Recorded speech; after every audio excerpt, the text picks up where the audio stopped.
Transcending into the world of ice and fire, I become the heir of Harrenhal. The flames of war in the realm of kings are poised to ignite in a few years, and a dreadful curse looms ominously ahead. To combat the curse with magic and to foster the development of the territory through industry, William Hightower is determined to employ every conceivable means to alter his fate and that of Harrenhal, thereby transforming the destinies of many others. In this grand saga of ice and fire, a unique harmony shall emerge. Chapter 1. The Valiant Garin. Accompanied by the cheers of men and the gasps of women, two warhorses thunder past each other at great speed. Almost simultaneously, two resounding crashes echo as the knights collide, striking each other's shields, their lances splintering into shards. Before the flying wood can settle, the knights race to the end of the track, pivoting their steeds, ready to launch the next assault. Instinctively grasping the lance handed to him by a nearby servant, William Hightower gazes through the visor of his helmet at the towering knight opposite him, feeling a pang of anxiety within. Indeed, the Valiant Garin is not just a name. How can he match me so evenly? Has he also received some divine boon? While inwardly lamenting, he silently recites a spell, his surging mental energy transforming into vitality that courses through his body, dispelling his fatigue. Charging with a lance is far more exhausting than it appears. Without the advantage of magic, William would have faltered long ago. The brief moment of respite vanishes as the horn sounds again, its deep tone heralding the commencement of a new clash, and the previously subdued crowd erupts once more. William fixates intently on the seemingly indomitable figure before him, his concentration sharpening amidst the cacophony of the arena, the sweat beneath his visor evaporating as the world narrows down to just the two of them. Instinctively, he spurs his horse into action, accelerating, colliding. He thrusts his lance forward. In the fleeting moment of their horses crossing paths, William hesitates. Perhaps I should employ a different technique. No, crash. Realizing his lance had failed to make an impact, an irresistible force surged from his chest, sending William soaring from his mount. He distinctly felt the protective magic he had prepared absorb excessive damage, shattering and dissipating in an instant as he fell heavily to the ground, stirring a cloud of dust and rolling several times before coming to a halt, leaving a deep furrow in the earth. His thoughts felt suspended. Only 3 questions lingered in William's dazed mind. Who am I? Where am I? What shall I have for dinner? The collective gasp of thousands echoed from the distant horizon, transforming into a thunderous buzz. Lying on his back, William suddenly found the sunlight blinding. Instinctively squinting, a metallic taste of blood in his mouth, neither unpleasant nor pleasant. He reflected calmly. So this is the sensation of being toppled from a horse. I finally understand. Yet, just as this thought crossed his mind, pain surged from his chest like an encroaching tide, a conflux of agony that nearly obscured his vision and threatened to plunge him into unconsciousness. Instinctively, he cast a healing spell upon himself.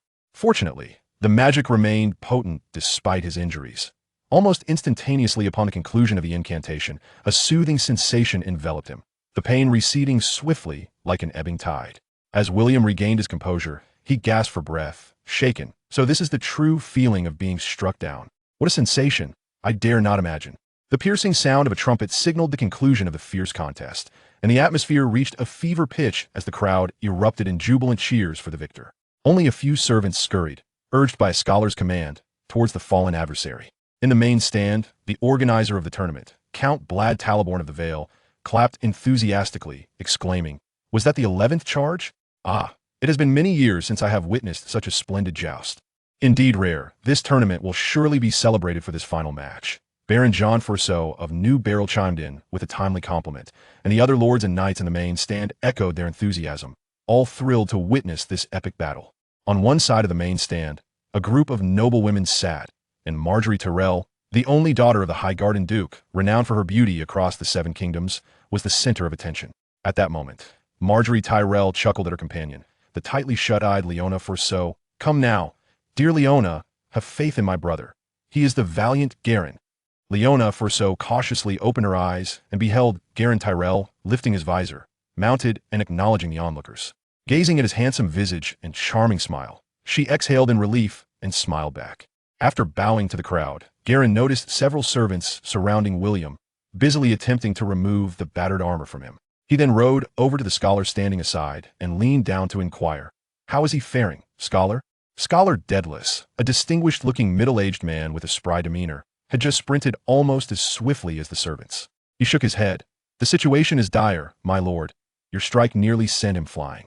"Indeed, I did send him flying, scholar, like a bird in flight. William interjected, expressing his differing perspective. Moreover, I feel quite well. Noticing William's inclination to sit up, Daedalus quickly cautioned, do not move, my lord. If any bones are fractured, shifting could cause irrevocable consequences. Very well, scholar. I do not mind resting a while longer. After all, one ought to lie where they fall, should they not? William then turned to Garin. Thank you for your concern, Sir Garin. The youth before him was an unparalleled rival, and Garin certainly did not wish to see a knight with limitless potential perish due to a single battle. Relieved to see William still bantering, he felt a weight lift from his heart. Your humor is quite comforting. I shall return shortly, he said, nodding to Daedalus before riding amidst the cheers of Garin. Garin, towards the dais. Upon the dais, everyone stepped forward to congratulate and praise Garin. The customs of the Riverlands honor martial prowess, and as the son of a duke, Garin was particularly revered. He graciously responded to all, engaging in light-hearted conversation, much to everyone's delight. After exchanging pleasantries, Garin received a garland representing the Queen of Love and Beauty from Lady Melissa, causing the crowd to fall silent, their breaths held in anticipation as Garin approached Marjorie in Leona's stand. He shared a knowing smile with his sister Marjorie, then turned his gaze toward Leona, his eyes filled with affection. Leona felt a twinge of disbelief. Neither she nor Garin were heirs to their families, allowing them the freedom to choose their romantic partners. Although they had fallen in love at first sight during a banquet a year prior, their relationship had yet to breach that final barrier. According to tradition, the champion of the joust would select his wife or betrothed as the Queen of Love and Beauty. If unmarried, he would present the honor to the host's daughter. With few exceptions, surely even a substantial prize would not alter this custom. Although the daughters of Count Blunt sat beside Marjorie, Leonie sensed a profound possibility in Galen's gaze, a hope so exquisite that the thought of its potential demise instilled a palpable fear within her. Her hands instinctively clenched, the force of her grip rendering her knuckles pale. Without allowing her to languish for too long, Galen proclaimed with a resonant voice, Miss Leonie Forceaway, your beauty eclipses the stars, and your smile renders me utterly speechless. Undoubtedly, you are my queen of love and beauty. As his words echoed, Marjorie rose with a radiant smile and began to applaud, inspiring the surrounding ladies, regardless of their sentiments, to join in. The applause rippled outward, growing louder as more individuals joined in the celebration. Leonie felt as if she might faint from happiness. A myriad of words swirled within her, yet the weight of the crowd's attention rendered her unable to utter a single one. She could only press her hand against her heart, which threatened to leap from her chest, as she stood and approached Galen, her head bowed in shyness. When Galen placed the garland upon Leonie's head, the crowd erupted into a tremendous wave of sound, this time not for the valiant knight, but for the enchanting love story unfolding before them. In a neglected corner, the servants struggled tirelessly to saw open the severely deformed breastplate, while Bachelor Daedalus hurriedly approached to assess the situation, discovering that William had merely sustained superficial injuries, much to his astonishment. Once William confirmed his well-being with the bachelor, he prepared to make his escape. As the victor, Galen possessed the authority to demand the return of his equipment. The loss of the armor was unfortunate, but he had been riding a superb warhorse valued at more than 4 golden dragons.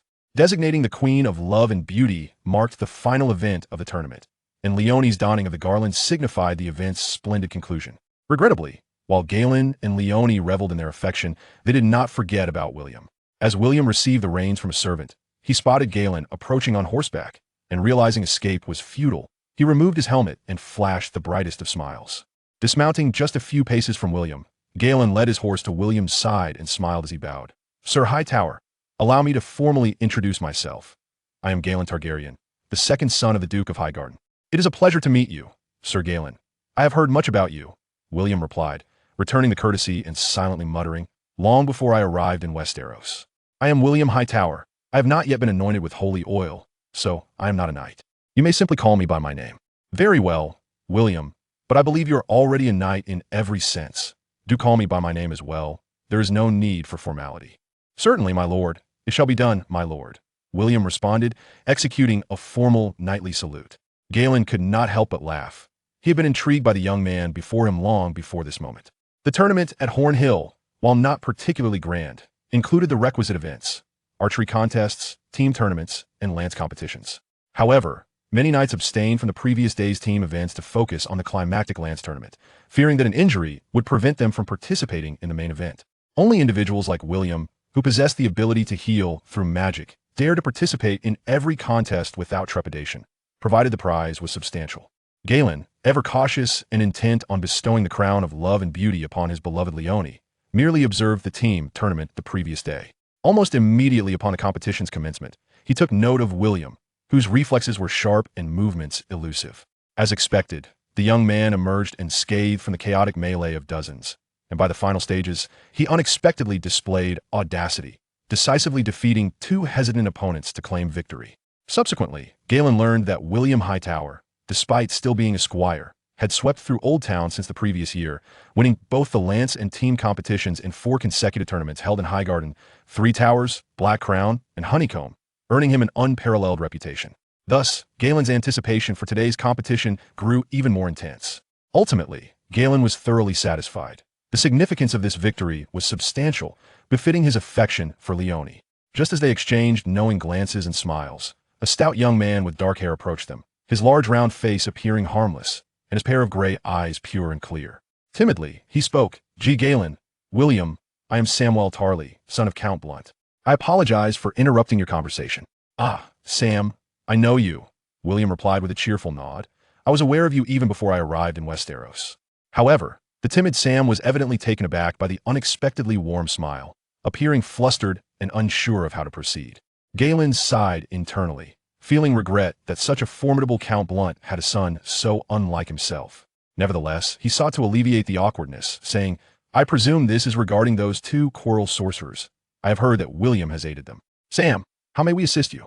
"My father has formally invited Sir William to today's banquet and requests that I accompany you both before it begins. Please let me know if you require anything." Unlike Galen, who had been specially invited as a contestant, William had come unbidden. Although he could easily attend the banquet without an invitation, he would then be relegated to dining with the servants and free riders outside the hall, which would not only diminish his own stature, but also reflect poorly on the hosts. After all, the Hightowers, despite their decline, were still a legitimate noble family deserving of respect. Thus, immediately following the tournament's conclusion, Count Blunt hastily sent his eldest son to extend a formal invitation. William readily accepted. "Though I did not win the championship and lost 1,000 silver stags, forging a good relationship with Galen Targaryen is still a worthwhile endeavor." Chapter 2. Timid Sam. After shedding his armor, cleansing the dust of battle, and donning a fresh set of attire, Sam accompanied William to the banquet hall, while Garland had already set off ahead. The lofty corridor stretched into the distance, flanked by lifelike marble reliefs, and the lush flora in the courtyard had been meticulously pruned, appearing as though adorned with a layer of gold dust under the setting sun, radiating an extraordinary brilliance. The Tarley family, a venerable lineage in the Reach, had long been a trusted vassal of the Highgarden Duke. Their ancestral castle, Horn Hill, had undergone countless expansions and renovations over centuries, leaving one in awe at both its grandeur and opulence. As they traversed the stone pathway of the corridor, William gazed about with delight, admiring the ancient yet vibrant castle, while Sam hesitated several times, ultimately refraining from voicing his thoughts. It is said that Horn Hill's lands are barren, and thus the Tarley family's strength is lacking. Yet the decorations and maintenance of this castle suggest otherwise.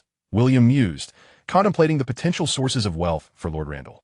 Suddenly, Sam's footsteps halted, prompting William to stop and look back at him. Sam's round face bore traces of trepidation, yet his gaze was resolute as he asked, "Sir William, I have heard that not only do you study the knightly arts under Sir Garland, but you are also an assistant scholar at the Citadel?"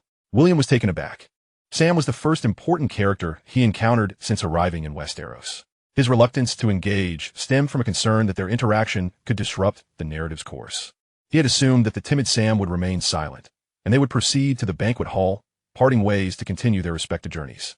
To his surprise, Sam found the courage to break the silence midway through their walk. "How did you come to know about my studies at the Citadel? Am I renowned, even here at Horn Hill? Since yesterday, when you claimed victory in the melee tournament, your name has been circulating widely. I overheard the servants chatting and learned your nickname, the Magic Knight," Sam replied with a shrug, "given your prowess in combat. It was only a matter of time before you became well known." Indeed, a misnomer it is. No one would suspect that the epithet, once a source of mockery for my studies in mysticism, might hold a kernel of truth. With the ice broken, William relaxed, stretching his arms and nodding. "Yes. I have been at the Citadel for 6 years, crafting 2 chain links. What is the Citadel like? Could you enlighten me, Sir William?" "The one who healed me during the tournament. Is he not the scholar from your family? Why not inquire about the Citadel from him?" "Maester Darn?" "Yes. But my father strictly forbade me from asking about the Citadel," so he refrains from discussing it during lessons and refuses to share anything privately. The little rotund figure pouted, disdain evident in his demeanor. How audacious of the timid Sam to defy his father's command. William couldn't help but regard him with newfound respect. This boy possessed unexpected courage. Yet, he found it puzzling. By all accounts, Lord Randall should have relinquished his hopes for Sam in favor of his younger son, Dickon. Why then was he still imposing restrictions on Sam? Hadn't it been said that he enjoyed a few years of sweet, comfortable living before heading to the wall? Regardless, the circumstances of the Citadel were not a closely guarded secret, and sharing them would not alter Sam's destiny. Thus, William endeavored to recollect and narrate some of his experiences at the Citadel. The vast library filled with countless tomes, the bustling stalls before the scriptorium, the ancient, massive fish beams on Crow's Eye, and the peculiar anecdotes of scholars, peppered with humorous jabs at apprentices, all of which captivated Sam's imagination and left him yearning for more. William soon realized that Sam was indeed a splendid conversationalist. He listened intently, responded appropriately, and occasionally interjected with curious questions or insightful comments. As their discussion deepened, they found a camaraderie blossoming between them, as if they were long-lost friends. After sharing a humorous tale of an apprentice attempting to fish for stars, their laughter echoed. And once the mirth subsided, Sam shook his head with a hint of regret, stating, "What a truly fascinating place. It would suit me perfectly." William hesitated, contemplating, if Sam doesn't go to the wall, and without considering the obsidian and white walkers, wouldn't this narrative veer significantly off course? Yet this chubby lad is undoubtedly talented, knowledgeable, quick-witted, and eloquent. Besides, I never intended to engage in the North storyline. If trouble arises, it won't be my burden. Thus, he bestowed upon Sam an encouraging glance and said, "If you wish to go, then go. I genuinely believe you possess the makings of a scholar. Perhaps you will become a great one." "Really?" Sami exclaimed, astonished, his tone rising. "I have the potential to be a scholar? I could become a great scholar? Trust me," William asserted with unwavering conviction. "I have encountered many scholars, and in you, I see their reflections." Sam appeared to accept this affirmation, his face aglow with excitement, a silly grin spreading across his features. Yet, before the moment could fully settle, his expression darkened, and he lamented, "But my father, he seems to think otherwise." Lowering his gaze, his voice faltered. "I understand my father's expectations and the foundation upon which House Tarley maintains its status. Old Town possesses knowledge and wealth. The Arbor boasts fine wine and fleets. Yet Horn Hill is home only to warriors and generals. Each time the Reach engages in battle, it is the Tarleys who lead the charge, fearless and self-sacrificing. As per our family motto." William pondered, realizing Sam was astutely aware of his circumstances. "Before Dickon was born, my father had always wanted me to become the valiant knight he envisioned. I knew that if I complied, even marginally, I could avoid many troubles. Yet I truly do not wish to be a knight." His voice was low, but it seemed he had expended all his strength to voice that last sentiment. William comprehended the weight of his words. He had endured scoldings and beatings, tasted slaps, and suffered hunger.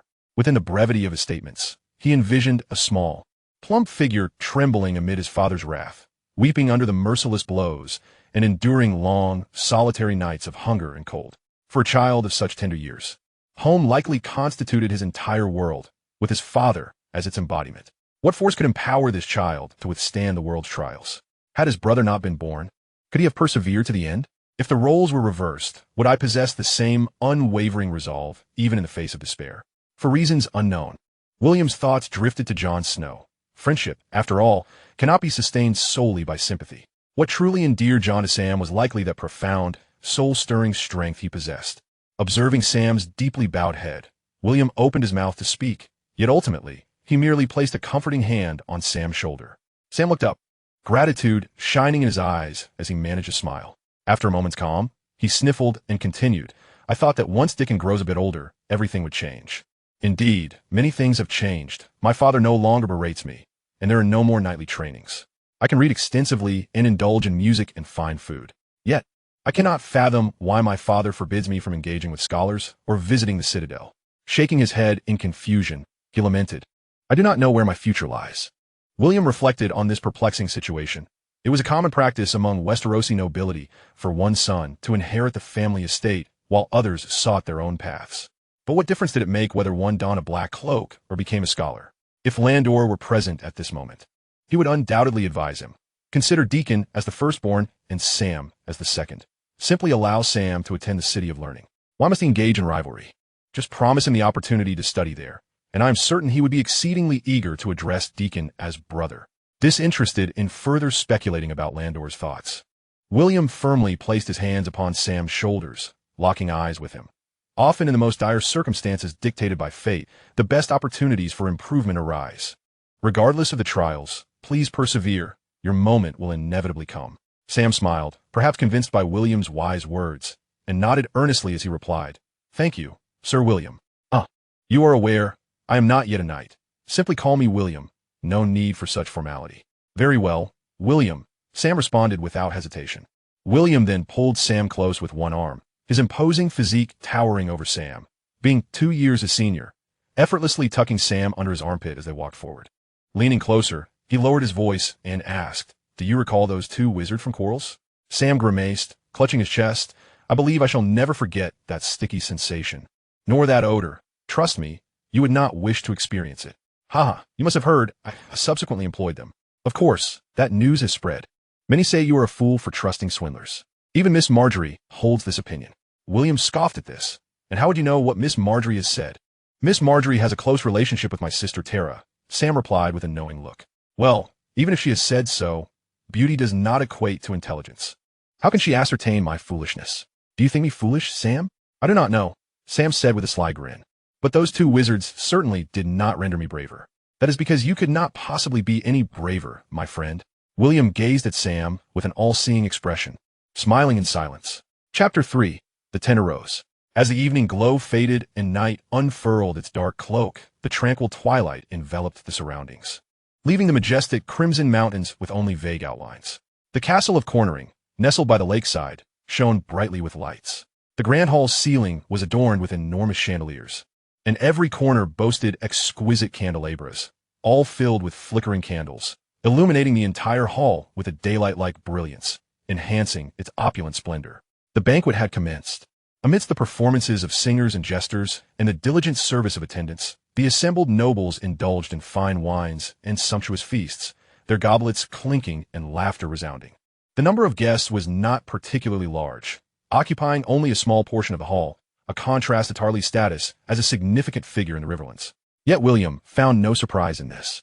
The Riverlands, known for their martial spirit, hosted numerous tournaments each year, and typically, unless the occasion was of great importance, the host would not summon the entirety of the realm for invitations. This time, Landor Tarly extended invitations to only a few families, the Tyrells as lords, the Florents as a maternal family of Lady Tarly, and the Levies and Pecks, who not only resided nearby, but had also forged deep friendships through long-standing confrontations with the lords of the borders.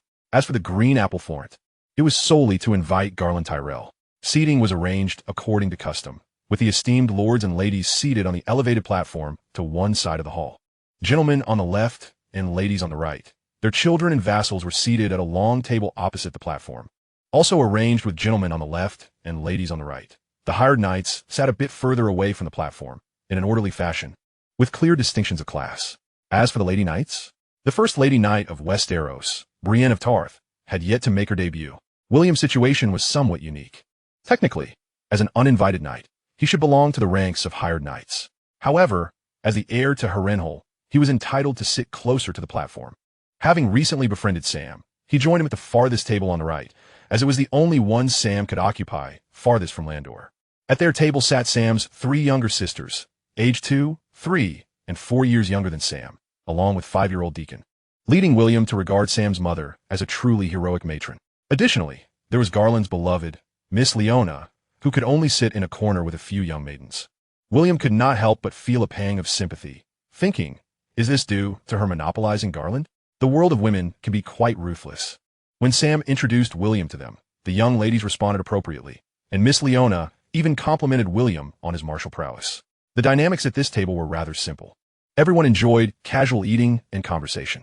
With William as his companion, Sam's humor flourished, bringing laughter to his 3 sisters and even eliciting a smile from Miss Leona. Sensing that they had eaten enough, William set down his knife and fork, slowly sipping from his goblet while surveying the surroundings. However, as they sat at the far right of the banquet, his gaze encountered only the fluttering of ladies, with none of the noble youths or knights he most wished to meet. Instead, he garnered a mix of curious and fervent glances directed at the heir of Harrenhal, the victor of tournament prizes, an impeccable embodiment of nobility, youthful affluence, striking handsomeness, and formidable skill in arms. What young maiden could remain indifferent to such a diamond among men?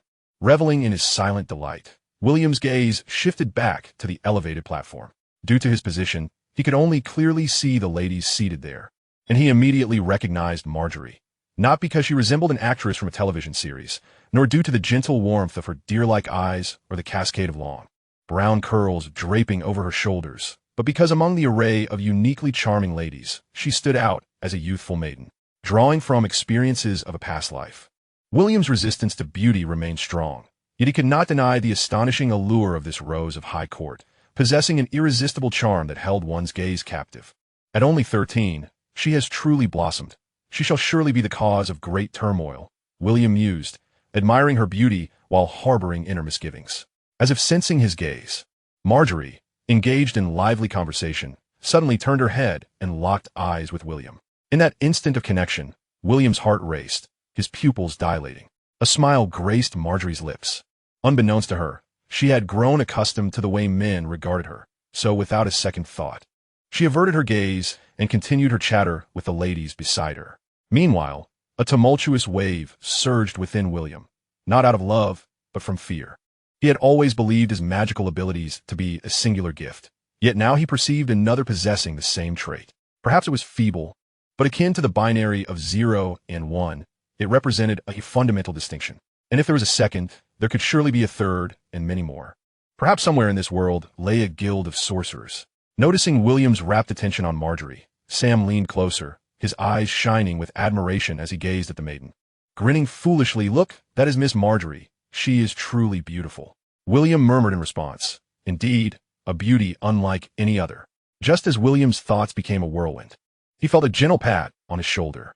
Looking up, he was surprised to see Garland, who should have been seated on the platform, approaching him.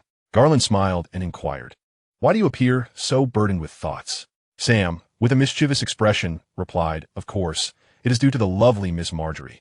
It seems she has gained yet another admirer." "Oh." Garland, somewhat unexpectedly, glanced at William again and chuckled nonchalantly. "To be honest, this makes me rather proud." With that, he pulled out a chair and sat beside William, exchanging knowing smiles with Leonie across the table, a silent understanding passing between them. After patiently waiting for the two to share their unspoken sentiments, William raised his glass and, with a forced smile, addressed Galen. "It's wonderful that you could join me, Galen. Otherwise I'd be left to drink alone. Come, let us toast to our friendship." Upon finishing his drink, Galen laughed and joined in the toast. William then persistently encouraged more drinking, employing an array of novel and amusing toasts that had everyone in fits of laughter, frequently raising their glasses. However, just as William began to feel the effects of the alcohol and contemplated another drink, Galen firmly grasped William's hand that held the glass, gazing intently into his eyes, and said in a solemn tone, "Are you afraid?" This is not the William the first know. William looked at Galen in confusion. "You don't really know me. We only met for the first time during the match this afternoon," Galen replied, "but we competed for 11 rounds. To me, that felt like an eternity. So, William, I have known you for quite some time." William reminisced about the match. It indeed had been an unforgettable experience. Even in defeat, he felt he had gained much. But what did that have to do with knowing someone? Thus, he inquired, "And how do you perceive me?" "You are fearless," Galen stated earnestly. "I watched yesterday's match, and you were always decisive, whether in offense or defense, regardless of facing one opponent or two. Once you set your mind on something, you acted without hesitation. There were times when your decisions were not quite right, leading you into trouble, yet your resolve and your opponent's hesitation often turned the tide." Fearless? Perhaps that confidence is merely an illusion fostered by magic, William thought ruefully. Galen leaned closer to William and lowered his voice. "So during the afternoon match, I told myself that the only way to defeat you was to be more resolute than you. In the final round, you faltered, didn't you?" William recalled the moment he was knocked down. Indeed, he had hesitated, and he nodded gravely. "But what I admire most is what happened after you fell." Galen straightened up and said, "You lay there, your armor severely dented, looking utterly miserable. With a scholar present, I wasn't overly concerned for your life, but I feared you might be psychologically scarred, fading into obscurity. Yet when I approached, I found you unchanged, still humorous and composed, as if this failure had no impact on you whatsoever." Galen leaned in closer again, whispering, "You're not afraid of me at all. You want to defeat me next time, don't you? William looked at Galen in surprise. He had indeed thought that at the time, believing that with magic in his hands, he could surely outmaneuver Galen with the right strategy. Galen sat up straight, saying meaningfully, "Then what do you fear?"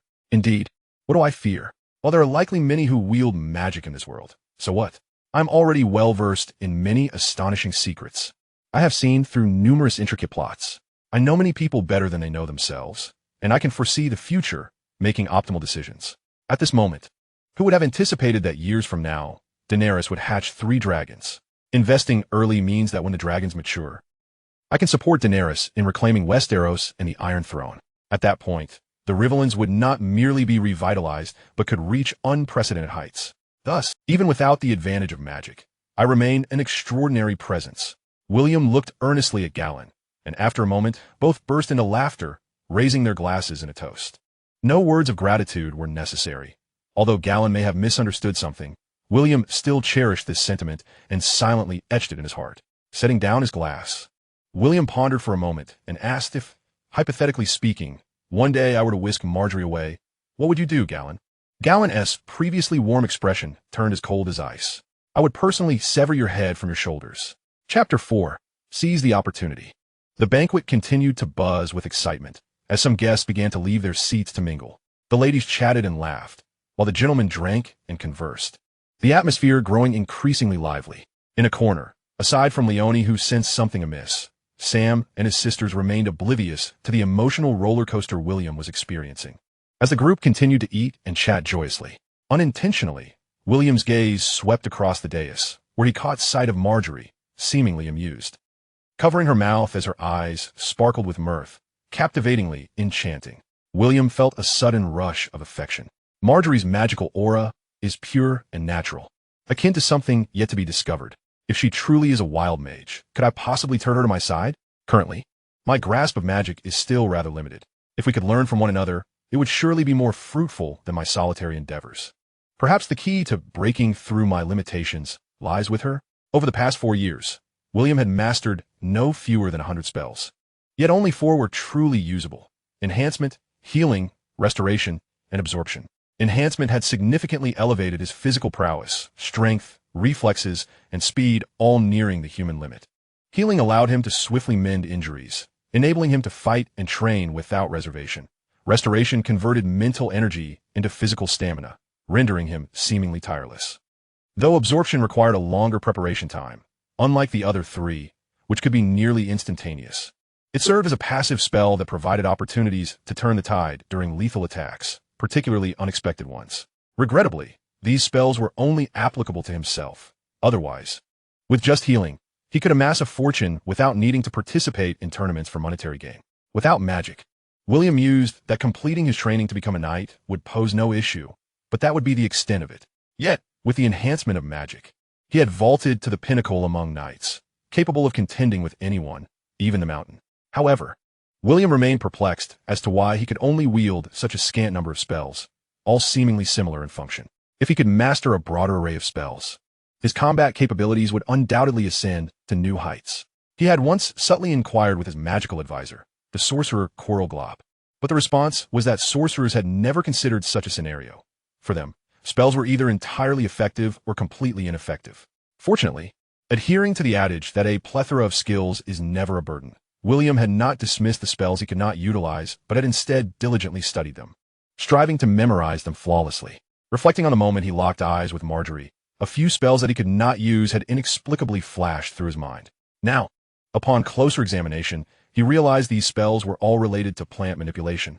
That makes sense. The Tyrells possessed the bloodline of the Green Hand, and legend has it that the Green Hand's ability is to manipulate plants.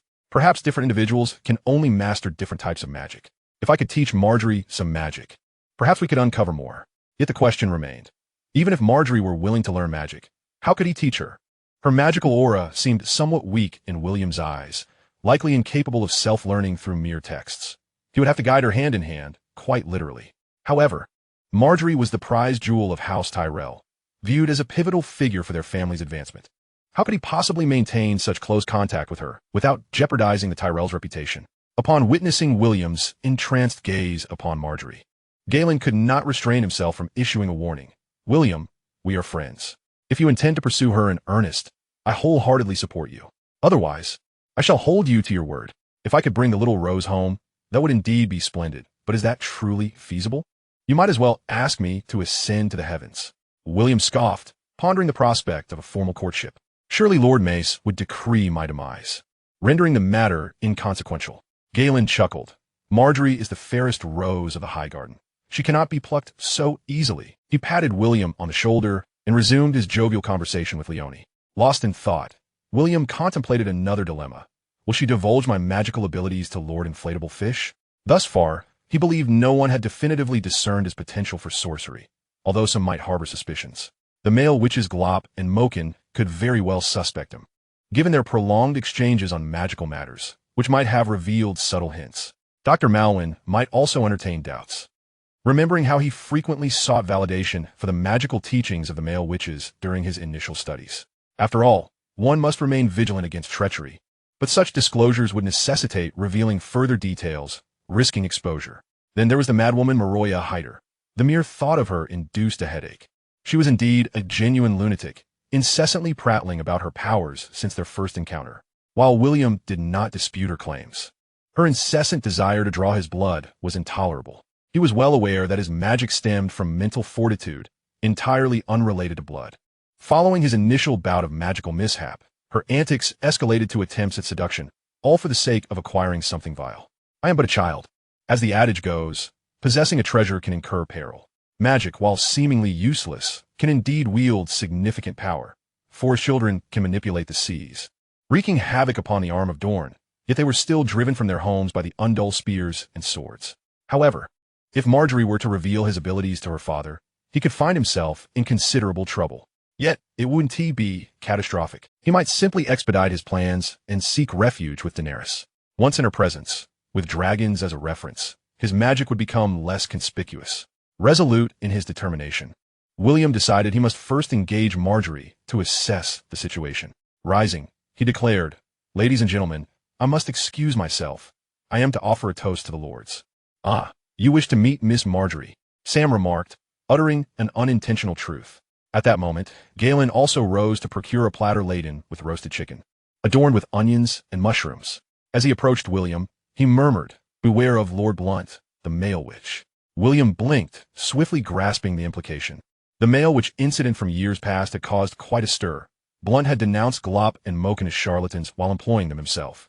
If William had remained inconspicuous, the matter might not have escalated. But as his renown grew, so too did the whispers surrounding him, leading to an awkward predicament.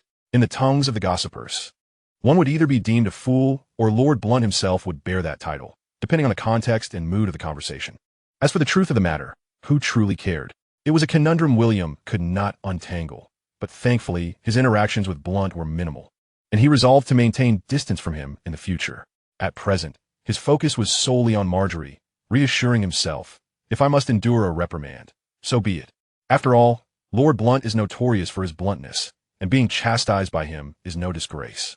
William lifted his glass and, maintaining an air of composure, remarked, "I shall not deny it, Sam." He shrugged nonchalantly, but that is hardly shameful. The ladies stifled their laughter, sharing knowing smiles. Chapter 5. A Smile and a Dusty Fate. To all esteemed lords, a toast. William raised his cup in salute. The dignitaries on the platform joined him in a hearty drink, setting down their goblets to regard William with expressions rife with meaning, save for Blunt, whose demeanor remained inscrutable. As per tradition, guests exchanged names with the lords before sharing a drink, followed by casual conversation, allowing William, as the junior, to officially introduce himself to the assembly. If anyone sought to embarrass him publicly, it would likely occur between these two toasts. William stood undaunted, observing his servants swiftly refilled the lord's empty cups, nodding and smiling at the attendant who poured wine for him, exuding courtesy. He had long since resolved, as long as you cannot humiliate me on the spot, that is my victory. In the hall, the melodies of the singers lingered, and the laughter of guests resonated, yet the platform fell into a hushed silence.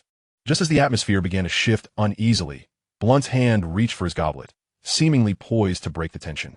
Suddenly, Sir Alaric Florent, seated to Blunt's right, cleared his throat. Sir Alaric was the heir of Brightwater Keep. His family held a prestigious position in the Reach, and had the Hightower family not fallen from grace, William would find himself on par with him. He was also the brother of Lady Melissa Florent, making his interjection on behalf of his brother-in-law rather unsurprising. As the cough subsided, all eyes turned to Alaric, who calmly declared, "Sir William." The emphasis on Sir elicited a few chuckles.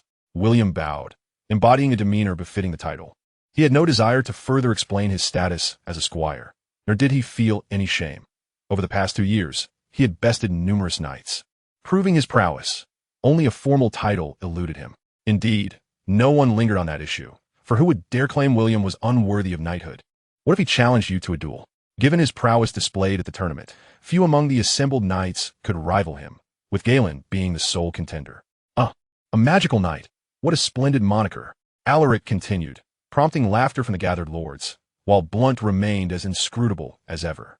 TSK, what is there to laugh about? You know nothing of true power. William had anticipated this, and replied with a smile, "Perhaps it is due to my studies under Master Malwyn. He is renowned as a sorcerer." Malwyn held considerable esteem within the citadel, or he would not dare pursue the study of the arcane amidst widespread scorn. Thus, invoking his name served as an apt shield. Alaric regarded him with a bemused expression, lightly stirring his goblet. "Do you truly believe in magic?" His words were slow, but his tone bore weight.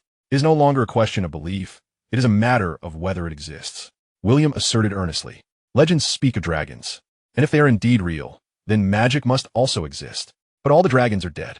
Alaric countered, Yet Harrenhal bears the scars of dragon fire, and the damage is said to be catastrophic. Do you intend to use magic to restore the castle? This statement drew further laughter from the crowd. "Brother, have you declared war on magic today?" William shrugged, responding nonchalantly. To restore Harrenhal would require resources beyond the Iron Throne's capacity. If magic could indeed accomplish that, who would not welcome it? You make a compelling argument. Alaric shifted the conversation. "You have been under Master Malwyn's tutelage for several years, and have enlisted, peculiar advisors. Pray tell, what progress has been made in your magical studies, Sir William?" William estimated that the words he should retract were liar. If he were to inflict a wound upon himself, and then employ healing magic, he could showcase his progress while collecting the shattered remains of glasses strewn about. However, with so many eyes upon him, he found himself unable to act so boldly. Lacking the pleasure of a verbal retort, he could only continue to engage in a delicate dance of evasion. This matter, he would need to confer with Bachelor Marwyn, for he was the foremost expert in the arcane arts across the 7 kingdoms. Alkin leaned back in his chair, a smirk of mockery upon his lips, seemingly having discerned William's little ruse. Yet before he could make another move, Lady Melissa, his sister, shook her head at him, her gaze tinged with reproach. He understood that for his gentle sister, this was a significant display of anger. Alkin glanced sideways at his brother-in-law, but he appeared disinclined to offer support, so he raised his goblet and took a sip, feigning mere thirst. After a brief silence, the authoritative voice of Lord Landau resonated. A knight ought to place his trust in the sword at his side and the comrades beside him, rather than in ephemeral magic. He then lifted his goblet, gazing deeply into William's eyes. "I once sought the aid of such things, clinging to a sliver of hope. What was the outcome? Nothing but self-inflicted humiliation, a disgrace that will accompany me for a lifetime. You are a knight of immense potential, Sir William. Let this serve as a cautionary tale, and steer clear of such dubious practices." You're letting me off that easily? Truly, Sam S. Mother is an angelic woman, a savior in times of despair. William felt a surge of delight within, though he maintained a serious demeanor and earnestly replied, "I am grateful for your guidance, my lord. I shall remember your words." Seeing that the men had drained their cups, Lady Melissa gracefully rose, smiling as she addressed the gentlemen. "All right, my lords, your conversation has lingered too long. We are eager to meet this gallant and handsome young man." After bowing to the dignitaries on the podium, William sauntered over to Lady Melissa. She had been waiting for him to approach, engaging the customary pleasantries before introducing him to the other ladies in order of seating. "Sir William, this is Lady Jenna Tillerforsway of New Barrel City." Closest to her was a plump lady. "It is a great honor to meet you, Lady Jenna." While Lady Jenna's round face was a result of her fullness, it did not convey mere kindness. Rather, it hinted at a keen wit. She laughed before speaking. "I am equally honored. However, I fear you cannot wait to meet Marjorie, as you have been secretly observing her since the banquet began. Not that you are the only one. Clearly, you have more courage than the others. I shall refrain from further exhausting you with my words. But I have high hopes for you, Sir William. Is such candidness truly appropriate?" William nearly knelt before her, unable to suppress his inner thoughts. "If you know this, why the unnecessary chatter? Not only the ladies, but even the gentlemen nearby chuckled, though the ladies' laughter was vibrant and alluring. Being the center of jest, Marjorie did not seem overly embarrassed or angry. She simply covered her mouth and chuckled lightly, exuding a grace tinged with a hint of shyness. Lady Melissa shook her head, wearing an expression of helplessness. Lady Jenna was known for her penchant for jest, being the sister of the Duke of Mace. Regardless of whom she teased or what joke she made, everyone simply had to join her laughter. Continuing, Lady Melissa introduced, "This is Miss Marjorie Tiller, daughter of the Duke of Mace." At last, he had encountered the main attraction, hope gleaming before him. William stifled his excitement, striving to keep his tone calm and natural. "It is a pleasure to meet you, Miss Marjorie," he began, stepping forward slightly to close the distance between them, wishing to reconfirm the magic he had sensed in their previous exchange. This is solely to further ascertain her magical aura, nothing more. Marjorie felt utterly at ease. Despite her aunt's recent teasing, it was merely a jest. In her view, men like William, captivated by their own beauty, were numerous. He was neither the first nor the last, and certainly not the most significant in her life. So, as she had practiced countless times, she sat upright, donned a standard smile, and ensured her gaze was neither coldly dismissive nor overly warm. Maintaining a hint of ambiguity was necessary. After all, he was a man. Once everything was adjusted, Marjorie turned her gaze to William. Their eyes met once more, this time with greater proximity, and William felt the intensity of her beautiful eyes, undeniably shimmering with magical energy, causing his heart to flutter. He could not resist concentrating all his mental energy, channeling it into magic directed at Marjorie. If he could stir her magical essence, perhaps he would feel transformed, leaving a lasting impression. Alas, just as in countless previous attempts, the magic dissipated the moment it left his body, leaving him with no semblance of dignity. This was the fundamental reason his magic could not be utilized on others. Marjorie smiled, responding, "It is a pleasure to meet you, Sir William," her demeanor neither mournful nor joyous, neither stormy nor sunny. It seems I must grasp her hand. Having already drawn forth the magic within Valyrian steel, I should be able to awaken her powers as well. What to do? Shall I boldly seize her hand? I might be slain by Garland. Best to wait for another opportunity. William suppressed his impulses. Next, Lady Melissa introduced Lady Margolin Lannister Peake, the wife of Count Titus Peake of Starfall City. William was aware of the Peake family, once one of the most illustrious and powerful families in the Riverlands. Now in decline, their influence greatly diminished. Then there was Lady Lyanna Risley Laville, wife of Count Otto Laville of the Vale, whose brother, Sir Aegon Laville, served as the captain of the guards at Highgarden. William engaged courteously with both ladies, offering greetings, and ultimately raised his goblet in a toast to their everlasting beauty, retreating amidst a chorus of smiles. Upon returning to his seat, Sam, bearing the expression of one who had witnessed a fine performance, lifted his goblet to love. Laughter erupted among the crowd. William thought that this misunderstanding was rather fortuitous, as it conveniently obscured his true intentions of wanting to draw closer to Marjorie. Thus he too raised his cup, declaring to love. Chapter 6, A Flower, a World, Part 1. As the music faded and the guests departed. The day after the banquet saw the guests embarking on their journeys home, and the realm of Horn Hill returned to its customary tranquility.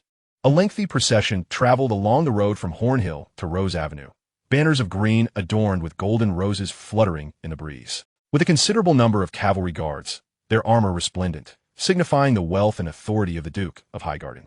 Marjorie and her companions were seated in the wheelhouse, with several carts laden with supplies accompanying the procession. Thus their pace was slow, although they had set out before dawn. They would have to spend the night on the road before returning to Highgarden the following day. By now, the sun was high in the sky, and the convoy moved in orderly fashion. Garland rode alongside the wheelhouse, with the windows open, allowing him to converse with Marjorie and her companions from time to time. Suddenly, the sound of hooves echoed from the rear of the convoy, and a herald called out loudly, "Sir Garland, Sir William Riverand seeks an audience." Marjorie curiously leaned out of the window to look back, asking Garland, "What is happening? Please invite him over." After instructing the rider, Garland responded to his sister's inquiry. "It's merely a matter of convenience. We agreed to travel together." Convenience? Margaret's first instinct was that something was amiss. The Highgarden lay to the north of the Horn Hill, while the Old Town was situated to the south. After voicing her thoughts, she cast an innocent glance at Garland. Their journey continued along Rose Avenue, which would require an entire day's ride to traverse back and forth. A rather smooth route, indeed. Within the round hall, laughter erupted among Margaret and her companions. It was amidst this symphony of silver laughter that William approached the round hall. "Hey, Garland," he greeted casually before urging his horse to gallop a few strides ahead, forcing his way between Garland and the round hall. So close that he could even catch a whiff of a young lady's fragrance. With the most charming smile and the most dashing posture, he bowed to the girls within the hall. "Good morning, Miss Margaret, ladies." Garland steered his horse aside to avoid a collision, and the girls reciprocated the greeting. "I presume Sir William has much to discuss with my brother, so I shan't intrude upon your conversation," Margaret said with a smile at William, retreating to her seat inside.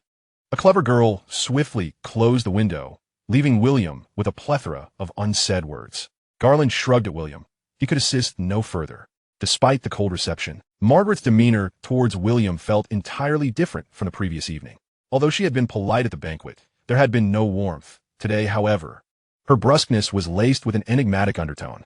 That smile just now, and those eyes, could it be illusion? No, it must be a mere trick of the mind. Casting aside that notion, William drew nearer to Garland, riding alongside him. "You mentioned last night that we would set off together. I assumed you would accompany us." Garland had almost doubted he would come.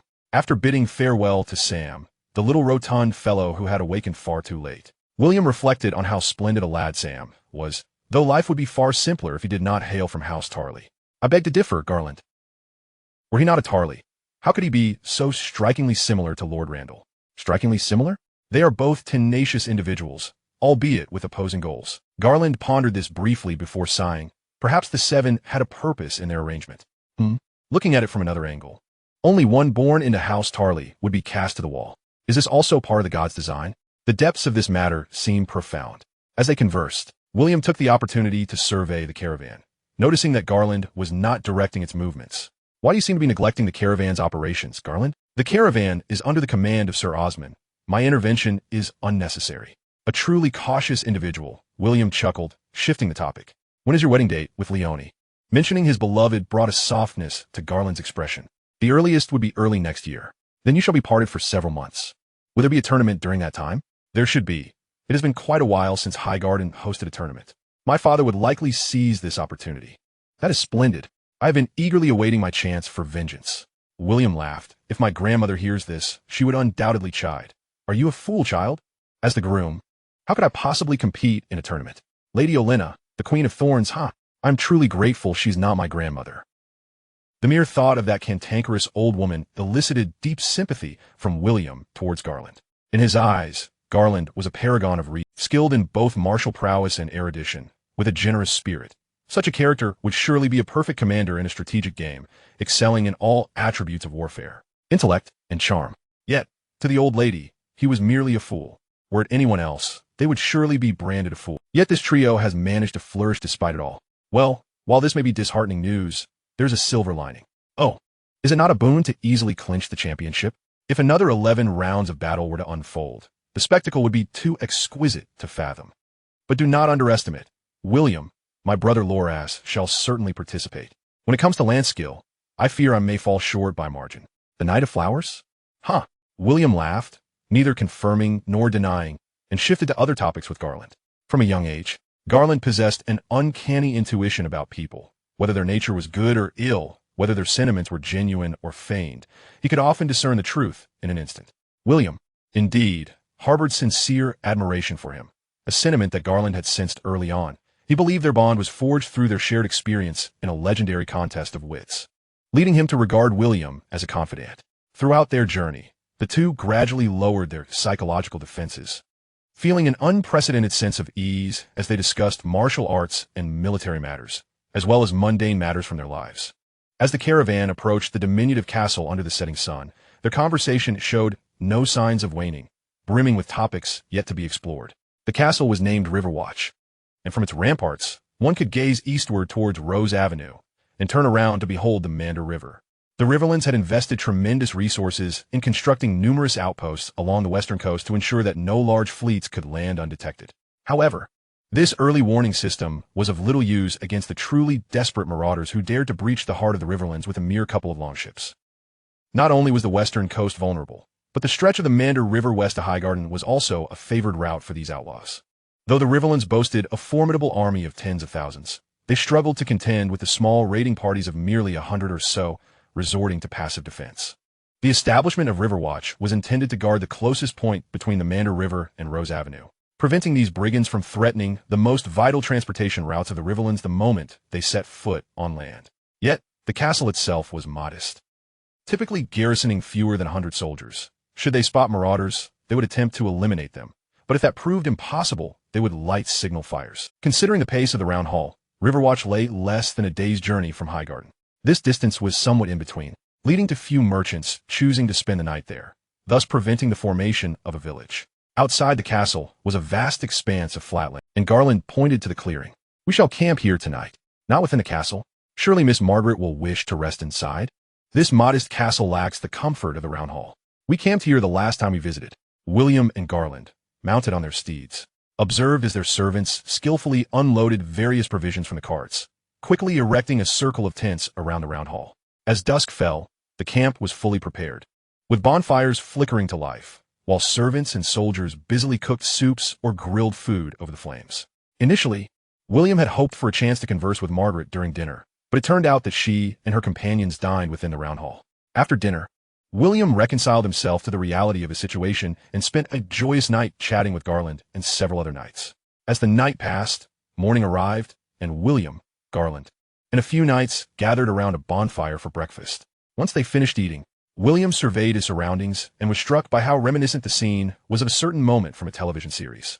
With a smile, he declared, "As parting draws near, allow me to sing a song for everyone as a farewell gift." Amidst the applause, he began to sing "The Hands of Gold," a melody both beautiful and catchy.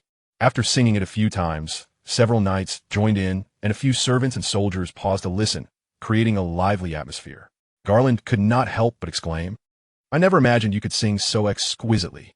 As the merriment of song reached its zenith, a companion of Marjorie approached, first bowing gracefully before the gathered assembly. She then addressed Sir William, stating, "Sir William, Miss Marjorie hold a profound affection for this melody, though she has never encountered it before. Might I implore you to accompany me, so she may inquire about it directly?" Chapter 7, A Flower, A World, Part 2. Passing by the servants who were in the midst of packing, William made his way to the wheelhouse, where Marjorie awaited him alongside two companions. It appeared their belongings had been thoroughly gathered, and they were merely waiting for the ladies to board the carriage before setting off. "Good morning, Sir William," Marjorie greeted, curtsying with her companions, the morning light casting a delicate halo around them, enhancing their already radiant beauty. "Truly enchanting. Observe the mesmerizing ripple of charm," William mused in admiration. "Good morning, exquisite ladies," Marjorie appraised William, her gaze lingering on his striking black leather armor, which was both eye-catching and modern, a product of his own design. If one were to find fault, it might be in its considerable expense. After all, following his substantial winnings from the tournament, it was only prudent to invest in himself as well. Seemingly charmed by William's appearance, Marjorie's lips curled into a faint smile. "The song you just sang, I've never heard it before. Is it a ballad from your homeland?" "Indeed, and yet not entirely." Marjorie's brow furrowed in curiosity, her large eyes blinking in contemplation. "If one considers the creator, it hails from the Riverlands. If one considers the place of its creation, it belongs to the river bend, or perhaps to the ballads of this riverside castle." "Ah," Marjorie's eyes sparkled. "It seems to be a song dedicated to a beloved. Pray tell, sir, who has captured your heart so deeply?" "Alas, there's a pitfall here," William thought, sensing that any response might lead to trouble. Suddenly, a clever idea struck him, and he chose to smile in silence. Noticing William's lack of response, Marjorie felt a blush creep onto her cheeks. Taking a deep breath, she suggested, "It is rather loud here. Shall we stroll a little further?" She then glanced back at one of her companions. "We still have a few things to gather." "Pardon us, miss, sir," she said, as the trio of young women curtsied and turned away with graceful efficiency. Marjorie, ever cautious, seemed to always travel with several companions, embodying a vigilance that surpassed even the most prudent gentleman. William had not anticipated such a chance to be alone with her. "What is happening?" William pondered, caught off guard by this unexpected delight, unsure how to proceed. Seeing Marjorie head towards the Mander River, he decided to follow her for the moment. The camp was bustling with noise as tents were dismantled, servants hastily packed belongings, and knights inspected their steeds. That evening, they would return to the Highgarden, to the familiarity of home, and joy radiated from every face. As they walked in silence, gradually distancing themselves from the camp, Marjorie halted before a patch of wildflowers. William stood a mere step away, resisting the urge to grasp her delicate hand. Marjorie gazed at the flowers, vibrant and free, and inquired, "What does the golden hand symbolize?" "Sir?" "Ah, so we return to discussing the song." William thought quickly, attempting to steer the conversation elsewhere. "I've heard that the badges of prime ministers are crafted from gold, often adorned with a hand. Do you know its weight?" William paused, then replied, "It feels quite light to those who perceive it as such, yet heavy to those who do not." "Do you believe that a lady's embrace outweighs the golden hand?" William did not genuinely think that a lady's embrace surpassed the golden hand. Otherwise, all his endeavors in martial arts, magic, and scholarly pursuits would seem futile. The ambition of vying for the king's hand was too tempting to dismiss. The songwriters will do anything for the sake of rhyme. How could I possibly know their thoughts? William lamented internally, aware that he could not voice his disdain at this moment. The beloved was so near, within reach, while the hand of power felt infinitely distant and elusive. Marjorie turned to him, her expression a tapestry of emotions, indecipherable in its laughter or ire. William hastily added, "What I mean to convey is that life is fleeting. We must cherish the present." Marjorie appeared momentarily taken aback, her demeanor softening. She shifted her gaze back to the swaying wildflowers, avoiding his eyes. "Do you recall the banquet from 2 nights ago? You clumsily approached the dais to toast, and Aunt Jenna shared that rather unhumorous jest." "Of course I remember." William sighed internally. Ever since he sensed the enchanting aura of Marjorie, he had been consumed with thoughts of how to connect with her, to guide her into the realm of magic. Thus, he replied sincerely, unforgettable, "I expected our encounter to be merely a customary exchange of names and courtesies, akin to many before, leading to nothing more." Marjorie knelt slowly, brushing her fingers over a red flower. "As the daughter of Highgarden, I have long been aware that my life will be filled with countless such introductions. Yet I doubt any will truly stir my heart. Only the glory of my family remains etched in my memory." Rising again, her voice lowered, she continued, "Until I met you, until I felt something I had never experienced before." She recalled that moment, a surge of emotion emanating from the depths of her soul, igniting when her gaze met that of the young man. "What feeling have you never experienced? How could I not sense her awareness?" William suddenly realized, hastening towards Marjorie, seizing her hand, and gazing into her eyes with exhilaration. "You felt it? Truly felt that sensation?" Marjorie sharply turned her head away, avoiding his gaze. "I cannot articulate this feeling. I am terrified." She feared that this sensation would utterly obliterate her former self, compelling her to evade him until she heard that song, which plucked another string in her heart. She knew that returning to Highgarden without confronting him would signify her eternal defeat. She must face him, regardless of whether the outcome was joyous or tragic. This encounter must reach its conclusion, here and now. "Fear not, I am here for you," William declared confidently. "I am the Rose of Highgarden, bearing my family's honor." Marjorie replied with a pained shake of her head, closing her eyes. "You know nothing, William. I am destined to be the bride of power." Marjorie has wed 3 kings. She truly embodies the bride of power. "Is this foresight?" William exclaimed with excitement. "It matters not, Marjorie. Since you have uttered your own name, I shall not hold back. I possess knowledge of countless spells. Surely there are magics you can learn." Marjorie looked at William, puzzled, her eyes filled with questions, adorably bewildered. Chapter 8. A Flower, a World, Part 3. In the distant sky, a column of white smoke piercing the clouds, an incongruous sight. Soon, individuals in the camp began to take notice, and whispers spread amongst those who understood its significance. An atmosphere of unease permeating the air. Soldiers swiftly organized their mounts and gear, while servants hastened their tasks. The Riverbend Castle, too, stirred with commotion. Before the gates had fully opened, a dozen fully armed cavalrymen burst forth, charging directly towards a convoy. Sir Osmond Killian, the captain of the guards, approached the outskirts of the camp accompanied by several men, where the cavalry of Riverside Fortress halted before him. The leading knight, without dismounting, exchanged a few hurried words with Osmond before departing with his company. Osmond turned to his deputy, Sir Ambrose, and instructed, "I require you to assemble a team and set forth immediately to scout along the riverbank, ensuring that you do not venture too close to the water's edge." "At once," Ambrose replied, swiftly returning to the camp. Shortly thereafter, a company of cavalry bearing the green and gold rose banner emerged from the encampment, saluting Osmond before galloping away. Upon returning to the camp, Osmond found Gallen, who was gazing solemnly at the sky. In a hushed tone, he remarked, "Sir Raynar has advised us to depart at the earliest opportunity. It seems this should be a warning signal from Hornspire. Is this area still deemed secure?" Gallen appeared somewhat perplexed. The sentinels of Riverside Fortress have also spotted the longship, and Sir Reynard has just gone to investigate at the riverbank. There exists a genuine risk of a significant Ironborn presence in this vicinity. The simultaneous detection of Ironborn by two distant fortresses is indeed an unusual occurrence. Galen nodded in agreement. I shall seek out Marjorie. He then mounted his horse and rode towards the wheelhouse. Upon reaching the wheelhouse, Galen observed three young ladies conversing amiably, while Marjorie was conspicuously absent, which struck him as odd. He inquired of the more composed of Marjorie's companions. Lady Yalanthier, pray tell, where has Lady Marjorie gone? Over there. With Sir William, replied Yalanthier, her voice tinged with shyness. Noticing Galen's bewilderment, another more astute companion, Elithier, quickly added, Lady Marjorie wished to consult Sir William regarding his new song. Galen regarded the trio of young women, unsure of how to respond. Was this truly the rationale behind their separation? The young ladies, sensing their dereliction of duty under Galen's reproachful gaze, lowered their heads in embarrassment. Had he unwittingly invited a wolf into the fold? Observing the distant figures, Galen pondered for a moment before spurring his horse towards them. William and Marjorie found themselves ensnared in a spirited exchange of listen to me, and I will not listen, until Galen's arrival jolted them into awareness. Marjorie hastily withdrew her hand from William's grasp and turned away, her arms crossed defiantly over her chest. William bore an expression akin to that of a thief caught in the act, while Marjorie's countenance was a vivid tapestry of embarrassment, anger, frustration, and confusion. This was indeed the demeanor befitting a young lady. Galen felt a surge of relief. It had been far too long since he had witnessed Marjorie exhibit such youthful innocence. Galen approached the pair, his voice laced with apology. Forgive the intrusion upon your musical discourse, but I bear some grave news.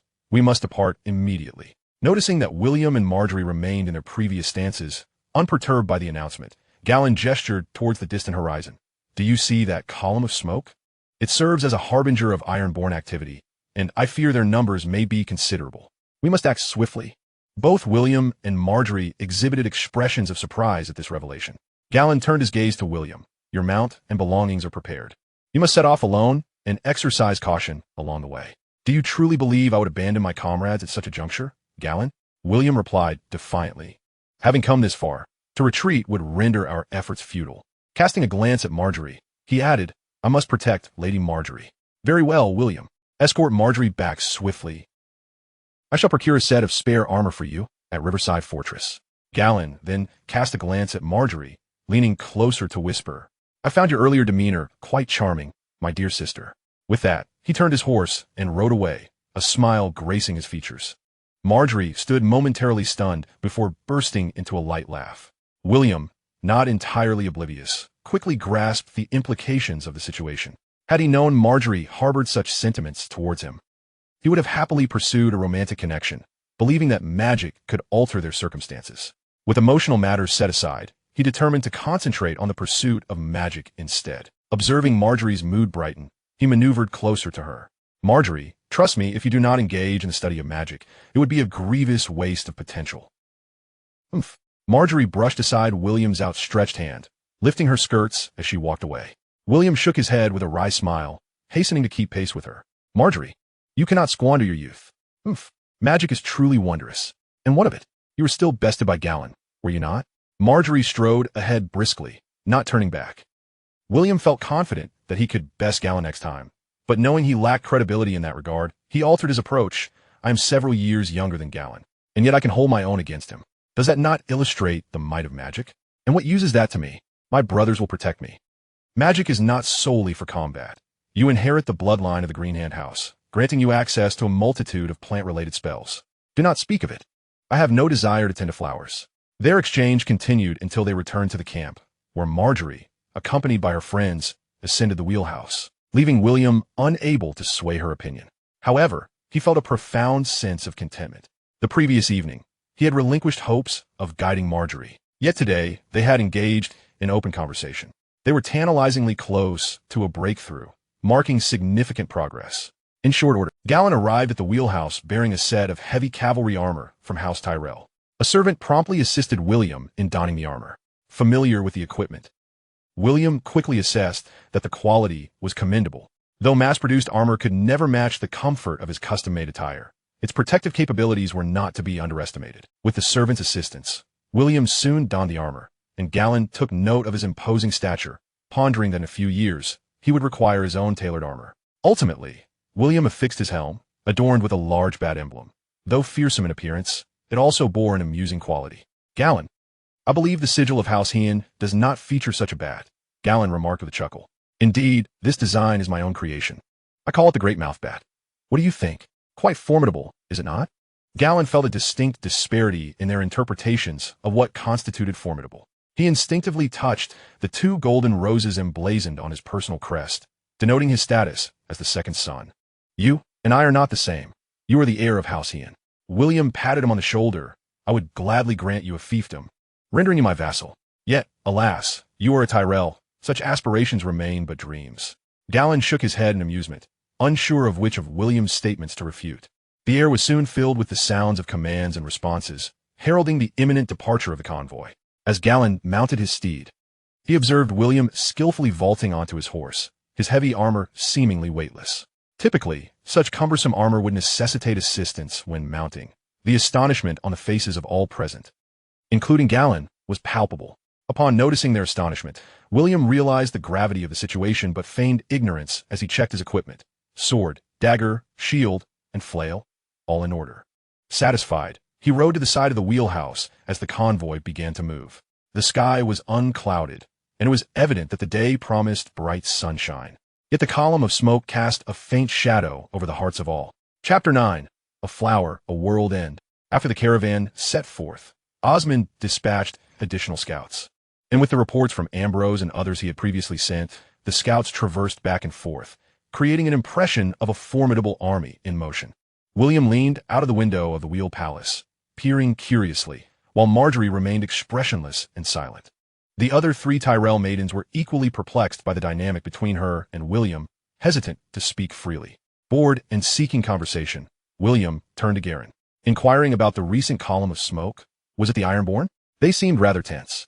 Did the lands of the Riverlands not fear the Ironborn? William then realized the profound impact the Ironborn had on the 7 kingdoms. Only an outsider like himself could remain indifferent. My family's castle was built by the Ironborn, he jested before shifting the topic, but we have no fewer than 100 cavalry, and with heroes like you and me, avoiding the graybeards of Shield Islands will not be an easy feat. How many ships could sneak in? At most, a couple hundred men, merely a charge. Garen chuckled. Sir Osmond's task is to protect the caravan, not to eradicate bandits. True, but that fortress is not far from Riverbank Keep. How audacious of the Ironborn to venture so deep. Even if they succeed in plundering, by the time they reach the estuary, word will have reached the Shield Islands. Are they not afraid of being trapped? William mused. Since the emergence of the Greybeards, any Ironborn daring to approach the Mander River are surely mad. Nothing they do surprises me anymore. Garen lowered his voice.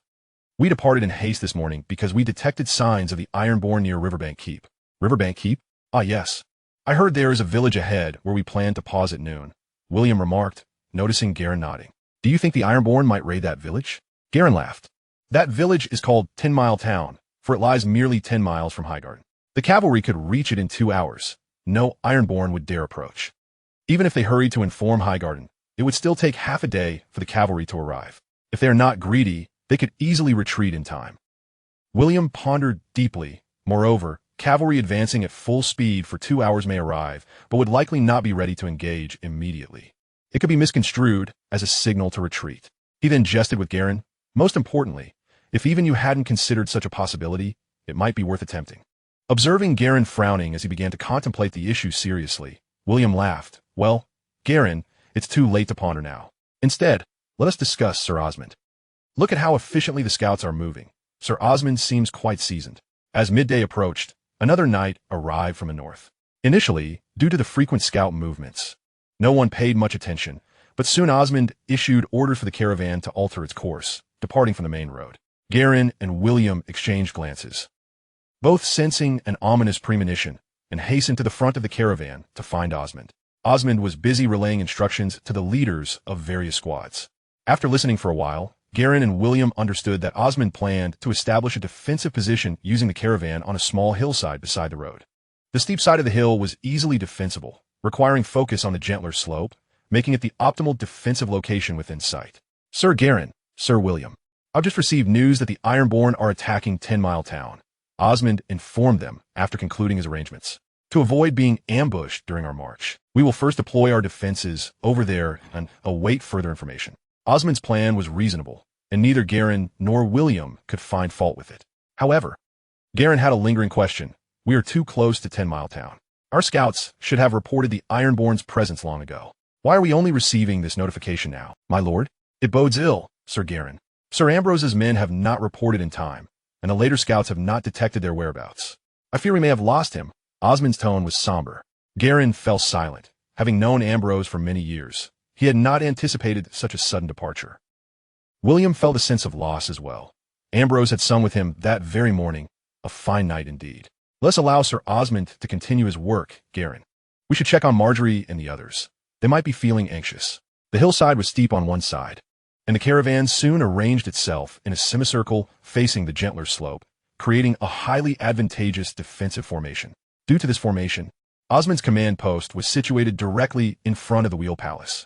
Although it was merely a long table, the knights gathered around it to discuss strategies. Upon noticing Garin and William nearby, they were invited to join, yet both remained cautiously silent. I'm not afraid of idle talk, but for now, I shall observe and learn, Osmond stated, showcasing his extensive experience with meticulous defensive arrangements. Just as the broader plans were being finalized, William suddenly spotted Marjorie descending from the Wheel Palace with her 3 companions, approaching their direction. The group exchanged pleasantries, and amidst the larger gathering, the customary noble courtesies took some time to complete. Sir Osmond, Marjorie began, her elegance unwavering, yet her tone was direct. I have heard that 10-Mile Town is under attack. We must take action. We have established a strong defense here. It is quite safe, Osmond replied, gesturing northward. High Garden lies that way, and a messenger has already set out. The forces will arrive swiftly to exact a bloody lesson upon those shameful Ironborn. The people of 10-Mile Town may not survive until then. Marjorie exclaimed, I am a woman, lacking military knowledge, but those are the subjects of High Garden, and we are the lords of High Garden. Shall we merely sit idly by while they suffer misfortune? The knights fell into a collective silence, unable to meet Marjorie's pleading gaze.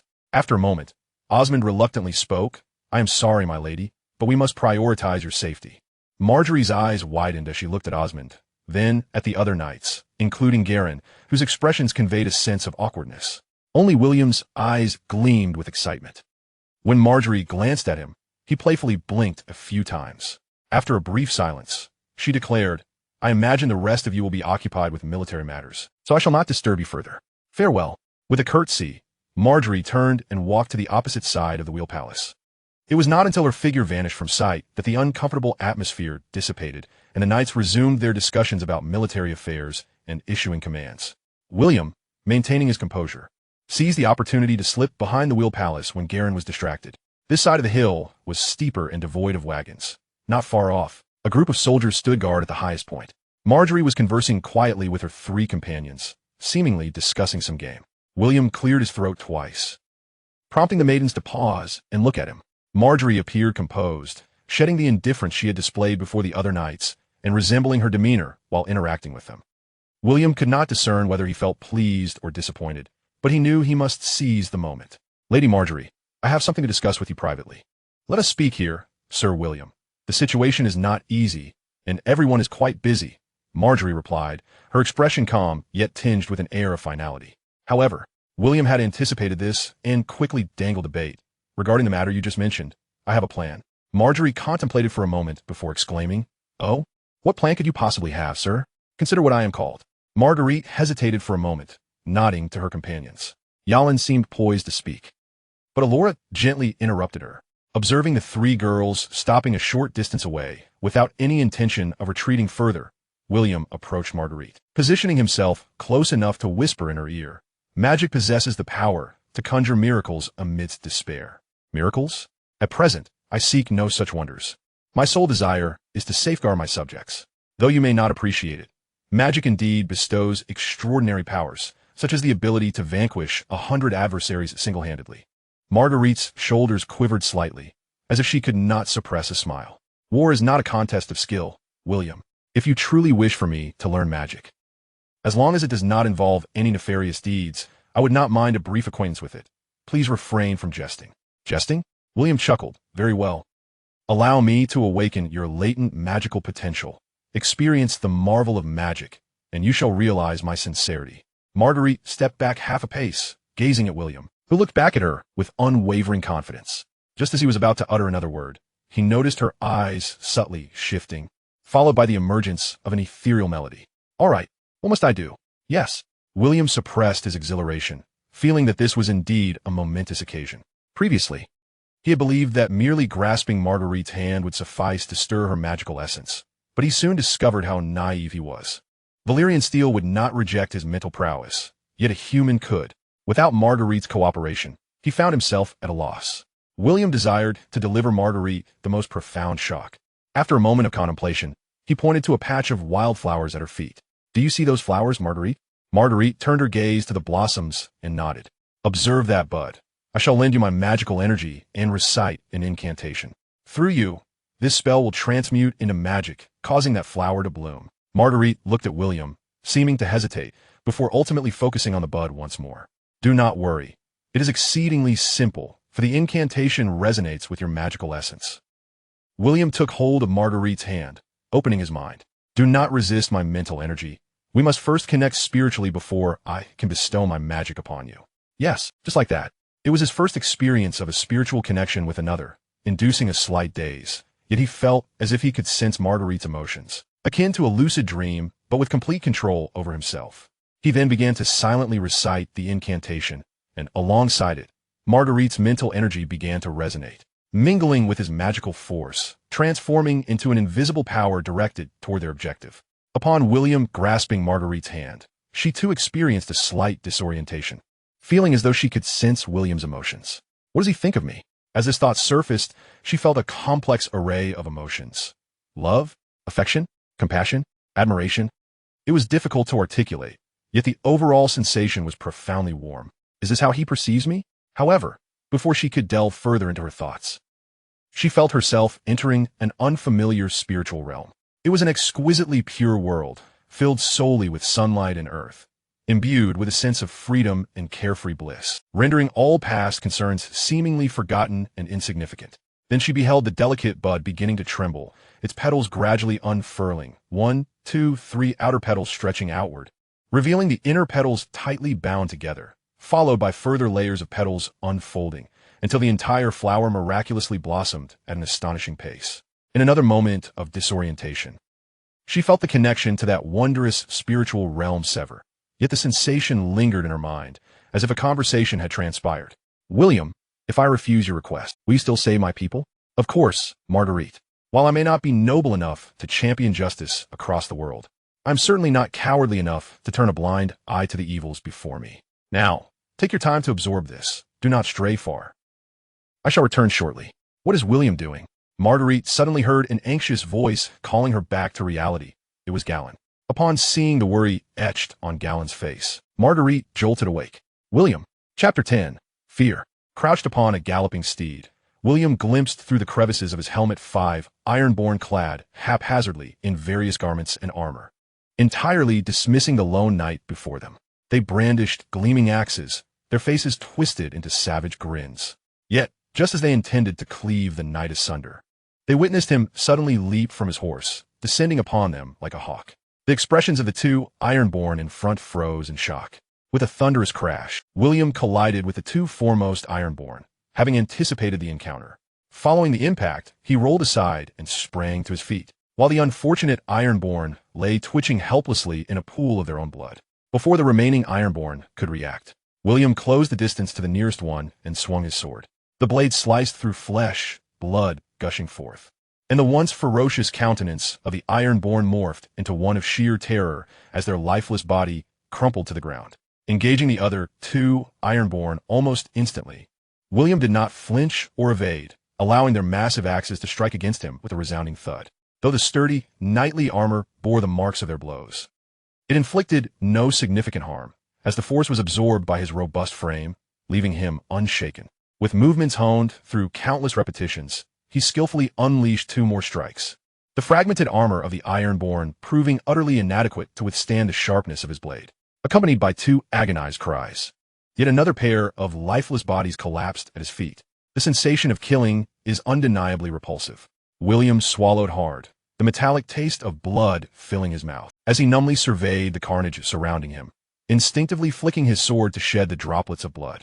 Here, in the realm of Westeros, where lives are as expendable as weeds, from commoners to nobles, who among them is not subject to death at a moment's notice, even to the point of taking many with him? Yet William had no desire to succumb to death. Thus, he had long realized that, whether he wished it or not, he would ultimately find his hands stained with blood.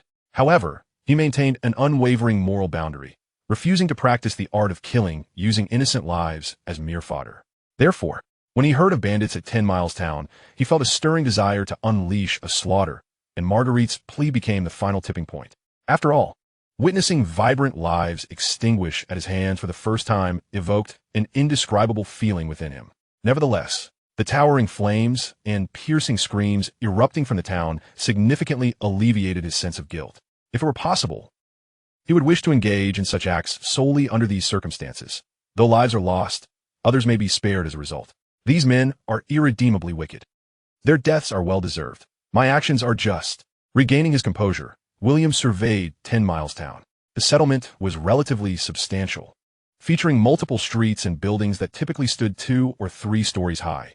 It should have been a bustling locale, now wrought with chaos, every corner shrouded in billowing smoke. The Ironborn were preoccupied with pillage and slaughter. After dispatching 5 sentinels at the entrance of the town, William lingered there for several minutes, mentally preparing himself. And when he regained his composure, he noticed no other Ironborn had appeared. Even amidst the theft, there are those dutifully stationed as sentinels. It seems this band of Ironborn possesses a formidable leader. William pondered his next course of action. It could be troublesome if I were to be surrounded by an organized force, but if it allows me to confront that leader directly, it might not be a bad idea. A decapitation strategy could swiftly eliminate him, and the rest would likely flee, making my task considerably easier. William suddenly regretted having killed so swiftly, depriving the sentinels of any opportunity to sound an alarm. Perhaps they possessed some sort of signaling device. Yet William was loath to rummage through the corpses. It appeared he still had a long journey ahead. One step at a time, he thought. As he approached the town's entrance, the situation within remained obscured, rendering any tactical planning futile. He strode forward, not at a hurried pace. Yet when he encountered the scattered Iron Men engaged in their nefarious deeds, he moved with the swiftness of lightning, striking them down without a hint of defense, effortlessly exchanging blows. In no time, he had dispatched no fewer than 20 Iron Men, each felled by his ruthless strikes. Along his path, he liberated dozens of individuals, most of whom were women, some hiding in cellars or secret chambers. With each rescue, he urged them to flee towards a makeshift camp. Upon arriving before Grand House, a sudden surge of over a dozen Iron Men erupted from various directions, surrounding William in the center of the street. At last, I've been discovered. These Iron Men are indeed slow to react, he mused, adopting a defensive stance, resolving to take the initiative. However, the Iron Men, seemingly wary of William's ferocious attacks, refrained from acting recklessly despite their numerical advantage. After a tense standoff, William chuckled, "Not coming, are you? Then I shall take a moment to rest." Appearing to relax, he spread his arms casually, his massive broadsword resting on the ground. Suddenly, a burly Iron Man, his face a mask of brutishness, could no longer contain himself and charged forward, swinging a colossal axe. With his enthusiasm igniting the others, the remaining Iron Men surged forth. "Then I shall oblige you," William thought, dismissing any hesitation as he lunged at the leading Iron Man. In the instant their weapons clashed, the Iron Man surprisingly adopted a defensive posture, crossing his axe in front of him. Taken aback by this unexpected caution from such a seemingly brutish foe, William scoffed, "Coward." With renewed vigor, he sprang forward, altering his angle in the eyes of the astonished Iron Man. As they brushed past each other, William's sword sliced through the air, inflicting a grievous wound upon the Iron Man's torso, before he elegantly pivoted, not pausing for a moment, and plunged his sword into the back of another Iron Man, leaving him cold and lifeless.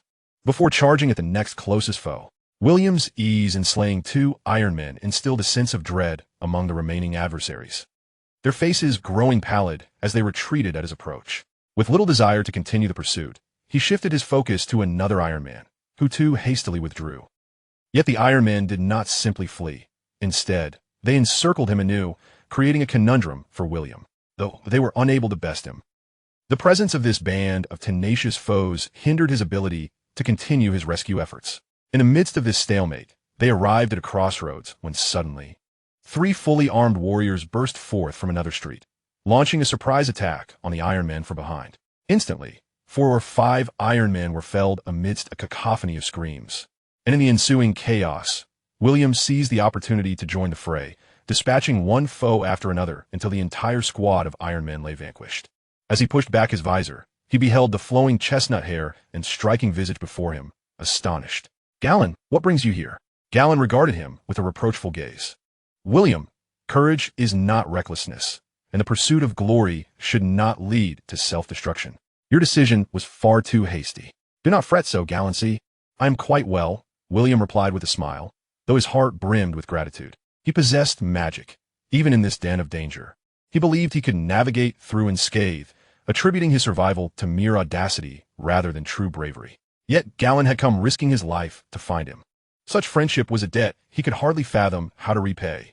Before their conversation could deepen, a commotion erupted from the opposite street, the sound of approaching footsteps indicating the presence of dozens. Galen urged, "Quickly, William, Sir John is outside awaiting our arrival." Were it only himself, he would not have feared. However, amidst the chaos, he could not ensure the safety of others, and the thought of Galen being harmed weighed heavily on him. Thus, he complied, and they fled together. Suddenly, a sense of foreboding surged within William. Realizing the imminent danger, he instinctively shoved Galen aside. Stumbling, Galen struggled to regain his balance, only to witness William turn to face the street from which they had come. A massive axe whistled past Galen's line of sight, the wind from its passage stinging his face. In the next heartbeat, it struck William's chest plate with a sickening thud, the tremendous force knocking him to the ground. As the magic shattered upon impact, a chilling dread gripped his heart, and he felt the encroaching coldness threatening to consume him. Everything became void, no sound, no sensation. Unable to direct his body, even his thoughts eluded him. He watched as Galen shouted in desperation, unable to hear or respond. Galen, pursued by a towering Iron Man wielding an enormous axe, fought valiantly. Despite the giant's formidable presence, Galen's prowess was unmatched. Chaos ensued as Galen and his retinue, well-trained and seamlessly coordinated, effectively shielded each other, rendering the overwhelming numbers of Iron Men ineffective. Yet, as some Iron Men began to attack the fallen, Galen's resolve to protect himself faltered, and their formation began to disintegrate. Galen, unwilling to abandon his comrades, suffered injuries as one squire fell, then another, until a final axe struck him from behind. As he collapsed, a look of profound regret lingered in his eyes. "It is I who should apologize, Galen." Chapter 11. Fury. Consciousness abruptly returned to William, and as he broke free from the grip of overwhelming terror, he heard his own furious roar. Galen, with a spray of blood, he wrenched the axe embedded in his chest plate and hurled it at the Iron Man who sought to pursue Galen. The flying axe struck true, colliding with the Iron Man's head, sending him sprawling as if struck by a speeding carriage. William bellowed, rising to his feet, his chest plate marred by a gruesome gash, blood splattering around him.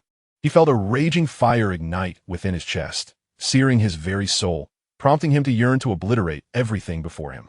The tallest Iron Man, evidently their leader, bellowed with a maniacal grin, perhaps promising a handsome reward, and the Iron Men erupted in excited shouts as they surged forth.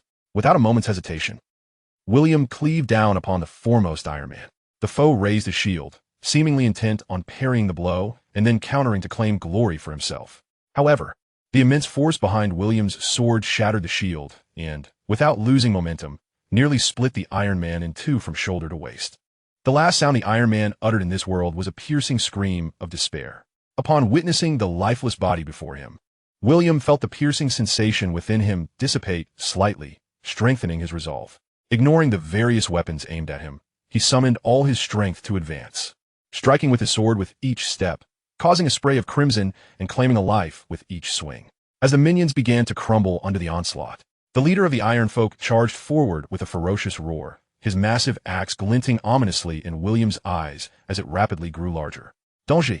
The magical absorption that had saved William's life had already faded. Sensing that this blow would inflict unbearable harm, he executed a swift maneuver, evading the frontal assault and launching an attack from the side.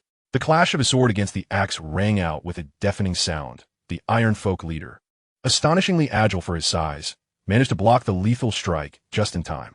William's fury intensified as he continued his relentless assault, the clang of metal resounding incessantly. The Iron Folk leader struggled to withstand the barrage, retreating while displaying a grave expression. He could hardly fathom that in the bay there existed someone capable of simultaneously overpowering him in both strength and speed. His only hope lay in the belief that this knight's relentless fervor could not last, and that he might find an opportunity to counterattack or at least escape. Yet, each of William's strikes seemed to grow in might, showing no signs of waning, while the leader's arms began to ache and falter. As William bellowed and brought his sword down once more, the Ironfolk leader instinctively raised his axe to block. However, this time, William executed a graceful flourish, his sword carving a beautiful arc as it cleaved through the wooden handle of the axe. In the leader's eyes, filled with despair, he was severed along with his axe into 4 segments. Blood gushed forth, drenching William as he reveled in the sanguine rain, howling to the heavens. Faced with the demonic visage of William, the Ironfolk finally broke, shrieking in terror as they turned to flee. William relentlessly pursued them, undeterred, slaughtering his way from one end of the small town to the other. Ultimately, most of the surviving Ironfolk escaped the town, desperate to reach the riverbank and board the longships to flee from this terrifying demon. Alas, even this wish proved elusive. William pursued them beyond the town, cutting down every Ironfolk within sight until he reached the wide river and the few empty longboats along the shore, with not a single living Ironfolk remaining in view. As if awakening from a dream, William halted and sank to his knees by the riverbank, one hand resting on his sword while the other braced against the ground. Gasping for breath, the exhaustion of his mental faculties brought on a violent headache, making the world spin around him. Time lost its meaning as the sound of galloping hooves echoed, and a troop of cavalry appeared in his line of vision. Upon seeing the green field adorned with golden roses, William felt a laugh bubbling up, but only managed a grimace, forcing himself to endure the pain that coursed through his body as he steadied himself with his sword, pointing towards the town, shouting, "Go find Galen, Galen." A ripple of disturbance passed through the orderly ranks of the cavalry, and soon, the majority turned and quickened their pace towards the town, while 2 riders approached William. Dismounting, the 2 came before him, gazing at the corpses that stretched from the town to the riverbank, and at the figure standing resolutely with his sword, awe and fear mingling in their eyes. "Sir William, we will escort you back to camp. You require treatment." As they lifted the tent flap, the stench of blood assaulted the senses, and Marguerite, seemingly oblivious, stepped inside. The first sight that met her was William's helm, nearly drenched in crimson, the bat emblazoned upon it appearing grotesquely bloodthirsty. The hair beneath was matted with blood, clinging together, and his once handsome face was marred with grime. Then Marguerite's gaze fell upon his armor, which bore the scars of battle. It was hard to fathom how it had withstood such damage. Riddled with gashes from sharp blades and dents from blunt instruments, the massive gash across his chest tightening her heart. Fortunately, his eyes still sparkled with vitality, and upon meeting her gaze, he offered a smile that stirred something within her. Before entering, she had prepared to reprimand him fiercely, but now, words failed her. After a moment of silence, William broke it. "Sir John informed me that Galen is doing relatively well. Just moments ago, Sir John Roant, the knight who had come to assist them at 10 Mile Town, had visited William and shared Galen's condition." Upon hearing Galen's name, Marguerite's eyes glistened with unshed tears, her fists clenching tightly, as if she were ready to unleash her fury upon someone. "Relatively well? I just saw him. He's still unconscious, and I don't know if he'll survive the infection." Though everyone was deeply concerned for Galen, William felt a sense of reassurance. As long as Galen pulled through, everything would be fine. Of course, if Marguerite were not by his side, it would still pose a problem. The experience of activating Marguerite's magic before their departure had solidified his belief that as long as they worked together, Galen's injuries would be trivial. "Calm down, Marguerite. I told you miracles," he said, glancing at the 3 girls who had been trailing behind Marguerite. Marguerite took a deep breath, exhaling slowly, her clenched fists loosening as she turned to face the girls. This time, they demonstrated remarkable cooperation, exchanging glances, then gradually breaking into smiles before turning to leave with light steps. As they exited, Eloan even flashed William a playful face. Ever since returning to camp, William had noticed that nearly everyone regarded him differently than before, with Marguerite being the sole exception. Once the girls departed, Marguerite stepped closer to William, lowering her voice. "Your miracle almost cost me my brother." Though her tone was quiet, the anger simmering beneath made William feel rather awkward. "I hadn't anticipated Galen would go. If it were just me." Marguerite interrupted him forcefully. "Just you? Huh, then I wouldn't need to speak to your corpse." William found himself at a loss for words. Had it not been for Galen, he too might have fallen victim to the Ironfolk leader's flying axe. If any Iron Folk had struck when he lost control, his journey through Westeros would have ended there. At least the outcome was favorable. Both Galen and I are unscathed. And we saved many others, William said awkwardly, avoiding Marguerite's gaze. But I don't like this feeling. Galen means more to me than anyone else, he remarked, looking at Marguerite, suddenly compelled to ask, what about me? Marguerite's cheeks flushed slightly, but she replied, are you foolish? Sir, how can you compare yourself to Galen? With that, she stood up, turning her back to him. Regardless, I no longer wish to learn any magic. A surge of emotion welled up within William. What have I worked so hard for? This isn't fair. Yet he sought to salvage the moment. Marguerite, magic is merely a form of knowledge or skill, while it is wondrous at its core. It is no different from martial arts, music, or painting, but I believe it brings misfortune. Just a slight brush with it almost cost me my brother. Why should magic disappear? Perhaps it is precisely for this reason that it has been forsaken by people. Marguerite's tone remained calm. Yet William could sense the unwavering resolve behind her words. Left speechless after a long pause, he rolled his eyes. All right, since it is so, I won't force you. But Galen is still in danger. For his sake, shall we collaborate once more? Marjorie turned around, a hint of curiosity flickering across her expression. I now believe that you indeed possess magic, but why do you not save Galen yourself, instead of relying on me? Everyone possesses unique talents, and it is no different in the realm of magic. We each have our distinct magical gifts. Marjorie, William replied, seizing the opportunity to impart magical knowledge to Marjorie. My affinity lies in combat. I lack the ability to heal others, whereas your talent is rooted in the realm of life. Do you recall the spell that causes flowers to bloom? That was likely a magic wielded by your ancestor, the Green Hand Gallus. Marjorie nodded, deep in thought. At that moment, Arrow's voice resonated from outside the tent. Sir Werner, greetings. Miss Arrow, Miss Yellen, Miss Mage, greetings to you all. Sir Werner's voice sounded somewhat aged. The tent flap was lifted, and the elderly knight, acting as a temporary healer, entered with several servants, bowing to Marjorie, who stood a few paces away from William. Good day, Miss Marjorie. Good day, Sir Werner. Miss Marjorie, we must assist Sir William in removing his armor to tend to his injuries. Could we kindly ask you to step aside? Marjorie regarded William with a complex gaze before smiling at the old knight. Very well, my lord, she replied, turning to exit the tent. Chapter 12. Heroes. Once the servants assisted in removing the armor and cleaning the wounds, Sir Werner was astonished to discover that, despite William's numerous injuries, none were severe. A simple bandaging would suffice. The task was completed in little time, and, after exchanging pleasantries filled with awe, Sir Werner advised William to rest before taking his leave. William closed his eyes, recuperating his strength while contemplating how to heal Galen.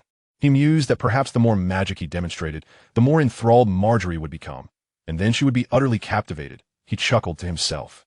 But fatigue soon overtook him, and he fell asleep. In a hazy state, William awoke to the enticing aroma of food. He unwrapped a bandage to check his wound, which had nearly healed, and to avoid causing a scene, he rewrapped it before dressing and stepping out of the tent. The sun had dimmed its brilliance, and the sky was a serene blue, resembling a pristine lake. Countless tents cast elongated shadows beneath the setting sun. The air was imbued with the scent of smoke from the cooking fires, indicating that they would be camping here for the night. Then, he spotted a large troop of cavalry approaching from the direction of 10 Mile Town, raising a cloud of dust, with green banners adorned with golden roses fluttering high. Finally, reinforcements from Highgarden have arrived, he thought. As William made his way to find Galen, he encountered several servants along the way, who paused to bow respectfully upon seeing him before continuing with their duties. William returned their smiles, feeling a swell of pride. Previously, he felt somewhat invisible within the ranks, but now every individual acknowledged him with a bow, allowing him to relish the sensation of being a person of significance. Galen remained unconscious, his countenance serene, embodying the image of a tranquil and handsome man. His breathing was steady and robust, which reassured William. The servants attending to Galen watched him leave with a look of reverence. Marjorie's companions smiled at him, then, without waiting for Marjorie's cue, obediently stepped aside from the Wheel Palace. Despite being of collateral lineage, these three were also ladies of House Tyrell, and their cooperation took William by surprise. However, he did not presume to enter the Wheel Palace, standing by the entrance until the young women had moved further away before addressing Marjorie. Marjorie, I just visited Galen. Although he has passed the critical phase, the risk of infection remains. We should attend to him as soon as possible. Marjorie stretched her body in her seat. Have you fully recovered? Not completely, but I should manage with a few spells. Upon hearing spells, Marjorie furrowed her brow, hesitating to respond. Noticing her indecision, William smiled. Regardless of magic or not, it surely cannot hurt to check on your brother, can it? Very well. Marjorie finally nodded. As long as you accompany me, everything will be manageable, William thought with satisfaction. The two, along with the three young ladies, were just about to head to Galen's tent when they suddenly spotted Osmond approaching with a fully armored knight. After a series of elaborate formalities, Osmond introduced the knight.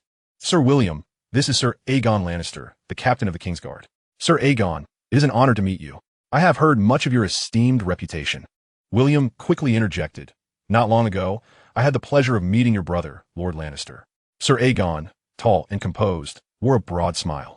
Sir William, I must express my admiration. When I visited 10 Mile Town, your bravery was beyond description, facing 100 foes single-handedly.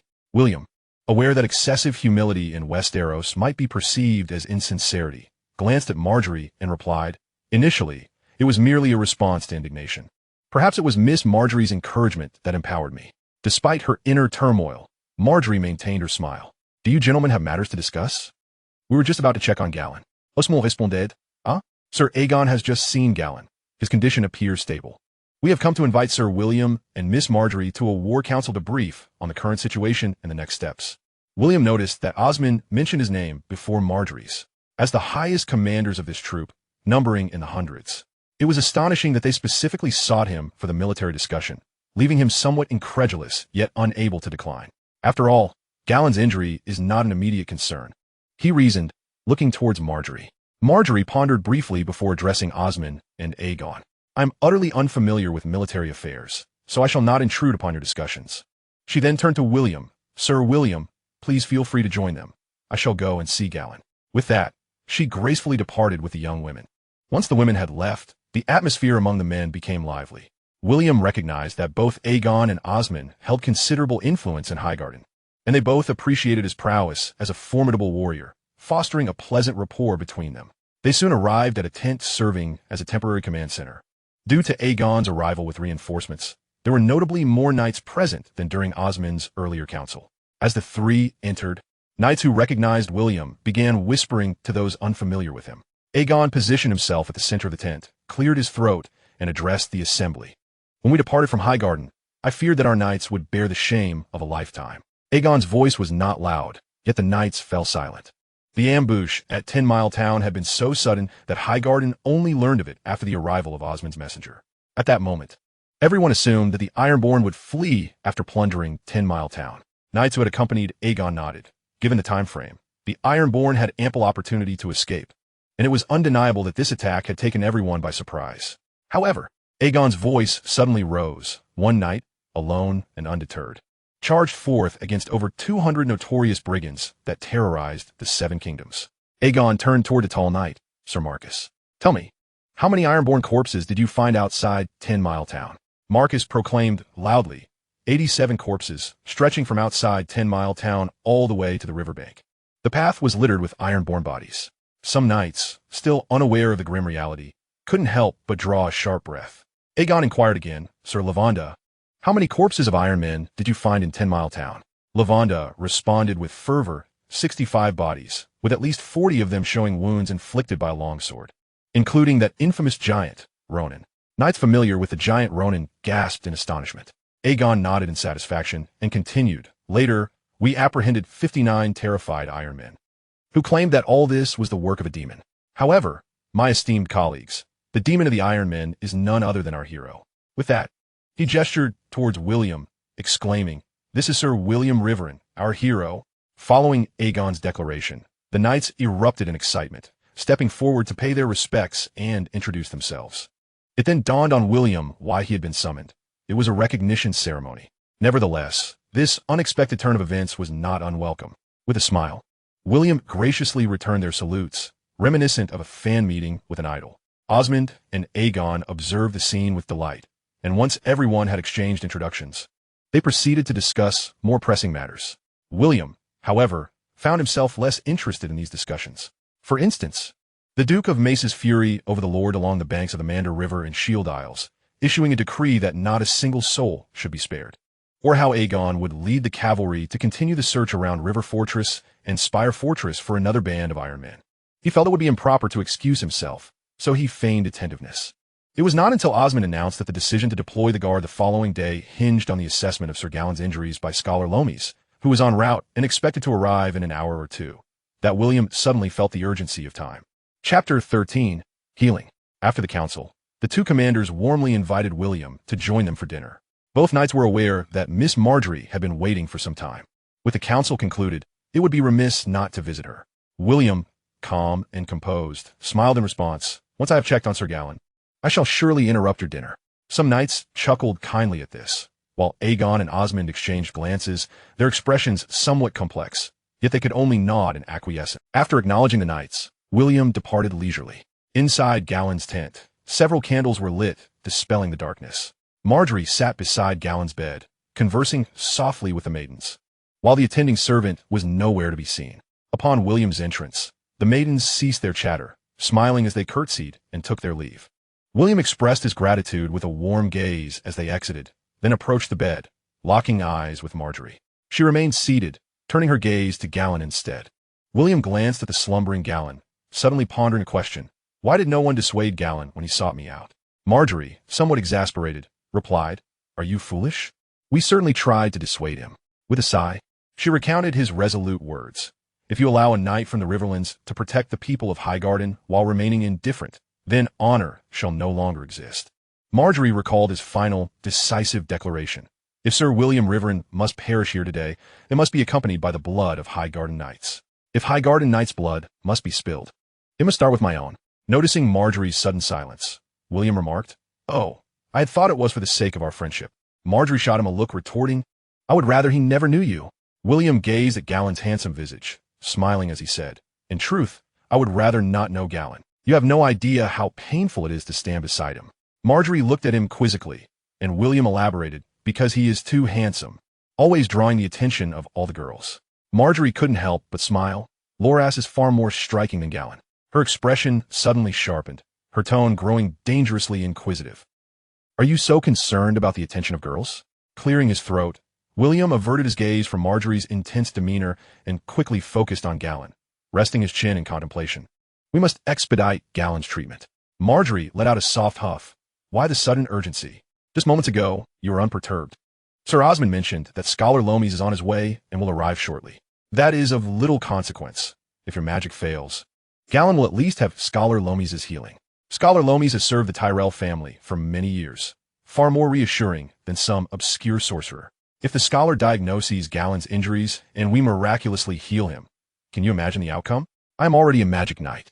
I wouldn't mind having an additional magic princess as company. William chuckled. Marjorie stood, silently pacing a few steps before turning her back to William, as if finally resolved. This will be my final encounter with magic, solely for Galen's sake. We will treat Galen before Scholar Lomies arrives. He will only assume Galen's injuries were not severe, and no one will discover the traces of magic. William moved to the opposite side of the bed, extending his hands, palms facing up towards Galen's chest. It will be all right, Marjorie. Come on, baby. Marjorie turned, her expression devoid of emotion, almost methodically walking to the bedside. She gazed into William's eyes, her own reflecting no feelings, and slowly extended her hands, gently placing them in William's palms. As a smile crept across William's lips, Marjorie felt a fleeting moment of disorientation. She knew the process had begun. This time, she was mentally prepared to embrace the experience. She felt as if she traversed the night sky, enduring a long, lonely silence, wandering in an empty void, until suddenly encountering a warm light that melted away the frost on her exterior, dissolving the icy shell. As unspoken trust delved into her core, she sensed an intangible connection forming between them, allowing them both to enter the depths of one another's souls. The sensation he bestowed upon her felt akin to the previous encounters, seemingly untouched by the turmoil of the recent bloodshed, and she felt a subtle release of tension. William sensed Marjorie's presence and began to silently recite a spell. If it were only him, this incantation would not evoke any magical fluctuations. However, just as he anticipated, within Marjorie's mental realm, the magic transformed into life energy. Yet, he did not immediately heal Galen. Marjorie felt the magical waves emanating from his mental landscape. A warm energy surged forth from the very depths of her soul, akin to rays of sunlight weaving through her heart, exuding a fragrant aura imbued with the rhythm of life. She savored the moment in tranquil delight, utterly absorbed, as if she could remain in this state until the end of time. Time lost its meaning as she felt him guiding her hand slowly downward, placing it upon Galen's chest. That energy, under his control, flowed into Galen's body. In that instant, she envisioned Galen's wounds, rapidly mending under the nourishing energy, akin to tender sprouts flourishing after a rain beneath the sun. William released her hand, and the illusion gradually faded. After a moment, Marjorie blinked, as if awakening from a daze. Is that all it takes? Well, healing magic is not the kind that instantly removes injuries. There exists an incantation that can rewind time, altering the past as if the harm had never occurred, and another that can transfer injuries to any other creature, albeit that seems somewhat nefarious. Still, these spells can indeed effect immediate healing. Healing magic simply utilizes life energy to assist Galen in accelerating the healing of his wounds and resisting infection. William was relentless in seizing every opportunity to impart magical knowledge to Marguerite. Whose vitality will that consume? Yours or mine? Marguerite appeared utterly indifferent to the enchanting spells. Vitality? Huh, Marguerite. Magic does not drain vitality. It merely consumes magical energy, which is as abundant as the very air we breathe, inexhaustible and ever-present. William smirked, his expression tinged with mockery. We are not like the Red God's peculiar blend of sorcery and divinity, which demands a human sacrifice before it can be utilized. Moreover, even after such a sacrifice, there is no guarantee that it will be effective or employed correctly. Reflecting on Aunt May's amusing blunders, William couldn't help but chuckle and shake his head. What cost is associated with consuming magical energy? Marguerite's demeanor remained serious, devoid of humor. William crossed his arms and tilted his head in contemplation. A cost? What cost could there be to expending magical energy? We bask in sunlight and inhale air. What is their cost? Is there anything in this world that allows one to reap benefits without incurring some form of expense? A twinge of unease flickered within William. Ah, is that a saying left by the enigmatic gals? Yet, he reassured himself, having practiced magic for several years with seemingly no side effects. As a man who cherished life, he often delved deeply into his soul during meditation, meticulously examining himself, and had never unearthed any anomalies thus far. William, can you see the end of the thread of fate? You may perceive no immediate harm, yet you can never foresee when you will pay the price for your actions. Marguerite sighed, shaking her head. You know nothing, William. Chapter 14, The Distant Eye. Upon hearing such metaphysical responses, William felt a sense of relief wash over him. He was eager to enlighten Marguerite about the principle of energy conservation. In his view, magic was merely a form of energy, not truly lost, but rather transformed into another manifestation, akin to solar or wind energy, gifts from nature. Suddenly, hurried footsteps echoed outside the tent, drawing closer. Regretfully, William ceased his educational endeavor and approached Marguerite to gaze toward the entrance. Moments later, the tent flap was lifted, revealing a man with graying hair and beard, his distinctive robe and heavy necklace signifying his scholarly status, followed closely by Egan and Osmond. Scholar Lomies, Marguerite exclaimed, rushing forward in delight, while William silently rejoiced at the scholar's timely arrival. My dear Marguerite, you must have been quite worried, but all is well now, Scholar Lomies said kindly, regarding her with a gentle gaze. Marguerite reached out to William. Scholar, this is William Riverin from Harrenhal. William promptly bowed. Greetings, Scholar. Lomies merely glanced at William. I shall first check on Galen. My apologies for the oversight, he said as he moved to the bedside. An assistant, resembling a servant, squeezed past Egan and Osmond, bringing a medical kit and joining Lomies in his diligent tasks. Marguerite moved closer to the scholar with concern, while William discreetly retreated to a corner of the tent, standing beside Egan and Osmond. The trio exchanged quiet pleasantries before settling into an expectant silence. They did not wait long before witnessing Lomies adjust Galen's blankets, seemingly conducting an examination. He then turned to Marguerite, his expression relaxed. Galen's condition is far better than I anticipated. His wounds are not severe, and he may merely be suffering from excessive blood loss, which has caused his prolonged unconsciousness. Marguerite, who had been tense, finally exhaled in relief, her face breaking into a smile. May the seven gods bless us. Perhaps she was also relieved that the scholar harbored no suspicions regarding magic. The three men, positioned in the corner of the tent, appeared equally elated. However, William was merely acting, while Osmond genuinely breathed a sigh of relief. After all, Galen had accompanied him, and if anything were to happen to him, Osmond would undoubtedly bear some blame.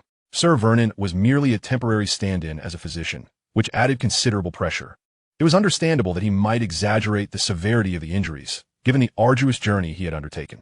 Observing Marguerite as she patched up another tear, William silently applauded her efforts. Lomies stroked his graying beard, feeling a profound sense of relief at Galen's safety. "Nothing else matters, my child," he remarked before turning to Osmond. "Sir Osmond, Galen should awaken by tomorrow morning. Let us arrange for our departure at dawn." Osmond nodded in agreement. "Very well, scholar. Allow me to take my leave to make the necessary arrangements." Egan and William followed suit, bidding their farewells. Lomies nodded.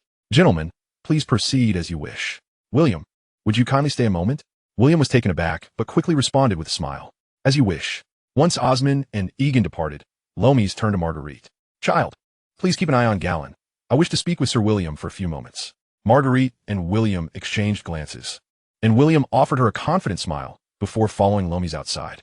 However, Lomies did not venture far, stopping just a few paces from the tent, gazing up at the starry night sky. When William reached his side, Lomies turned to him. "Sir William, Lord Mays wishes for you to refrain from approaching the High Court." William was momentarily taken aback, but quickly grasped the implications. Indeed, it is no surprise that Lord Mays is so protective. He realized that news of his relationship with Marguerite had undoubtedly reached Mays' ears, though his pursuit of Marguerite stemmed from a desire for magical knowledge. To an outsider, it appeared as mere romantic overtures. Given that Lord Mays aspired to become the king's grandfather, he would naturally regard William, who could potentially disrupt his plans, with disfavor. Seeing the expression on William's face, caught between laughter and restraint, Lomies chuckled. Indeed, Lord Mays can be rather impulsive. He will calm down in due time. Unable to hold back any longer, William replied with a grin. "In that case, I shall not impose myself any further. Once Galen awakens tomorrow, I will bid him farewell and take my leave." Lomies regarded the composed William with admiration and engaged him in conversation about the old town and the scholarly city before William took his leave. True to expectations, Galen awakened the following morning. As William entered, he observed servants tidying up the dining ware, indicating Galen had an appetite. "Long time no see, Galen," William jested. Galen nodded, a hint of nostalgia in his eyes. Indeed, it has been ages, long enough to feel like an eternity. The two embraced, exchanging firm pats on each other's backs, and shared a knowing smile that conveyed unspoken understanding. Galen waved away a servant who approached to assist him, standing up. "Sir Egan is about to depart. Shall we see them off?" "Certainly. I would like to meet Sir Egan as well," William replied, confident in the efficacy of the healing arts and unconcerned about Galen's physical condition. The two strolled outside, greeted by the fresh, invigorating air that revitalized their spirits. At that moment, dawn was just breaking, and the camp, shrouded in a delicate mist, was already bustling with activity. They walked at a leisurely pace, and Galen stretched his arms wide, inhaling deeply. In that moment, "I truly believed I could leave everything behind," he said, his tone subdued. "Including Miss Forsyth?" William interjected teasingly. Galen chuckled, playfully swatting William's arm. As they reached the roadside, they spotted the cavalry from the High Court setting off. Egan approached and began conversing with Galen, while the knights paused to greet him, and William bid them a heartfelt farewell. Egan and his knights would continue southward, determined to eradicate any invaders near the Spire Fortress. As Garland watched the cavalry recede into the distance, he couldn't help but jest with William. "William, when did you become so popular among the Knights of Highgarden that even I pale in comparison?" "Of course, it's due to yesterday's battle." Reflecting on the bloody confrontation of the previous day, a flicker of trepidation stirred within William. The salvation of 10 Mile Town marked the most significant alteration he had wrought upon history since his arrival in Westeros, a feat that nearly cost him his life, along with the additional burden of Garland's loss. With this thought, he concealed his smile and regarded Garland earnestly. "I owe you a life, Garland." Chapter 15. Far Away, Part 2. Garland placed his hand on William's shoulder, returning his gaze with a knowing look. "I believed we had moved past such conversations, especially since you saved me later." They both shared a laugh. "Regrettably, you could not save the two knights who accompanied you." William felt a twinge of regret. Had it not been for his presence, those knights would likely not have perished at 10 Mile Town. He had long recognized that his arrival altered the fates of many. Yet he always hoped that the destinies of the virtuous would improve, while the nefarious would meet their just deserts. "Those were Eric and Bob." Garland gazed into the distance, reminiscing. "We met when we were still squires, training together, and were nearly knighted simultaneously. They later pledged their loyalty to me. I thought we would fight side by side until we could no longer ride or wield a sword." It dawned on William how profoundly those two knights affected Garland. Losing such long time and synergistic companions was akin to losing a limb. Overwhelmed by an immense sense of guilt, he silently vowed, "No, I must find a way to make amends to Garland." After a moment, Garland, having regained his composure, noticed William's furrowed brow and couldn't help but chuckle. "There's no need for such gloom, William." They upheld the knight's vow, fighting until the very end. Regardless, their knightly journey bears no regrets. William found himself at a loss for words, suddenly recalling an oath. "Do you swear before the gods and the world to defend the weak, protect women and children, obey the Lord and King, and, no matter how arduous, humble, or perilous the path may be, to fight valiantly and honorably without shame?" Garland listened, enraptured, and after a moment's reflection, replied, "Though I've never heard this oath, it indeed embodies the spirit of knighthood." Eric and Bob were quintessential knights. William nodded in agreement. They turned to walk away, and after a few paces, William couldn't suppress a laugh. "Having bid farewell to Sir Aegon, you must soon bid farewell to me as well." Since we've come this far, shall we not make a detour to Highgarden?" Garland questioned, aware of William's entanglement with Marjorie. "Is there something urgent?" Feeling no need to conceal the truth, William shrugged. "Your father, the Duke of Highgarden, Lord Mace Tyrell, is not particularly welcoming of my presence." Garland felt a mix of amusement and embarrassment as he looked at William. "That is rather impolite." "No worries, Garland. I've been away from Old Town for quite some time. It is better to return sooner." "How long have you been gone? A few days? A long time?" Garland gazed at William incredulously, feeling increasingly apologetic. After a moment's pause, he asked, "Will you attend my wedding?" "I must be there, Garland. You must send me an invitation so that Lord Mace cannot send me away," William said with a playful pat on Garland's shoulder. "Let's go. I need to bid farewell to Marjorie as well." Upon arriving at the wheelhouse, the maidens were prepared to depart. Seeing Garland among them, the three Tyrell maidens lingered, either shyly glancing at Garland or smiling broadly at William. William did not attempt to lower his voice, smiling as he addressed Marjorie. "Marjorie, how do you feel seeing Garland so swiftly restore to health?" Marjorie responded coolly, "I feel quite well," then turned to Garland, adding, "This is the last time, isn't it, Garland?" She emphasized the finality of her words. Garland laughed heartily. "This is all for William. It cannot be deemed my doing." "All right, the last time," he reassured, noting his sister's increasingly severe expression. William, unbothered by Garland's protective nature, locked eyes with Marjorie when she confidently gazed back at him. Seeing Garland unscathed will surely please Valaris as well. He placed particular emphasis on unscathed. Marjorie's breath hitched, her expression unchanged, yet her pupils involuntarily constricted. Of course, he would be very pleased. Speaking of Valaris, William added, "I have heard of his situation. It is truly unfortunate." He endeavored to feign remorse. Indeed, that was many years ago. His injuries were too severe, and the maesters were powerless to assist. Garland unwittingly supported this sentiment. Such injuries are beyond the capabilities of ordinary medicine, unless a miracle occurs. William stressed the word miracle significantly. Garland chuckled. Miracles are called such precisely because they are rare. However, Valaris never dwells on it. He is a remarkable man. "William, when next you visit Highgarden, I shall introduce you. You will surely like him." Marjorie also laughed, though with an underlying tension, and then suddenly realized something, her expression shifting to surprise. "Next time?" "Yes, Marjorie. I am returning to Old Town shortly. While I would love to meet Valaris, I must wait until next time." Marjorie paused. Garland sighed, speaking softly. "Father has refused William passage to Highgarden." William shrugged nonchalantly, exuding an air of indifference. Marjorie's initial shock gave way to confusion, her cheeks flushing slightly, her beauty momentarily distracting William. Soon, Marjorie regained her composure. "That is most regrettable. Please allow me to apologize for my father's rudeness," she said, curtsying. As her skirts swayed, Marjorie rose and met Garland's gaze, one filled with confidence, the other with determined resolve. As the morning mist dissipated and the sun began to shine brightly, Garland and Marjorie stood by the roadside, watching William's retreating figure. Despite their brief acquaintance of merely a few days, they both felt as though William were an old friend, and his departure brought a sense of melancholy. Suddenly, a swift horse galloped into the camp, kicking up a cloud of dust. Shortly thereafter, a servant hurried over, delivering a letter, Sir Garland, an urgent missive from Highgarden. Garland opened it and shook his head repeatedly. Grandmother is once again inviting William to Highgarden. This is truly, he then smiled and handed the letter to Marjorie. "I shall pursue William immediately." Marjorie took the letter but, in a moment of hesitation, grasped Garland's hand tightly, refusing to let go. Garland looked at her in confusion. "Perhaps not.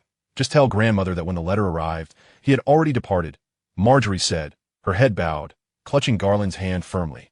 Garland paused, gently stroking her hair, and spoke softly, of course, he has gone far away, very far. Chapter 16. The Warlock. The journey from Highgarden to Old Town on horseback takes over 2 days, and many choose to cover a greater distance each day, arriving just in time.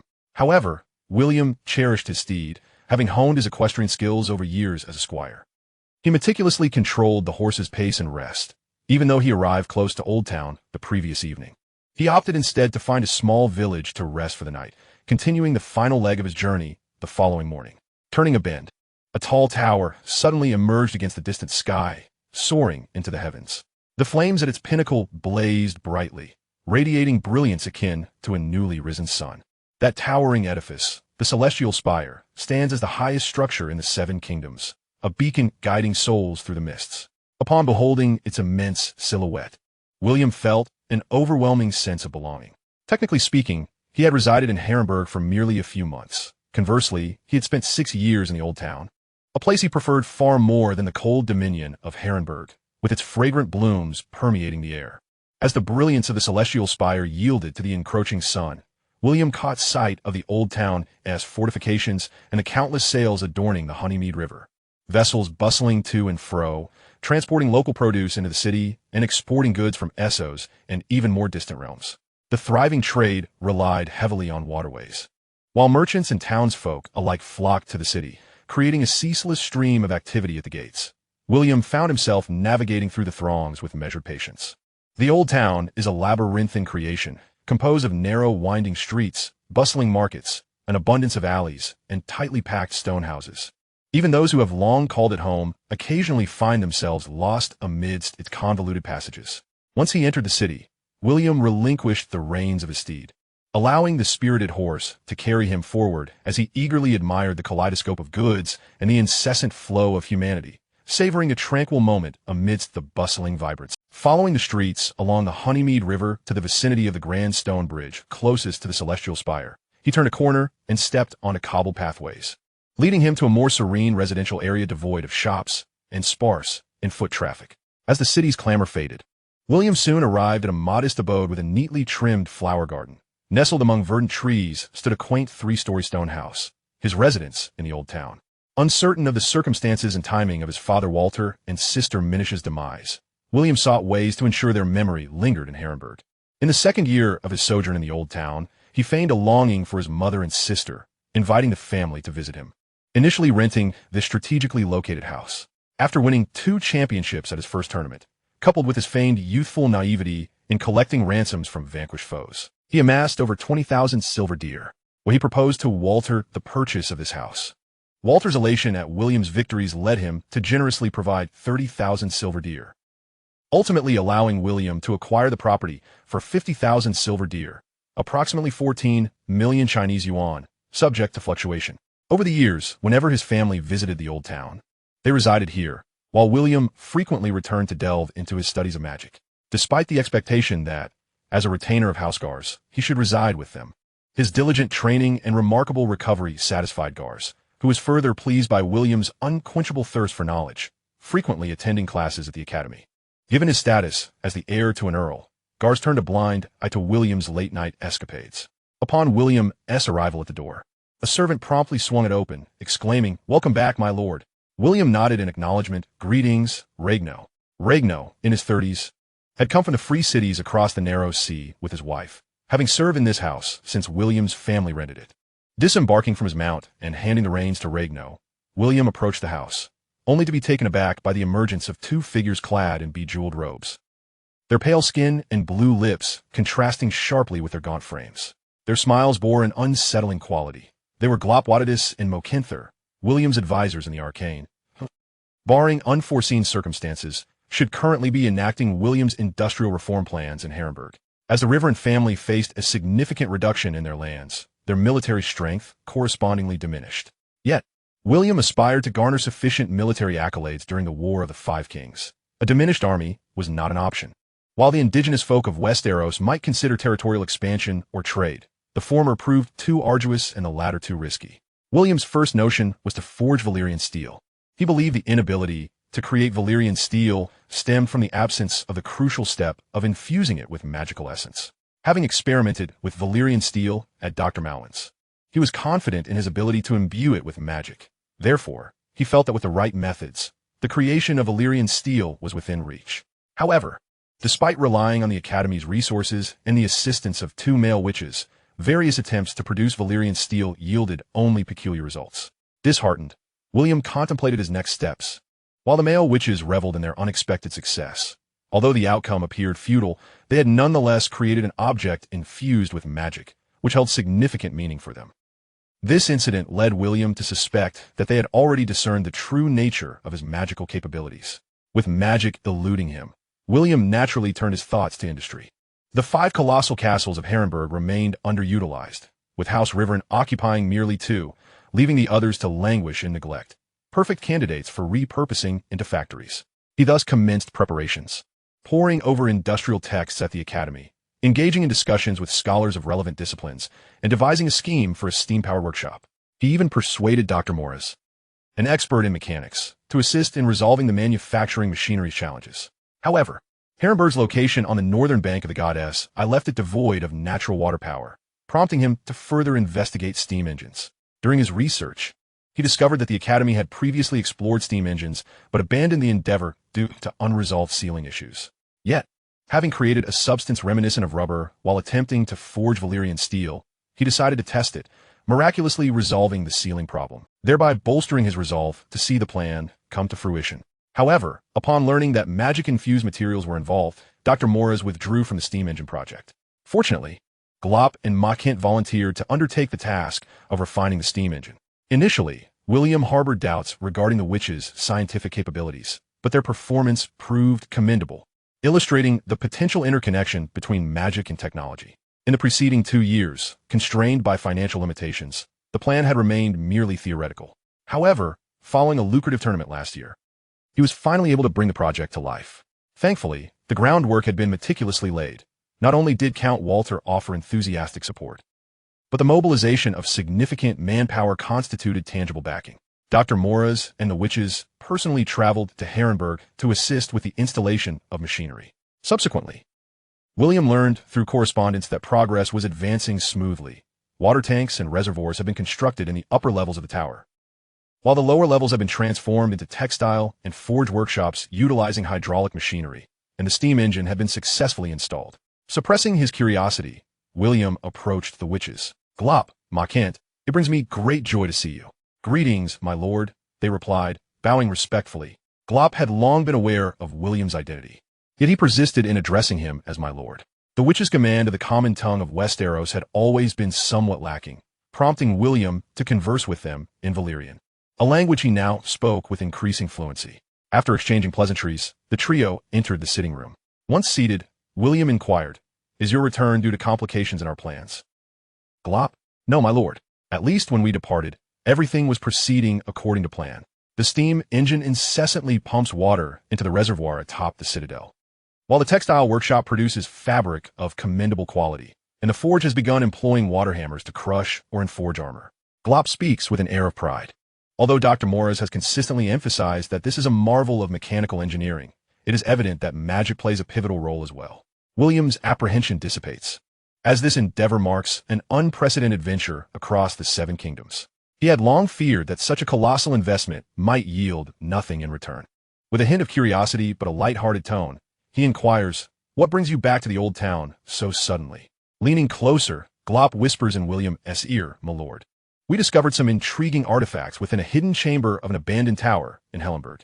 He then produces an exquisitely crafted vanity box from his sleeve, opening it to unleash a chilling surge of magic. Chapter 17, The Witch, Part 1.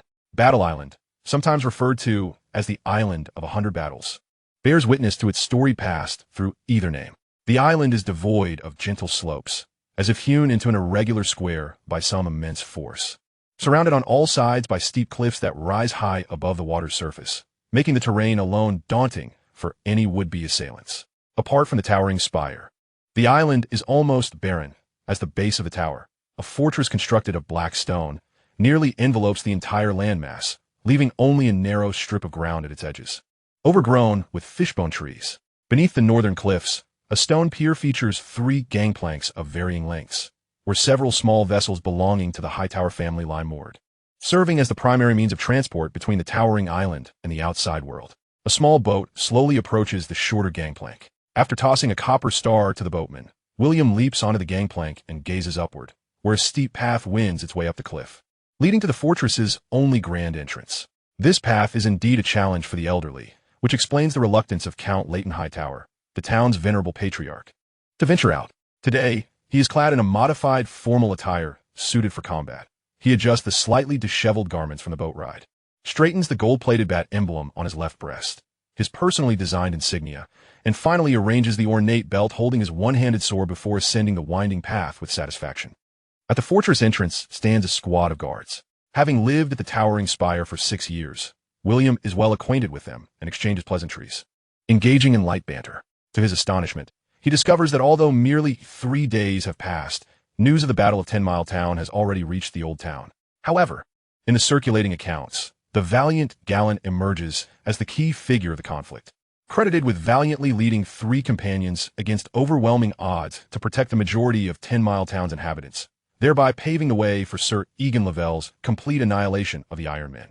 William is somewhat satisfied with this official narrative. After all, it spares him the trouble of outsiders profiting from the tale. After genuinely praising Gallant, he bids farewell to the guards and enters the fortress. The interior of the Blackstone Fortress is a labyrinth of narrow, winding corridors and dimly lit chambers, replete with countless concealed passages and traps that render it akin to a maze.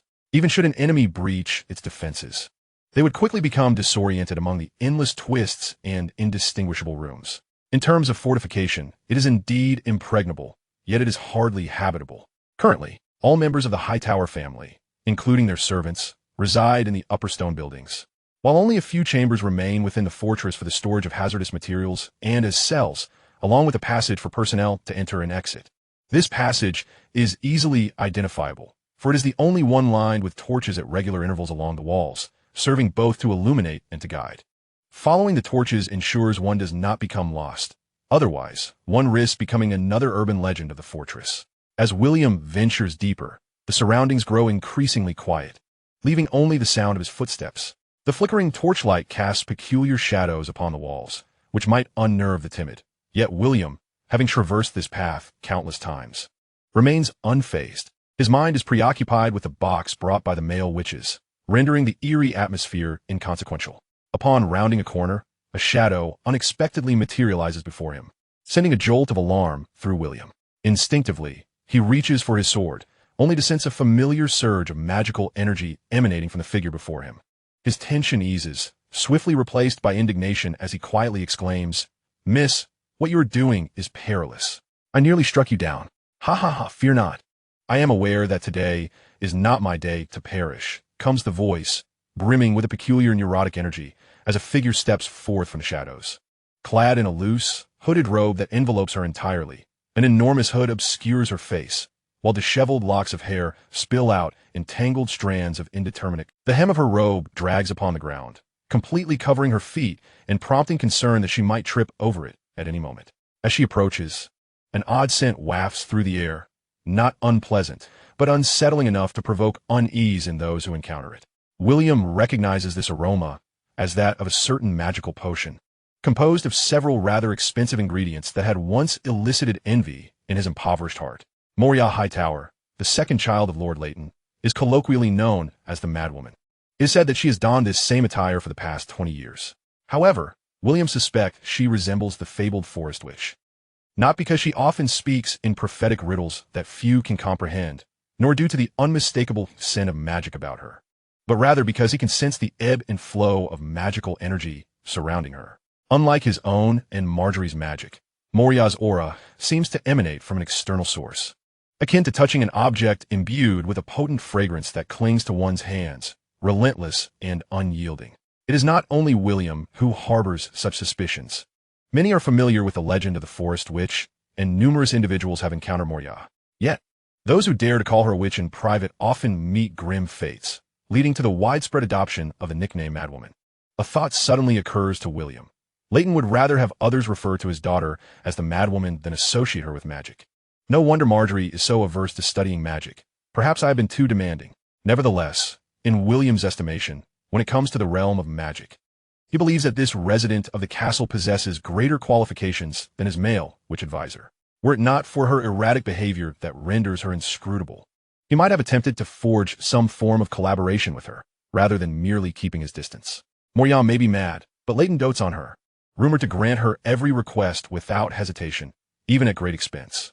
Such a person, naturally, is not someone William would dare provoke lightly. If evasion is his only option, he must take it.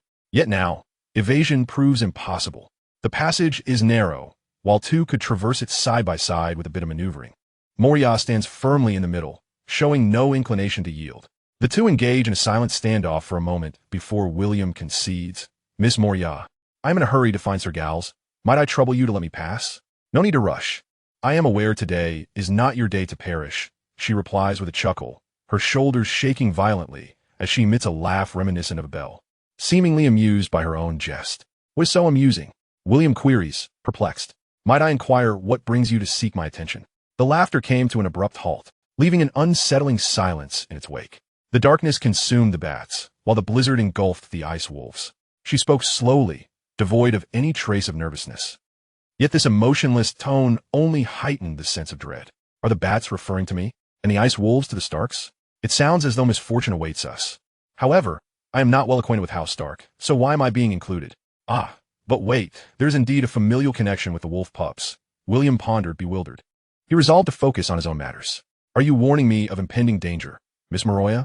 After a pause, that same chilling tone returned. The tears of the fishleaf wood were flowing, and the spirits were sighing. There are simply too many fishleaf woods engraved with weeping faces. Spirits? Then that has even less to do with me. Shaking his head, William ceased to speculate about the riddle-like statements. He spread his hands, apologizing. I'm truly at a loss for your meaning, Mississippi. Once again, silence enveloped them. Suddenly, Moriah turned, leaning against the wall, seemingly allowing William to pass in front of her. However, she did not press herself entirely against the wall, leaving a narrow gap that was neither small nor large. William hesitated, contemplating whether to ask her to move further aside, but fearing her sudden outburst, he opted to sidestep and lean against the wall himself, intending to inch past her. As they stood face to face, William could not help but gaze at Moriah, only to discover that, at some point, she had lifted her head. In the darkness, her face was obscured, yet her eyes gleamed with a deep emerald green that set his heart racing. When their gazes met, William faintly perceived a beam of light emanating from her eyes, striking him with a force akin to a hammer to the head, rendering him momentarily numb and incapable of thought. It was not until his uncontrollable magical power reacted instinctively that he snapped back to reality.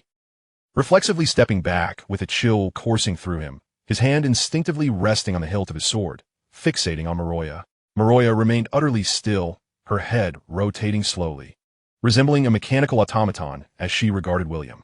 The green hue in her eyes gradually dimmed until her entire face transformed into a black void, as though seeking to absorb everything or poised to unleash something at any moment. Winter is coming, William, she intoned in a tone devoid of any emotional resonance, invoking the Stark family motto in a manner that sent shivers down his spine. Yet, what truly unsettled William was not her utterance, but rather the sudden surge of potent magical energy he had sensed from Moriah moments ago. Although it dissipated as quickly as it had come, William was certain it was no mere illusion. The oppressive force was far greater than the chilling power that enveloped the entire Harrenhal. It was an overwhelming dominance that extinguished any thoughts of resistance within him. William maintained a defensive stance, reluctant to attack or flee. Suddenly, Moriah moved, causing him to involuntarily retreat a step, swallowing hard. Moriah stretched languidly, chuckling. What are you looking at me like that? Are you seeking some amusement? She appeared to revert to her previous erratic demeanor, as if nothing had transpired. William took a moment to reassess. It was the same familiar magical aura, the same neurotic energy. He exhaled a silent sigh of relief, but felt compelled to ascertain further. Miss Moriah, your earlier actions were rather excessive. Excessive? Excessive? She seemed momentarily taken aback before suddenly shrieking and lunging at him. After all I've done for you, you dare to call me excessive? In the firelight, William glimpsed her face emerging from beneath her hood, obscured by shadow, or perhaps dirt, making her features indistinguishable, yet her eyes blazed with fury, unmistakably furious. Even her hands emerged from her sleeves, seemingly intent on seizing him, her elongated nails glinting ominously. William had no doubt that should he be caught, he might indeed be throttled. This madwoman. William had no time to ponder the implications of extraordinary powers as he turned and sprinted away. Fortunately, his enhancements allowed him to move swiftly, soon leaving that terrifying figure far behind. He dashed up the stairs leading to the second floor, arriving at a corridor where the blue sky and white clouds greeted him, invigorating his spirit. Assured that the madwoman was far behind, William felt a sense of calm wash over him as he pondered the recent events. That mental assault must have been the result of some powerful force manipulating Maroya. She certainly lacks the capacity for such an ability, and it seems she is unaware of it herself. But what could this powerful force be? Could it be the Green Prophet? But why would it target me? What grievance could there be? Although attributing the green eyes to the Green Prophet was somewhat tenuous, William could hardly conceive of any other possibilities. Maroya's subsequent behavior had also been peculiar. Her harassment of him was not a one-time occurrence. Having attempted to draw his blood upon their first meeting, later resorting to seduction. While it had been somewhat vexing, she had never before exhibited such overt aggression. If that mental assault was indeed under external control, what transpired afterward? The warlocks have yet to elucidate the nature of their dealings. And now I find myself confronted by this sinister supernatural force. Alas, I feel utterly unwell. William sought Gales, who typically trained soldiers for the Hightower family at the training grounds. In fact, he could be regarded as the Hightower's instructor, though the title of instructor lacked the prestige of that of the Hightowers for science, and thus few referred to him as such. The Tower of the Gods was structured similarly to a pyramid, with each level expanding in area as one descended, culminating in a narrower peak. Each floor featured terraces akin to balconies, with the second floor's terrace, situated atop the Blackstone Fortress, being particularly expansive, housing several crucial functional areas, including the training grounds. As William neared the training grounds, lost in thought regarding the enigmatic magical energy, a figure suddenly lunged at him, accompanied by a piercing scream. "Don't move." "Not move? Do you take me for a fool?" William nimbly sidestepped, easily creating distance between them, astonished as he observed Maroya before him. "How did you get ahead of me?" Maroya initially bore a grim expression, but upon hearing his question, she broke into a silly grin. "There are many secret passages within the Blackstone Fortress that you are unaware of." "Oh well, now I understand." William shrugged indifferently, intending to walk past Maroya. The corridor on the second floor was considerably more spacious, and even if she spread her arms and legs, she could not obstruct his passage. As he approached her, Maroya reached out in an attempt to grasp him. William deftly sidestepped, avoiding her menacing claws, and effortlessly stepped behind her, preparing to dash toward the training grounds. "Farewell. I will tell everyone that you just assaulted me in the corridor." Maroya's shriek seemed to act as a trigger, causing William's raised leg to freeze midair. Oh. Maroya laughed triumphantly. "Have you looked in the mirror lately?" William was at a loss for words, realizing that if he allowed her to spread such rumors, he would be running around in circles to refute them. He needed to find a way to resolve this matter. William resignedly lowered his foot. "Do you truly believe anyone will believe you?" Maroya slowly extended her hand. "Do you truly believe anyone will believe you?" Upon catching sight of the object in her hand, William instinctively pressed his right hand against his left breast, only to find it empty. The bad insignia that should have been there had vanished, now resting in Maroya's possession. "My father has always been eager to find me a suitable husband." "Ah ha ha." Maroya burst into laughter again, her expression not only devoid of shyness, but rather taking on a somewhat sinister aspect. In truth, a mere badge signifies nothing substantial. Even if the old man of the town indulges his daughter without principle, William could at least deny any obligation. What could they do to him? At most, they could expel him, but he had many plans in the old town, and it was not yet time for him to depart. What a predicament! William could not help but scratch his head. Chapter 19, Gray Iron. "Sister, your behavior is utterly excessive." A furious shout interrupted Maroya's triumphant laughter. Pausing for a moment, she recognized the newcomer and began to giggle once more. "Oh, Gals, my dear brother, I was merely sharing a jest with your little squire." William let out a sigh of relief, glad to have passed this hurdle.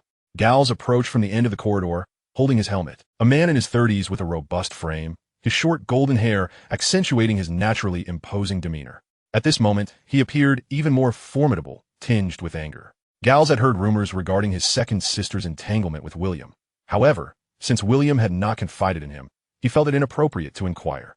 Now, witnessing it firsthand, he was seized by indignation.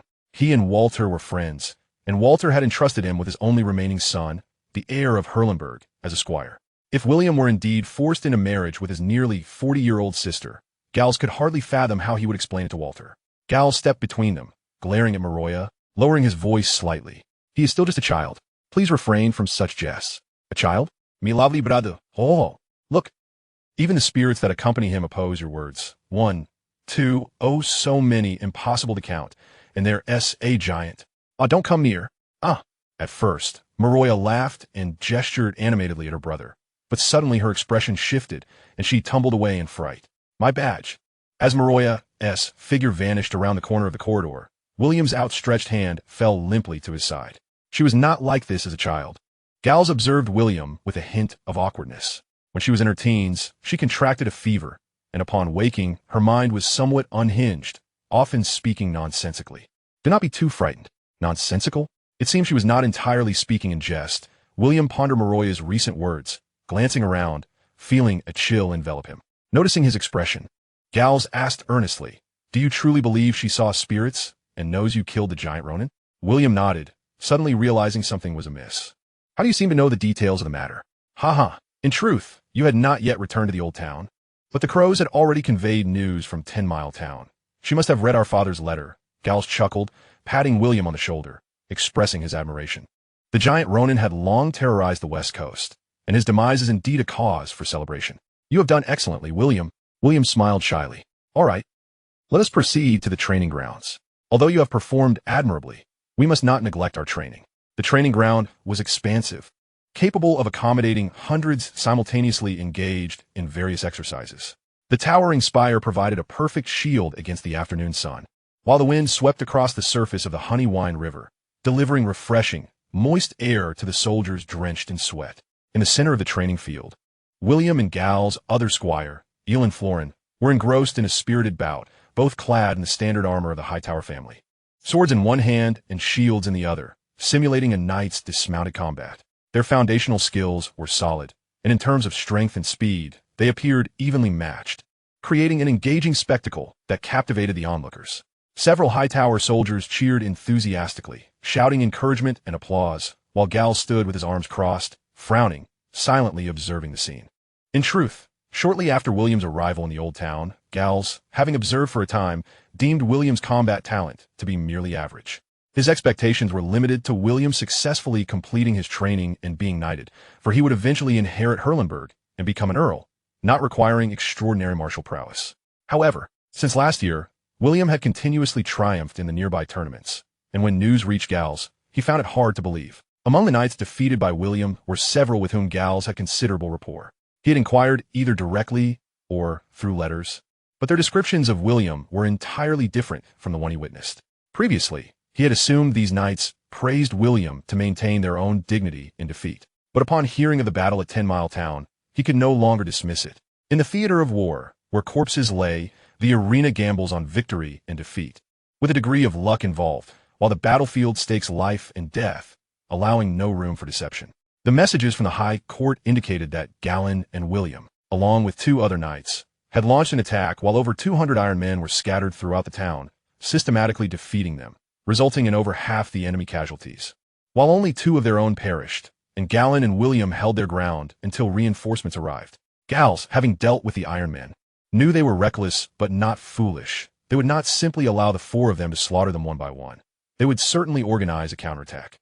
In such fierce combat, it was inconceivable that William could merely blend in, especially since the letters specifically stated that the giant Ronin was slain by William. What perplexed Giles was this stalemate. Someone capable of slaying the infamous giant Ronin could not possibly possess such mediocre skills. Just then, the tide of battle shifted within the arena as Elin inadvertently exposed a flaw. William seized the moment, launching a series of relentless attacks. Elin, caught off guard, found himself in a precarious position and ultimately fell to the ground. Regaining his senses, he saw William, sword poised, lifting his visor, grinning at him, and had no choice but to raise his hand in surrender. Giles' furrowed brow relaxed. This round of assault was impeccable. He had keenly seized the opportunity and executed decisive attacks, reflecting both rich experience and excellent combat awareness. Perhaps he simply wished to spare Elin from embarrassment. Giles mused as he stroked his chin thoughtfully. William exuberantly raised his weapon in celebration, akin to a gladiator who had just triumphed in a life-or-death contest, and the surrounding soldiers joined in. Laughter and cheers echoing throughout the field. William's excitement was genuine. Elin was a year older than him, with comparable talent and diligence, making him an ideal benchmark. Thus, in their training matches, William never employed enhancements to avoid creating misconceptions that could destabilize his foundational practice. Elin's flaw today was minor, and he had subsequently mounted effective defenses. In the past, William might not have even recognized such a flaw, and even if he did, he might have hesitated and missed the opportunity. Or even if he seized it, he might not have acted decisively enough to overcome Elin. However, today, William granted him no opportunity, decisively concluding the bout. He felt acutely aware of his progress. Perhaps it is the influence of that life-and-death trial, he reflected. A water bird flew out from behind the towering spire, emitting cheerful calls that captured William's attention. He gazed up at the azure sky, feeling a profound clarity within. "Hey, William, lend me a hand," Elin called out, a hint of dissatisfaction in his voice, still stinging from his recent defeat. William regained his composure, thrusting his sword into the ground with a flourish, and cheerfully pulled Elin to his feet. "How about it, Elin? You're a bit dazed, aren't you?" "TSK. That was merely an accident. If I'd been just a tad more cautious, you wouldn't have had a chance at all. Now, don't wear that wounded expression. After all, I am the invincible William. Being bested by me is hardly a disgrace." Elin's eyes sparkled with realization. "Ah, it seems that's indeed the case. You've claimed so many martial competition titles. That means I could participate next time, as long as I pay a little more attention. We shall discuss that later." Not wishing to see the boy foolishly offer up his equipment, William swiftly threw an arm around his shoulder and led him towards the lounge, exchanging light-hearted banter with familiar soldiers along the way. In the lounge, after changing back into formal attire, William requested leave from Gals. "Sir, I must make a trip to the academy today. I fear I may not return until evening." Gals nodded, showing no objection to the knight's pursuit of knowledge. Though he casually inquired, "Are you seeking Dr. Malvin?" "Indeed, I have a matter to discuss with him," William replied. It was now the latter half of the year 296 AC, and time was running short for Count Walter and Miss Minnie Shaw. In the circular chamber of the north tower of the Crow's Nest, William sat beside a table strewn with books and scrolls. Opposite him, Malvin, resembling more of a mobster than a scholar, was perusing a tiny tome that barely exceeded the size of his palm.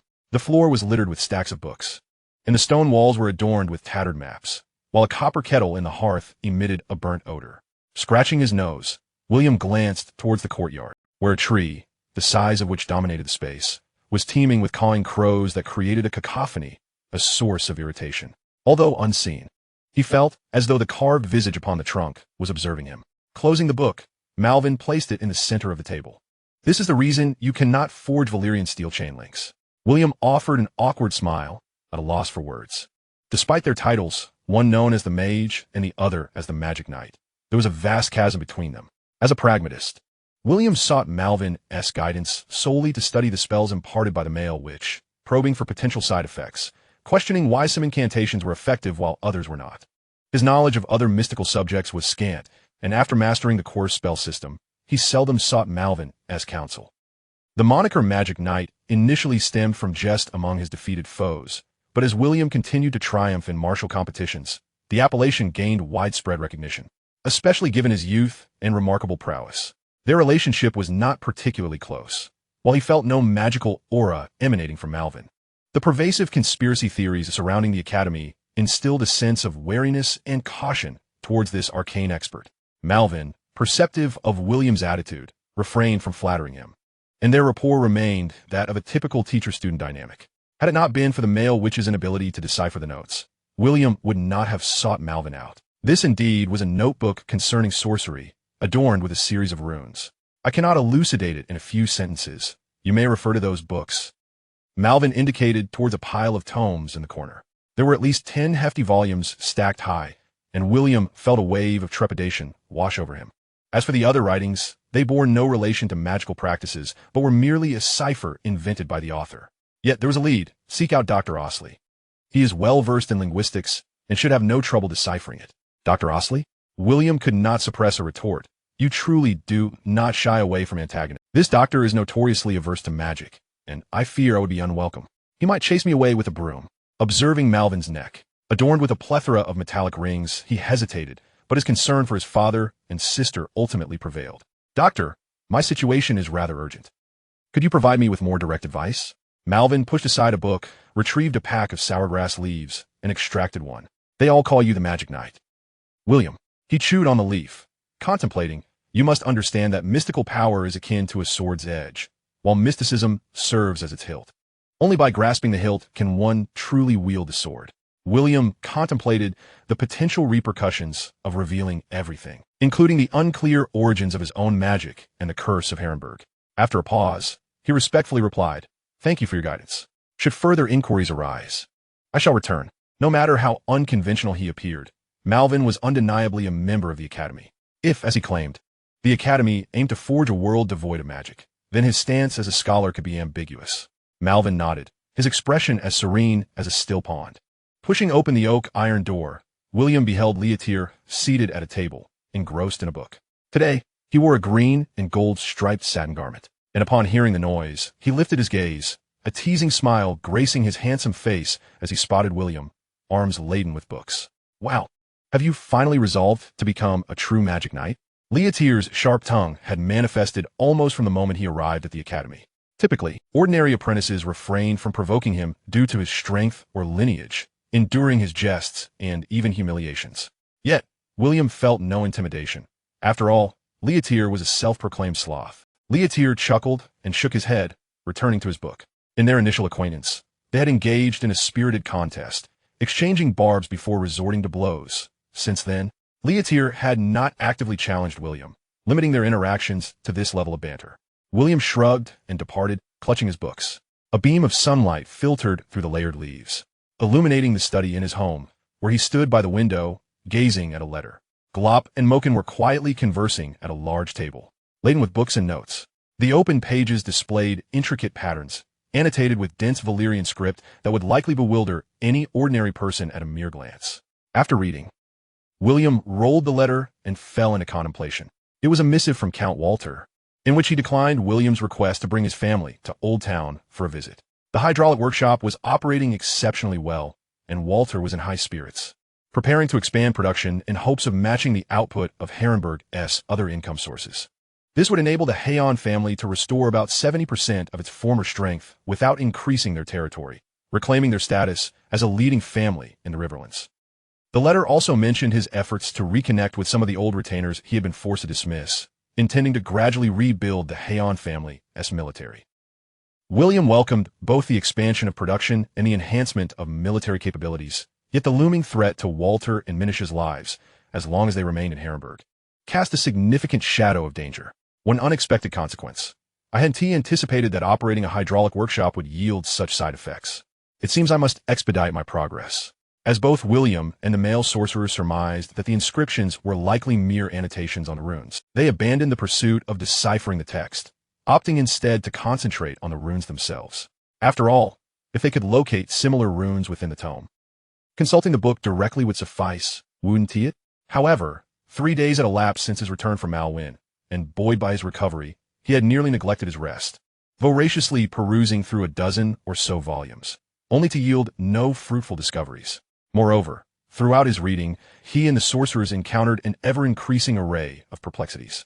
William subsequently made 2 trips to the academic city, borrowing nearly 20 additional tomes, a quantity clearly exceeding the customary borrowing limit, prompting him to discreetly slip a pouch of silver deer to the apprentice managing the library. The male sorcerers exhibited an enthusiastic curiosity towards acquiring new knowledge. Yet William perceived this as a sheer waste of precious time, of which he had very little to spare. No wonder Malwyn appeared so composed when he departed that day. He must have anticipated that I would only return. He mused. It seems I must convey the matters concerning Harrenhal to him, while everything else. Glancing at the 2 male sorcerers still diligently studying, I shall leave to you. Approaching the writing desk, he sifted through a pile of papers adorned with runes, sketches he had made alongside the sorcerers to replicate the symbols. Unsure whether the notebook held any additional secrets, he resolved to leave these rune drawings behind after conversing with Malwyn, retaining the notebook for himself. Having gathered the items intended for Malwyn, William bid farewell to the 2 male sorcerers and, under the respectful gaze of Regno, rode out of the small courtyard. Before long, he arrived at the crossroads where the Mead River converged, traversing the grand stone bridge to behold a multitude of palatial guild halls, with the towering spire to his left and the academic city to his right. William directed his horse to the left, for he needed to attend training with Gars. Given his true combat prowess, these tri-daily training sessions resembled more of a scheduled report, ensuring Gar's peace of mind regarding William's safety and well-being in the old town. Haunted by the failure of 3 days prior, Island proactively challenged William today, and Gars naturally did not object. Thus, as before, the two clashed once more in the training grounds, with a crowd gathering to witness. Yet, recovery could not substitute for sleep. After 3 sleepless days and nights, he felt an overwhelming desire for slumber. It was as if he were in a dream since entering the towering spire. His defensive instincts remained somewhat intact. Yet his offensive maneuvers devolved into chaos, turning the entire bout into a mere exercise of attack and defense. As the adage goes, prolonged defense inevitably leads to defeat. Island finally seized an opportunity, toppling William to the ground. The instant his back met the earth, a wave of drowsiness engulfed him, and he found himself utterly unwilling to move, promptly raising his hand in surrender. Gars assumed this was William's way of intentionally escalating the difficulty of his training and nodded approvingly. Amidst the good-natured laughter of the onlookers, Island helped William to his feet. "William, I have resolved that I shall compete in the next martial arts tournament."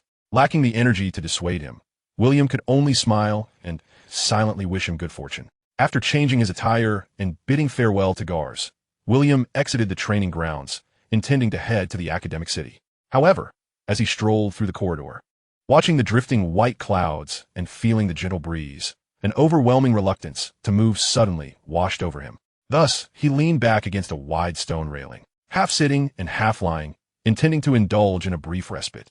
After a while of comfortable repose, boredom set in, prompting him to retrieve the rune drawings from his bag for examination. What a pity, none of these runes can automatically trigger my magical power like a spell. Otherwise, I could gauge their potential uses based on a magical response, he lamented. He then attempted to infuse the drawings with his magical energy, but to no avail.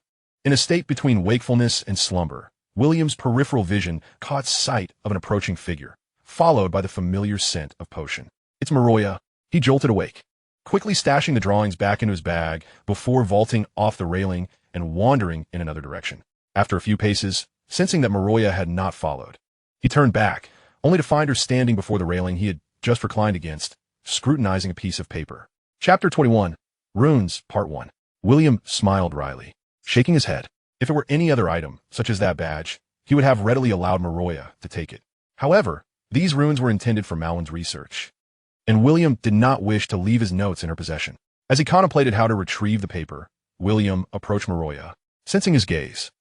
She turned to face him, her eyes glimmering with an unsettling intensity. The two hands gripping the paper slowly crossed over, revealing the rune-drawn side to William. "Magic Knight." Maroya chuckled in a manner that seemed both playful and menacing. "Even a beast living among the throngs will eventually remember its sharp fangs and claws." "That statement carries an implied meaning," she continued. Coughing, William replied, "This is an assignment from Dr. Malwyn. I am merely preparing to submit it." The latter statement was the truth, and he spoke it without a hint of guilt. Once the illusory balance is disrupted, the ferocious power will rend everything asunder. Maroya exclaimed, suddenly extending her arms like a beast, her voice piercing. "You are embarking upon a dreadful endeavor." "Fortunately, I was not torn asunder," William remarked, relieved as he observed her right hand wielding the drawings. He shrugged. "I'm terribly sorry, miss. I'm unaware of what you speak of. I've already stated this is an assignment." Maroya erupted into a fit of laughter. Malwyn would never design such runes. He is but a watchdog, tasked with guarding the sheep within the pen. Noting her apparent familiarity with the runes, William felt a spark of interest. He knew nearly nothing about them, and gathering different opinions from various individuals might prove more prudent than solely relying on Malwyn's perspective. Yet, he was acutely aware that this madwoman was not the easiest to engage. After a moment of contemplation, William decided to be forthright, opening his bag and presenting all the drawings. "Don't believe me? Look, I've sketched plenty." Maroya seemed taken aback, stepping back in surprise. What do you have in your bag?" Could she sense the contents within the box? That shouldn't be possible. "I can't even do that from within the box," William thought, calmly closing his bag. "It's nothing, merely books and notes." Suddenly, Maroya lunged for the rune drawings in William's hand. Instinctively, he recoiled, eyeing her warily. Having grasped at air, Maroya burst into laughter, finding amusement in her failed attempt. After a moment's thought, William decided to hand the drawings over. After all, Malwyn had already seen them, and he didn't mind sharing with another. Maroya ceased her laughter, staring intently at the drawings before her, motionless. Just as William began to feel a bit awkward, she abruptly reached out her hand again. This time, he did not evade. Seizing the drawings, Maroya turned toward the railing, which was sufficiently tall and wide to serve as a small desk. She spread the drawings out upon it, occasionally shifting their positions as if rearranging their order. William watched for a while, unable to resist pulling out his notebook for comparison. To his astonishment, he discovered that her rearranged order of the drawings closely mirrored the sequence of the runes in his notebook. A sense of wonder and delight surged within him. It appears she truly understands. Perhaps I won't even need to seek out Malwyn, huh? Just as he began to feel a newfound admiration for Maroya, she suddenly spun around, reaching again for the notebook in his hands, her eyes filled with urgency. Will you give it or not? This posed a dilemma for William. Did Malwyn recognize the runes in his notebook? He believed he had at least some knowledge of them. Yet he refrained from stating this outright, seemingly waiting for William to divulge something first.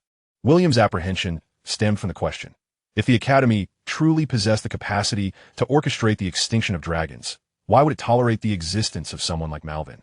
As a senior figure within the Academy, was Malvin's study of magic merely an endeavor for reconnaissance, aligning his ultimate objectives with those of the Academy? Although watchdogs may be canines, their allegiance lies with the sheep, standing in stark opposition to their canine counterparts. William's thoughts then drifted to Cobain. Given Cobain's amicable relations with Malvin, William frequently encountered him during his visits to Malvin's quarters. With a benign countenance reminiscent of a kindly neighborly grandfather, Cobain had no notorious deeds associated with him, suggesting a deeply entrenched subterfuge. If that were the case, how could someone of his intellect and caution suddenly find themselves exposed? Might Malvin's dissonance with the other scholars merely be a guise for entrapment?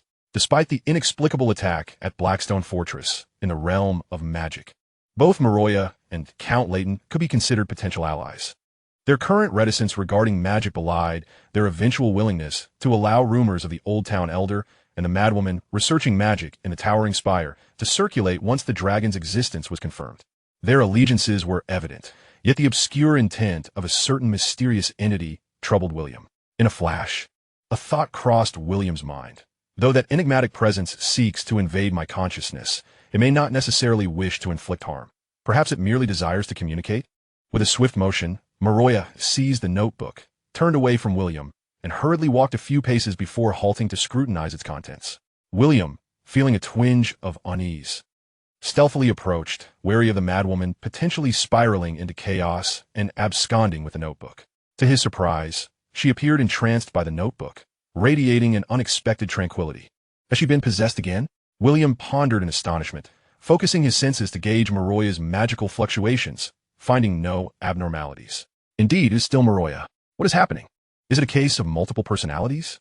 Suddenly, Maroya snapped the notebook shut but did not return it to William. Instead, she clutched it tightly and approached the row of runes, inspecting them with a bemused expression. Ah, only a madwoman could conjure such runes. Hearing Maroya label others as mad, William couldn't suppress a covert chuckle. Do you not realize your own moniker? Maroya abruptly turned to face him, her gaze piercing. I'm aware they call you the Magic Knight. How fitting that title is, would you not agree? Her eyes sparkled with clarity, devoid of any trace of madness. Something is amiss. William felt a chill run down his spine, his senses heightened. He swallowed hard, reminding himself not to succumb to the rumors. Just as they dubbed her a madwoman, yet she exhibited no signs of madness whatsoever. Madwoman? Maroya seemed taken aback, then let out a soft, melodic laugh akin to silver bells. However, William felt a wave of inexplicable dread wash over him. This is not Maroya. This is unequivocally not Maroya. Maroya stifled her laughter. Very well, Magic Knight. Since you have obtained this notebook, you must also possess that rune disc, correct? Is the design on the disc within the box composed of runes as well?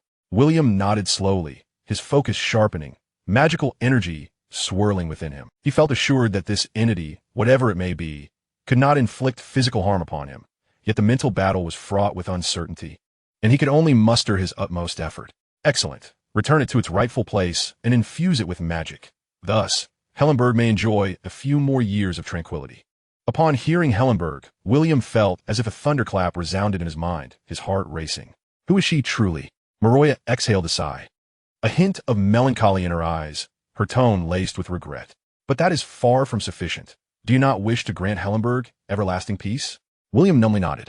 Then, Maroya declared, pointing at the schematics on the railing, her gaze growing increasingly frenzied. One must seize what they desire and dispatch any impediments to the abyss. Amidst her maniacal laughter, William gradually relaxed. The familiar Maroya had returned. Chapter 22, Runes, Part 2. Maroya abruptly ceased her laughter, a lingering hint of confusion in her eyes. Yet she soon resumed her erratic chuckling. For a fleeting moment, William found this quirky Maroya somewhat endearing. With a smile, Maroya examined the notebook in her hands. Glancing at William, the ancient power still endures. The echoes of the past persist. Magic Knight, this notebook does not belong to you. Initially, it was the male sorcerers. Then William himself, followed by Malvin. To them, the notebook was merely a notebook, devoid of any extraordinary qualities. He had previously believed that the disc within the box, or the rune disc, was the paramount object, shrouded in secrecy. Yet, upon Maroya's acquisition of the notebook, peculiar events unfolded, starkly contrasting with the incident at Blackstone Fortress. He had detected no fluctuations in Maroya's magical essence. Hence, he speculated that the notebook concealed an entity akin to a ghost, one he could not perceive. This lady is indeed sensitive. She attracts all manner of bizarre entities. William sensed that the notebook might indeed be better suited for Maroya. He could entrust it to her, provided she divulged everything concerning it. Maroya lifted her head, exuding a somewhat haughty demeanor. Such as, what is the purpose of these runes? Maroya laughed joyously. You truly know nothing, Magic Knight. As William reached out, poised to seize the notebook, she quickly sidestepped, licking her lips with an enigmatic smile. Do not rush, little boy. We have time. You shall obtain the joy you seek. Time is life. Miss Maroya, please do not squander our precious existence. The unsettling words from the specter within the notebook had agitated William's emotions. That phrase is quite philosophical. Very well, I shall enlighten you. These are not mere runes, but the steps to design a rune. As for the rune's function, Maroya suddenly lowered her voice. It is to imprison a powerful life until the end of time. The end of life is boundless darkness. What lies at the end of time? Both fell into contemplation. Integrating the specter's remarks, William formulated a conjecture. The rune disc could periodically shield against the threat of curses. Yet its efficacy waned once its magical energy was depleted. The curse afflicting Hellenberg stemmed from a formidable life force. And the specter within the notebook sought to seal that life with a rune, aiming for a definitive resolution to Hellenberg's curse. Could there be a terrifying creature concealed within Hellenberg? The sudden thought compelled William to step forward. What does the powerful life refer to? Maroya shook her head in bewilderment, then suddenly burst into laughter. Perhaps the notebook contains the answer. However, I am unaware at present. Then can you comprehend the contents inscribed in the notebook? Some things do not require reading. Some things do not require understanding. Maroya resumed her cryptic musings. Not understanding is simply not understanding. It seems I must devise a way to decipher the encoded messages within the notebook. However, this was evidently not an endeavor to be accomplished in a day. Since the notebook was entrusted to her, and one guest does not trouble two hosts, William resolved to allow her to examine the rune disc as well. Resolute in his decision, William approached the railing, gathering up all the runic diagrams and retrieving a box from his bag, which he placed upon the railing before gesturing for Maroya to join him. Just as Maroya was about to step forward, she suddenly seemed to recall something, tugging at her collar to conceal her notes within her bosom, before making her way to William's side, casting a self-satisfied glance in his direction. William caught a glimpse and chuckled, 36D, shaking his head in amusement. If he truly intended to seize her notebook, it would be futile to hide it anywhere. This box contains an object imbued with formidable magical power. Please exercise caution, William cautioned her, then slowly opened the box. He would not have felt the need to warn an ordinary person devoid of magic, but someone like Maroya, who possessed magical abilities, could potentially be influenced by the runic disc. Maroya shivered involuntarily, her demeanor shifting to one of calm composure. Inside the box lay a palm-sized silver metal disc, intricately etched with elaborate patterns, exuding both exquisite beauty and an enigmatic aura. Miss Maroya, could you discern the purpose of this runic disc? Maroya scrutinized the disc from various angles, glancing at William as if seeking confirmation. Upon receiving a nod from him, she cautiously extended her hand to retrieve the disc. It felt remarkably light, far lighter than its appearance suggested. Is this Valyrian steel? She inquired. Indeed, William affirmed, easily identifying the Valyrian steel thanks to his skills that had led him to numerous fortunate finds in the black market of Old Town. Maroya meticulously examined the patterns, her fingers tracing the lines with a contemplative demeanor that radiated tranquility. After a considerable moment, she murmured, "I see." William, feeling a surge of anxiety, looked at Maroya. The runes, seemingly disparate, were in fact intricately interconnected, a testament to the craftsmanship of a remarkably astute lady. "Aunt, I really don't wish to hear you say that," William retorted, at a loss for words. Suddenly, Maroya lifted her head, revealing a familiar smile. "The curse of Harrenhal. It seems this legend holds truth. These runes were devised to counteract a powerful curse, were they not?" William forced a strained smile. "We must swiftly return the disc. Gales possesses a Dornish warhorse, which seems well suited for long journeys." Observing William's expression, Maroya chuckled, flipping the disc over to inspect its reverse side. The design on the back appeared considerably simpler, resembling a large, symmetrical rune. "By the seven hells, is it truly possible for someone to inscribe this rune?" Maroya seemed taken aback. William leaned in for a closer look. "The design is quite simple. I could replicate it myself." Maroya tilted her head, erupting into a fit of bell-like laughter. "Is it merely about drawing the shape? If so, why bother learning runes? You might as well study painting." William chuckled awkwardly to mask his embarrassment. "So, what is the purpose of this rune?" "Runes are akin to bows. While magical power is like arrows, without magic, the runes are merely decorative. This rune can generate magic?" William suddenly perceived the elevated significance of the rune. "Ah, a magical night. You truly know nothing at all." Maroya quivered with exaggerated laughter. William shrugged nonchalantly. "That is precisely why I sought your guidance, Miss Maroya." After a moment of laughter, she clarified, "Runes cannot generate magic. Their function is to absorb, continuously siphoning magical energy to supply the primary runes." "Absorb magic? Hasn't magic vanished alongside the extinction of dragons?" William had long pondered this question, even disregarding himself and Marjorie, who were capable of generating magic. He had consistently sensed its presence in various places, such as the curse of Harrenhal, which undoubtedly stemmed from the operation of magic. "Magic is not extinguished." Maroya regarded William with a profound gaze. He contemplated the notion of a glass candle, albeit diminished in potency, leading to the conclusion that many magical artifacts, once usable, were now rendered ineffective. Maroya gently nodded, as if in agreement and yet in dissent. After a brief silence, William formulated another query. "With this absorption rune, the disc should not lack magical energy, correct?" "Currently it does." Maroya tapped the runic disc with her finger. "If the consumption exceeds absorption, it will become untenable. This is common knowledge.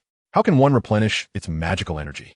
"Well," Maroya handed the disc over to him, her expression laden with meaning. "You are more adept at this than I am." Chapter 23, Guardian, Part 1. Day after day, they traveled by day and rested by night. At the outset, William borrowed the Dornish warhorse from Gales, allowing him to travel with 2 steeds, thus covering greater distances daily. After 2 days, he reached the High Court. A day later, he arrived at the hometown of Miss Leone, the betrothed of Galen, near New Barrel City. From this point, the Rose Avenue would veer eastward towards King's Landing, but in search of a shortcut, William departed from the main road and headed directly north. On the 6th day since leaving Old Town, William crossed the confluence of the Golden Road and the Blackwater River. This stretch was comprised entirely of narrow paths, and he inevitably encountered a few ill-fated bandits.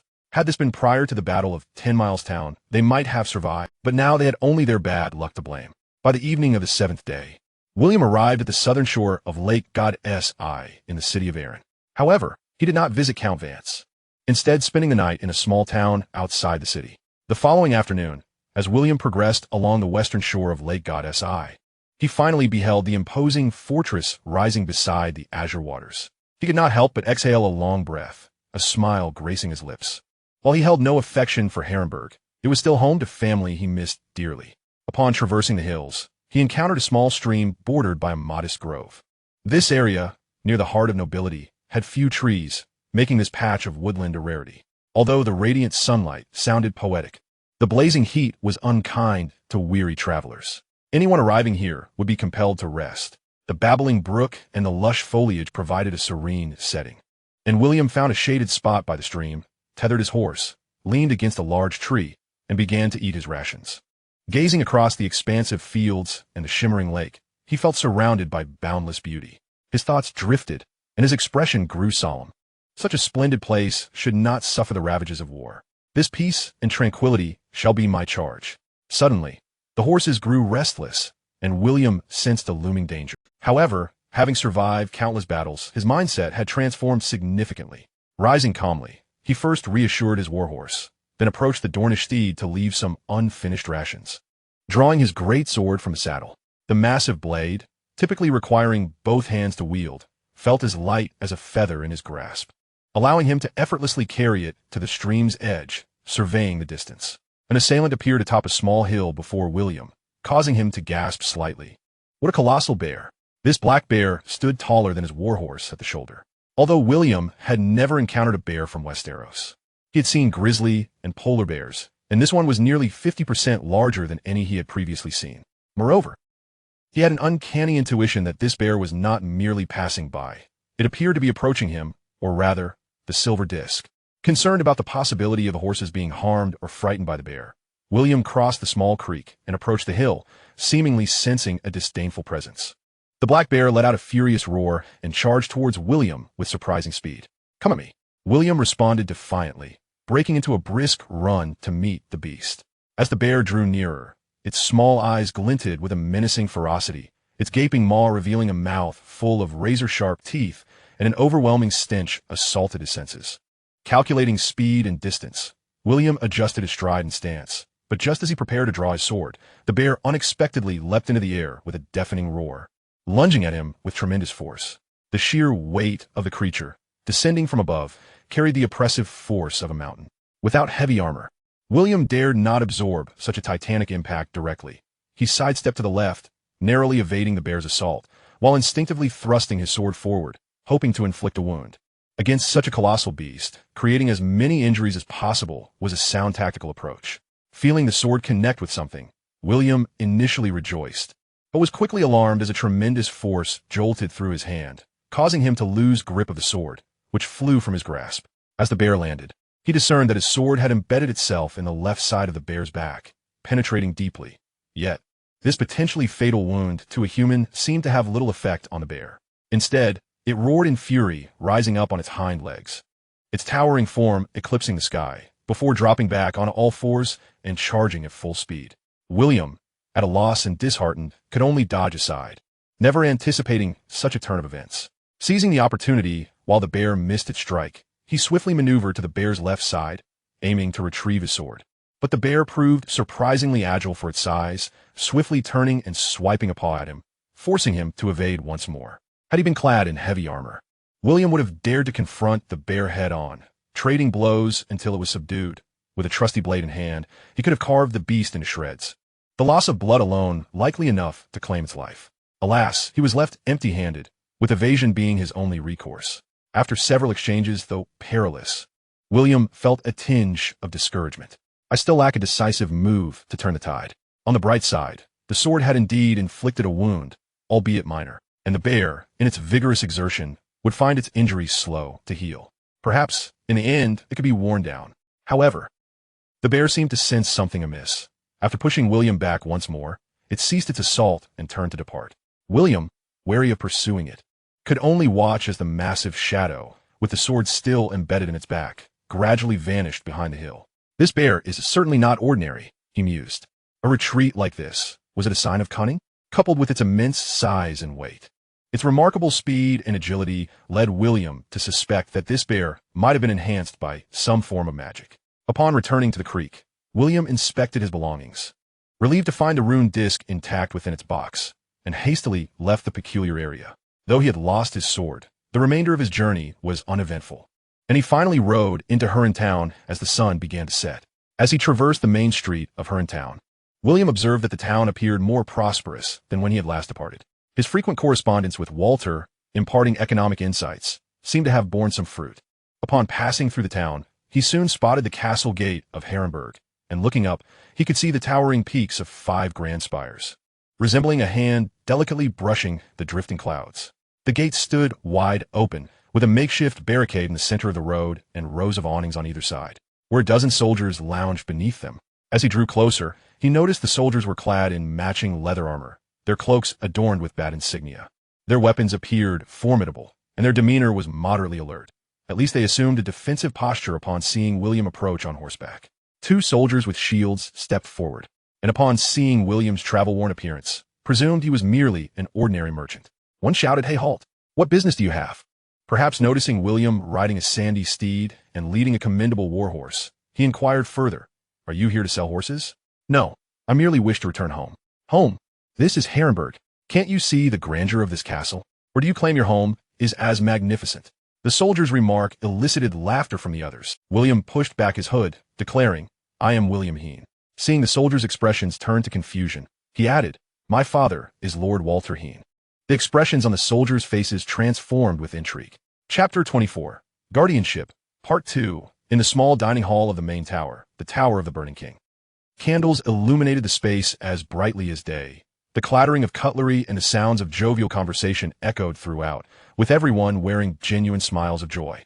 The dinner was modest in scale, as William's return had been rather sudden, leaving little time for extensive preparations, yet all the notable figures of the castle were present. William exchanged amusing anecdotes with Scholar Tosius, discussed experiences regarding the hydraulic workshop with Dr. Morris, chatted about the upcoming jousting tournament with Sir Raymond Grail, the captain of the guards, and several other knights, and shared a few whispered jokes that brought laughter from his sister, Menisa, who quickly set down her cutlery, covering her mouth with a smile. He conversed with everyone effortlessly, balancing wit with decorum. Count Walter and Lady Sheila exchanged knowing smiles, clinking their glasses lightly, finding satisfaction and reassurance in each other's gaze. The gathering was a jubilant success. After dinner, the scholars and knights took their leave, and the Hean family settled into the study. Others assumed William had returned out of a longing for family, but Walter, after a moment's contemplation, recognized that William had hurried back following the news of his decision not to visit the old town, arriving at near breakneck speed.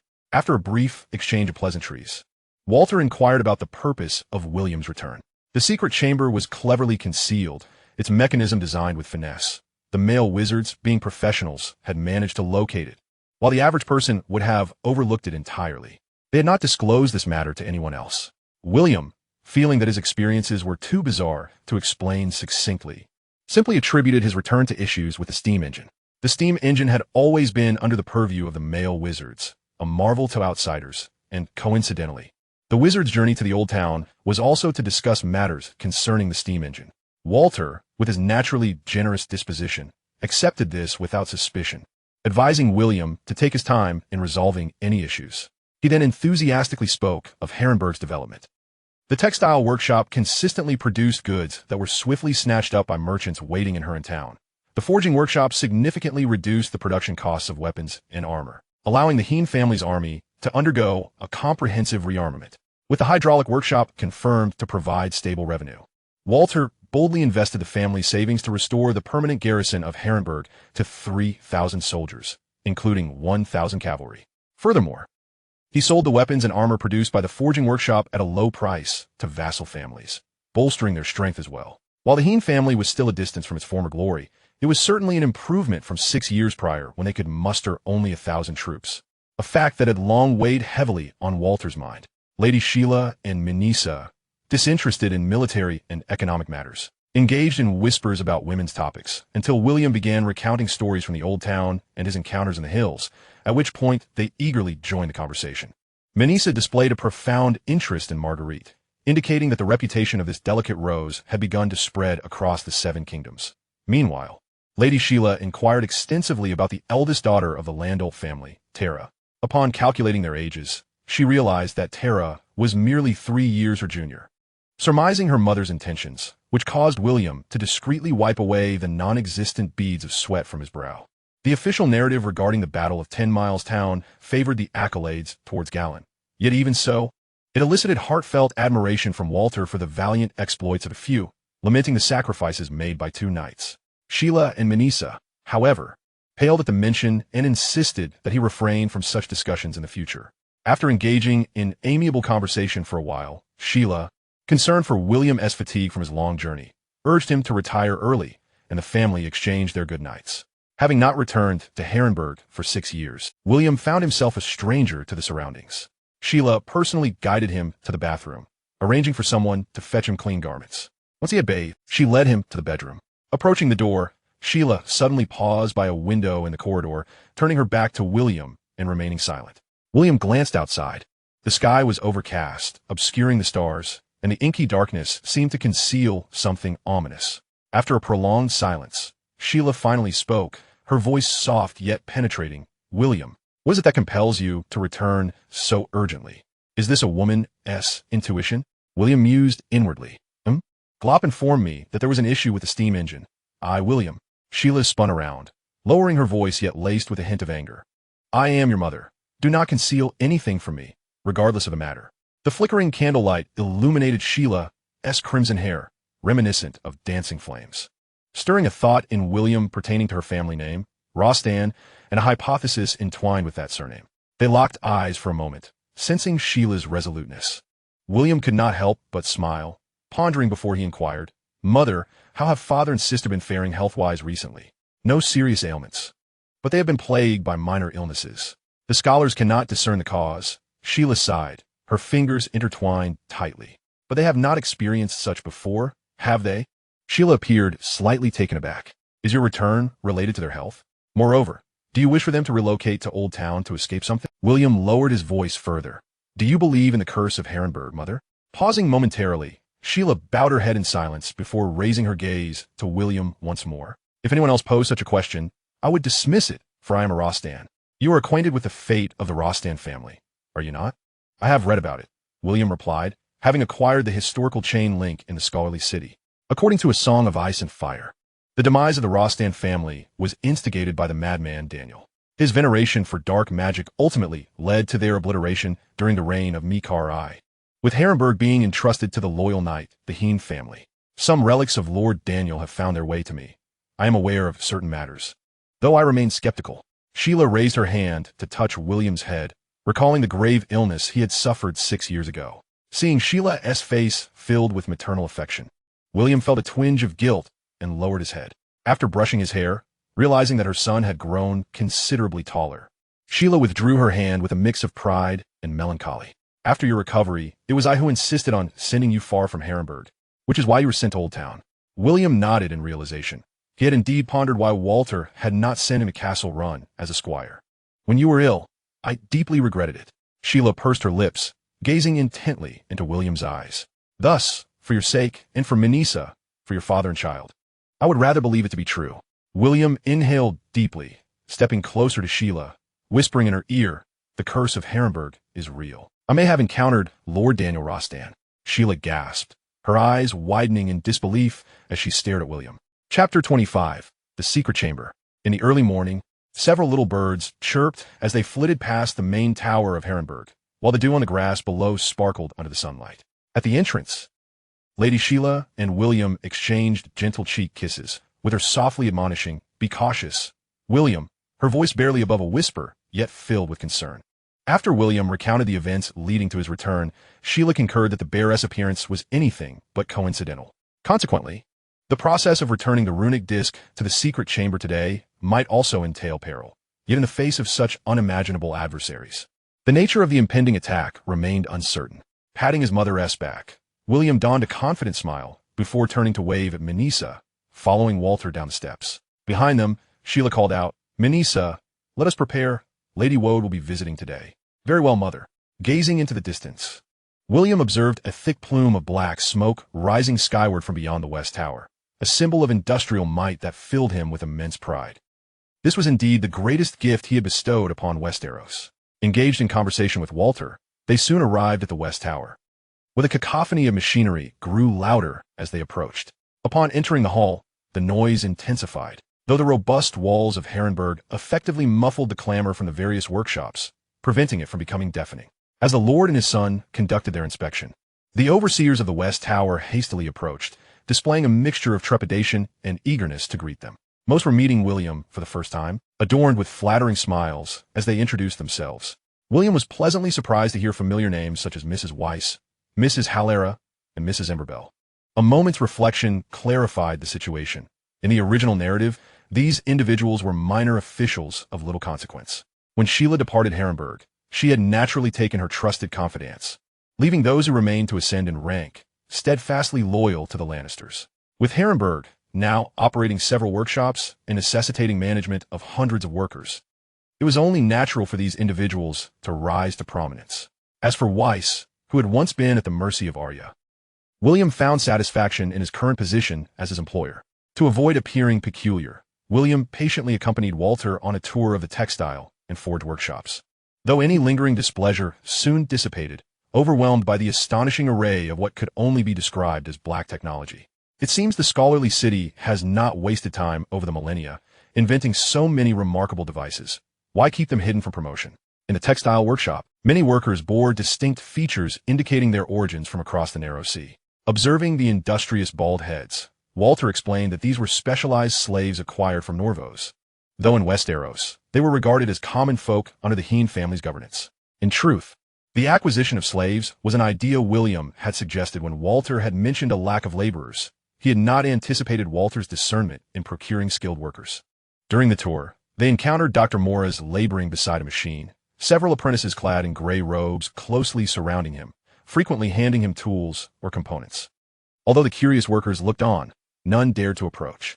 Walter lamented the scarcity of those willing to be apprentices, noting a continual shortage of mechanical craftsmen. Dr. Mora's was forced to labor alongside them daily, which prompted William to reflect once more on the technological embargo in the scholarly city. If we aspire to establish a world governed by science, shouldn't we ignite a technological revolution? How many aspiring youths have been deterred by the fear of not being able to marry and bear children? He found it utterly incomprehensible to grasp the scholar's line of reasoning. After surveying the surroundings, William remarked that he would check the steam engine, politely declining the offers of the stewards who wished to accompany him, and made his way alone towards the top of the tower. In contrast to the pristine and vibrant first floor, the second floor appeared considerably more dilapidated, serving as the residence for the newly hired workers. The walls and windows had undergone only the most minimal repairs. The floor was swept haphazardly, and various items were piled up. The noise from below imbued the space with a semblance of liveliness. However, ascending further revealed the true state of the West Tower, where dust coated the floor and window sills. Many areas had succumbed to decay, and scattered remnants of broken furniture cluttered the space. The noise of machinery had diminished to a faint murmur. Only the whistling wind could be heard seeping through the shattered window. As he climbed the staircase, upon reaching the top floor, a swarm of startled bats flitted past him, prompting William to quickly duck to avoid these symbols of the family. When he lifted his head again, he beheld a long corridor, immaculate and radiant, the floor polished to a sheen that nearly reflected his own image. He tentatively stepped forward, the soles of his shoes producing a crisp sound as he walked, his gaze roving over the floor, walls, ceiling, and a series of identical wooden doors, all increasingly familiar. He paused before one door, marked with the number 702, the designation of his former office. Just as he prepared to enter, he finally recalled the source of this peculiar sense of familiarity. This was indeed the office building where he had once worked. Apologies, but I shall not be working today. Suddenly, everything before him shattered like a struck mirror, splintering into countless fragments amidst a jarring clamor, revealing the stark reality of the world. The corridor appeared as desolate and derelict as the others, the ceiling riddled with bat nests, the ground a black carpet formed of bat droppings and dirt. At the end of the corridor, a window sill had inexplicably crumbled, creating a breach wide enough for a person to pass through, and a fierce wind rushed in through the gap, producing a chilling sound. Pale and drenched in sweat, William stood at the edge of the broken window, his clothes fluttering violently in the wind. One more step forward would plunge him into endless darkness. He stared blankly ahead, the breach offering a clear view of water tanks gradually emerging from beneath the city walls, rising higher and higher until they would topple. Pouring water drawn from the Eye of God lake into a trough, which would then flow into a massive water tower atop the West Tower, generating immense energy to power the machinery within, eventually cascading back through a dedicated drainage system into the Eye of God Lake. A flawless cycle. William smiled. The beads of sweat on his forehead were dried by the wind, and his racing heart gradually calmed. He turned to retrace his steps, each movement marked by utmost caution. In just a few days, I've nearly faced death twice. Westeros is perilously dangerous. As he walked, he endeavored to recall the sensations of that final moment. At Blackstone Fortress, he had been momentarily seized, the uncontrollable surge of magic flowing chaotically, which inadvertently liberated him from that grip. Yet today, ensnared in the illusion, his magic had not spiraled out of control. It was only at the last moment that he had reacted, channeling his magic to shatter the illusion and save his life. Truly a precarious situation. Was it possible to consistently allow a modicum of magic to slip beyond his control, thereby granting immunity against such insidious mental manipulation? However, That seemed rather difficult, akin to deliberately refraining from controlling a finger. Once you think of it, you cannot help but control it. Upon reaching the candelabrum described by the sorcerers, no further unusual incidents occurred. Perhaps the entity could only launch a singular attack, or perhaps it was awaiting a more opportune moment. In any case, William could only passively accept. Following the method taught by the sorcerers, he twisted the candelabrum 3 times to the left, then 3 times to the right, accompanied by a low rumble that stirred up dust as the wall adjacent to the candelabrum slowly shifted aside, revealing a hidden chamber within the wall. This time, William was no longer reckless. He meticulously scanned the area before stepping into the chamber. As he entered, the previously dark room suddenly illuminated, as if a sensor had been triggered, though there were no visible sources of light, creating the illusion of countless luminescent points surrounding him. Glop and the others did not mention this phenomenon. William exclaimed in surprise. The sorcerers had indicated that it was lit upon entry. Immediately, he felt his magic gradually draining, so subtly that it was nearly imperceptible unless one paid close attention. Following the flow of magic, he raised his gaze to the ceiling, where a rune was etched at its center. He relaxed. It must be this rune that operates some form of illumination magic. Utilizing the light, William surveyed the chamber. Everything matched Glop's description. The chamber was indeed small, sparsely furnished with only a modest stone table, and the wall adjacent to the table was adorned with intricate patterns. Maroya had speculated that the rune disc's range of influence was insufficient to cover Harrenhal. Thus she conjectured the existence of an accompanying amplification rune. The one on the wall was likely that amplification rune, and at its center there was a circular recess precisely the size of the rune disc. Without hesitation, William approached the wall inscribed with the runes, placing the box on the stone table, and carefully retrieved the rune disc. He had infused the disc with magic daily on his way back, and now it was brimming with energy. He turned around and set the rune disc into the recess in the wall, extending his right hand to rest on the disc, attuning to the runes on the wall and channeling his magic. In a moment of daze, William felt as though the entire world had swayed. In the next instant, that icy sensation once again enveloped Harrenhal. Yet this time, William found the chill to be remarkably comforting. Chapter 26. The Contest. The towering structure of Harrenhal shielded the courtyard of flowing stone from the scorching midday sun, rendering it an ideal setting for physical contests, where dozens of knights engaged in combat. Walter stood on the balcony of the main tower's second floor, observing the knights below in the courtyard with a proud smile that he could not conceal. Already, a dozen knights had been effortlessly defeated by William. Those with great strength were outpaced by speed, the swift were outmaneuvered by skill, and the technically proficient relied on heavy armor to withstand attacks before turning the tables and toppling their opponents. This display not only filled Walter with satisfaction, but also garnered admiration from the assembled knights. At that moment, William was sparring with Sir Robin Guberk, the master-at-arms of Harrenhal. Although Sir Robin was a formidable warrior, his technical advantages could not compensate for the overall physical disparity, and after several exchanges, he found himself increasingly on the defensive. The great sword whistled through the air as it swept towards him. Sir Robin momentarily evaded its edge, sidestepping to the side. William chose not to pursue, instead stepping back 2 paces with a hearty laugh, acknowledging Sir Robin's prowess. This contest has left me wanting more. However, I would like to challenge other knights as well. I cannot expend all my strength in one go. Shall we call a draw? The master-at-arms understood this as a gesture of respect from William and nodded in agreement. Silently appreciative, Walter on the balcony beamed with delight. William then surveyed the surrounding knights with a grin. Who else dares to challenge the invincible William? The knights erupted in a wave of good-natured laughter. Although William had made a similar proclamation before the contest began, they had initially laughed it off as bravado. Now, their laughter was tinged with a newfound respect. The knights exchanged glances. One knight nudged Verward with his elbow. Verward, tall and imposing, wore a serious expression that betrayed his stalwart nature. However, he merely shook his head. My strength may not surpass that of Sir William, and my speed is far too lacking. I stand no chance. Observing the knight's reactions, William found himself doubting whether he had perhaps exerted himself too forcefully. His intention in participating in the training was to forge amicable relations with these knights, facilitating future coordination during warfare. The sudden awkwardness of the moment was decidedly uncomfortable. Casting his gaze upon the clearly defined group of mercenary knights standing across, an idea illuminated his mind. It seemed the nobles wished to reserve the opportunity to challenge me for the free knights. With that thought, he approached the mercenaries with a beaming smile, exclaiming, Nobles, I do not yet have my own sworn knight. Perhaps today will be the day I find one. The mercenaries could not contain their excitement.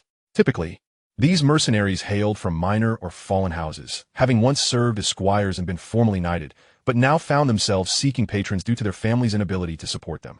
Often sleeping outdoors, they were colloquially known as hedge knights, a title that starkly reflected their dire circumstances. For many mercenary knights, the pinnacle of their aspirations was merely to find a lord and become a sworn knight.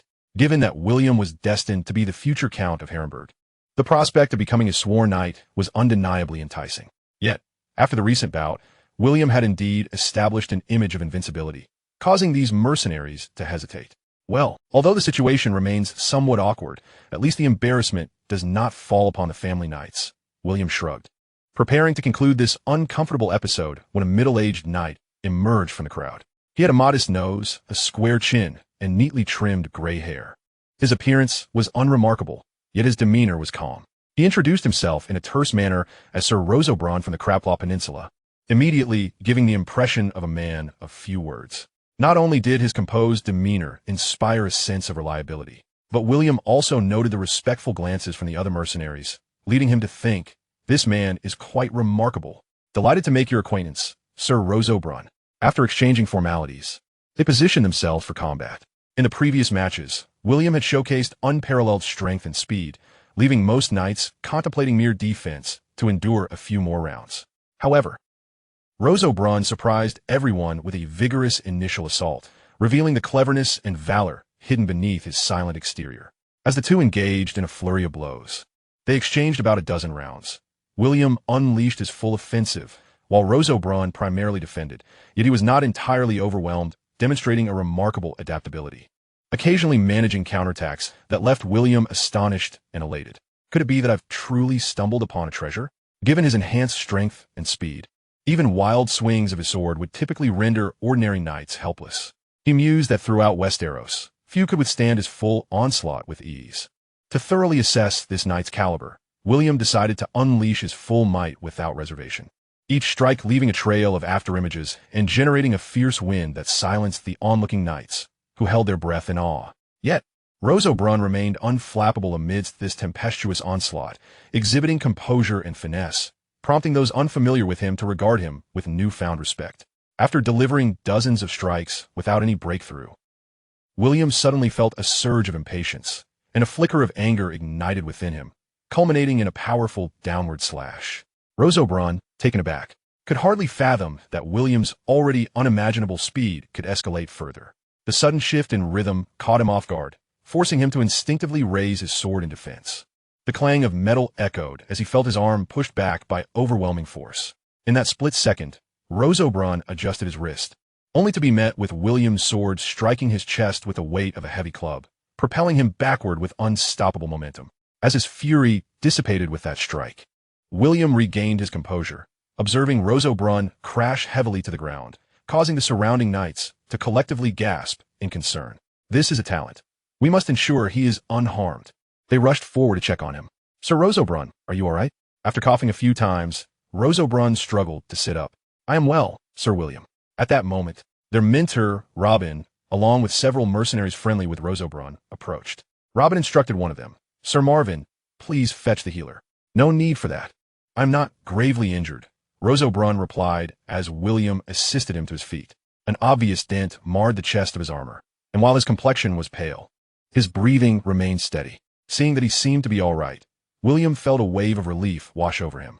It had been ages since he had enjoyed such a spirited bout. He realized he had momentarily lost control, but you truly performed splendidly just now. Roseaubrun offered a wry smile. There remains a significant gap between us when compared to your prowess. He felt somewhat disheartened by the loss.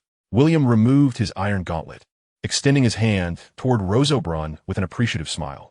I would like to formally invite you to join House Rowan. What say you? Roseaubrun stood in disbelief, his expression transforming into one of unbridled joy as he knelt before William, pledging his fealty. Unbeknownst to him, Walter had descended from the balcony to join the knights, beaming with pride as he applauded William and Roseaubrun, prompting the other knights to follow suit, cheering in celebration. That evening, Walter organized a modest gathering for the knights. Initially seated atop the dais with Walter and a few others, William, not one to adhere to the pretensions of true Westerosi nobility, seized the opportunity to foster camaraderie. As the feast commenced, he descended from the dais and joined the knights at the long table, indulging in merriment. Roseaubrun, now promoted to one of the 10 cavalry captains, sat at the long table below, right beside William, whose cheeks flushed, whether from the fine wine or sheer exhilaration, he could not tell. Feeling slightly lightheaded, William retreated back to the dais as Walter stood to deliver a speech, painting a vivid picture of House Rohan's promising future and the bright prospects for the knights. They raised their goblets in unison, the atmosphere reaching a jubilant crescendo. Leaning back in his chair, one hand cradling his chin and the other holding a goblet, William surveyed the animated and spirited knights below, feeling immense satisfaction and growing confidence in his ability to protect Harrenhal in the impending war. Chapter 27. The gift. Upon informing Lady Sheila, she promptly arranged for renovations at the summit of the citadel to prevent any inadvertent discovery of a secret chamber, officially designating it as a dedicated floor for steam machinery. Subsequently, with the weight of concern lifted from his shoulders, William enjoyed a delightful time at Harrenhal. Having visited Old Town since childhood, he cherished this opportunity to spend quality moments with his family, while also observing the operation of the rune discs. The life of a noble was filled with social engagements and indulgences, often leading to a blissful oblivion. Yet, William remained steadfast in his ambition to rise alongside the Mother of Dragons. Thus, amidst endless excursions, hunts, and banquets, he endeavored to carve out time for training in the flowing stone courtyard with the knights, nurturing bonds and camaraderie. He also conferred with Walter and Dr. Moores about expanding the workshop's production capacity, advocating for the optimal utilization of the citadel, and even suggested improvements to the workers' living conditions. Thus, he joyfully passed more than 10 days until the arrival of the warlocks bearing the items he had requested. Walter and Menissa's health continued to improve, and William understood it was time to bid a temporary farewell to Harrenhal. His next destination was King's Landing. However, had circumstances not necessitated it, he would have preferred to avoid that foul city, favoring the clean, fragrant charm of Old Town. The capital of the 7 kingdoms, the seat of the Iron Throne, is indeed a bustling metropolis, teeming with life. However, the disparity between the living conditions of the affluent and the impoverished is starkly pronounced. Aside from the wealthy districts near the old city gates, the entirety of the city is littered with refuse, permeated by a noxious stench that diminishes both its elegance and value. This perplexed William as he pondered the mindset of the king and his ministers. Is one truly content living amidst a heap of garbage? King's Landing boasts 7 grand gates. Although the Steel Gate and Steel Street appear to be adjacent by name, they are, in fact, quite distant from one another. Thus, William chose to enter King's Landing through the God's Gate, seeking to avoid the chaotic, flea-ridden areas, yet he could not escape the pervasive foul odor. Upon entering the city, William furrowed his brow, silently vowing, "If I were to ascend to the throne, I would surely rectify the state of King's Landing. It is utterly filthy and disorderly. This hardly resembles a capital city." Gazing at the lofty spire of the great September of Baylor, William strode forward, traversing Shoemaker Square. And at an intersection not far from the Alchemist Guild Hall, he turned onto Steel Street. Steel Street is a lengthy thoroughfare that runs across the Visani Hills, flanked by immense edifices with forges lining the way. Blacksmiths swung their hammers against anvils, creating a symphony of ringing sounds. Cash-strapped free riders and vendors hawking second-hand ironware engaged in boisterous bargaining, rendering the street a cacophony, further accentuating its cramped atmosphere. William rode his sandy-colored horse, leading his war steed, along the narrow alleyways up to the hilltop, arriving before a vast structure made of timber and plaster. After standing at the entrance for a moment, observing that everyone was preoccupied with their own affairs, he called over a young maidservant to notify the master. Shortly thereafter, the master blacksmith Tobamat, resembling a merchant more than a craftsman, approached with a broad smile, exclaiming, "Sir William, long time no see. Please do come inside." The saddle of the sandy horse bore 2 large bags, and William removed one, carrying it into the house. Tobamat promptly instructed the maidservant to pour wine, then eagerly turned to William, curious about the purpose of his visit. "Might it be that you have made a breakthrough in spells?" When William had previously studied the Valyrian steel incantations, he had naturally thought of this very blacksmith who could truly forge Valyrian steel, and he had come to exchange ideas. Tobamat was irresistibly drawn to the prospect of profiting from the creation of Valyrian steel, and the two had quickly formed a rapport. Although they ultimately did not succeed, they gained mutual respect through their collaborative efforts, thus establishing a friendship. Despite having long abandoned his plans to forge Valyrian steel, William was, as the saying goes, full of life and ideas. This time, he had come not only to craft a gift for Galen, but also to test a new concept. With a mysterious smile, William leaned closer to Tobermotte and began whispering. Tobermotte nodded enthusiastically, eventually revealing a look of enlightenment as he excitedly led William to the backyard beside his personal forge. Although he resembled a merchant and employed some blacksmiths, he personally handled the most skilled tasks. Soon, Tobermotte emerged clad in work attire, wearing only a vest, a hammer in hand, his muscles rippling like fists, gleaming under the firelight, embodying the essence of a master blacksmith. Opening the bag, William selected several shards that appeared to have been struck from a large vessel and handed them over. Upon receiving the fragments, Tobermotte cast a glance at the assortment of pieces in the bag, questioning, "Are these all Valyrian steel?" Upon seeing William nod with a smile, he gazed enviously at the bag before getting to work. This bag contained all the Valyrian steel shards William had painstakingly collected over several years in Old Town, most of which he had salvaged from antiquities on the black market. The sellers were oblivious to the fact that William was solely interested in the Valyrian steel components, mistakenly believing him to be a fool, while William quietly amassed wealth, resulting in a typical win-win scenario. Alas, I cannot have the apprentice assist in this endeavor. Otherwise, I could showcase my prowess, William thought, although he had no intention of involving Jandrai to alter his fate. As the shards glowed red and neared melt, Tobermotte's expression turned solemn as he recited an incantation with an unusual pronunciation. William could sense the surge of magical energy contained within the fragments.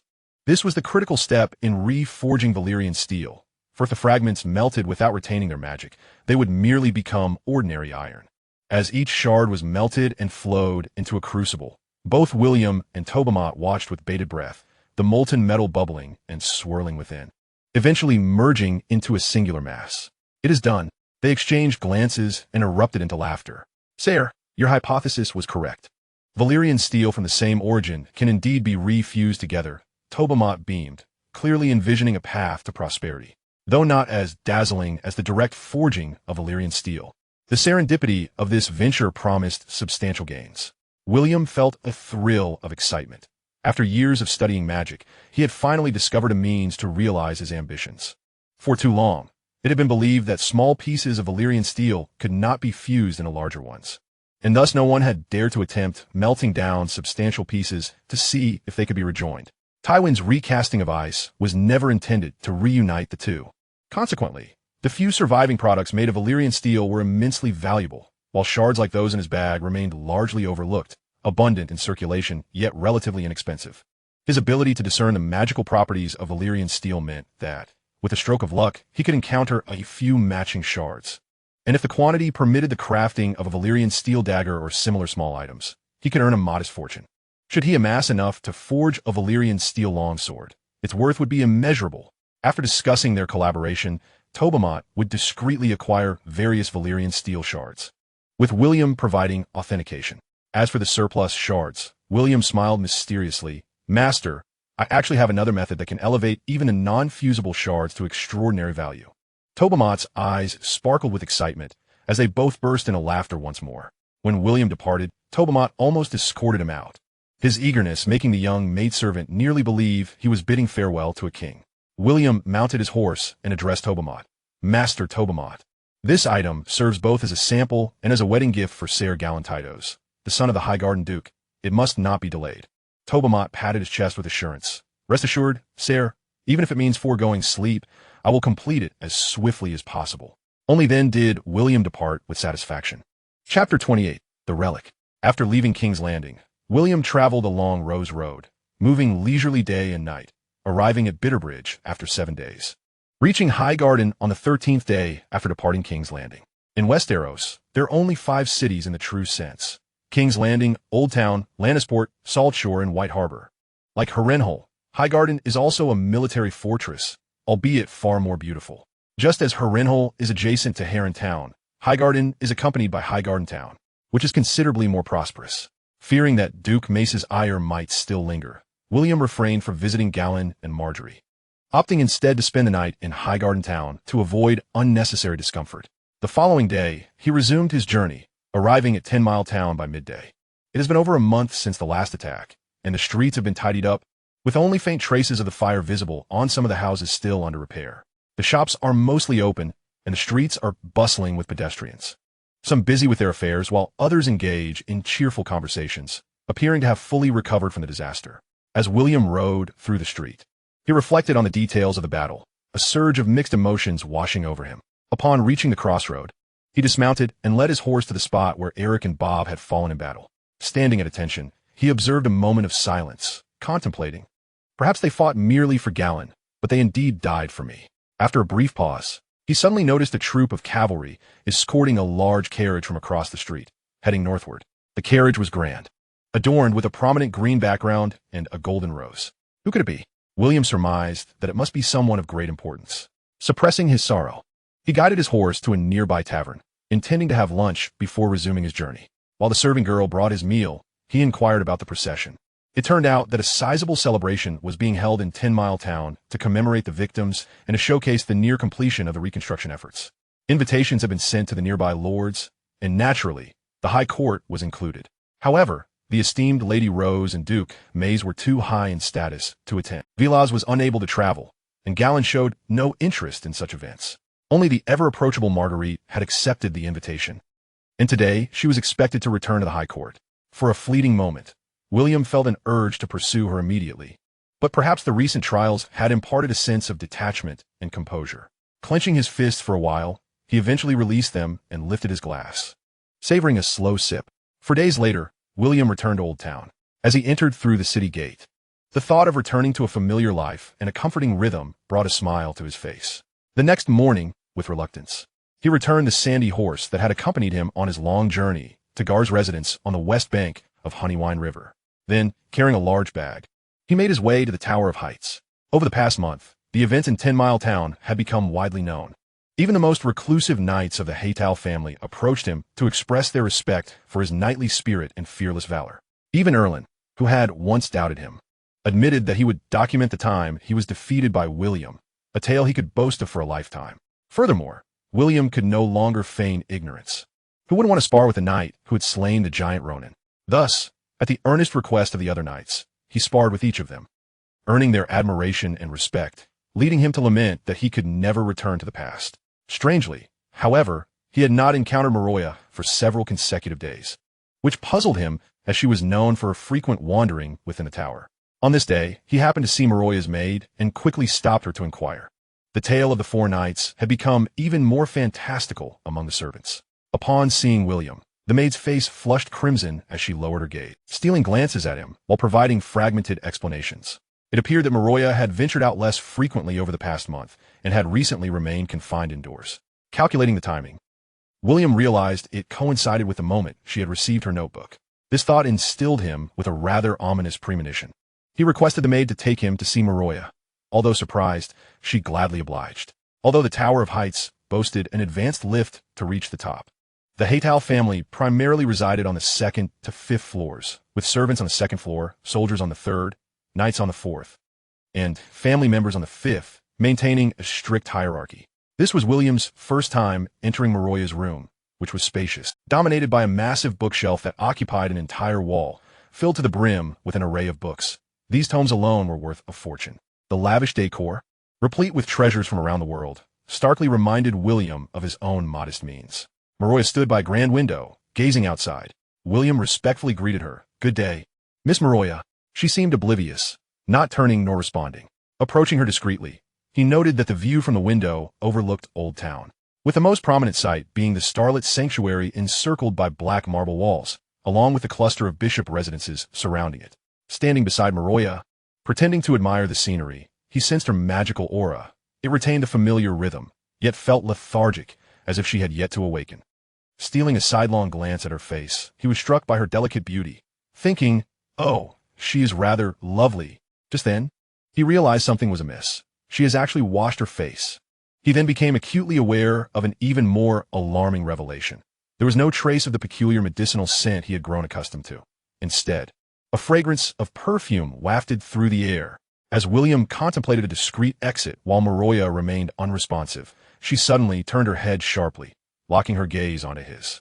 "Did you bring the items?"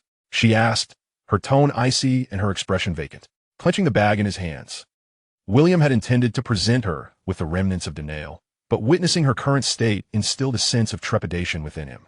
If a mere notebook could transform her so drastically, the thought of handing over this entire bag of artifacts sent a chill through him. "Bring it here," she commanded, her voice devoid of emotion, her demeanor still vacant. Yet, for reasons unknown, William felt an immense pressure, compelling him to comply.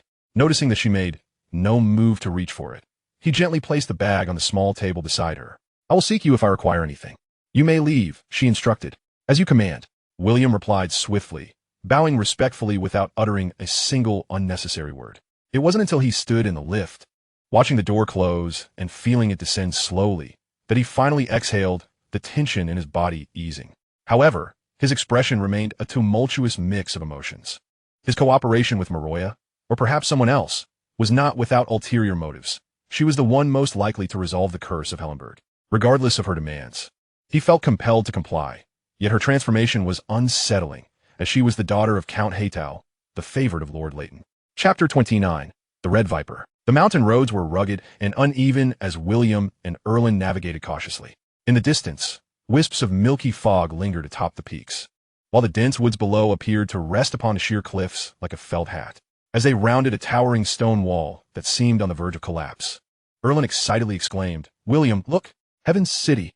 William, riding a sturdy mountain horse while leading his prized steed, trailed not far behind Erlin and soon beheld the magnificent castle, grandly built against the mountainside. True to its name, Heaven's City soared atop the crimson peaks. Clouds as fluffy as cotton candy seemed to weave through its towers, and the azure sky felt within reach. The journey over the past days had primarily taken them along cliff-lined paths, inducing a sense of trepidation. Even with the fragrant air and the melodious songs of countless birds amidst the trees, it was not a journey to be wholly enjoyed. "At last we've arrived," William rejoiced. Gazing at the resplendent castle, the joy of finally reaching their destination filled him, dispelling much of the ominous concerns brought on by Maroya's unsettling changes. He felt a renewed sense of clarity. "Ah, I can hardly wait to participate in the tournament," Erlin declared with unshakable confidence. Since William's return from Harrenhal, the two had attended 2 martial tournaments together, both at William's invitation, with Eileen accompanying him. William chuckled, "You'd better pray we cross paths during the competition. At least then you won't have to worry about redeeming your gear and steed." Eileen shot him a disdainful glance. "Not everyone is like you." Then, with a hint of schadenfreude, he added, "Speaking of which, if you hadn't been so reckless in demanding ransoms back then, they wouldn't have given you such an infamous nickname. Haha, now the whole River Bay knows you as the Magic Knight William." Whether it was the Tillier family deliberately fanning the flames or not, the tale of the 4 nights of 10 miles had surprisingly been woven into ballads by various minstrels, echoing throughout River Bay. As 2 of the remaining knights, the valiant Gallen had long since made a name for himself in River Bay, being the second son of the Duke of Highgarden, while William, the newly emerged Magic Knight, not only had a flair for gossip, but also came with a plethora of sensational details. He was a noble heir of undisputed rank. His origins were shrouded in mystery. Hailing from Harrenhal, a place steeped in terrifying legends, his journey was fraught with twists, his home in the distant Riverland, yet he had grown up in the old town. He was well-versed in both martial and scholarly pursuits, able to forge chains in the academy while clinching championships in tournaments, romantic, passionate, and fearless.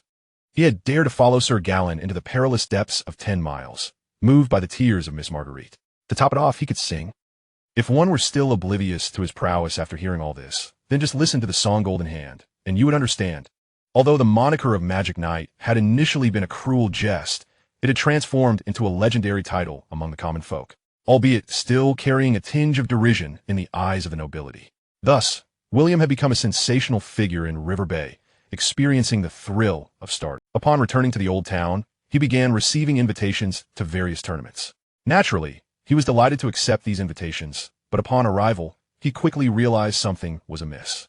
Firstly, in team tournaments, it became apparent that almost all competitors would unite to eliminate him first. One by one, William was confident he could defeat the dozens of opponents, but against them collectively, he could only concede defeat. After pushing him out, the competitors would jubilantly celebrate as if each had won the championship. In jousting competitions, he found himself exerting much greater effort, as every opponent seemed invigorated, as if on a stimulant. William began to understand why many renowned knights refrained from participating in tournaments. Thus, upon receiving an invitation from the Fowler family, despite knowing the arduous journey from the old town to 10 miles, he still felt tempted. In River Bay, I've already become a prominent figure, but perhaps I won't be taken as seriously in Dorne. Might the competition be easier? Upon seeing the invitation, Island was equally eager to attend, for the Fowler family had a pair of stunning twins, renowned not only in Dorne but also throughout River Bay. One was determined to claim the tournament's prize, while the other salivated at the legendary beauty of the Fowler twins. Thus, the duo set off, motivated by both wealth and beauty. When Island teased William with nicknames, William winked back, thinking that this moniker had an air of mystery to it. Perhaps the Fowler twins might take a liking to it. Hey, you can't be too greedy. You must leave one for me. Should I choose the sister or the brother? I need to ponder. Observing Island's serious contemplation, William burst into laughter. Give it up, Island, you stand no chance. The Fowler twins are close friends with the second son of the Sand Snakes, Nymeria. Not only you, but any man has no hope. The two exchanged banter and soon arrived at 10 miles. Not far from the city gates, a high platform had been erected, adorned with the Fowler family's silver and blue eagle banners. In front of the platform, a massive arena was enclosed by a fence, while opposite it lay a myriad of colorful tents, bustling with a vibrant marketplace. Unlike River Bay, where martial tournaments were frequent, other regions held them rarely, thus making each event a grand spectacle lasting 4 to 5 days, featuring not only traditional jousting and team competitions, but also archery and wrestling. Only families of considerable repute among the 7 kingdoms were welcomed into 10 miles, while commoners, merchants, and lesser nobles had to pitch their tents outside the city, leading to the formation of a lively marketplace. For both William and Island, this was their first encounter with such a tournament, and they eagerly wandered through the market before making their way to the castle. As William noticed the yellowed patches on the ancient city walls, he couldn't help but reflect on the storied history and storms this old fortress had endured. The gates stood wide open, flanked by soldiers clad in traditional Dornish armor.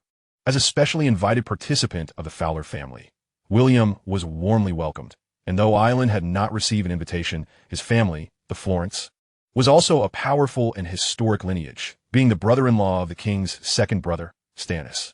After announcing their names, the Fowler family greeted them enthusiastically, and soon a steward emerged to escort them into the castle. Upon entering, they found the central courtyard filled with carriages bearing the crests of various noble families, with the most prominent being that of House Martell, featuring a golden spear piercing a crimson sun. Island exclaimed in awe, "It's so lively. So many nobles have come. Indeed, I would wager half the families of Dorne are here." "How do you know half have come?" "Because the other half are at the Illinwood family." Island pointed at William, shaking his head with amusement. Despite being academically challenged, he was still aware of this jest.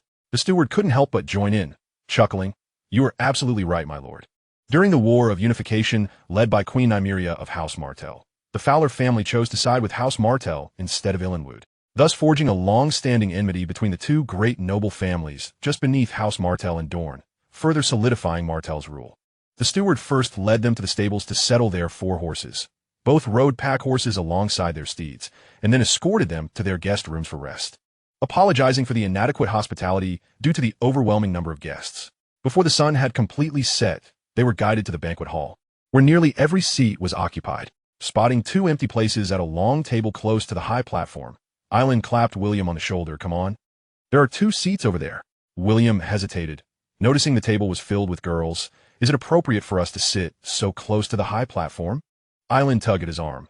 "We are from Riverrun and Florent. It's the perfect fit." William, amused by Island's eagerness, thought that once he saw the beauties, he might forget his own name. Seeing that the servants made no move to oppose them, he relented and allowed Island to lead him to the table. As they approached the high platform, he cast a glance at the dignitaries seated above, and though he did not recognize them, he immediately identified Oberyn Martell. Although the actors in the television series are undeniably handsome, it is their acting prowess that truly conveys a sense of untamed wildness. The genuine Red Viper, however, exudes an air of reckless abandon simply by sitting there, reclining comfortably against the chair's back, gently swirling his wine glass while scrutinizing everyone around him, as though he were observing prey, poised to strike with lethal precision at any moment. Perhaps sensing the weight of his gaze, the Red Viper suddenly turned his eyes towards them, his sharp and dangerous stare instilling a feeling akin to being targeted by a fierce beast. This is a true venomous serpent. While William felt no fear, he saw no reason to provoke him unnecessarily. After a brief moment of eye contact, he averted his gaze, thus missing the peculiar smile that gradually spread across the Red Viper's face. Chapter 30, Rivals. Upon clearly seeing the 5 girls seated at the long table, William silently applauded Elin. The most striking among them were undoubtedly the 2 enchanting and identical girls across from him. It was evident from their long, pale yellow hair that they were the renowned Fowler twins, Janie and Jenelyn. Beside them sat a woman in a purple robe, exuding elegance with bright, sparkling eyes and skin as pure as snow. Her long black braid cascaded before her, with a red ribbon entwined with threads of gold, glimmering in the candlelight. Fair skin, beautiful, and possessing an exquisite demeanor, with black braids, dark eyes, high cheekbones, and full lips, and accompanying the Fowler twins. There's no doubt. This must be the second daughter of the Sand Serpent, Naumelia Shade, William thought to himself, nodding in agreement. The 2 girls on this side of the long table were equally stunning. In summary, the table was a delightful sight, with a range of figures that were both slender and voluptuous, making William feel as though the fatigue from his long journey had dissipated entirely. Compared to women from other regions, the ladies of Dorne were open and generous. Upon seeing 2 unfamiliar men approach to take a seat, they displayed little shyness, merely regarding them with curiosity. Conversely, Elin appeared somewhat bashful, and his timid demeanor, lacking the courage to act on his interest, caused William to feel a sense of disappointment. He decided to take on the task of breaking the awkwardness, clearing his throat, and addressing the lovely ladies. Good evening, esteemed ladies. I am William Riverin, and this is Elin Florin. Please pardon our intrusion. We hope to have the pleasure of making your acquaintance. The other 4 girls turned their attention towards Naumelia. Positioned directly across from William, she assessed the 2 unexpected guests, seemingly noticing the large bat emblem on William's chest. A smile graced her lips, though her eyes lacked warmth. A magic night. The girls chuckled, and the twins, intrigued, gazed at William with a fiery intensity that made him feel somewhat overwhelmed. It seems we are not particularly welcomed. How curious. William shrugged nonchalantly, thinking it surprising that his name had already spread to Dorne, leaving him somewhat flustered. Naumelia's expression grew even colder, and fearing she might utter something more cutting, William promptly greeted the twins. You 2, so beautifully identical, must be the esteemed Mrs. Janie and Jenelyn Fowler. Thank the 7 for bestowing such beauty upon the world, and even better, a double portion.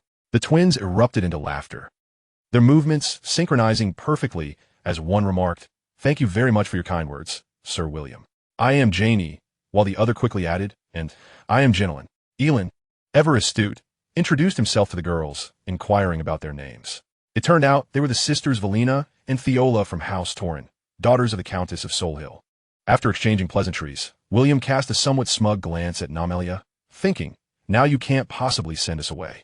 Indeed, Naumelia could merely nod gracefully in agreement. Good evening, gentlemen. I am Naumelia Shade, daughter of Prince Oberyn. Unlike William, who was already aware, Elin appeared taken aback. During the introductions, Elin addressed Naumelia as Miss Shade, while William referred to her as Lady Naumelia, which prompted the other girls to glance at him with curiosity. Are you 2 familiar? Soon after, the servers began to bring out the dishes, and the group commenced their meal, engaging in lively conversation. Faced with such beauty, William found himself in high spirits, brimming with anecdotes from 2 lifetimes, sharing them with the girls, who had never heard such tales before and were left in fits of laughter. As the wine flowed, not only did the twins begin to affectionately call him William, but even Amelia's demeanor softened when she regarded him. However, William gradually perceived a subtle tension. The twins' attitude towards Naumelia was not particularly intimate, though they still treated her with respect akin to their treatment of him. Could it be that Naumelia has yet to forge a bond with the twins? He pondered, reflecting on how the twins had spent the evening enthralled by his stories. No wonder there's an empty seat at this table. Perhaps a certain protector of flowers fears I might have designs on the twins. I must not incur her ire. Looking toward the dais, William inquired, Lady Naumelia, could you introduce me to the esteemed individuals on stage? As a junior, it is only proper for me to pay my respects. Naumelia naturally obliged, introducing him earnestly. In the center sat Franklin Fowler, the Earl of the City of Heaven and the guardian of the Prince's Pass. The eagle, indeed, such presence is truly deserving of its reputation. To his side was her father, Prince Oberyn. Indeed, it is he. My instincts have proven correct. Then there was Namelia Torrin, Countess of Solhill. This must be the mother of the Torrin sisters, quite beautiful, though sadly widowed. Along with them were the Earl of Warden's Gate, Heminu Euler, and the Viscount of High Hidden City, Morstane, among others. Thank you very much, Lady Naumelia, William expressed sincerely, hoping she would sense his underlying message. The twins are all yours. He then smiled at the girls, saying, Ladies, I must excuse myself for a moment. I shall see you shortly. Raising his glass, he departed amidst their melodic pleas. Do enjoy yourself. See you soon. Namelia watched his retreating figure for a moment before breaking into a sudden smile. The toasting went smoothly with the sharp-eyed eagle, Earl Franklin, expressing gratitude for William's long journey to attend the gathering and then inquiring about Walter, revealing that he had participated in the battle against Greyjoy 7 years prior and had encountered Walter on several occasions. The other dignitaries offered him only encouraging words. While the Red Viper's gaze towards him remained somewhat peculiar, he simply nodded in acknowledgement and said nothing further. As he approached, William sensed a faint magical aura emanating from the Red Viper, one that felt different from his own, Marjorie's, and Maroy's, as if he had merely absorbed the essence of magic through prolonged contact with magical items. It seems the Red Viper is indeed skilled in magic, though perhaps merely in the art of potion making. On his way back to the long table, he intentionally took a detour to observe the performers, hoping to afford Namelia a bit more time. Suddenly, a voice called from behind, "Sir William, you seem quite interested." Turning around, he found Namelia had approached without him noticing. They exchanged glances and instinctively moved towards an unoccupied corner. To foster a closer bond, William boldly suggested, "You can still call me William, and I shall call you Namelia. How does that sound?"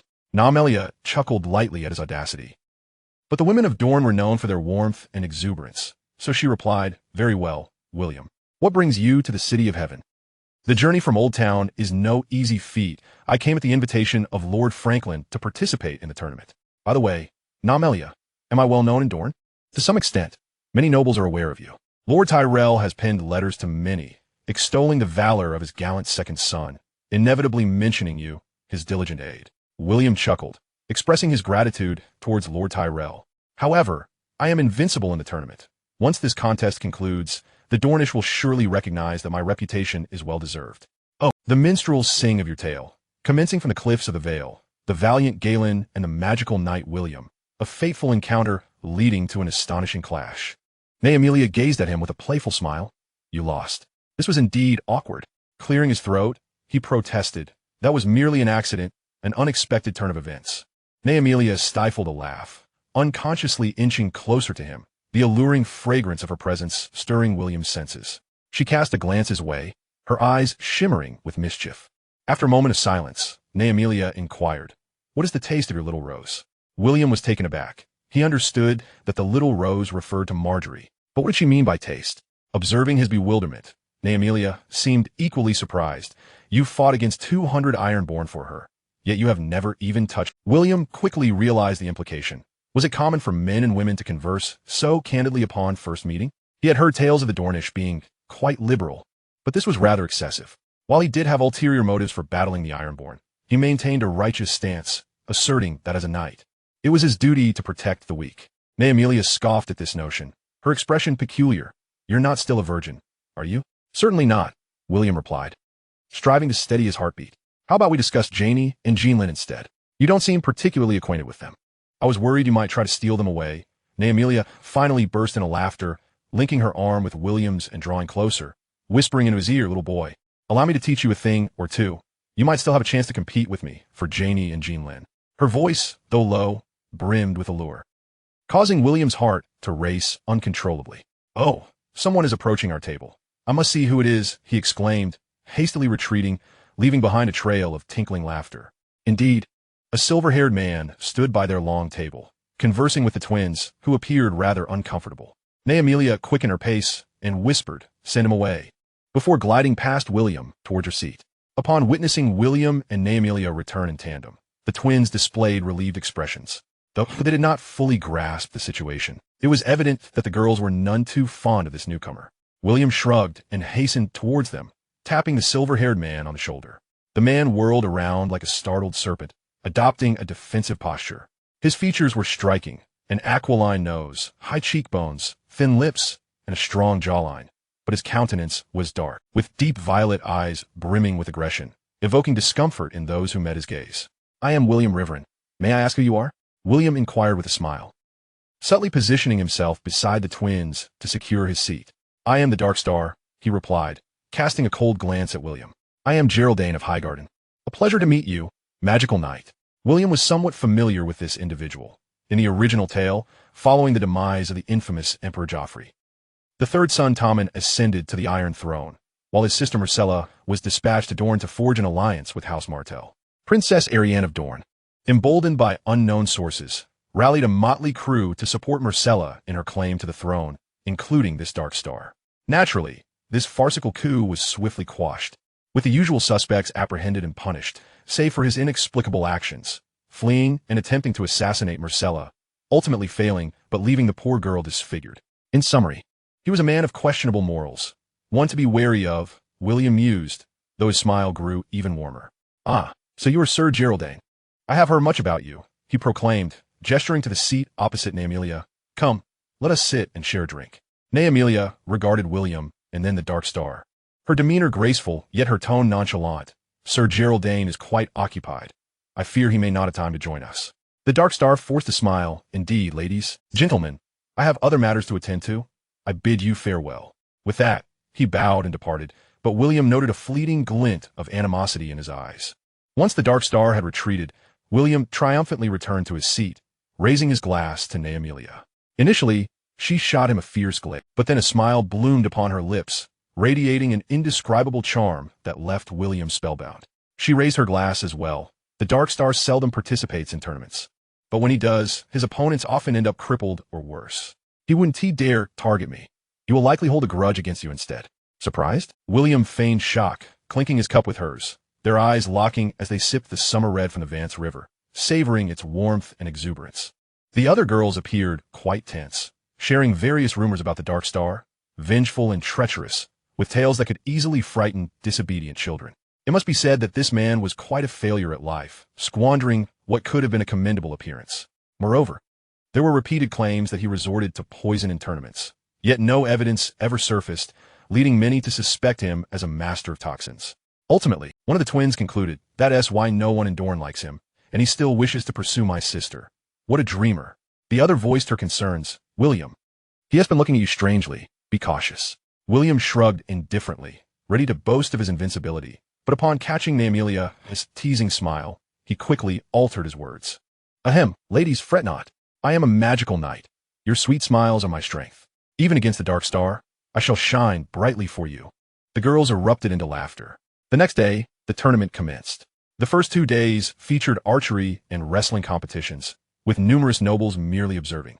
As archery lacked honor and wrestling seemed too crude, knights naturally deemed it beneath them, merely spectating for amusement. William attentively watched the contests, initially hoping to identify skilled archers for stealthy strikes or strong contenders for frontline charges. After all, such individuals were invaluable. However, he soon realized he was overly ambitious. While talent existed, the local nobility was fiercely competitive, leaving little room for him, a distant Rivelander, to claim any share. His relationship with Naemilia took on an unusual turn. After their initial meeting, during the subsequent 2 dinners, Naemilia actively invited William and the twins to join her table, where they engaged in delightful conversation. Without a doubt, the image of an erudite man was firmly established. Naemilia had once transformed into a relentless questioner, attempting to stump William, but coming from an era of information. He was a veritable fountain of knowledge for a girl accustomed to the medieval era.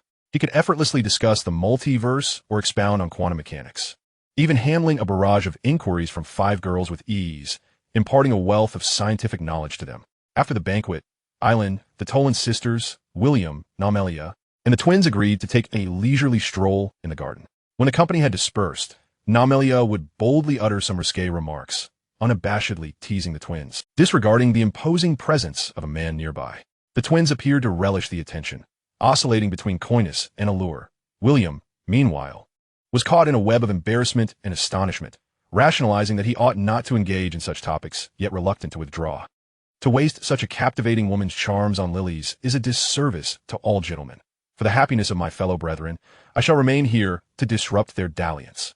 Yet, Naemilia not only provoked the twins, but also deftly redirected the conversation towards William, seemingly eager to challenge him in wooing them.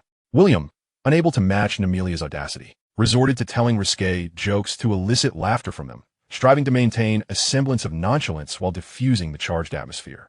The twins often stifled giggles at his quips, and while Naemilia too wore a playful smile, her gaze towards him was laden with inscrutable intent, though he found delight in the flirtation with the ladies. An unsettling thought nagged at him. Red Viper appeared to be observing him from the shadows, perhaps concerned about what he might do with his daughter. Setting aside the fact that Namelia was 5 or 6 years his senior, one could question who ought to be worried about whom. Even if he could indeed win her affection, it wouldn't necessarily be a calamity for her father. On the third day, it was finally time for the knights to take the stage, and the tournament in Dorne featured a unique format. Jousting first, followed by team combat. With a larger pool of competitors, the jousting events spanned 2 days, culminating in the crowning of a champion on the afternoon of the 4th day. In the finals, William unseated Sir Ulrich Euler, the Count of the Dungeon's brother, effortlessly claiming 20,000 silver stags. However, the selection of a queen of love and beauty was omitted this time, as the memory of Princess Elia remained a poignant sorrow in the hearts of the Dornish folk. Previously, many had doubted the authenticity of the Battle of 10 Miles Town, resulting in a rather lukewarm reception towards William.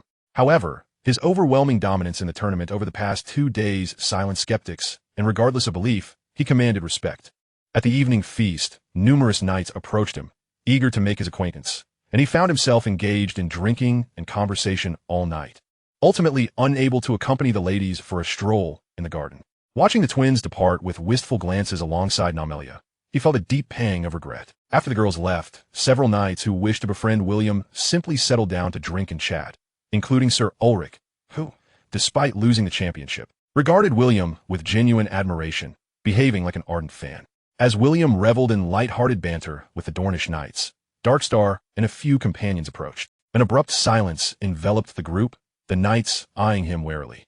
Aside from Darkstar himself, who bore a somewhat appealing countenance, the rest of his entourage exhibited a rather brutish demeanor, none appearing particularly respectable. Noticing the cautious demeanor of the other knights, William couldn't help but chuckle inwardly. He was unperturbed by Darkstar. Rising with a jovial demeanor, he greeted, "Ah, Sir Jane, good evening. I had hoped to compete with you in the arena today, but alas, I failed to catch sight of you. What a pity." Darkstar remained sullen and silent, prompting one of his portly companions to chime in. Who doesn't know Sir Jane despises jousting as mere childish play? The Dornish display their true prowess in team combat. Hope you don't soil yourself in the arena tomorrow, lad. Ulrich, displeased, slammed his hand on the table, rising to retort, "Marlin, you are exceedingly rude." The other knights regarded him with disapproving glares, for his remarks had been quite unwarranted. Marlin, defiantly thrusting out his neck, appeared determined to persist. Darkstar subtly furrowed his brow, yet intervened. "Enough of this verbal sparring. It serves no purpose. We shall meet in the arena tomorrow. Sir William, I'm pleased you are participating in this tournament. Otherwise, it would have been a tedious affair. Only by vanquishing a true warrior like you does the champion earn their title." William, adopting the demeanor of a kindred spirit, replied, "I concur. It seems we share a mutual understanding." Noticing Darkstar raising his cup, he proposed a toast. "Let us drink to the true champion." Their eyes locked momentarily. Darkstar scoffed softly, refraining from drinking, and turned to depart. The knights erupted in condemnation of Marlin's crassness, clearly a man universally reviled. Ulrich leaned in closer to William, lowering his voice. "Darkstar bears many debts of blood. He has come seeking you for some nefarious scheme. William, exercise caution tomorrow." William patted him on the shoulder, laughing heartily, and rallied the others to raise their cups in joviality. On the 5th day of the tournament in the city of Sunstone, as dawn broke, the orange sun lazily cast its gentle rays upon the arena outside the city. Banners fluttered, and the air buzzed with excitement. Outside the arena, numerous attendants and servants held high a myriad of banners, emblazoned with the sigils of various noble houses, clearly indicating their lineage. Others bore the personal crest designed by the knights, each more bizarre than the last, likely unrecognizable to most. A seemingly prestigious band played lively tunes before the main stage, while singers and jesters mingled amongst the crowd, entertaining the throngs. Knights leaned against the inner railings of the arena, awaiting the signal to commence battle. Unlike the jousting, Dorne's team combat began directly with foot combat, so William and Eileen wore no heavy cavalry armor. Their undergarments of chainmail were fully visible. Positioned slightly to the side of the main stage, they could easily turn to wave at the ladies in the stands. "There are truly a great many people here," Eileen exclaimed, raising his voice above the din. Indeed, the arena had surpassed 100 participants, with knights continuously entering, each displaying a variety of attitudes. Some appeared relaxed, sharing quiet jokes, while others bore serious expressions, and many exhibited palpable excitement. "Yes," William replied, surveying the crowd. and we seem to stand out a bit. Most of Dorne could be described as a land of yellow sands and scorching sun, with a harsh environment shaping the rugged yet resilient character of its people, who favored muted hues of gold and red and adorned themselves with gleaming copper embellishments. The Dornish knights predominantly wore red armor, their shoulder and chest plates studded with an abundance of copper pieces that shimmered brilliantly, possibly providing some degree of protection. Many helmets featured a prominent copper disc at the center, exuding an antique yet imposing aura. In stark contrast, their chainmail appeared dull and gray, markedly different from the rest. William spotted Ulrich, fully armed, and they exchanged greetings from a distance, and then he noticed Darkstar, clad in black armor, accompanied by several knights in similar attire. Their eyes met. William smiled, while Darkstar maintained his brooding expression before diverting his gaze. At that moment, a piercing trumpet sounded from the main stage, signaling the commencement of the tournament's grand finale, the team combat. The crowd erupted in a frenzy, jostling one another in search of better vantage points. William glanced back at the elevated stands, where the Tolan twins and Namelia waved at him. He returned their gestures, catching sight of the Red Viper, who seemed to be observing him, prompting William to offer a respectful salute. "Be cautious. The competition is about to begin," Iron shouted at him before charging towards a seemingly frail Dorne knight. William couldn't help but smack his forehead. Hadn't they agreed to cover each other yesterday? Yet, there was no time to dwell on that. He swiftly raised his sword to parry a spear thrusting towards him. Although it was chaos, the knights exhibited a remarkable tacit understanding, engaging in paired combat rather than a complete free-for-all. Some small teams had evidently coordinated beforehand, launching a collective assault from the outset. However, the others were not foolish. When encountering such groups, isolated knights instinctively formed temporary alliances to resist, refusing to wait to be systematically taken down. Whenever a knight fell, others would deliberately steer clear, leaving ample space around him, while servants would rush onto the field to carry away the incapacitated. Amidst the fray, William navigated with ease, evading when possible and sprinting when necessary. No one could capture him in one-on-one confrontations. Even when surrounded, he could swiftly carve an escape route, never lingering in battle. During the melee, he saved Iron from being overwhelmed twice, but ultimately, Iron's inexperience led him back into a tight spot. This time, William was powerless to assist, watching helplessly as he was struck down by a flurry of spears, soon thereafter being carried off by servants. Amidst the enthusiastic roars, cheers, encouragements, and curses from the spectators, the number of knights in the arena dwindled. William kept a vigilant eye on the small team of the Dark Star, clad in black armor, moving with precision and unity. As only about 10 combatants remained, this 5-man team emerged as a decisive force. William intercepted a knight's descending long sword and shouted, "Let us hold off on fighting for a moment and focus on that small team. We might all perish." The Dorne knight, brimming with fervor, retorted loudly, "To hell with your team. I'm taking you down first." With that, he launched an aggressive assault. William had no choice but to counterattack and capitalized on an opening, knocking him to the ground. Fortunately, the other 3 Dorne knights recognized the need to unite against the Dark Star's team, despite the unfavorable odds.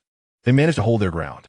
William rushed to assist, but was unexpectedly confronted by a knight thrusting a spear at him, who shouted, "Look out, another one is coming."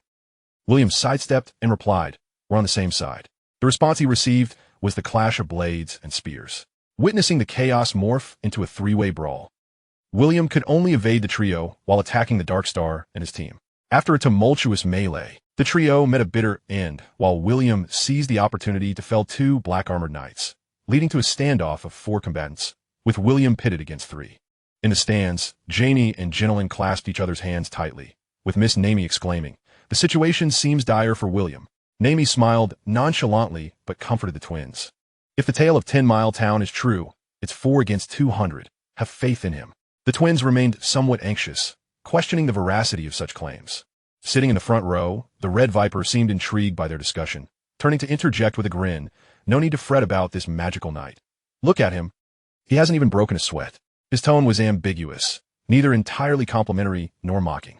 The twins' eyes brightened. "Your Highness, do you believe William can triumph over the Dark Star?" The Red Viper chuckled, offering no reply, and returned his gaze to the arena. Namie had been eager to pose a question to him, so she leaned closer to the Red Viper's ear. "Father, it seems you've been keeping a close watch on him." "Ah, merely fulfilling a request from a friend to observe this individual," the Red Viper replied without turning to look at Namie, sharing a knowing smile with Eulalia beside him. Namie nodded. In the arena, the 4 remained in a tense standoff, prompting the crowd to erupt into noise. with shouts of magical night and 10-mile town echoing in the air. William had initially wished to avoid drawing too much attention, but he recognized that being underestimated could be detrimental. After a moment's contemplation, he launched an attack against the Dark Star. The three opponents coordinated seamlessly. The Dark Star parried while the others flanked him. Yet, William moved with the swiftness of the wind, his agile footwork preventing them from encircling him. In this 1-against-3 scenario, he held his own with ease. His strikes were swift and powerful, leaving those who faced him somewhat beleaguered. Had it not been for the Dark Star's ability to keep pace with William's speed, the other two would likely have been dispatched long ago. After a round of probing attacks, the four resumed their standoff, albeit with their positions reversed. The Dark Star is no mere novice. He may prove more formidable than Rosso, William thought, furrowing his brow. The trouble was that the two allies he had found were also no slouches, one of whom was the burly Malloral. With their interference, William found it challenging to swiftly defeat the Dark Star. While William perceived the situation as precarious, the three adversaries were engulfed by a maelstrom of emotions, realizing that their opponent's strength exceeded their expectations. The crowd outside erupted into frenzied applause, their cheers resonating like thunder. William's recent offensive had struck like a tempest, igniting a fervor within the audience. The passionate Dorne people thrived on such exhilarating displays. Amidst the thunderous noise, the Dark Star coughed twice before lunging forward, swinging his longsword downwards, with the other two following suit, one with a spear and the other with a sword, attacking from both sides. This assault posed little threat to William. He prepared to sidestep and evade the Dark Star, planning to catch the bothersome Malloral off guard. However, to his surprise, the Dark Star suddenly accelerated, revealing that he had been concealing his true strength, leading William to underestimate his speed. This unexpected burst of power caught William off guard, and although he managed to block the Dark Star's attack for the first time, he found himself ensnared in a triangular ambush. Though ensnared, William remained unperturbed. He still had healing abilities and was willing to endure minor injuries to escape. Confident in his resilience, he even found the leisure to give the Dark Star a thumbs up. But the latter responded with a fierce shout, "Die!" The trio launched their coordinated assault from 3 angles. Such an all-encompassing attack was impossible to completely evade. Prepared, William sidestepped the Dark Star strike, engaged with Malloral, and allowed the spear to thrust towards him. As he felt the spear's blade graze his body, he evaded with the agility of a spring, resulting in a deep gash across his chainmail. Just as Malloral's triangular face broke into a grin, William half-turned and delivered a brutal elbow strike to his face, causing blood to erupt and sending him crashing to the ground, unconscious before he even hit the ground. The dynamics within the arena shifted once more. While the Dark Star's trio had managed to inflict a minor wound on William, they had lost one member. The 3-on-1 struggle had barely evened out, and now most believed that the remaining 2 would likely succumb. The Dark Star glanced at the spear lying a short distance ahead, its azure blade stained with a hint of crimson. Suddenly, he erupted into maniacal laughter. "Boy, you're finished." Chapter 33, Realization, Part 1. William, sensing something amiss without glancing at the fallen spear, realized this was the first instance where his healing did not immediately mend the wound. A peculiar force was continuously damaging his muscles and nerves, rendering even his healing ineffectual against this injury. The numbness around the wound began to spread slowly. "Stay calm. Steady yourself." William maintained a smile. "This poison shouldn't have indefinite effects. Just hold on for a while. Once its potency dissipates, my healing will restore the wound." As the Dark Star and Malloral approached with triumphant smiles, poised to effortlessly reap the fruits of victory, William deftly parried their advances, responding with remarkable composure. After several rounds of tentative skirmishing, the duos soon realized that William's defense remained steadfast, and the resonance from their weapon clashes indicated that he had not diminished in strength. Gradually, the smiles of Dark Star and Malloral began to freeze. What manner of beast was this? A creature of immense strength, rapid agility, and such high resistance to poison? After a moment of tense standoff, a sudden epiphany struck Dark Star as he glanced at Malloral, urgency flickering in his gaze. The potion was taking effect. William was merely holding on, and they could not afford to let him recover. They had to seize this opportunity to eliminate him. Malloral nodded fiercely in agreement. The two launched themselves at William, and the arena erupted once more into a cacophony of clashing weapons. Yet the unfolding scene left the audience bewildered. William, who had been the aggressor in a 1-versus-3 scenario, now shifted to a full defensive posture as his opponents lost one of their number. While they attacked with fervor, their popularity among the crowd waned, despite their impressive performance. The cheers were sparse. Years of rigorous training had honed William's martial skills into instinctive reactions. Even while focusing on combating the poison, his defense was impenetrable. As the battle progressed, Darkstar and Malor grew increasingly agitated, finding themselves at a stalemate against William's unwavering defense. Darkstar, silent yet brooding, wore a face of deepening gloom, his eyes seething with resentment. Malor, amidst his attacks, resorted to vitriol in an attempt to provoke William, who remained unruffled, acutely aware that time was on his side. Suddenly, Malor, buzzing like an annoying fly, spat out insults about the 4 knights of Tenley Town, deriding them as cowardly turtles, questioning whether they truly vanquished 200 Iron Men, or if such claims were exaggerated 100-fold. In that instant, William's previously cheerful demeanor darkened. Darkstar and Malor exchanged glances, surprise shining in their eyes. Malor then escalated his taunts regarding Tenley Town, inciting William's fury. The tension in William's expression mounted, especially when Malor sneered. "I heard 2 of your comrades died, 4 against 2, and 2 of them fell? Surely, they must have perished through sheer stupidity." Unable to contain himself any longer, William roared, "Silence." Guilt had long plagued him regarding Eric and Bob, who should not have died. Hearing Malor's derogatory remarks ignited a tempest of rage within him. Blood surged to his head as he disregarded the numbness in his waist and struck with all his might against Darkstar's sword. The force of his blow was astonishing, sending Darkstar stumbling backward, his eyes wide with terror, and he recoiled in sheer panic. Yet, William did not pursue him. Instead, he pivoted.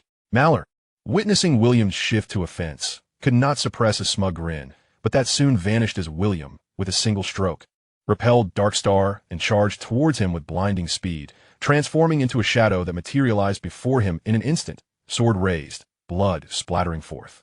Malor's lifeless body crumpled at William's feet, an expression of disbelief etched on his face.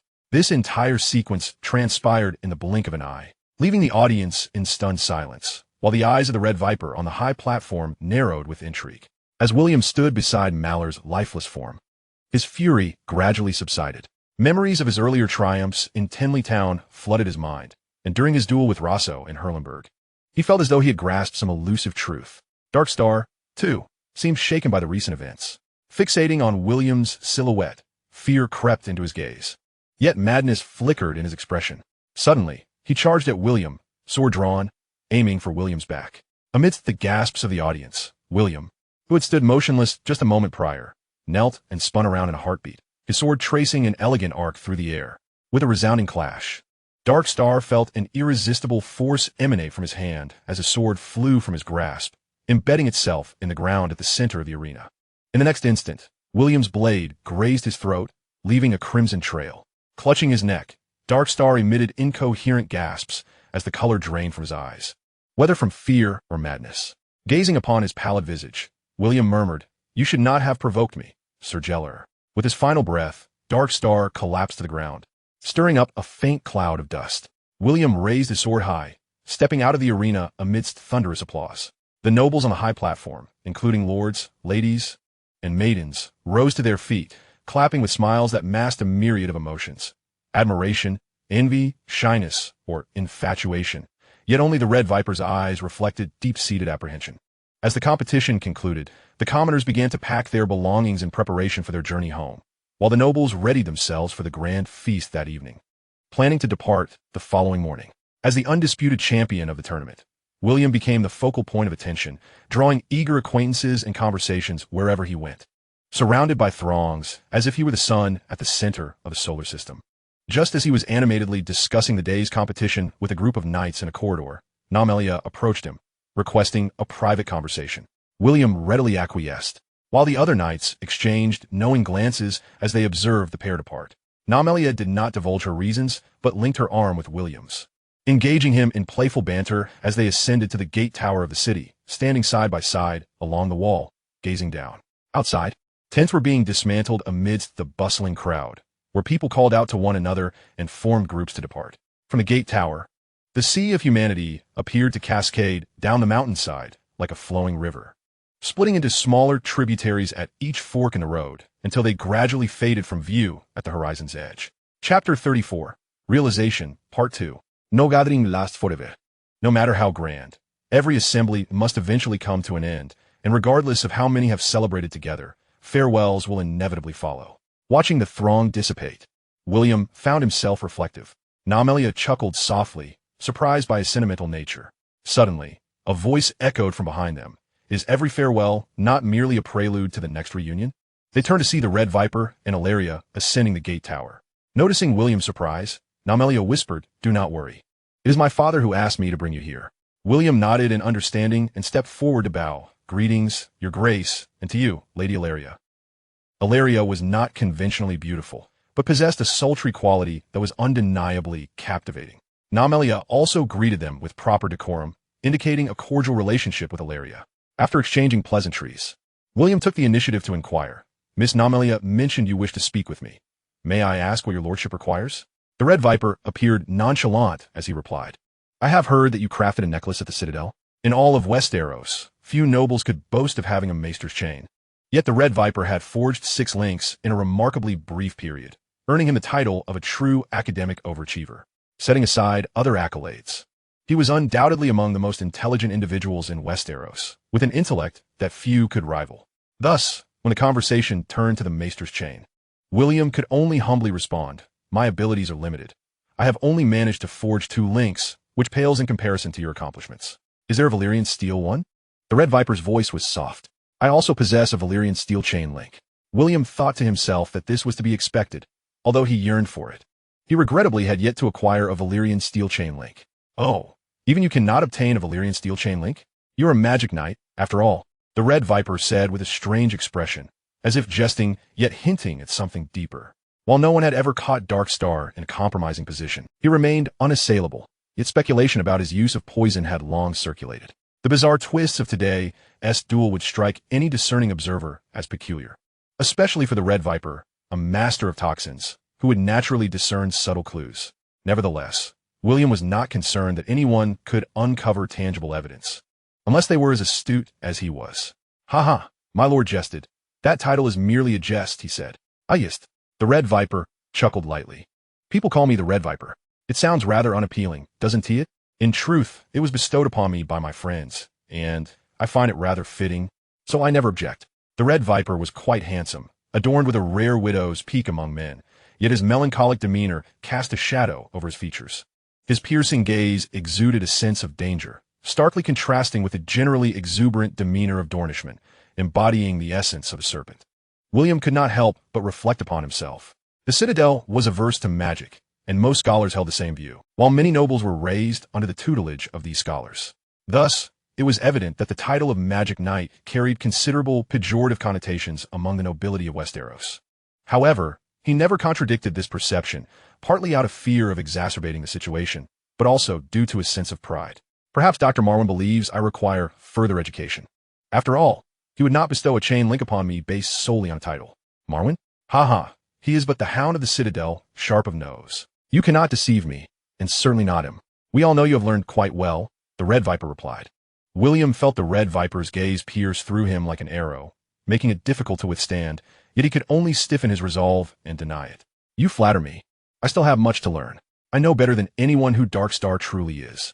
I am acutely aware of what transpired during the duel, as well as the moment you erupted in violence. Such inhuman speed is not something an ordinary person can achieve." The Red Viper interrupted William, his eyes growing dangerously sharp. "Wherever one treads, there must be traces." The atmosphere grew tense, and Namelia instinctively moved closer to William, aware that her father sometimes possessed a fiery temper. Fearing he might act rashly, Ilaria grasped the Red Viper's hand, seemingly to calm him, or perhaps to offer him comfort, her voice sultry, much like her demeanor. "Darling, everyone harbors their own secrets. If someone were to compel you to reveal yours, how would you respond?" The Red Viper gazed tenderly at his lover and chuckled. "Oh, I fear I would slay him." Then he turned to William. "I presume you think the same at this moment?" "Not at all."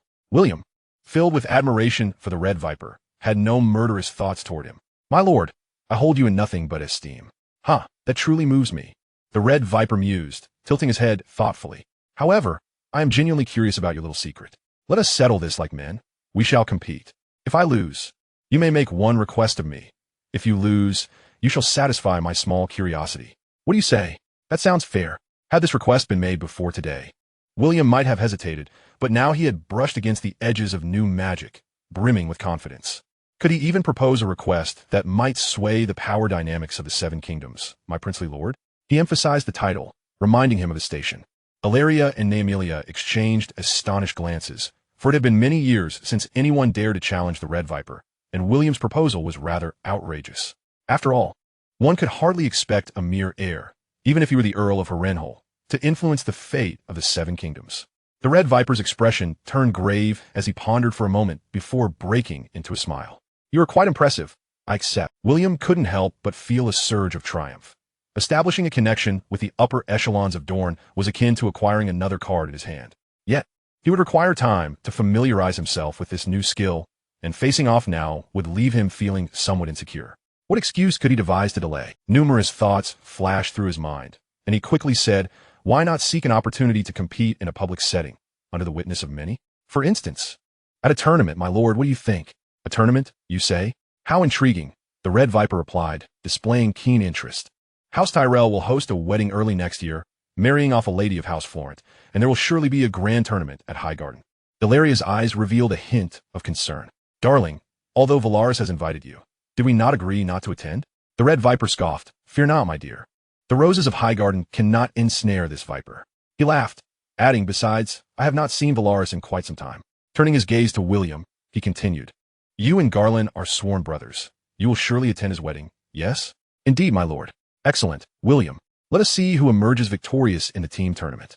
As you wish, my lord. With over 3 months until the wedding, William felt confident that this ample time would allow him to master the new magic.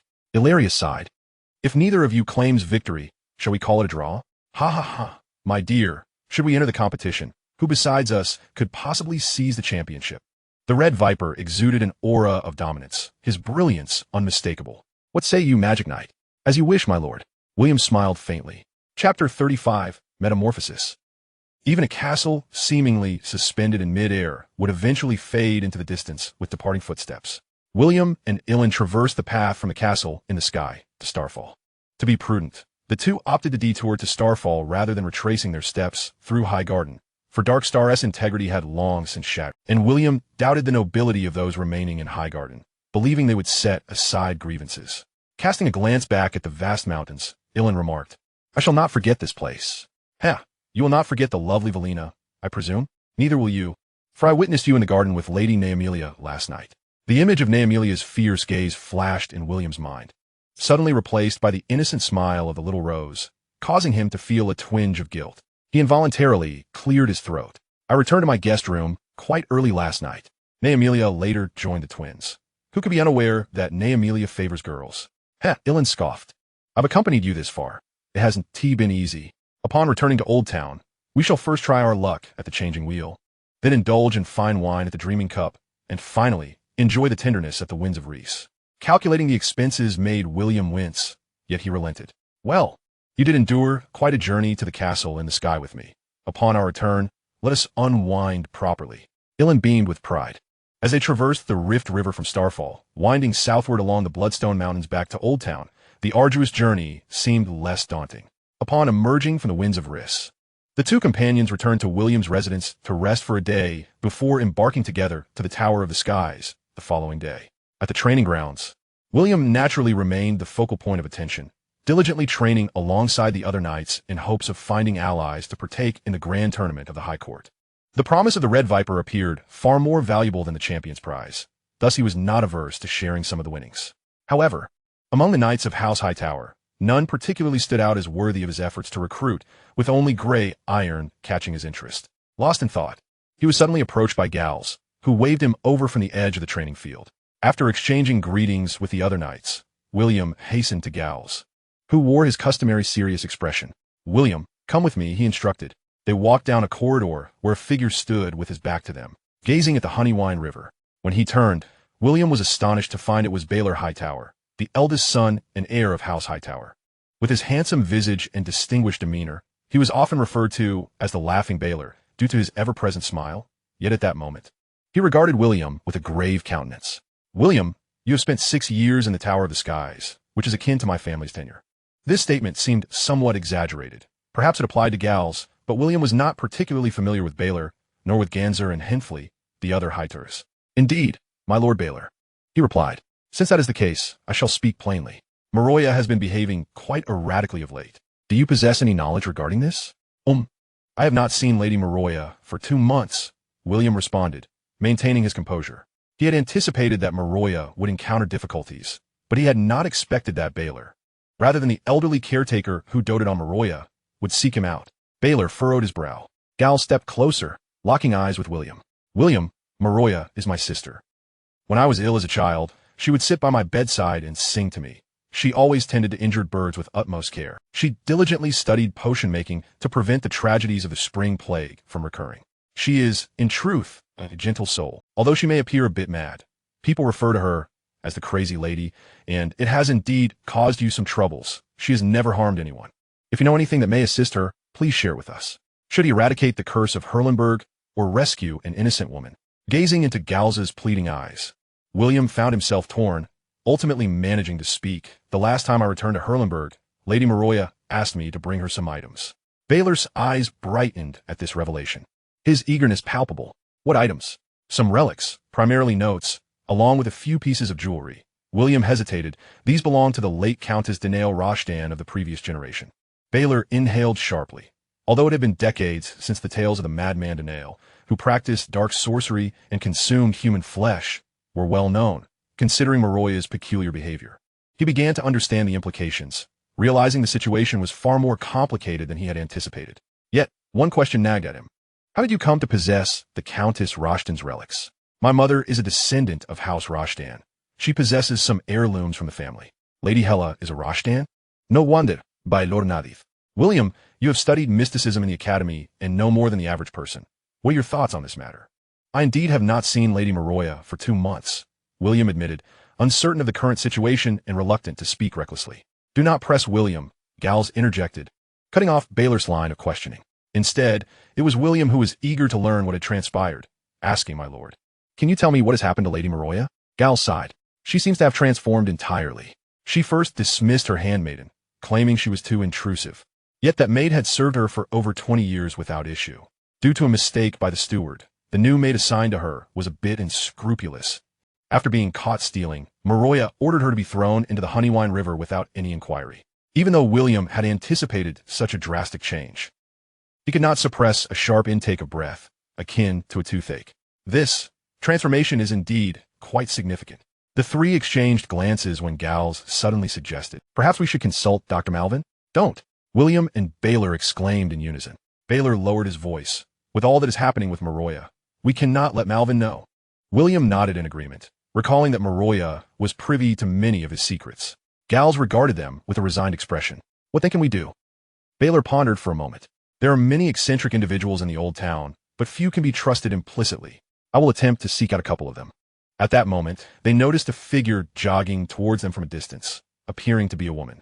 The three had no choice but to leave this topic behind. As the individual approached, William recognized her as the young maid who had previously escorted him to meet Maroya.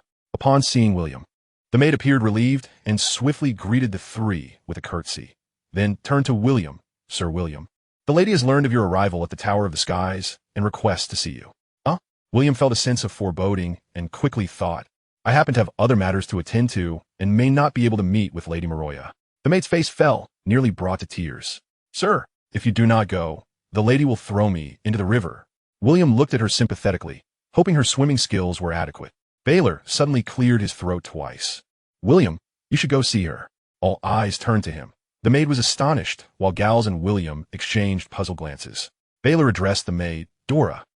Please wait over there for a moment while I speak with Sir William. He will join you shortly. Dora nodded gratefully to Baylor and stepped aside. Now, time is of the essence, so I shall be brief, Baylor continued. Maroya's current state may very well be due to the influence of the madman Danail. While outsiders may equate madness with folly, we, as Maroya's kin, cannot stand idly by. He fixed his gaze on William. I know that you did not intend any harm in this matter. I do not wish to blame you. However, this situation must remain discreet, handled only among us few who are informed, and you too must bear some responsibility. Had I known this would occur, I would not have brought those items back. William thought ruefully, realizing it was no mere oversight, but rather a case of shooting oneself in the foot. You are correct, my Lord Baylor. I do indeed bear a degree of responsibility in this matter. Baylor then turned to Gals, whose expression was troubled, and said earnestly, "William also possesses Roshtan blood, making him one of her kin. Meeting with her should pose no significant danger. We must avoid provoking her, as we need time to prepare." Gals remained silent, and seeing the ever-imposing figure of this man, grappling with uncertainty, warmed William's heart. "My lord, you need not worry. Baylor speaks wisely. I should be safe in visiting her." With a sigh, Gals clapped William on the shoulder. "Although your martial prowess is commendable, such mysterious occurrences may render it of little use.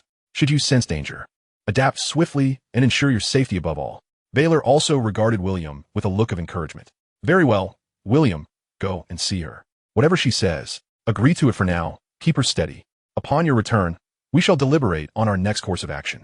William nodded solemnly, bowing to both men before turning to approach the young maid, Dora. 2 months had passed since William last entered Maroya's chamber, yet the precious tomes and opulent decor remained unchanged. However, upon stepping through the threshold, he sensed a stark difference. The previous languor had given way to a meticulous order. As he ventured further inside, he halted abruptly, captivated by the sight of a regal lady clad in court attire, standing by the window with her back turned, gazing outside. Her fiery red hair was elegantly arranged atop her head, interwoven with strands of gold that sparkled brilliantly. Her swan-like neck and partially exposed shoulders, coupled with skin as pure as snow, appeared ethereal against the backdrop of her flowing black gown. The fabric clung smoothly to her form, accentuating her statuesque silhouette, while the deep hues seemed imbued with an enchanting allure that rendered her silhouette utterly mesmerizing. Upon noticing William's presence, she turned slowly, the delicate pleats of her gown swaying gently, the intricate patterns on the fabric shimmering like stars. Her narrow waist, reminiscent of a willow, contrasted with the surging waves of her figure, and the exquisite contours of her collarbone were tantalizingly visible. Strands of spiral hair cascaded down either side of her face, and though faint, the resemblance to Marguerite was unmistakable, now imbued with an air of mature allure that was even more beguiling. William could not suppress a gulp. His immediate thought was, "Who is this enchanting beauty?" Then, a chill crept upon him. Had he not prepared himself mentally beforehand, he would have been thoroughly astonished. He cleared his throat twice, lowering his gaze to conceal the astonishment that could not be masked. "Good day, Miss Maroya." "Very well, William, you have made progress," Maroya replied, her voice retaining its slightly husky, magnetic quality, yet now imbued with an air of grandeur and authority. "This will enhance our plan and increase our chances of success." "Do we have a plan?" William inquired, somewhat bewildered, though he dared not press further. Several centuries ago, a few scholars in the Academy investigated the children of the forest. I only know of Elon and Wallace, who both left works in the Academy, but some critical manuscripts remain undisclosed. We must ascertain all those who participated in the investigation back then and locate those unpublished manuscripts as swiftly as possible. William felt compelled to lift his gaze, wishing to clarify further, but upon meeting Maroya's resolute stare, his words transformed into, "Understood, Miss Maroya." He then cautiously added, "Do you have any further instructions?" Maroya gave a light huff. "Has my dear brother sought you out?" William, feeling a twinge of guilt, glanced subtly at her. Her expression remained largely unchanged from before, seemingly unfazed. "Yes, indeed. Sir Beller asked if I brought you anything. Yet, I confessed ignorance, as I genuinely had none. Do not be anxious, William. My brother is more a pretty vase than a man of substance. Whatever he intends, I am not concerned." A hint of derision glimmered in Maroya's eyes. "Pray tell, what folly does he wish to concoct this time?" Given his intellect, I surmise she could guess it regardless of whether I speak or not. Thus, William wiped the cold sweat from his brow. "Sir Beller, I believe you may have encountered some peculiar occurrences." "What peculiar occurrences?" With a steeling of his heart and a clench of his teeth, he ventured, "I believe you may be possessed by the ghost of Lord Daniel Roshtan." Upon uttering this, William lowered his head, akin to an ostrich confronted with danger. Maroya erupted into laughter. "How amusing. I must say his imagination is quite vivid. William, what do you think?" "I believe such notions are entirely absurd," William replied, stealing a glance at her, only to be entranced by her radiant smile, which rendered him momentarily spellbound. He quickly averted his gaze, recalling the visage of the madwoman to regain his composure. Quite intriguing, Maroya assessed him with an inscrutable gaze, before continuing, "William, go see what that is." Following the direction of her finger, William noticed a large piece of white fabric draped over an object nearly the height of a person. He approached cautiously, grasping the fabric, and turned to Maroya, awaiting her nod before pulling it away. Before him stood a life-sized portrait of a lady nearly indistinguishable from the Maroya beside him. A shiver ran through him. Upon closer inspection, the painting appeared to be of considerable age, yet was remarkably well preserved, its colors vibrant as ever, the figure within almost lifelike. While the hairstyle, attire, and demeanor matched Maroya's, subtle differences in the facial features allowed William to ease his apprehension slightly. "Did you bring this back for me? Do you know who she is?" Maroya approached, her gaze fixed on the painted woman, gently tracing her finger across the depicted face as if caressing a beloved. With her prompting, William could no longer feign ignorance. "This must be Lord Daniel Roshtan. My mother and sister also bear red hair, which is said to originate from the Roshtan lineage." Maroya turned. The two figures, one painted and one living, seemingly twin sisters of unmatched grace standing side by side, gazing at William. The slight upward curve of their red lips hinted at a seductive allure, as if they walked through the shadows of the vampire realm. "And now, William, what do you think?" Chapter 37. The Tale. "Should I bow my head? How should I address you?" Thoughts raced through William's mind as he resolutely declared, "You are Miss Maroya. Tales of ghosts are merely legends meant to frighten children. I do not believe a word of it." Maroya smiled softly, turning to the window and leaving William with an enticing silhouette. Her voice was gentle yet firm.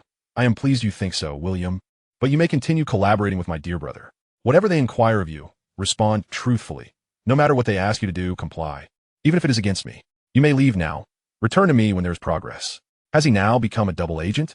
Noting Maroya's apparent disinterest in further conversation, William hastily took his leave. Beller and Gales had been waiting not far from the lift. Upon seeing the trio retreated to a secluded corner. Gales was the first to inquire, "Are you all right?" Beller, eager, pressed for details on the meeting. Shaking his head at Gales, William recounted the encounter, omitting certain details. "The situation appears stable." Beller showed no surprise, handing him a note. "Gales and I are too conspicuous to go there ourselves. You are to find someone named Mafalda at this location and have her bring goods from the east to the city in the clouds in 3 days. Speak little, and be cautious not to be discovered." William scoffed at the overtly cryptic message, resignedly accepting the note and nodding. After all, she did say to do whatever is necessary. Much like the bustling docks of Westeros, the port area of Old Town was a chaotic melange, teeming with individuals from diverse backgrounds. Sailors, mercenaries, courtesans, performers, singers, ruffians, thieves, beggars, and those whose professions were inscrutable mingled amidst a cacophony of sounds and shouts, akin to boiling oil. Draped in a black hooded cloak, William dressed similarly to a night's watchman, cautiously navigating through the throng, occasionally brushing aside those who attempted to encroach upon his space. After the battles against the Great Bear and the Dark Heart, he recognized that without proper gear, his fighting prowess would be severely diminished, particularly his defenses. Although he wore exquisite chainmail beneath his cloak, a sense of unease lingered in such a convoluted environment. Fortunately, the task entrusted by the Duke was completed smoothly, and now he awaited the spectacle of the Duke and Maroya engaging in a battle of wits. At this moment, he found himself in a state of indecision, torn between the desire to restore the true Maroya and the need to resolve the curse of Harrenhal. Since both parties required his cooperation, he chose to go with the flow, obediently following orders. Suddenly, he witnessed a commotion ahead, where several individuals were brawling in the street. Initially intending to pass by unobtrusively, a fleeting glance revealed a familiar stout figure. Malvin, as robust as a bull, was delivering a powerful punch, sending one thug sprawling to the ground, then deftly evading a kick from behind. Evidently, he was well versed in the art of street fighting. If the academy were to offer a course in street brawling, he would undoubtedly excel as an instructor. However, the odds were against him, with adversaries multiplying, and it was clear that the sorcerer would soon suffer a hefty beating. William sighed inwardly. "I'm always too soft-hearted," lowered his hat brim, and rushed forward, swinging his sword sheath.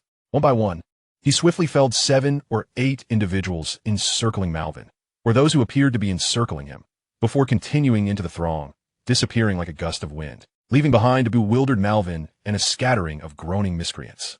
Having fulfilled the Duke's task, along with Maroya's, William returned to change his attire and ventured once more to the academy. He refrained from directly investigating Aelon and Wallace, although he himself was unclear about Maroya's true intentions. He harbored concerns that others with ulterior motives might discern them. Thus, he borrowed over 10 books from the library, most of which pertained to mysticism, along with 2 concerning dragons, as well as texts on medicine and history, including Wallace's work, Difficult Encampment, chronicles of 3 years spent with barbarians, raiders, and forest witches beyond the borders. The following day, William returned to the academy to peruse more materials, again borrowing a multitude of books as a pretext, while he meticulously examined a particular tome authored by Elon. After immersing himself in a wealth of relevant literature over the past few days, William began to formulate a clearer understanding. Approximately 3 to 4 centuries prior to the conquest of Egan, an inexplicable archaeological fervor had swept through the academy, prompting numerous scholars to journey far from the old town for research. Among them was a party that ventured northward, reaching the northern expanse of the impassable wall. In addition to the works authored by those 2 doctors, he discovered 3 other publications by contemporaneous scholars who had traveled north. Dr. Maygett's Tales of the Trembling Sea and the Icy Dragon, Dr. Lawrence's Ancient Lands of the Three Rivers, and Dr. Arniel's Chronicles of the Valley. Each of these texts referenced the children of the forest, portraying them almost as legends. However, a careful reading and analysis revealed unnatural gaps within the texts, suggesting a deliberate omission of content related to the children of the forest. This year's head of the academy appears to be Dr. Cardos. He seems quite averse to mysticism. My intervention may bear little fruit. Might I invoke the Duke's name? As he pondered the connections and sought to uncover the omitted content, he suddenly sensed someone approaching. Upon looking up, he was taken aback to see the unconventional Malvin, clad in his signature leather attire rather than the customary gray robe. William nonchalantly switched to another book and greeted him with a smile as he reached the table. "Good day, Doctor." Malvin nodded slightly. Reaching for the book that William had just set aside, titled The Green Marsh, authored by Dr. Elon, he lowered his gaze and casually flipped through a couple of pages. "What are you searching for?" I'm merely browsing," William replied, nudging the towering stack of mysticism books towards Malvin. "I intend to forge a Valyrian steel chain ring. After all, I am a magical knight. Any discerning individual can see you are after something specific," Malvin retorted, tossing the book onto the table and fixing his gaze on William. "Do you genuinely desire the Valyrian steel chain ring? Tell me what you seek." "I'm not fond of owing favors." William, instinctively inclined to deny, caught sight of Malvin's piercing gaze and, with a sheepish grin, shifted his thoughts, posing a question he had long pondered. "Doctor, the Academy appears quite disinclined towards magic and other mystical forces. How is it that you study mysticism and hold a prominent position within the Academy?" "Because, in comparison to their aversion to magic, the Academy's higher principle is the pursuit of truth. As long as there are traces of magic-esque existence, there will be those who study it," Malvin asserted, his gaze unwavering. Yet, William remained uncertain of his stance. What if all traces of magic were erased? Would you still acknowledge its existence? "I have encountered numerous texts mentioning the children of the forest," William said, lifting the green marsh and presenting its cover to Malvin. "However, many passages appear to have been intentionally redacted. If the Academy wishes to conceal matters regarding the children of the forest, why not simply keep these books for public view? Why only remove significant portions? This misleads those readers who may not scrutinize closely. The Academy claims this is to protect the children of the forest, fearing they may be disturbed," Malvin replied, pulling a chair and sitting across from William. "Believe it or not, I do." After a moment's hesitation, William inquired, "I am quite interested in the children of the forest. Might I borrow the omitted content?" Malvin pushed the stack of mysticism books toward William. "Once you obtain the Valyrian steel chain ring, you will be entitled to access that secret material." William assessed the height of the stack, pondering, is there a quicker way? "Doctor, the Red Viper of Dorne acquired the Valyrian steel chain ring in just 3 months. Your foundation is far superior to his, so it should not take long." Malvin shrugged. "Or find a way to ignite a glass candle or something. Mysticism is a discipline that balances theory and practice." Leaning back in his chair, William fell into contemplation. Chapter 38, Mishap. To forge the mystical chain ring at the Academy, one must pass examinations in 3 subdisciplines. After some consideration, William's expression gradually brightened. First, his magical abilities stemmed from the course incantations. Naturally, he had devoted considerable effort to mastering them, thanks to Malvin's diligence. The course incantation system had been included in the examination scope for mysticism over a decade ago. Passing this subject would be a mere trifle for him. Secondly, since he intended to ally with the mother of dragons, how could he not master knowledge related to dragons? He had already perused a wealth of books concerning dragons. In his notes, systematically documented comprehensive knowledge on breeding, training, and controlling them. Compiling these notes would yield a volume aptly titled The Dragon Taming Compendium. Presenting this book would likely elevate him to esteemed status in the eyes of the mother of dragons, making the dragonology examination a walk in the park. Lastly, due to the affairs surrounding the rune disc, he had hastily acquired a foundation in runology. Although he remained oblivious to advanced runes, with some effort. Mastering the basics and passing the chain ring crafting examination should pose no challenge. Did you really think my 6 years here were for naught? William mused with a sense of pride, though maintaining a humble demeanor. Very well, Doctor. I shall promptly apply to take the mysticism examination. Malvin regarded William with a calm expression. I await your examination application. With that, he rose and departed. At dawn, the mist over the Honeywine River began to whiten, resembling a floating veil that enveloped the Isle of Conquest. The towering spires emerged and receded within the fog, their lofty outlines shifting with the density of the mist, enhancing the air of mystery. William stood at the entrance of the second level of the great tower, accompanied by guards as they awaited Bale's arrival with Mafalda and her cargo. Though Bale's plans were meticulously crafted, many tasks still required his and Garza's personal attention, presenting an air of rigor and thoroughness.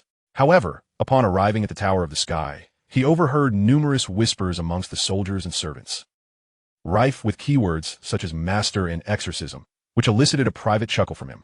No wonder the Red Viper looks down upon this jovial Bale. His capabilities indeed leave much to be desired. The three engaged in casual conversation, deliberately avoiding the topic of Maroya. Before long, Bale's personal attendant approached with 2 individuals, the foremost being Mafalda, whom William had encountered once before. He was of modest stature, with closely cropped hair, a flat visage, almond-shaped eyes, and sun-kissed skin, resembling a Dothraki, yet hailing from the lands of Lazarene. Upon catching sight of Bale, his face broke into a broad smile, suggesting a prior acquaintance. The individual accompanying him exuded an unsettling aura, swathed in red cloth with his head and feet entirely concealed, adorned with a blue lacquered mask obscuring his features, and a substantial, intricately crafted metal necklace resting around his neck, devoid of any other embellishments. Sensing a deeper connection, William retracted his initial dismissive thoughts.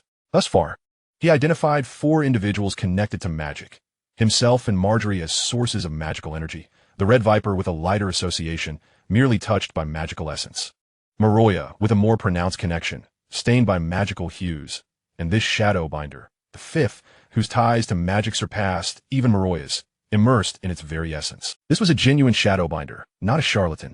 William furrowed his brow and leaned closer to Bale and Garz, lowering his voice. Only shadow binders prefer to conceal their faces with lacquered masks. Bale shrugged nonchalantly. A shadow binder is just a shadow binder. As long as they can resolve Maroya's predicament, I'm satisfied. William shook his head in disbelief. The nefarious deeds of shadow binders were well known, and he found it hard to believe Bale had not heard of them. Upon meeting, the shadow binder merely nodded slightly, remaining as still as a wooden statue, while Mafalda beamed with sycophantic smiles, performing an odd gesture before greeting Bale and the other 2 in the customs of Westeros. He then respectfully introduced them. Sir Bale, my 2 lords. This is Lady Podmore from Essos, currently traversing the world, recently arriving in Old Town. Lady Podmore excels at addressing matters akin to Miss Maroya's. Bale nodded with restrained politeness. Good day, my lady. Unable to restrain himself, William queried in Valyrian, My lady, I have heard that shadow binders typically cast their spells at night. Do you plan to wait until evening? At hearing his fluent Valyrian, Mafalda's expression turned one of surprise, and the lacquered mask slowly turned towards William. The voice that emerged was hoarse and deep. Light and shadow are one. Where there is light, shadows must follow. Shadows are sufficient. These 2 sentences were articulated in Valyrian, and upon witnessing Bale and Garza's bewilderment, Mafalda hastily translated, adding flatteringly, It seems this lord is quite knowledgeable. Bale smiled. This is Sir William. He has studied in the Citadel. You won't harm Maroya, will you? Garz asked, his arms crossed, directing his gaze sternly at Podmore while addressing Mafalda. If it is merely a ghostly presence, it will not harm her. If it pertains to other issues, we shall see, Mafalda replied through translation. Upon hearing these words, Garz ceased his inquiries, and Bale displayed a satisfied expression, whispering a few words to the attendant who stood by, nodding before departing. He then clapped his hands. Very well. Everyone, let us not linger. We must attend to the matter at hand. The 5 of them silently ascended the lift towards Maroya's chamber, encountering no servants along the way. Upon reaching the door, an unexpected surge of magical energy enveloped them, causing William to hesitate. I did not sense any magical fluctuations during my previous visits. Has Maroya made some arrangements? This moment of doubt led him to fall behind. As he entered, he beheld the silhouettes of the others. Bale and Garz stood slightly ahead, while Mafalda and Podmore lingered a step behind. William approached Podmore, scrutinizing Maroya, who retained the same hairstyle he had last seen, yet donned a dark golden robe adorned with intricate lace and exquisite embroidery, her wide sleeves enhancing her regal presence. She appeared utterly unfazed by their arrival, her demeanor calm and composed. William discerned that although Maroya's gaze was fixed on Bale, her true focus lay upon Podmore. He then heard Podmore emit a low chuckle, murmuring to herself, "It is you. It is you. I have finally found you," her voice brimming with suppressed ecstasy, which instilled a sense of alertness in William. "Ahem, it seems our arrival is rather sudden, but Maroya, you need not fear. We are here to assist," Bale began, yet before he could finish, Podmore shrieked and charged at Maroya. William instinctively grasped Gars, who intended to intercept Podmore, halting him momentarily. Gars, bewildered, looked at William, while Bale and Mafalda remained in a state of confusion. Podmore, despite her mask, likely bore a fervent expression, fixated on Maroya. Meanwhile, a barely perceptible smile graced Maroya's lips, akin to a ripple crossing her lovely face, vanishing in the depths of her gaze. Chapter 39. The Trap. Podmore's movements were swift, akin to a cheetah lunging at a gazelle, a stark contrast to her historically sluggish demeanor. Her outstretched hands resembled desiccated claws, and should they seize you, the pain would be excruciating. Just as she neared Maroya, she suddenly collapsed to her knees, her body sliding forward due to the momentum, coming to rest a few steps from Maroya's feet, as if imploring her for mercy. Before anyone could comprehend the situation, they witnessed Podmore clasp her hands over her mask, letting out a piercing scream as her body trembled uncontrollably. Soon, it appeared as though blood seeped from every pore, gradually staining the red cloth that enveloped her. Even the sunlight seemed tinged with a hint of crimson. William distinctly sensed that Podmore had collapsed precisely at the source of the peculiar magical surge he had previously detected. Moreover, it seems Podmore's magical energy is spiraling out of control. Gars gently extricated himself from William's grasp, instinctively retreating a couple of steps to Bale's side, casting a sidelong glance to observe the unfolding events. Bale and Mafalda stood in stunned silence, utterly immobilized by the bizarre spectacle. Suddenly, a small bulge formed on the red cloth, quickly deflating, only for more and more bulges to appear, rippling increasingly rapidly, as if countless serpents and insects writhed within. Abruptly, with a sharp sound, the lacquered mask fell to the ground, accompanied by a mass of flesh, teeth, and eyeballs. These remnants seemed alive, writhing upon contact with the ground, emitting a cacophony of squeaks as they scrambled back towards Podmore's body, burrowing beneath the red fabric. Unable to bear the sight any longer, Bale's eyes rolled back as he fainted, but Gars swiftly caught him, glancing at William, who was fully absorbed in the scene, and cautiously retreated with Bale in tow. William's attention was entirely captivated by the uncontrollable surge of magic emanating from Podmore. He sensed countless tendrils of magical energy darting through the air like serpents in flight, swirling and racing with reckless abandon. Though the intensity grew increasingly fierce, none could escape the confines before Maroya.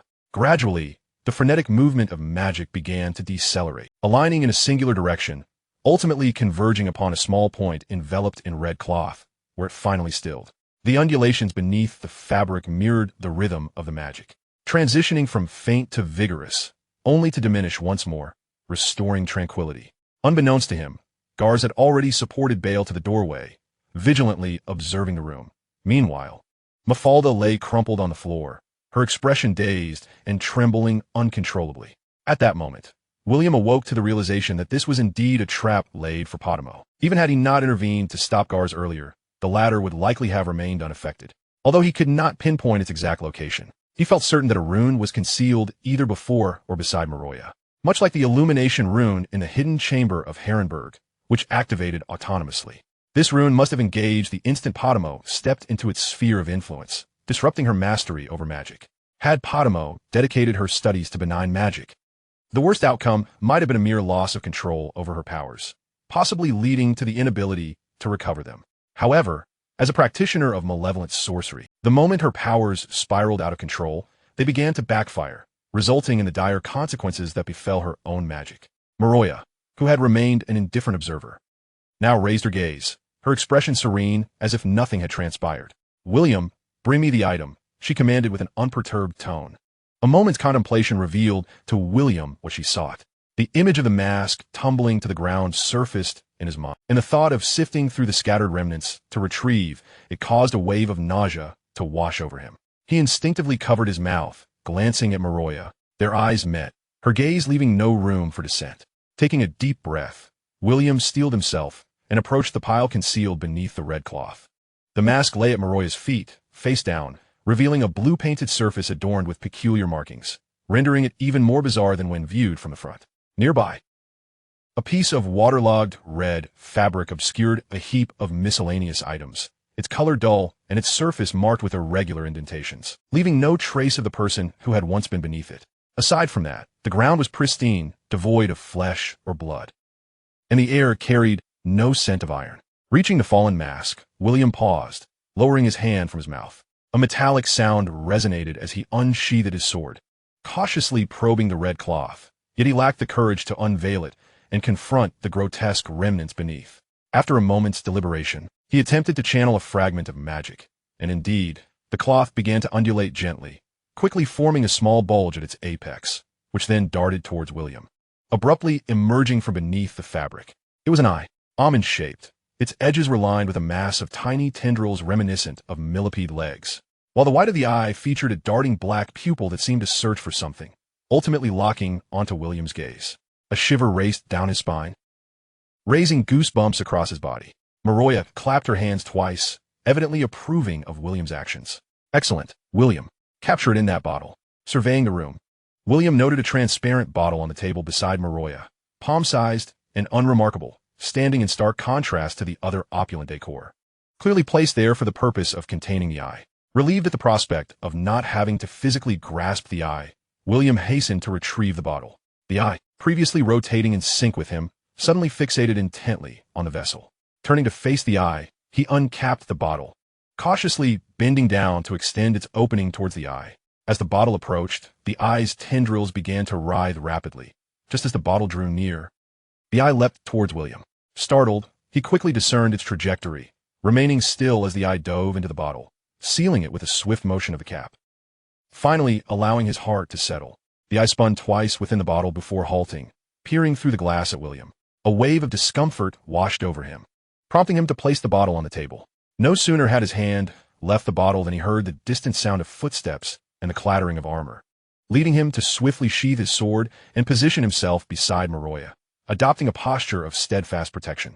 Before long, a cadre of knights burst into the room, led by a fully armored knight whose arrival echoed with the clinking of metal. Lady Maroya, I come at the behest of the esteemed Count to protect you and heed your commands. Maroya inclined her head slightly towards the leading knight, then glanced at William. Chapter 40. The Examination. William and Maroya's newly appointed personal maid, Dora, traversed the corridors of the Tower of Celestial Heights, following the dismissal of the first maid, the second's unfortunate plunge into the honeyed wine river, and the third's fainting spell that rendered her too fearful to return. Dora, despite her queasy demeanor, had persevered in cleaning the room, thus becoming Maroya's fourth personal maid. To the servants of the tower, this was akin to ascending to the heavens, and the lady even rewarded me with a gold dragon. By the 7 gods, it's a gold dragon. The young maid, Dora, radiated with barely contained excitement. Prior to her elevation to personal maid, her annual earnings scarcely amounted to a single gold dragon. You deserve it, Dora, William replied with sincere intent, for he had no desire to confront the heap of remnants himself. He recalled how Dora had stammered during their first encounter, but now her confidence had blossomed. Hardships truly foster growth. As they walked, engaging in conversation about the latest tidings from the Tower of Celestial Heights, Dora dominated the dialogue, with William interjecting with expressions of confusion or surprise, allowing her to continue unabated. Did you know, sir, that Sir Bale has been confined by the Count for 3 days? Did you know, sir, that the charlatan was executed by the Count? Did you know, sir? I was indeed unaware, but now I am fully informed. Upon reaching the doorway, Dora reluctantly ceased her chatter, while William donned a wistful smile. The magical energy I sensed has dissipated. It appears that the trap was specifically devised for the Shadowbinders. Once inside, he noticed that the room's furnishings, including the carpet, had been entirely replaced, prompting a silent admiration for the wealth that facilitated such changes. Dora guided William through the room to the balcony. The balcony was expansive, adorned with tapestries. Lush greenery flourished on the railing, and a gentle breeze wafted fragrant scents. In the center stood a large round table laden with fresh, enticing fruits and exquisitely crafted pastries. Maroya sat beside the table, gazing out at the honeyed wine river. From the balcony, one could see the shimmering surface of the river, where a flock of waterfowl chased after several white sails, soaring high and low, circling gracefully, freely gliding beneath the azure sky. Upon noticing William approach to pay his respects, she adjusted her posture, causing the wine glass in her hand to tremble slightly, the crimson liquid undulating like a rose in bloom. "Please, take a seat, William." Even seated, her commanding presence remained undiminished. As William recalled some legends of Count Danail, his gaze inadvertently flicked to those exquisite crimson lips before he took a seat. The chair, wide and comfortable, felt somewhat like sitting on pins and needles, evoking memories of his childhood when he would sit before his elders. After pouring a glass of red wine for William, Dora graciously curtsied and took her leave. Maroya placed the wine glass, which seemed to brim with fresh blood, back on the table, noting that the previous endeavor had been executed commendably and the experiment had met with success. We were one step closer to triumph. An experiment? Was the previous matter all orchestrated by you? William pondered the possibility, but sought confirmation. Hence he did not appear overly surprised. The moment she arrived in the old town, "I knew she would come here and become my test subject," Maroya declared. No sooner had her words left her lips than an eye unexpectedly crawled up from one side of the table, pausing beside a plate of fruit, its tendrils waving gently as its pupil darted around, seemingly inquiring, "Who is speaking of me?" Although William sensed the eye's presence, he was taken aback by the fact that it was not confined within a bottle. "I am a forest which, capable of foreseeing the future," Maroya stated, resting her chin on her hand, her gaze at William laden with meaning. The myriad of tiny tendrils writhed, carrying the eye in a circle across the table before coming to a halt, its pupil now directly facing William. Clearing his throat awkwardly, William lifted the wine glass to his lips. The wine was rich and full-bodied, leaving a lingering aftertaste, truly a vintage of superior quality.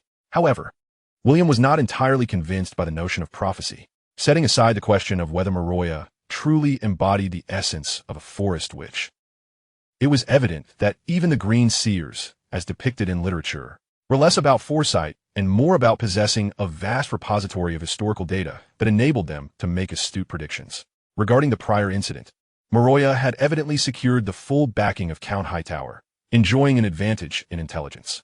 The Shadowbinder likely drew strength from others' powers upon hearing Maroya's legends.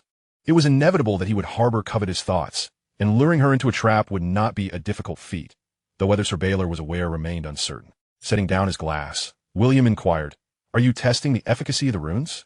"Clever boy," Maroya straightened in her chair. "This rune, although designed, has yet to be truly utilized. This experiment holds significant value." The eye spun quickly to face Maroya, its tendrils dancing joyfully, and William felt as though he were observing a small dog playfully vying for its owner's affection. Maroya, in turn, bestowed a smile upon the eye, which bore a striking resemblance to Marjorie. Though she was the sister of Little Rose's mother, the familial likeness did not seem out of place. What exactly is the purpose of this rune? William speculated that one effect of the rune was to cause magical instability. Yet he remained perplexed as to how the unsettling eye on the table came into being. Was its effect a result of the rune or the Shadowbinder's magic? "In due time, you shall discover," Maroya replied, her smile fading as she reclined against the chair's back. "I have heard you have ascended to the rank of assistant bachelor in the Citadel." The eye turned in her direction, seemingly scrutinizing William, its gaze animated with a semblance of life. Suppressing his discomfort, William succinctly recounted his experiences at the Citadel. Concerned that merely acquiring the Valyrian steel ring would draw undue attention, he had also applied for the mechanics examination. The steam engine model he had previously crafted featured many advanced designs. After all, steam engines have been widely utilized on Earth, far surpassing the technological prowess of Westeros. His explanations and demonstrations during the examination garnered admiration from the assembled doctors and bachelors. Furthermore, with Dr. Morales' letter from Harrenburg attesting to the steam engine's practicality, the Citadel readily permitted him to forge the steel chain ring. In contrast, the examination for mysticism had attracted only a handful of observers, and he had navigated the assessment of the Quirie's spell and draconic knowledge quite smoothly, though the runic examination was fraught with challenges. Just as William thought Malwyn might use this to hinder him, Malwyn unexpectedly announced his passage. Thus, William found himself in possession of 4 rings: bronze, history; black iron, war; steel, mechanics; and Valyrian steel, mysticism. According to the Citadel's regulations, he had upgraded from apprentice to assistant bachelor. A pleasant surprise indeed. How delightful. Yet Maroya's expression belied any semblance of congratulations. "How has the matter progressed?" The day after acquiring the Valyrian steel ring, under Malwyn's guidance, William entered a hidden chamber of the citadel, where he perused various manuscripts. Although regulations forbade lending or copying, Malwyn could not have anticipated that William, despite his academic struggles, possessed a commendable memory. Each day, after reading in the citadel, he would return home to transcribe the vital points into notes. The table was expansive, and as William prepared to rise and present his notes to Maroya, he observed the tendrils writhing, the ice swiftly crawling to him, its ungrounded tendrils raised high, the pupil spinning twice. Noticing Maroya's nod, he placed the notes atop the tendrils. The sizable notes entirely obscured the eye, and once his hand was withdrawn, the notebook swiftly glided across the table, appearing to move of its own accord until it reached Maroya. In Chapter 41, The Trial, William sipped his red wine, gazing at the languidly drifting clouds and the seagulls soaring by. Each time his gaze fell upon Maroya, who was diligently perusing his notes, the eye on the table would glare back, resembling a devoted canine safeguarding its master. The notebook was thoughtfully adorned with numerous small tags, distinguishing content from various tomes. However, William's ulterior motive for labeling was to affirm a notion brewing within him. From the tags, it is evident she spent the most time on notes from that particular book. After reviewing the manuscripts, William stumbled upon an intriguing revelation. As recently as 7 centuries ago, the children of the forest could still be found in the southern realms of Westeros, though the endeavor was fraught with difficulty. The unpublished portions of the manuscripts contained invaluable information on how the children of the forest were approached, how to locate them, and how to communicate with them. Although the Citadel professed to safeguard the children by withholding this information, the reality remained that they had utterly vanished beyond the wall. Another significant discovery was that the manuscripts recorded the existence of more than one green seer. By extrapolating from time and place, it suggested that during that era, at least 3 green seers coexisted simultaneously. Upon encountering a segment in the book The Lands of the Three Rivers, William noted a description indicating that the noble-hearted children of the forest were exceptionally skilled in nurturing and commanding forest bears, some of which were twice the size of ordinary bears. This immediately reminded him of the colossal bear he had encountered by the Weirwood Lake during his last visit to Harrenhal.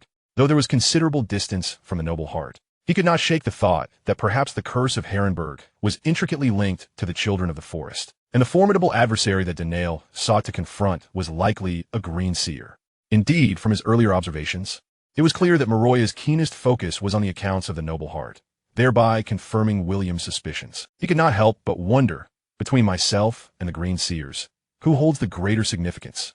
A chill swept over him, and he fervently hoped that the moniker the last green seer accurately reflected the truth. Now, the noble heart lay abandoned. Otherwise, he could only rely on Maroya to possess some extraordinary means.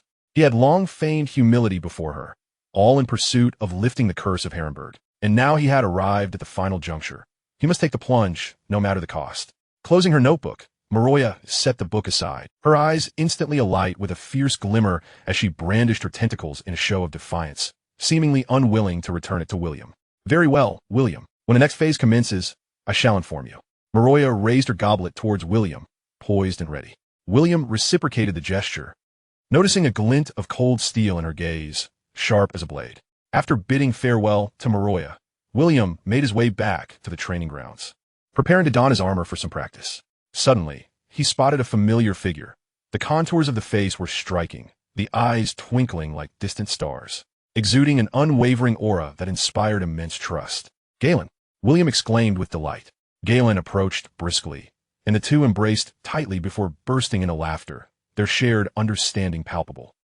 What brings you to Old Town? The wedding date is set for next month. I've come to invite grandfather and the uncles. I fear you may be disappointed. Lord Leighton has not ventured out of the towering spire for quite some time. Galen shrugged. The formalities must be observed. Come from Highgarden? No, from King S. Landing. Speaking of King S. Landing, William recalled the gift he had prepared for Galen. I have ordered a wedding present for you from King S. Landing. You are certain to adore it. Oh, upon seeing William S. enigmatic expression, Galen smiled and shook his head, choosing not to pry further. Very well. Then I shall thank you in advance. The two exchanged smiles as they strolled down the corridor. Galen, what took you to King S. Landing? To invite guests, some relatives, and, by the way, also Sir Ballystan. Wow, the fearless Ballystan? You ought to know, this was a specific request from Uncle Gars. You see, I am rather unqualified as squire. Though he said so, William felt no shame. Galen refrained from elaborating, shifting the conversation to lighter topics. They chatted and laughed, reminiscent of the days a few months prior, discussing an endless array of subjects. Until William, feigning nonchalance, brought up Marjorie. "How has Marjorie been lately?" Galen halted, a hint of regret flickering in his eyes. Marjorie had intended to come to Old Town, but upon hearing rumors of your exploits in Dorne, she changed her mind. A wave of guilt washed over William as he glanced around nervously. "I had too much to drink that day and lost track of what transpired. You know how hospitable the Dornish can be." Observing William's slightly flustered demeanor, Galen could not suppress a chuckle, placing a hand on William's shoulder. "Well, it's all right. You and Marjorie have made no promises to each other. I have no right to cast judgment upon you." He then donned a serious expression. "However, I genuinely wish for Marjorie to be with you." William felt a twinge of surprise. He had sensed Galen's tacit support when he was pursuing Marjorie, yet hearing it articulated so directly made him feel somewhat embarrassed. With a self-deprecating smile, he replied, "Lord Mace and Lady Olenna likely do not share that sentiment." Marjorie displayed remarkable astuteness, wisdom, and rationality from a young age. Grandmother believes she possesses great potential and is determined to forge her into a formidable weapon to protect the family's honor. Galen turned, resting his hands on the railing, gazing into the distance, his eyes appearing distant and wistful. "It is a pity that my father and mother did not oppose grandmother's decision. But I truly hope Marjorie can find genuine happiness and joy, rather than being consumed by schemes and peril." Suddenly, he struck the railing forcefully, producing a dull thud. "The Tyrell family has so many men. Why must the burden fall upon a delicate girl?" William approached Galen, patting his shoulder, and gazed towards the Honeywine River, where the waters surged and sparkled, waves drifting aimlessly, unable to control their fate, merely rushing towards a predetermined course. He was at a loss for words to comfort Galen. Sighing, "I understand your perspective, but I fear I am unworthy of Marjorie, and she may not harbor feelings for me. She likes you."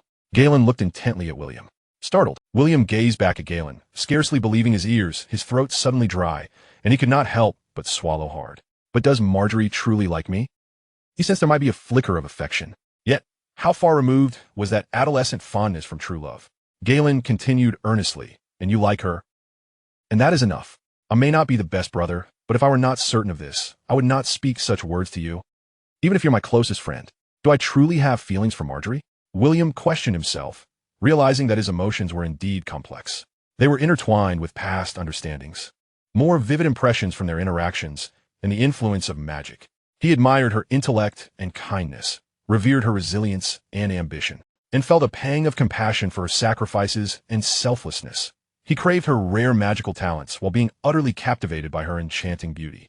Even if Marjorie did not possess that intense sense of duty to sacrifice everything for her family, he could hardly fathom being worthy of such an almost flawless girl, born of nobility, with unparalleled beauty and emotional intelligence. "Galen, perhaps you are overthinking this." William struggled to speak, hesitating whether to divulge the matter of magic to Galen. "My feelings for Marjorie, and hers for me, are not as you might imagine." Galen, however, laughed. "Well then, would you do me a favor?" William flashed a confident smile. "Absolutely. Lord Loras has arrived at Highgarden with a plan. I am unaware of the specifics, but it certainly pertains to Marjorie." Galen leaned in slightly, lowering his voice. "Do not allow her to become ensnared in the vortex, and, if necessary, take her away." "Take Marjorie away?" William gasped, his eyes wide in disbelief. "Have you considered the feelings of Lord Tyrell and Old Rose?" Chapter 42. Highgarden.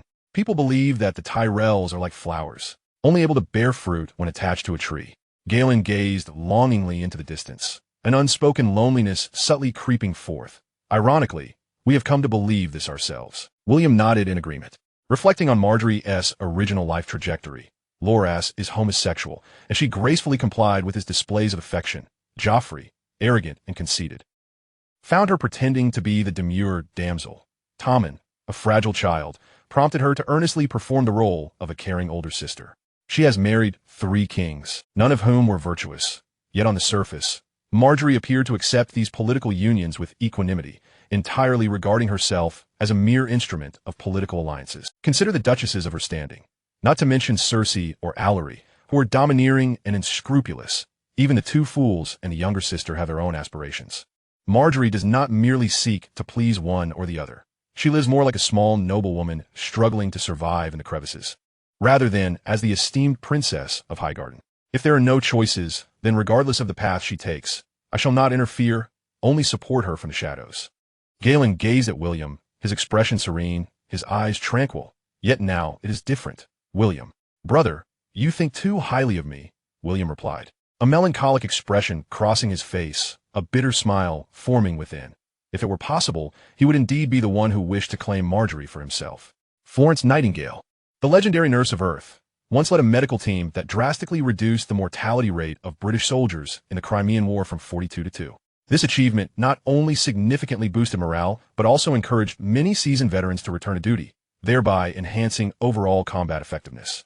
Under the auspices of William's magical prowess, the Petite Rose, capable of casting healing spells in succession, could singularly reduce the mortality rate of the wounded to 0.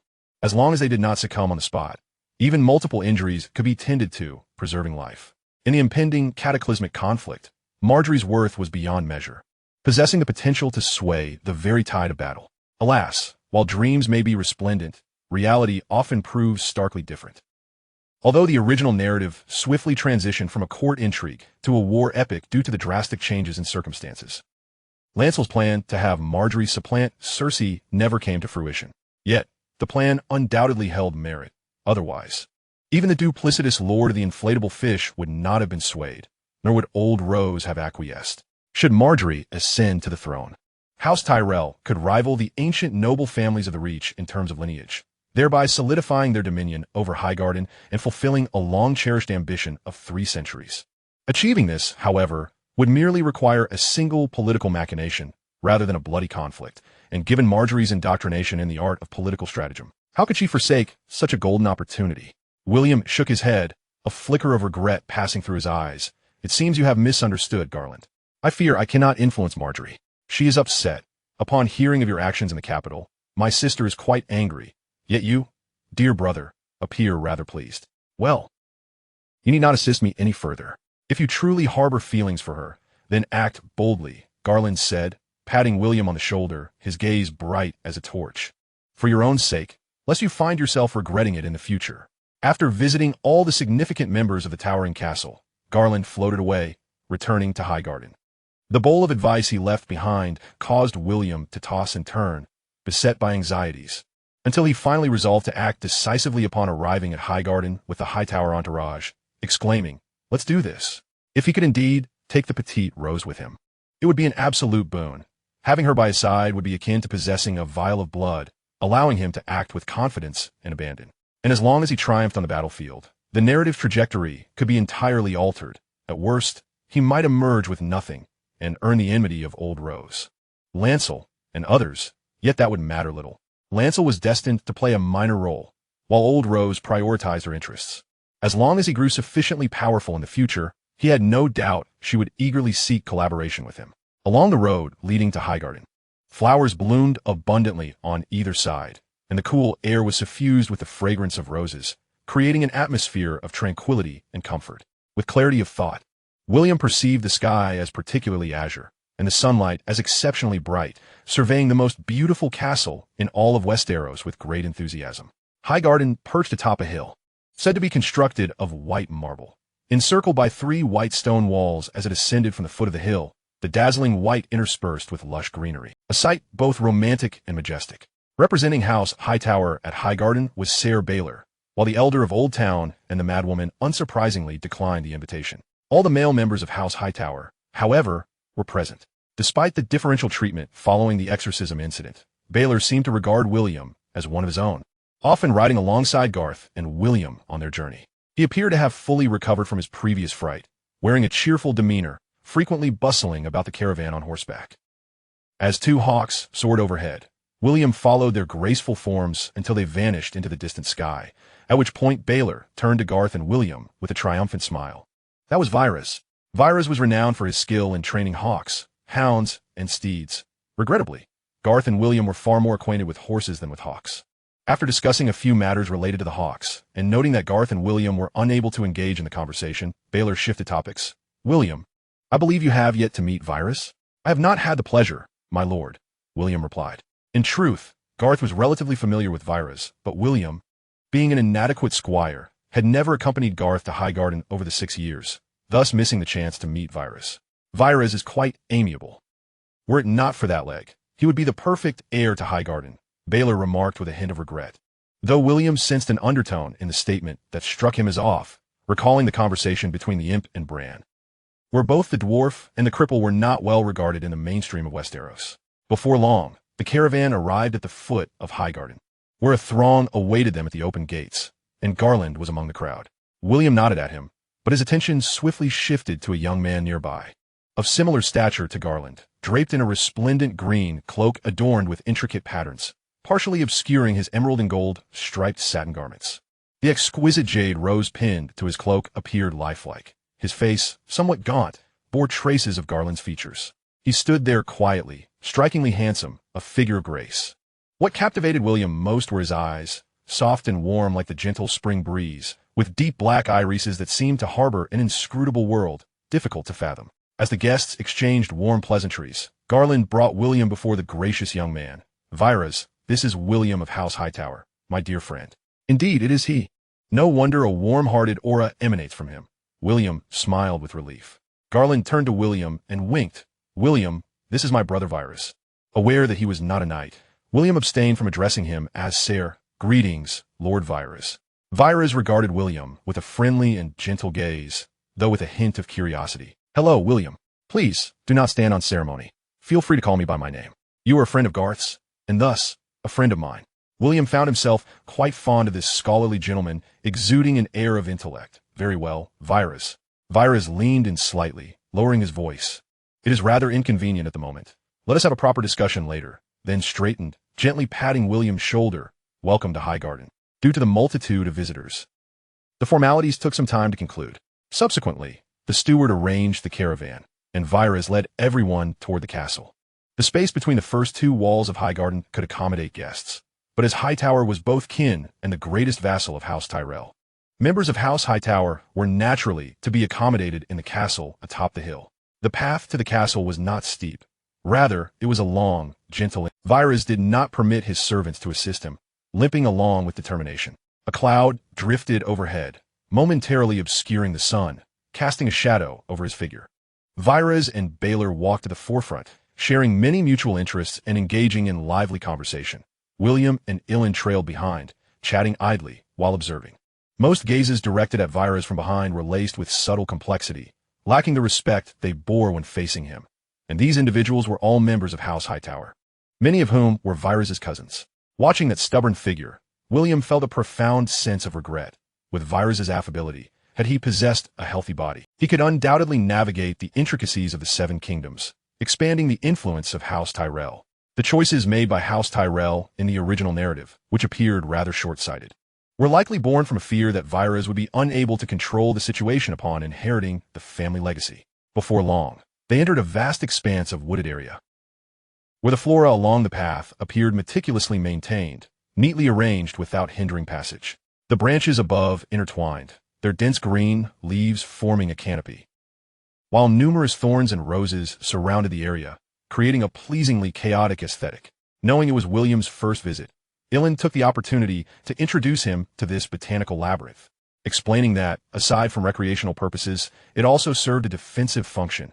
Unfamiliar intruders could easily become lost within its confines, stumbling into dead ends or falling victim to hidden traps. As William traversed the second city wall, he beheld two elongated and elegant round towers soaring above him. From the perspective of a soldier, the fortifications of these towers were as formidable as their graceful forms. It appeared that House Tyrell, while adorning Highgarden with beauty, had not neglected the essential functions of a castle. Passing through gardens teeming with blooming flowers, alongside pools and artificial waterfalls, he finally laid eyes upon a white castle, standing majestically amidst a myriad of plants and golden roses. The walls appeared pristine and new, though several towers were entwined with dark green vines, their abundance and length suggesting they had endured the passage of many years. At the castle's entrance, a corpulent man dressed in finery stood awaiting them, flanked by several servants. This was the portly Lord Garland, the uncle of the inflated fish lord, the steward of Highgarden, who would only personally attend to nobles of the caliber of a lord. Upon their meeting, pleasantries and formalities ensued. Observing the steward, who resembled a wall in stature, William approached Garland and whispered, "Garland, Could you arrange for the steward to provide me with accommodations elsewhere? We are here under the auspices of House Hightower, and 2 other knights are expected to arrive. Garland cast a puzzled glance. William shrugged. I summoned 2 aides from Harrenhal.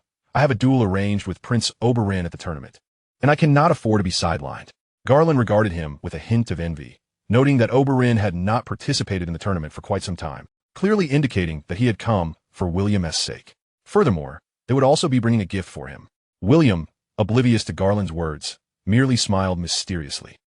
After a flurry of activity, they finally settled in, though William's quarters remained within the castle, shared with members of House Hightower, likely at Garland's insistence. Once the rooms were arranged, the Hightower family retreated to rest, as the journey from Old Town to Highgarden had been arduous, especially for the ladies. Only William, visiting Highgarden for the first time, was brimming with enthusiasm, eager to seek out Ellen to explore this veritable green paradise of a castle. However, upon stepping outside, he encountered Garland, who had come to invite him on behalf of Valaris. The 2 traversed a courtyard adorned with stone sculptures and fountains, along the lofty marble columns to a splendid parlor.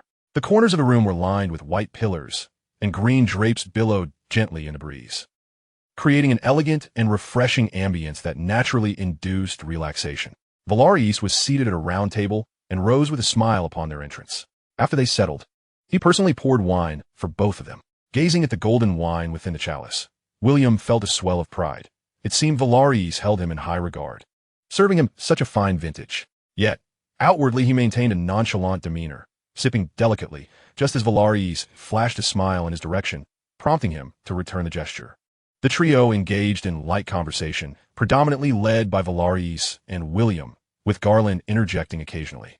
Valaris, cultured and courteous, exuded an air of warmth that made one feel as though enveloped in a gentle spring breeze.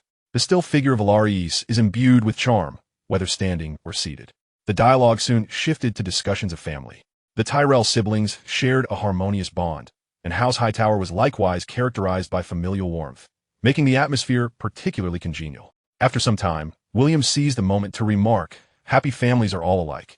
Every unhappy family is unhappy in its own way. Valaris, evidently unfamiliar with the phrase, momentarily appeared contemplative before nodding appreciatively. Indeed, that is quite true. To our families. William and Garland raised their glasses in unison. To our families. After setting their goblets down, Valaris casually inquired, William, I have heard that you have claimed numerous tournament victories? This was common knowledge, and William responded with casual affirmation, indeed. However, he soon sensed Valaris' gaze fixed upon him. After some reflection, he decided it prudent to exhibit humility, adding, though I did lose to Garland at the tournament in the Vale. At the mention of the Vale tournament, Garland smiled, acknowledging that his victory had been partly fortuitous. If we were to compete again, I cannot claim certainty of success. Valaris nodded knowingly, turning to William. Then you have traversed many locales in the Reach. What are your thoughts on the current situation there? William's spirits lifted. The real test had arrived. Yet, upon careful consideration, he realized this was a challenging question to address. He was keenly aware of the most significant instability in the Reach. The weakness of the lords contrasted with the strength of their vassals. Prior to the conqueror Aegon forging the Iron Throne, House Tyrell had served as stewards to the Gardner family, who had ruled the Reach from the fiery devastation of the Gardner family left them in ashes, propelling the once weak Tyrells to sudden prominence, rewarded with the title of Duke of the Reach for their contribution of Highgarden. This had incited the ire of powerful nobles such as House Hightower, who had once claimed kingship, as well as those like Florent, Redwine, and Fossaway, who were descendants of the Green Hand. Indeed, the mere act of ceding Highgarden was hardly sufficient to warrant dominion over the entire Reach. Yet, as long as Aegon's mind remained intact, he would never bestow the Reach upon any deeply rooted noble house, lest he nurture a threat. In truth, this decision had proven remarkably successful. For 3 centuries, the powerful Reach had been mired in internal strife, unable to exert any substantial influence over the Iron Throne. However, this was a truth easily discerned by the astute inhabitants of Westeros, and Valaris was undoubtedly among them. Thus, his inquiry would not pertain to the status quo, but rather to potential solutions. For House Tyrell, it seemed that Baelor's plans might indeed be the least costly approach. Yet here he was, poised to disrupt that very scheme. William cast a furtive glance at Garland, whose expression remained serene, then looked to Valaris, who wore a broad smile. Chapter 44. Happiness. William, adopting a serious demeanor, cautiously responded, "My travels to various tournaments have been largely transient, hardly affording me the opportunity to analyze any situation. However, from what I have observed and heard, the Reach is indeed abundant in resources and its people prosperous." A fleeting smile graced Valarius' lips, though he did not comment on this reply, swiftly steering the conversation toward a new topic, and the atmosphere soon regained its warmth. As if the previous awkward moment had never transpired, William and Valarius found themselves discussing the origins of the Blackstone keep beneath the towering spire. It was evident that, while he did not place stock in tales of deep ones or labyrinth builders absent from the annals of history, he did not outright dismiss them, adopting an accommodating and gentle tone. Abruptly, William noticed several graceful figures appearing at the entrance of the parlor. Leading the way was a young lady with soft brown curls and enchanting brown eyes, her form exuding elegance as she moved like a gentle cloud. "Marjorie." William could not restrain himself from rising. Upon spotting William, Marjorie's expression transitioned from surprise to a flicker of annoyance before returning to a radiant smile. She approached him, accompanied by 3 other young ladies, her long skirt swaying gracefully as she knelt before him. "Greetings, Sir William," observing the deliberate aloofness in her gaze. William couldn't help but smile, instinctively taking her hand. "It has been far too long, Marjorie." Marjorie's eyes widened in astonishment, only to swiftly retract her hand to her chest, a mix of shyness and indignation clouding her features as she regarded him. William, seemingly oblivious, grinned at the 3 other beautiful maidens accompanying her. "Greetings to you all." The maidens, their eyes shimmering with delight, returned the greetings in kind. Velis rose, casting a fond gaze upon Marjorie, inquiring, "Is there something on your mind, Marjorie?" A hint of shyness crept upon Marjorie's countenance as she lowered her hands, replying softly, "It's nothing, Velis. I merely heard that Sir William was here and thought to pay a visit." Velis exchanged a knowing glance with Galen, and then declared, "The banquet is nearly upon us. Marjorie, do escort William to the banquet hall. Galen and I have some matters to discuss, but we shall join you shortly." Marjorie was met with the cheerful smiles of her 2 brothers, causing a gentle blush to grace her cheeks as she acquiesced in a whisper. They walked in silence through the flower-laden courtyard, the laughter of 3 maidens gradually creating a distance between them. Suddenly, Marjorie inhaled deeply, turning to William. "You were quite rude just now. Our brothers are present." Her voice, though low, brimmed with indignation. Seeing her flustered yet furious demeanor stirred William's heart, leading him to lament silently, "Why must this flower-like maiden dwell in perpetual shadows? She ought to bask in sunlight, swaying freely in the wind like a true blossom." He once more grasped her hand, gazing tenderly in her eyes. "Now that our brothers are absent." This time, Marjorie did not withdraw her hand. Her gaze became hazy, as if veiled by gossamer mist, obscuring her true feelings. With a sigh, she murmured, "Please do not say such things, William. I have told you, I am destined to be the bride of power." "Do not fret, Marjorie," William replied, shaking her hand reassuringly. "We shall surely find a way to heal Velis. A healthy Highgarden Duke can maintain the stability of the Reach. You need not sacrifice yourself for the company of one you do not cherish." His voice grew ever softer. "Even if you do not harbor, that is inconsequential, as long as you can find true happiness." Though he had yet to fully comprehend the depths of his feelings for Marjorie in that moment, he sincerely wished for her joy. Suddenly, Marjorie gripped William's hand tightly, so forcefully that he felt a twinge of pain. Her expression was a tapestry of emotions: joy, sorrow, gratitude, and regret, her crimson lips quivering before settling into a resigned smile. "Are you foolish, William? I am the daughter of the Highgarden Duke. How could I dare to harbor such extravagant hopes? Tell me, which Duke's daughter can simply choose whom she wishes to be with?" William contemplated responding with a reference to Aunt Cat, only to recall she ought to be Ned's sister-in-law. Reflecting on the other noble daughters he knew, he considered Cersei Lannister's desire to marry Robert. She might not despise him the most, yet she was certainly among those who loathed him. She yearned for Peter Baelish. As for the Dornish princess Arianne, she fancied one suitor after another, yet none materialized. Lyanna Stark may have found genuine happiness. Perhaps Lyanna Stark had attained genuine happiness, albeit at the cost of a war and the destruction of a kingdom. Marjorie gently withdrew her hand from William. "I know my brothers love me, and that brings me great happiness. That is enough." William felt a sense of loss wash over him, left momentarily speechless. Rendered speechless for a time, Finally, Marjorie broke the silence with a soft inquiry. Must the healing of Velis come through me? I cannot heal him. William murmured, still lost in the reverie of their earlier conversation, oblivious to Marjorie's slight sway, akin to a flower buffeted by the cold wind. After a moment, akin to a flower buffeted by a cold breeze. After a moment, Marjorie turned back, her expression serene once more. William, I do not quite understand how my learning magic would benefit you. You know it is impossible for us to be together. William forced a smile. Would you prefer the truth or a fabrication? He attempted a jest, but his tone was tinged with bitterness. Locking eyes for a moment, Marjorie replied, let's begin with the truth. Magic can be preserved in Valyrian steel. Even should your body be absent from my side, your magic can still accompany me. Marjorie paused, her gaze momentarily drifting before returning to William. And what a falsehood. Perhaps it is merely born of loneliness, William confessed. Though he longed to speak of magic, his thoughts turned inward to his own origins. Life in Westeros had been relatively pleasant. He had family who cared for him in Harrenhal and had forged a bond with Galen, a true friend. Yet the feeling of solitude lingered, haunting him persistently. He lowered his head as if in soliloquy.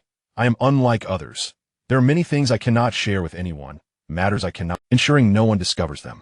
Marjorie's gaze softened with understanding.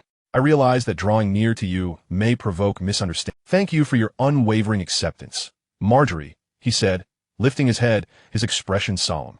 If you truly wish to avoid magic, then do not force yourself. Trust me. I will find a way to heal Velis. Marjorie beamed with a bright smile. No, William, Velis is my brother, and I wish to do something for him. I will find a way to heal Velis. Marjorie's face brightened with a radiant smile. No, William, Velis is my brother. I wish to do something for him. Chapter 45, Thorns. As the maidens entered the banquet hall, William noticed the absence of seating on the dais, prompting his curiosity. A tender connection lingered between them, barely perceptible. Chapter 45, Thorns. As they entered the banquet hall alongside the maidens. My father is accompanying Lord Renly on a hunt and is not expected to return until 2 days before the wedding, Marjorie replied, surveying the arrangement of seats in the hall. Uncle Balerion is rather easygoing. It is likely he requested this. William noted that the guests, with those of notable status being either Hightower or Tyrell, making it essentially a family gathering. Thus, a more relaxed atmosphere was permissible. At that moment, Balerion spotted William and waved him over, with Velis, Galen, and Garland seated at the same table, all gazing at him. Marjorie smiled slightly. Do join our uncles and brothers. We shall head over there, she said, leading the maidens toward the ladies' section.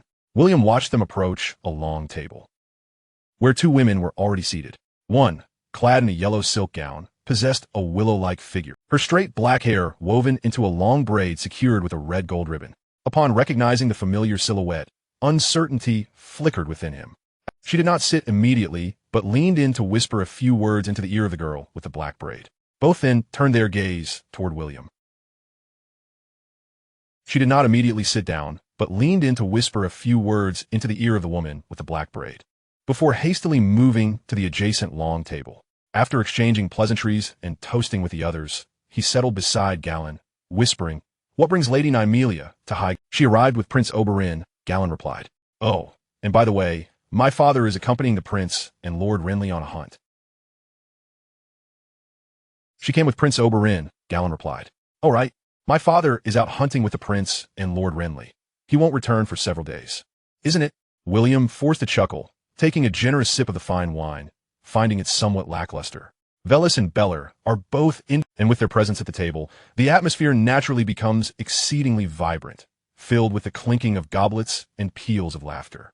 Before long, and with their presence at the table, the atmosphere naturally becomes exceedingly vibrant, filled with the clinking of goblets and peals of laughter.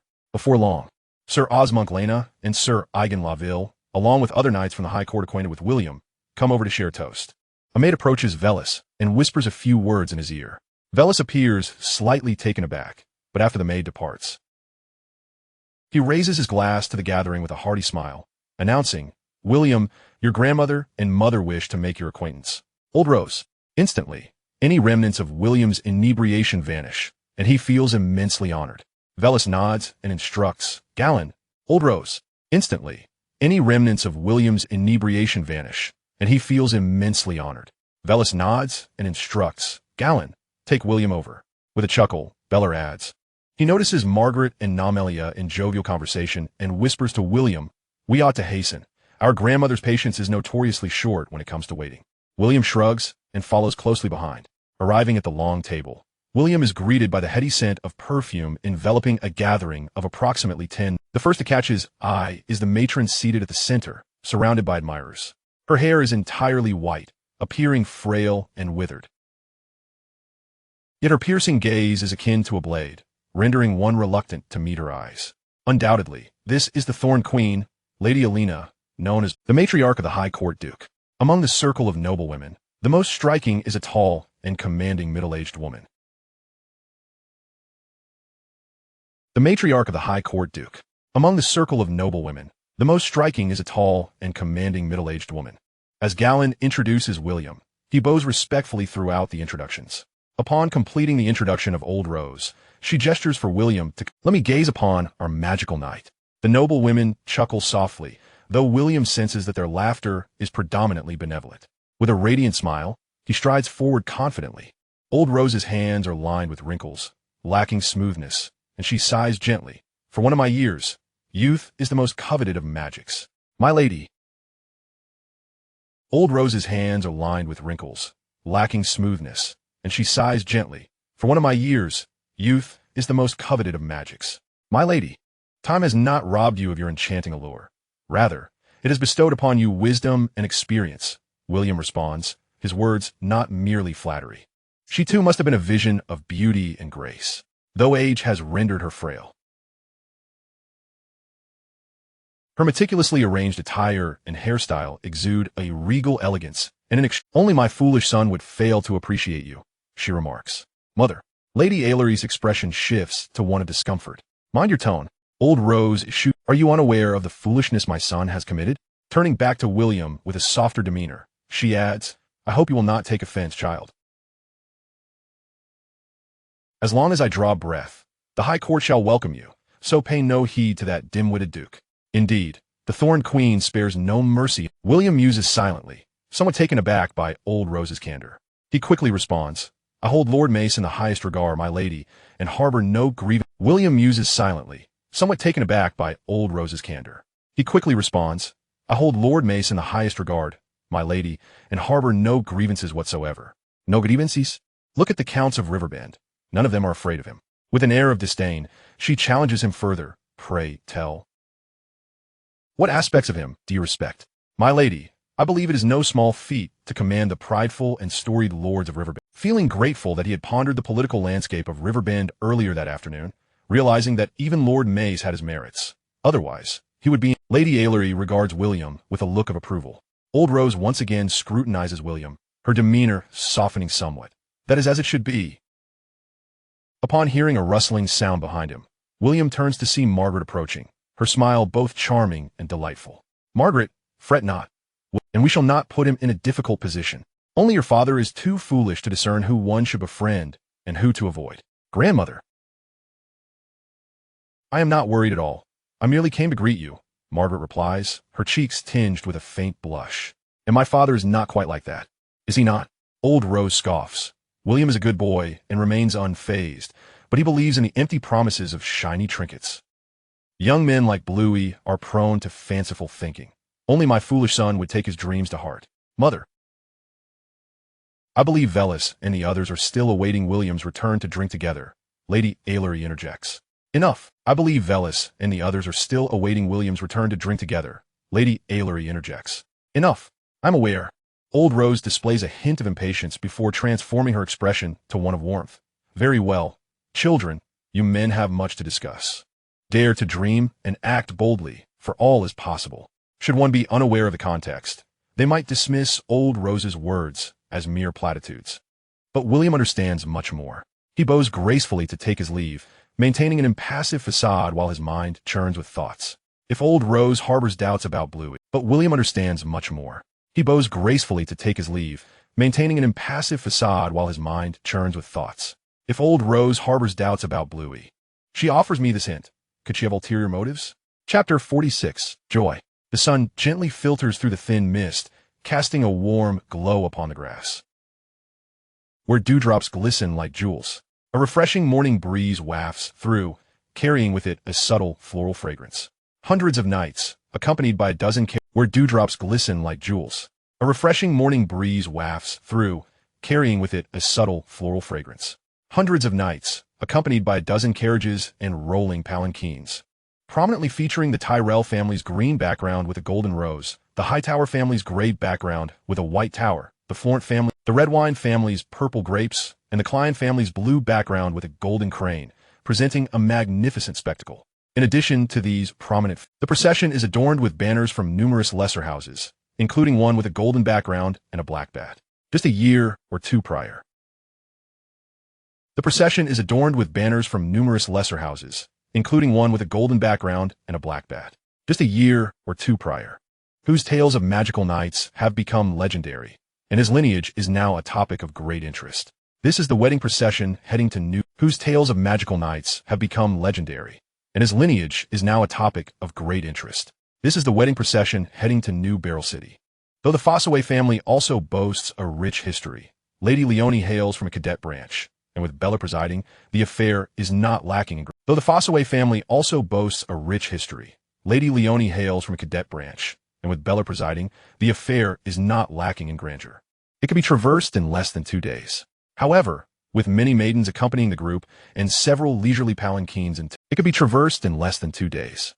However, with many maidens accompanying the group and several leisurely palanquins in tow, William intends to seize this opportunity to instruct Margaret in the mastery of magic during their traversing alongside island not far from the moving palace where Marjorie sat, a throng of nobles, both great and small, flanking Baylor and Galen. Traversing alongside island not far from the moving palace where Marjorie sat, a throng of nobles, both great and small, flanking Baylor and Galen slightly ahead.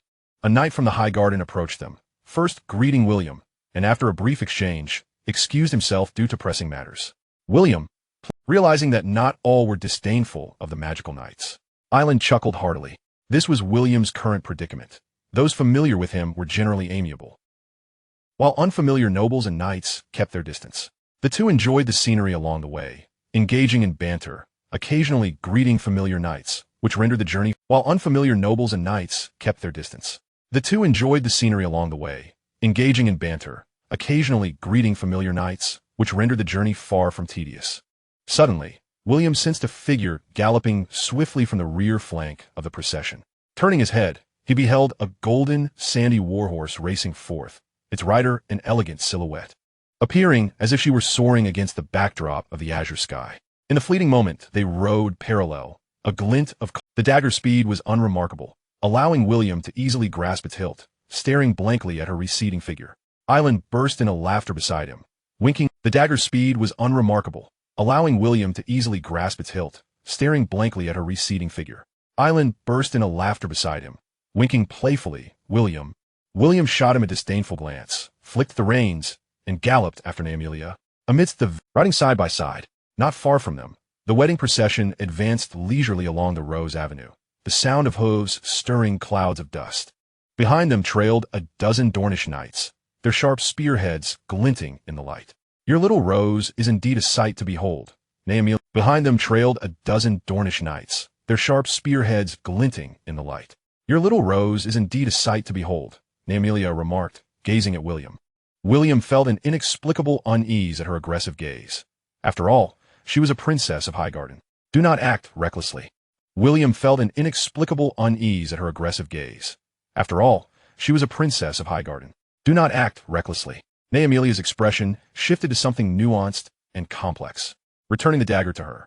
She could never be mine. Then what of it? Let us seek joy in today. Why trouble ourselves with the woes of tomorrow? Returning the dagger to her. She could never be mine. Then what of it?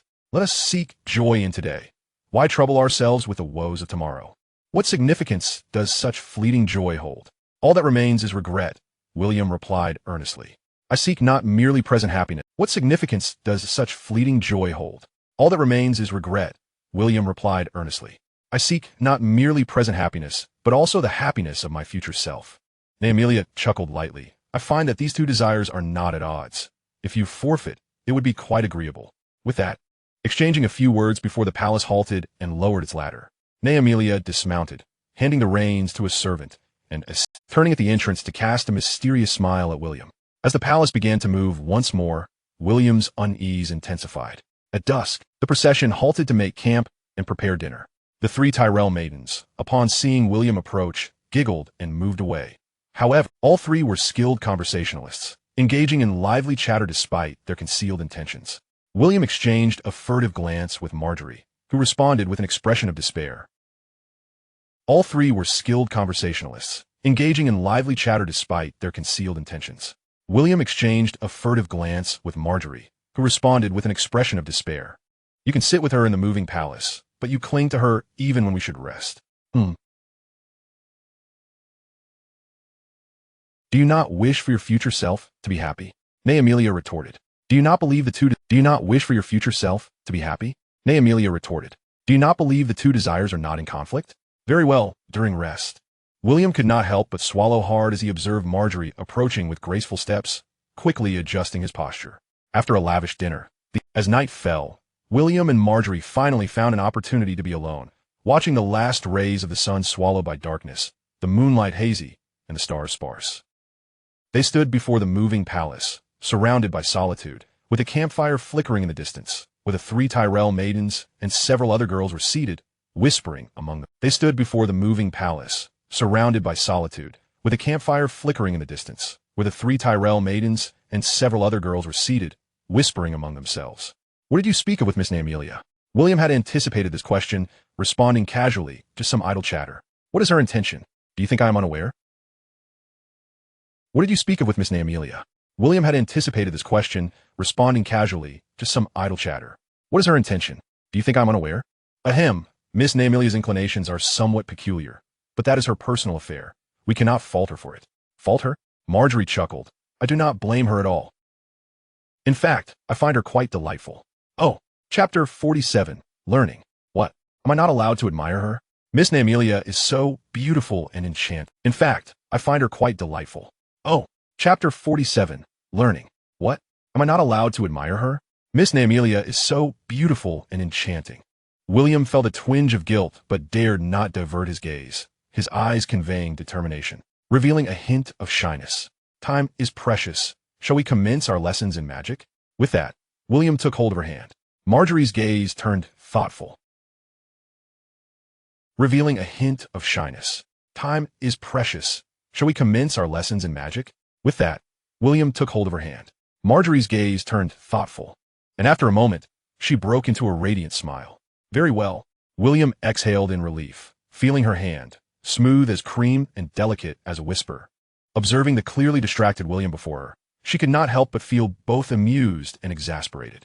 William snapped back to reality. I was contemplating whether to share some magical theories with you. I don't need to forge chain links, Marjorie chuckled, a glimmer of triumph in her eyes.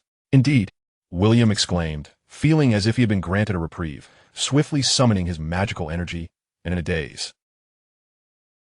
He and Marjorie together entered the wondrous realm of the mind. This was the 3rd time, and he and Marjorie together entered the wondrous realm of the mind. This was the 3rd time, and Marjorie no longer felt astonished by the sensation. Yet she still relished the feeling of their spirits intertwining, making her feel whole, no longer adrift. In this moment, there was no need for her to conceal herself or speculate about him. She would experience his emotions, knowing they were genuine, and he would feel hers, also real. Gazing deeply into each other's eyes, an awkwardness even they would find disconcerting. This resembles the exercise of drawing a circle with one hand while sketching a square with the other. Gazing deeply into each other's eyes, an awkwardness even they would find disconcerting. This resembles the exercise of drawing a circle with one hand while sketching a square with the other. It is neither overly difficult nor entirely simple. Only by the following day could the 2 of them stroll hand in hand while still maintaining a mental connection. They began to take evening walks each night, hand in hand around the encampment, with William assuming the role of a battery, supplying Marguerite with magical energy. While she repeatedly employed her spells, imprinting the sensation of magic usage in her memory. Observant onlookers would notice that in the places where this duo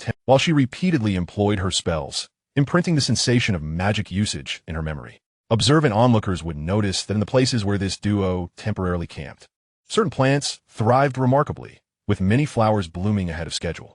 As the saying goes, practice makes perfect. After a few days of diligent practice, swiftly establishing a connection with them, they further discovered that they could control the growth process of the plants, particularly with vines, which became as intuitive as an extension of their own limbs, an invaluable asset in moments of crisis for disrupting foes or considering the limitations of their natural surroundings. William devised a method involving the carrying of thorn seeds, which he would scatter near adversaries during combat, subsequently using magic to manipulate the thorns to ensnare the target, ensuring a tormenting experience.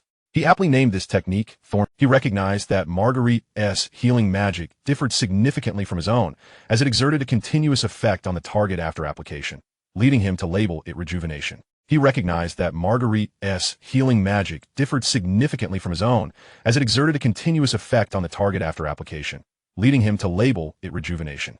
A sudden thought struck him. If I were to align our roles with the occupational system of Yamashita, I would be a paladin and Little Rose would be a druid.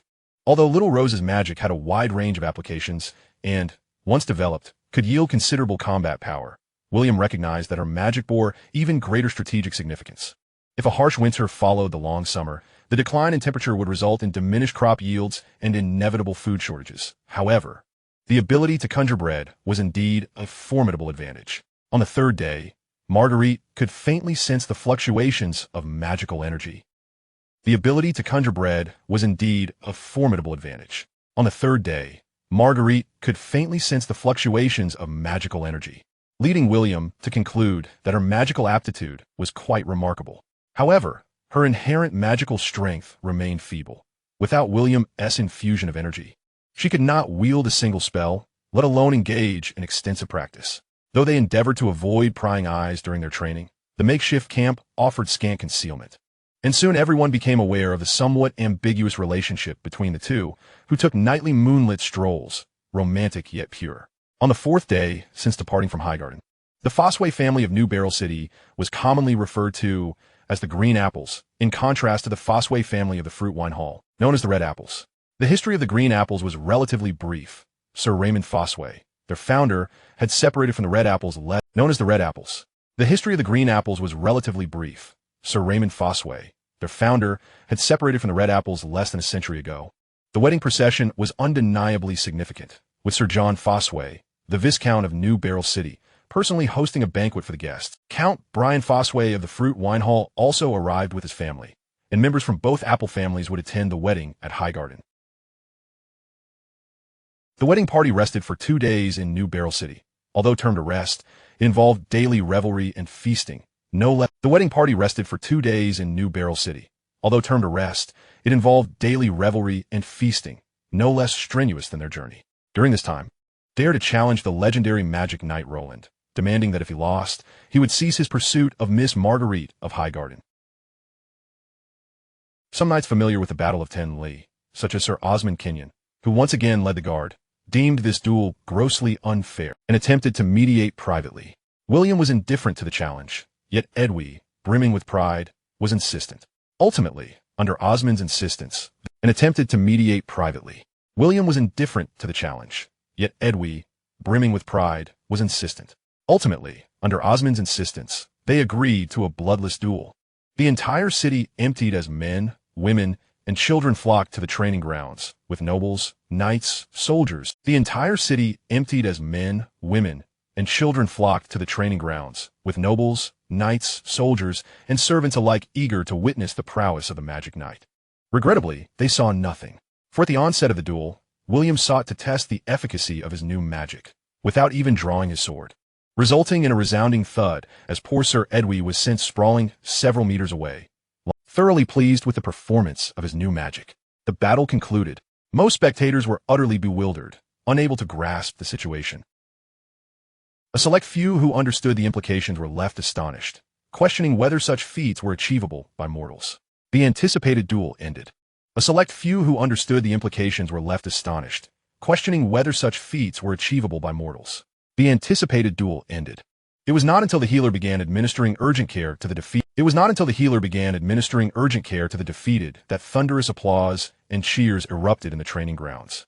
Thereafter, Sir Edwy sustained severe injuries, necessitating his return home for recuperation. However, Count Brian bore no resentment, instead seeking out William to apologize. Other young nobles and knights eagerly sought to befriend William, significantly increasing the time he spent in social engagements, despite his demeanor remaining humble and amiable. Other young nobles and knights eagerly sought to befriend William, significantly increasing the time he spent in social engagements, despite his demeanor remaining humble and amiable, engaging in light-hearted conversations with all. Yet, he could not help but feel a sense of resignation. And an even larger procession departed from New Barrel City towards Highgarden. Nobles and their servants, along with an even larger procession departed from New Barrel City towards Highgarden. Nobles and their servants, along with accompanying cavalry, totaled over 1,000 riders, their banners filling the sky, exuding a grandeur that made William envious of the might of the Riverbend region. Galen is merely the second son, and yet this wedding is such a grand affair. She is truly worthy of a conqueror. Chapter 48, Legend. The wedding procession returned a day later than anticipated. Along the way, numerous noble parties, all hailing from families located north of Highgarden, such as the Rowan family of Golden Tree City, the Maydoe family of Green Valley City. All hailing from families located north of Highgarden, such as the Rowan family of Golden Tree City, the Maydoe family of Green Valley City, and the Marwise family of Long Table Fortress, among many others. The entourage swelled in size, slowing their pace until they finally arrived at Highgarden the day before the wedding, gathering all the lords of Riverbend at Highgarden. The scale of the evening feast was unprecedented in William's experience. With nearly 100 long tables set in the banquet hall, all filled to capacity, bustling with guests. On either side of the hall, dozens of singers, jesters, and acrobats intermingled among the tables, performing energetically. Nobles raised their goblets, toasting and laughing. Dozens of singers, jesters, and acrobats intermingled among the tables, performing energetically. Nobles raised their goblets, toasting and laughing together. The cacophony of song, instruments, laughter, and clinking glasses melded into a vibrant symphony, filling the hall with exuberance, akin to a feast in blazing oil. William sat at a long table distant from the high platform, flanked by Sir Robin Gobrick, the instructor from Heron Fortress, and Sir Rose Oberon, whom he had personally recruited, both of whom had only just arrived at Highgarden that afternoon. At the table sat several knights from Storm's End, with whom they were not particularly well acquainted. "My dear sirs, I commend your efforts," William remarked, raising his cup alongside Rosso and Robin. Fortunately, the wedding was scheduled for the following day. The journey thus far has been quite comfortable. We took the King's Road to reach King's Landing and then traveled via Rose Road to the Eyrie. The roads were smooth, bustling with merchants. Whenever hunger struck, we dined at taverns, and when night fell, we found lodgings at inns, progressing leisurely, scrounging for sustenance. "This has only deepened my gratitude towards you, Sir William. Even with the tournament looming tomorrow, we are well prepared." Robin nodded in agreement, suddenly recalling, "Scrounging for sustenance. This has only deepened my gratitude towards you, Sir William. Even with the tournament looming tomorrow, we are well prepared." Robin nodded in agreement, suddenly recalling something. "So he may elucidate the intricacies of his gift to ensure its significance is not lost on the attendees." Indeed, so he may elucidate the intricacies of his gift to ensure its significance is not lost on the attendees. Indeed, he shows great thoughtfulness, William replied, nodding appreciatively. Sir Robin, with delectable dishes and exquisite wines. The trio savored their meal while discussing matters concerning Harrenhal. To summarize, with delectable dishes and exquisite wines. The trio savored their meal while discussing matters concerning Harrenhal. To summarize, it was clear that wealth facilitated many endeavors. The power of House Hightower was visibly on the rise. Not long ago, a minor conflict had arisen between House Derry and their vassals, House Hay. In Westeros, for reasons unknown, dispatched 500 soldiers to support House Hay, prompting House Derry to seek assistance from Harrenhal, to which Count Walter promptly responded by sending 800 for reasons unknown, dispatched 500 soldiers to support House Hay, prompting House Derry to seek assistance from Harrenhal, to which Count Walter promptly responded by sending 800 cavalry. Sending a clear signal, the formidable House Tully had returned. As the evening wore on and spirits flowed, many guests began to mingle. Seating arrangements were determined by status and family ties, yet camaraderie was not always guaranteed, leading many to either call upon the atmosphere growing increasingly festive. William enjoyed considerable popularity among the Riverlands folk, and many approached him for drinks and conversation. He engaged with each guest with wit and charm. The atmosphere growing increasingly festive. William enjoyed considerable popularity among the Riverlands folk, and many approached him for drinks and conversation. He engaged with each guest with wit and charm. And thanks to his enhanced constitution, he remained unfazed by the copious amounts of ale. Suddenly, Euron approached, brimming with excitement. "William, Sir Garland requests your presence." "What is it?" William approached to find Garland and several knights gathered in a corner of the hall, toasting with goblets, surrounding a venerable man with a mane of white. Despite his age, he radiated vitality. "A master," was William's immediate reaction upon seeing the elder. Garland, tall and imposing. Despite his age, he radiated vitality. "A master," was William's immediate reaction upon seeing the elder. Garland, tall and imposing, typically inspired a sense of caution among passers-by. Yet, in comparison to the elderly gentleman, Garland appeared remarkably approachable, almost boyish. As William joined Euron on the periphery, Garland gestured for him to step forward, respectfully introducing him to the white-haired elder. "Sir, this is my squire, William Tully." The elder nodded, his demeanor graceful, eyes filled with approval and warmth. Even the sorrowful blue of his gaze softened. "William, this is Ser Barristan Selmy, captain of King Robert's Kingsguard." "Ah, so it is you," William said. "I have grown up hearing tales of your valor." Barristan smiled, exuding a sense of calm and tranquility. "No need for formality, William. I have grown up hearing tales of your valor." Barristan smiled, exuding a sense of calm and tranquility. "No need for formality, William. Your uncle was never one for such pretenses." William had only scant memories of his uncle. Oswell had perished shortly after his birth, and he knew little of him. "Could you share some tales of him?" Both Oswell Tully and Barristan had served under the Mad King Ares II, spending over a decade together. Oswell, who bore a resemblance to Oswell, naturally evoked fond memories in Barristan. As one ages, nostalgia often who bore a resemblance to Oswell, naturally evoked fond memories in Barristan. As one ages, nostalgia often beckons. Even someone as formidable as Barristan was not immune. Reminiscing about the tournament in King's Landing that had led to his knighthood. The image of King Aegon reminiscing about the tournament in King's Landing that had led to his knighthood. The image of King Aegon gently placing the sword upon his shoulder, his own stuttering oath. All felt like it had happened just yesterday, stirring a sense of poignancy within him. Seizing the moment, Garland interjected, "William has turned 16 this year. Might we be so fortunate as to request your blessing for him to be knighted?" William was taken aback, both astonished and elated, while Barristan displayed a look of surprise. "When I first arrived in Old Town, I thought he would merely become a common knight, destined to inherit his title, known to the world as the Earl of Harrenhal. Yet, his remarkable feats in the tournament and his fearless conduct in the defense of 10 Miles Town have far exceeded what I had envisioned. His future is limitless. Hence, his remarkable feats in the tournament and his fearless conduct in the defense of 10 Miles Town have far exceeded what I had envisioned.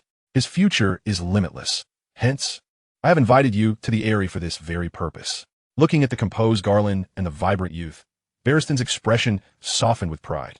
Yet the more he admired William, the less inclined he felt to bestow that honor upon him, though he had received King Robert's forgiveness. "I should have perished over a decade ago, leaving nothing to absolve me.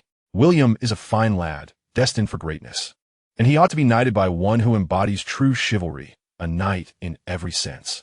Garland fell silent. "And he ought to be knighted by one who embodies true chivalry, a knight in every sense." Garland fell silent. William, with a glint of inspiration, spoke up, "To mortals, determining who shall perish and who shall bear the mantle of duty." The unexpected profundity of his words drew puzzled glances from those present. "Determining who shall perish and who shall bear the mantle of duty." The unexpected profundity of his words drew puzzled glances from those present. Yet, he held Barristan's gaze intently. Barristan's eyes narrowed slightly, as if the brilliance of the hall's lights had momentarily startled him. William knelt before Barristan, his tone reverent. Barristan's eyes narrowed slightly, as if the brilliance of the hall's lights had momentarily startled him. William knelt before Barristan, his tone reverent. "You have become a legend. Yet legends are never truly concluded. To receive your blessing would be the honor of my lifetime." Chapter 49, Blossoms. All eyes turned to Barristan, whose expression was a complex tapestry of emotions as he gazed at William. After a moment of contemplation, just as he seemed poised to speak, a burst of laughter erupted nearby. Something amusing had evidently transpired. William turned to see Aelkin Florence speaking, accompanied by his brother-in-law, Lando Tarley, along with Mattis Rowan, whom he had briefly met on the road back from New Barrel to the Eyrie, and several other lords. It appeared that dignitaries at the high table could no longer remain stagnant, forming small groups to socialize. "This is not an opportune moment," Barristan murmured. realizing that many were eager to make the acquaintance of Ser Balistan, even if one were to calculate from the conquest of Aegon I. Realizing that many were eager to make the acquaintance of Ser Balistan, even if one were to calculate from the conquest of Aegon I. If it were not for his uncle, Oswell Rivers, Balistan would not have shown much favor towards William. Naturally, these prominent individuals had come seeking Balistan. If it were not for his uncle, Oswell Rivers, Balistan would not have shown much favor towards William. Naturally, these prominent individuals had come seeking Balistan, listening intently to their discourse. William and Gars, understanding the situation, discreetly stepped aside. Gars cast an appreciative glance at William, sensing that, and remarked that perhaps the next suitable occasion would be the time to seek a knighthood. The prospect of being knighted by Balistan stirred a wave of excitement within William. And remarked that perhaps the next suitable occasion would be the time to seek a knighthood. The prospect of being knighted by Balistan stirred a wave of excitement within William. The mere thought of being able to boast of such an honor filled him with pride. He also regarded Gars with gratitude. Sensing the genuine emotion emanating from William, Gars smiled and affectionately ruffled his hair. At the center of the gathering, Elkin reiterated his earlier. Sensing the genuine emotion emanating from William, Gars smiled and affectionately ruffled his hair. At the center of the gathering, Elkin reiterated his earlier inquiry. There was little to conceal. The ensuing conversation took him by surprise. The lords began to recount William's illustrious feats, detailing his valiant battles in 10 Mile Town and his unmatched prowess in the tournament. The ensuing conversation took him by surprise. The lords began to recount William's illustrious feats, detailing his valiant battles in 10 Mile Town and his unmatched prowess in the tournament. William emerged as a model knight, embodying loyalty and exceptional combat prowess. Old Balistan, why don't you knight him already? William emerged as a model knight, embodying loyalty and exceptional combat prowess. Old Balistan, why don't you knight him already? William exchanged bewildered glances with Gars, both feeling somewhat at a loss. Suddenly, William spotted Garland leading someone toward his position. After a moment's thought, he informed Gars and hurriedly pursued Garland. He nodded to several passing guests, sidestepped a flustered juggler, and navigated around a musician engrossed in playing the harp. At last, he caught up with Garland, calling out Garland. Garland halted and turned back, a knowing smile lighting up his face. I was just about to seek you out. I knew you would come looking for me. Adorned with a cloak fastened by a rose crafted from emerald and gold. His attire was richly embroidered, undeniably a sight to behold. Adorned with a cloak fastened by a rose crafted from emerald and gold. His attire was richly embroidered, undeniably a sight to behold. His flowing chestnut locks cascaded in natural curls, a rarity in this era of difficult hairstyling, evoking envy in many a maiden. His eyes, though his features were more delicate and handsome, exuding an air of pride and youthful exuberance. Ser Loras, the Knight of Flowers, Garland announced. William, though his features were more delicate and handsome, exuding an air of pride and youthful exuberance. Ser Loras, the Knight of Flowers, Garland announced. William, differing only in temperament, perhaps the distinction between a ruggedly handsome man and a charming young lad. However, the beauty of the Knight of Flowers was not merely adorable, differing only in temperament, perhaps the distinction between a ruggedly handsome man and a charming young lad. However, the beauty of the Knight of Flowers was not merely adorable, rather, it possessed a strikingly heroic quality. He had previously struggled to grasp the essence of breathtaking beauty until he beheld Ser Loras himself. The pride on Ser Loras's face softened slightly as he offered a graceful bow. Greetings, William. I have often heard of your exploits. The pride on Ser Loras's face softened slightly as he offered a graceful bow. Greetings, William. I have often heard of your exploits. Hello, Loras. I always thought standing next to you must be arduous, but now I find it doesn't seem so uncomfortable after all. The Knight of Flowers appeared while Garland, understanding the jest, chuckled.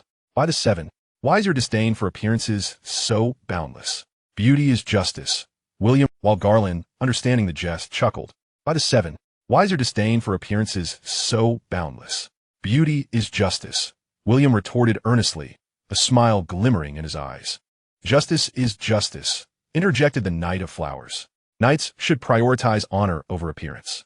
Observing the somewhat pretentious demeanor of the Knight of Flowers, though a subtle smile lingered on his face. Well then, Loras, you mentioned wanting to find William for something. What is it? The Knight of Flowers adopted. Actually, Lord Renly wishes to meet William and has sent me to extend an invitation. Oh, that is indeed an honor, William replied, feigning surprise. Actually, Lord Renly wishes to meet William and has sent me to extend an invitation. Oh, that is indeed an honor, William replied, feigning surprise, while inwardly calculating. While the Knight of Flowers guided William toward another corner of the hall. I have heard you were nearly invincible at the tournament in the Stormlands. Losing only once to Garland, the Knight of Flowers remarked with a tone of pride. I have participated in several tournaments in the Stormlands, but I would not compete without a renowned knight. It would be a dishonor to prey upon the weak. William, contemplating how to navigate his encounter with Renly, could not help but smile. You have no idea how desperately I need money. Initially, he had sought to accumulate combat experience, but later, unable to refuse such warm hospitality. The Knight of Flowers, though proud, was not arrogant. He valued honor and possessed a sincerity that William appreciated. Unable to refuse such warm hospitality, the Knight of Flowers, though proud, was not arrogant. He valued honor and possessed a sincerity that William appreciated, especially given that he was also Marjorie's brother. The Knight of Flowers seemed to resonate with this sentiment, nodding in agreement. That is true. However, I will not compete just anywhere. Garland has mentioned your exceptional skill, and I look forward to a chance to duel with you at the tournament. Skill cannot be fabricated. What is true, and what is not. I do not wish for Marjorie to associate with someone insincere. Your words carry weight. Skill cannot be fabricated. What is true, and what is not. I do not wish for Marjorie to associate with someone insincere. Your words carry weight. I am determined to win this jousting tournament. The honor of the Stormlands must be upheld by its knights. William laughed heartily. Very well then. I am determined to win this jousting tournament. The honor of the Stormlands must be upheld by its knights. William laughed heartily. Very well then. Let us engage in a fair contest. I shall certainly not disappoint you. Chapter 50, The Bright Copper. Flanked by Lord Renly Baratheon of Storm's End. Nearby were Lord Paxter Redwine of the Arbor and the jovial Lord Valerion. Along on Renly's side stood Lord Brian Florent and Lord John Florent, known as the Green Apple. The Knight of Flowers did not lead William directly to Renly, but rather instructed him to wait in a corridor for a moment. William observed the group of adults. Though their laughter and merriment suggested a harmonious atmosphere, he could faintly detect an William observed the group of adults. Though their laughter and merriment suggested a harmonious atmosphere, he could faintly detect an undercurrent of discord. His thoughts wandered to Lando and Mathis. Even amidst the vibrant blooms of Highgarden, shadows of intrigue lurked beneath the surface.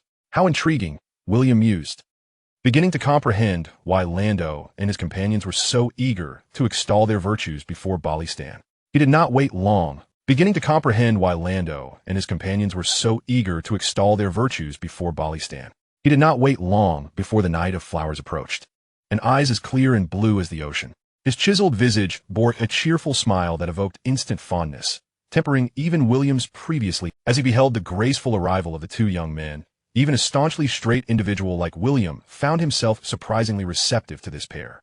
My Lord Loras, greeting. As he beheld the graceful arrival of the two young men, even a staunchly straight individual like William found himself surprisingly receptive to this pair. My Lord Loras, greetings. No one else would adorn their garments with such an abundance of stag motifs. Loras returned the greeting with warmth. No one else would adorn their garments with such an abundance of stag motifs. Loras returned the greeting with warmth. No need for formality, William. By the way, a royal legal minister befriending a mere heir to a count? Thus, he beamed with delight. Of course, my lord, I heard tales of your prowess, undefeated at the tournament. You're merely 16, are you not?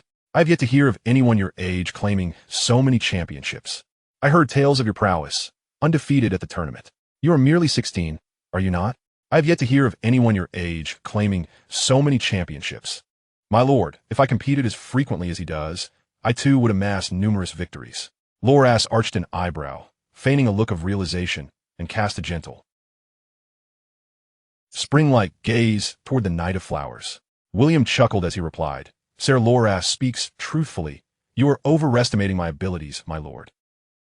I have also suffered defeat at the hands of the valiant Garland at the tourney in the Vale, and I have not triumphed in several team competitions. You are quite amusing, William, Loras remarked with evident appreciation. You also participate in team competitions? That's somewhat You are quite amusing, William, Loras remarked with evident appreciation. You also participate in team competitions? That somewhat resembles my elder brother, His Majesty the King, who prefers the camaraderie of team contests over jousting, relishing the thrill of wielding his massive warhammer to send opponents flying. Noticing the Knight of Flowers' renewed displeasure, William quickly added, Both jousting and team competitions hold their unique value and significance. Individuals of varying temperaments are naturally drawn to one or the other.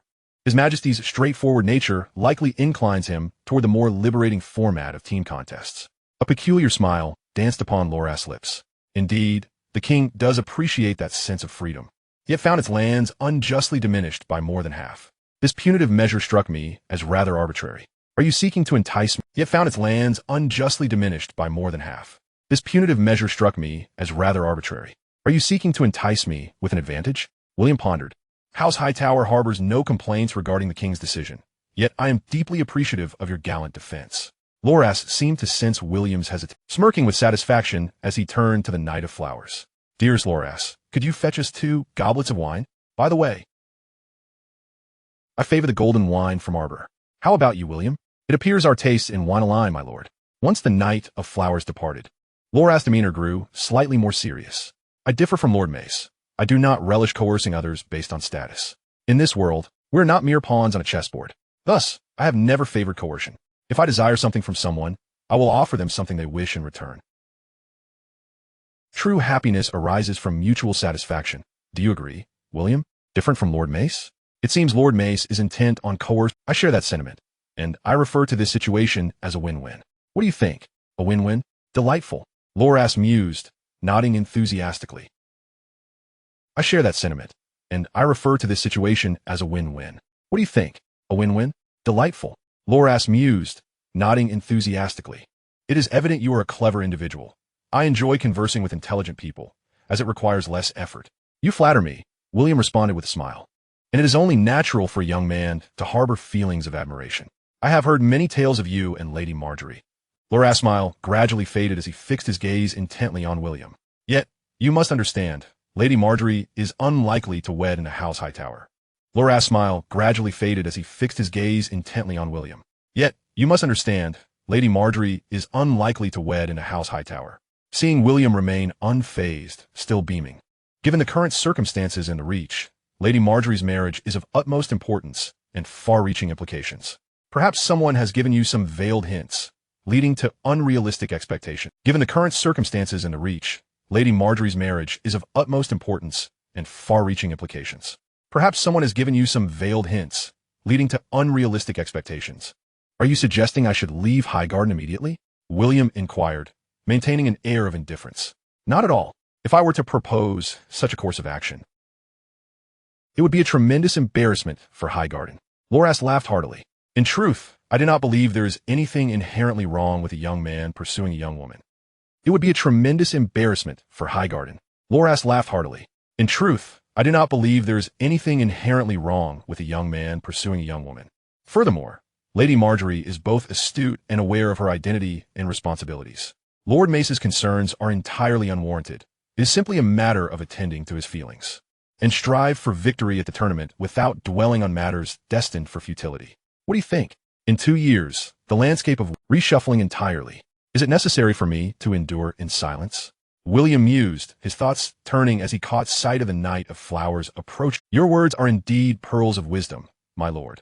I shall give them earnest consideration. Loras lowered his voice, laced with temptation. As the Lord Chancellor, my duty is to adjudicate territorial disputes. Some long-standing cases have clearly seen unjust rulings. If anyone raises a complaint, I shall undoubtedly act. They exchanged glances before both turning their attention to the approaching Knight of Flowers. As William accepted the goblet, he thanked the knight, who smiled and nodded in acknowledgement. He then clinked his cup lightly with Loras. The golden liquid within swirled, reminiscent of the gentle ripples on the sea before a tempest.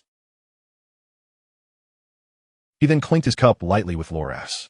The golden liquid within swirled, reminiscent of the gentle ripples on the sea before a tempest. Chapter 51. The gifts according to the traditions of the Reach, the bride and groom must not meet before the wedding. Thus, Miss Leone and the gathering of female guests enjoyed breakfast in the ballroom, and after their meal, they would receive their gifts. Meanwhile, in large jugs of milk, honeyed wine, and red wine. Once they had feasted to their satisfaction, and the servants cleared the table. And large jugs of milk, honeyed wine, and red wine. Once they had feasted to their satisfaction, and the servants cleared the table. The servants of the nobility had all holding an array of gift boxes of varying sizes. The first to present gifts were the non-relatives, As they rose, they holding an array of gift boxes of varying sizes. The first to present gifts were the non-relatives. As they rose, they beckoned their servants to step forward. Those qualified to present gifts to Garland were at least barons, and thus the offerings were far from meager. To William S.I., those qualified to present gifts to Garland were at least barons, and thus the offerings were far from meager. To William S.I.'s, most of the gifts were quite practical. Among the non-relatives, the gift from Lord Blue was likely the most extravagant, a finely crafted longsword by a master smith. Following that, the ornament encrusted with a massive gemstone from the Red Viper was another noteworthy gift, befitting of their status and rank. He was carrying a large chest on his back. Upon seeing William approach, the usually serious Garland relaxed, smiling as he inquired. He was carrying a large chest on his back. Upon seeing William approach, the usually serious Garland relaxed, smiling as he inquired, "Is this the mysterious gift you've prepared for me?" This remark piqued the interest of many.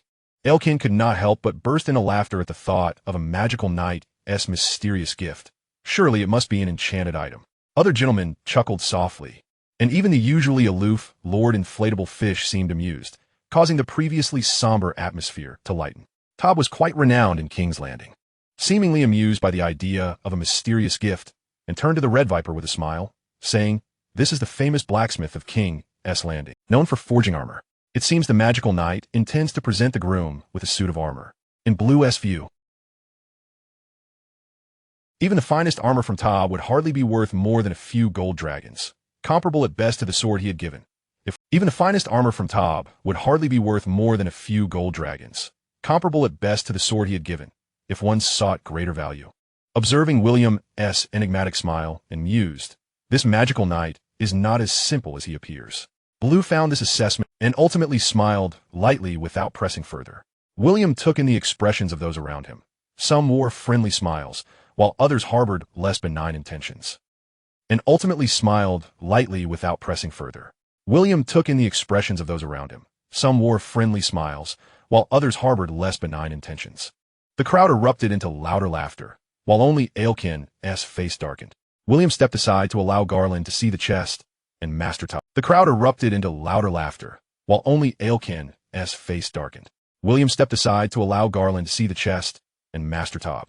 Now Master Tob, and a host of noble lords, was an exceptional opportunity, and he appeared somewhat exhilarated as he exclaimed, "Sir Garland, which Sir William has named Courage, to match your valiant name." The earnest-looking apprentice opened the chest, and Tob retrieved several components. The armor was composed of the shoulder guards, arm guards, and skirt were forged from fine steel, while a secret technique infused black dye into the very essence of the steel, ensuring it matched the color of the breastplate. "Wait a moment, Sir William," Elkin interjected, tapping the table with a hint of derision.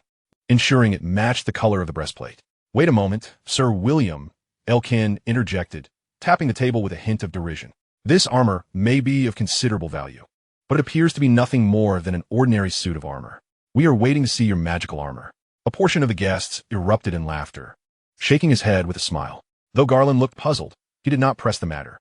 Maintaining his composure, William waited for the laughter to subside before saying, "There's no need for haste, Sir Elkin. Master Tob has yet to complete his explanation." Tob, appearing self-assured, leisurely returned the components to the chest and lifted a breastplate high above his head. Tob was of a robust build, yet it obscured him entirely, suggesting it had been tailored for someone of much greater stature. Remarkably, the breastplate was constructed from countless plates, or it obscured him entirely, suggesting it had been tailored for someone of much greater stature. Remarkably, the breastplate was constructed from countless plates arranged closely and uniformly, resembling fish scales. The breastplate should be extremely heavy, yet Tob held it aloft with an air of ease, prompting a silent speculation among the observant. After showcasing the armor from various angles, the breastplate should be extremely heavy, yet Tob held it aloft with an air of ease, prompting a silent speculation among the observant. After showcasing the armor from various angles, interconnected by rings of the same material, ensuring it is impervious to rust and damage, entirely alleviating the burden of maintenance. This armor is as light, yet remarkably durable, providing excellent protection against thrusts, slashes, and blunt force, thanks to the unique shape of the plates and their special arrangement. Lords, please take note. At the mention of Valyrian steel, the atmosphere in the hall shifted dramatically. A profound silence enveloped the room.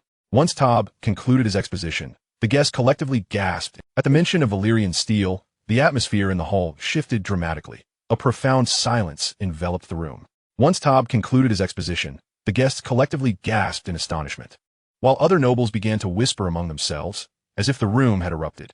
Elkin stood up, his eyes wide with wonder. Are these truly plates forged from Valyrian steel? While other nobles began to whisper among themselves, as if the room had erupted. Elkin stood up, his eyes wide with wonder. Are these truly plates forged from Valyrian steel? If Sir Elkin doubts it, he is welcome to test it, William replied, glancing at Blue. Ah, what a pity. Lord Blue seems to have left his heartbreaker behind. Otherwise, we could have put to the test today. Blue patted Elkin on the shoulder, his tone calm. Today is Sir Garlaneth's wedding. It is not suitable to wield swords and blades. We shall save that for another time. Only then did Elkin sit down, his expression a mixture of astonishment, envy. Did you forge this armor yourself?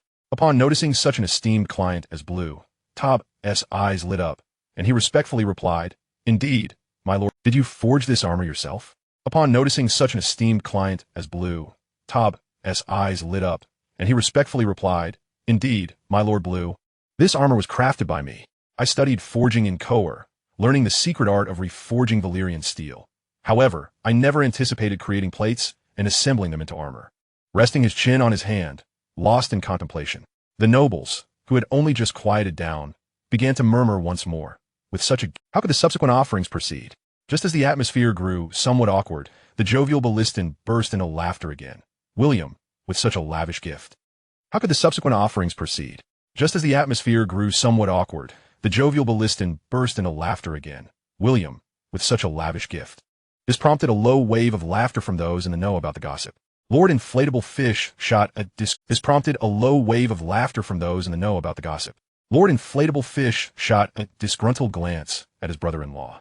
At the long table, Garland shook his head with a complex expression. No, I cannot accept this gift. On the battlefield, having this breastplate is akin to gaining several lives. William leaned in. Trust me, since I have managed to create one, I can certainly produce a second. I have even thought of a name for it. Let us call it Honor. Chapter 52. A reminder. Galen placed his hands on William's shoulders, gazing at his beaming face, feeling a warm... Chapter 52. A reminder. Galen placed his hands on William's shoulders, gazing at his beaming face, feeling a warm current flowing through his heart, filled with gratitude and joy. Many knights appeared somewhat distracted during the subsequent presentations and even the wedding itself. The Valyrian steel armor. Many knights appeared somewhat distracted during the subsequent presentations and even the wedding itself. The Valyrian steel armor. Just as no lady can resist the allure of rare treasures. Which knight could possibly remain indifferent to such a legendary weapon? Tob was also pleasantly surprised, as the steward of the High Garden personally invited him to the wedding, signifying he could reside in the castle for the following days and partake in the nobles' festivities. Although the gift-giving was repeatedly interrupted, preventing him from elaborating on the unique qualities of the breastplate. Many later inquired about the details from Tob, while he deftly redirected the questions to William. In truth, it represented an improved version of the Celestial Empire scale armor, a design concept that had long been present in Westeros. This armor indeed boasted exceptional defensive capabilities. However, its astonishing weight made it impractical for most individuals to wear, thereby diminishing its real-world combat value, relegating it to a mere conceptual product in both realms. Its astonishing weight made it impractical for most individuals to wear, thereby diminishing its real-world combat value, relegating it to a mere conceptual product in both realms. Seldom donned in battle. Yet, when forged and woven from Valyrian steel, the maintenance concerns vanished, and the weight was significantly reduced. One need not fret about sustaining substantial harm in either duels or skirmishes, provided they do not recklessly find themselves encircled. One need not fret about sustaining substantial harm in either duels or skirmishes, provided they do not recklessly find themselves encircled. Under normal circumstances, their safety would be assured. Thus, many families in Westeros possess items made from Valyrian steel, though these items serve little purpose. Attempting to sell them would yield minimal returns. Many families in Westeros possess items made from Valyrian steel, though these items serve little purpose. Attempting to sell them would yield minimal returns, leading them to languish in warehouses. The extent of material loss and whether the plates actually originated from the original items can be manipulated. Ballistan also took the time to discuss the armor. The extent of material loss and whether the plates actually originated from the original items can be manipulated. Balistan also took the time to discuss the armor.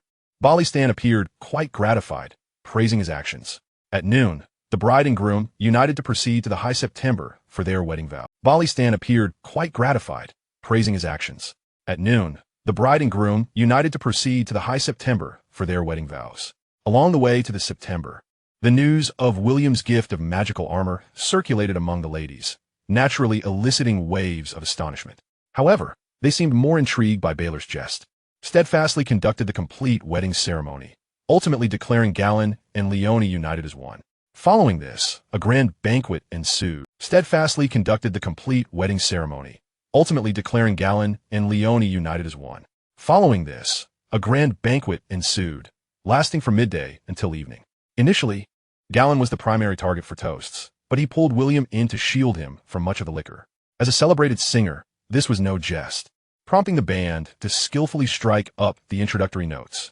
When William sang "The Golden Hand, Cold as Ice," prompting the band to skillfully strike up the introductory notes. When William sang "The Golden Hand, Cold as Ice," in the embrace of a fair maiden, warmth unforgettable, the newlyweds were escorted to their chamber.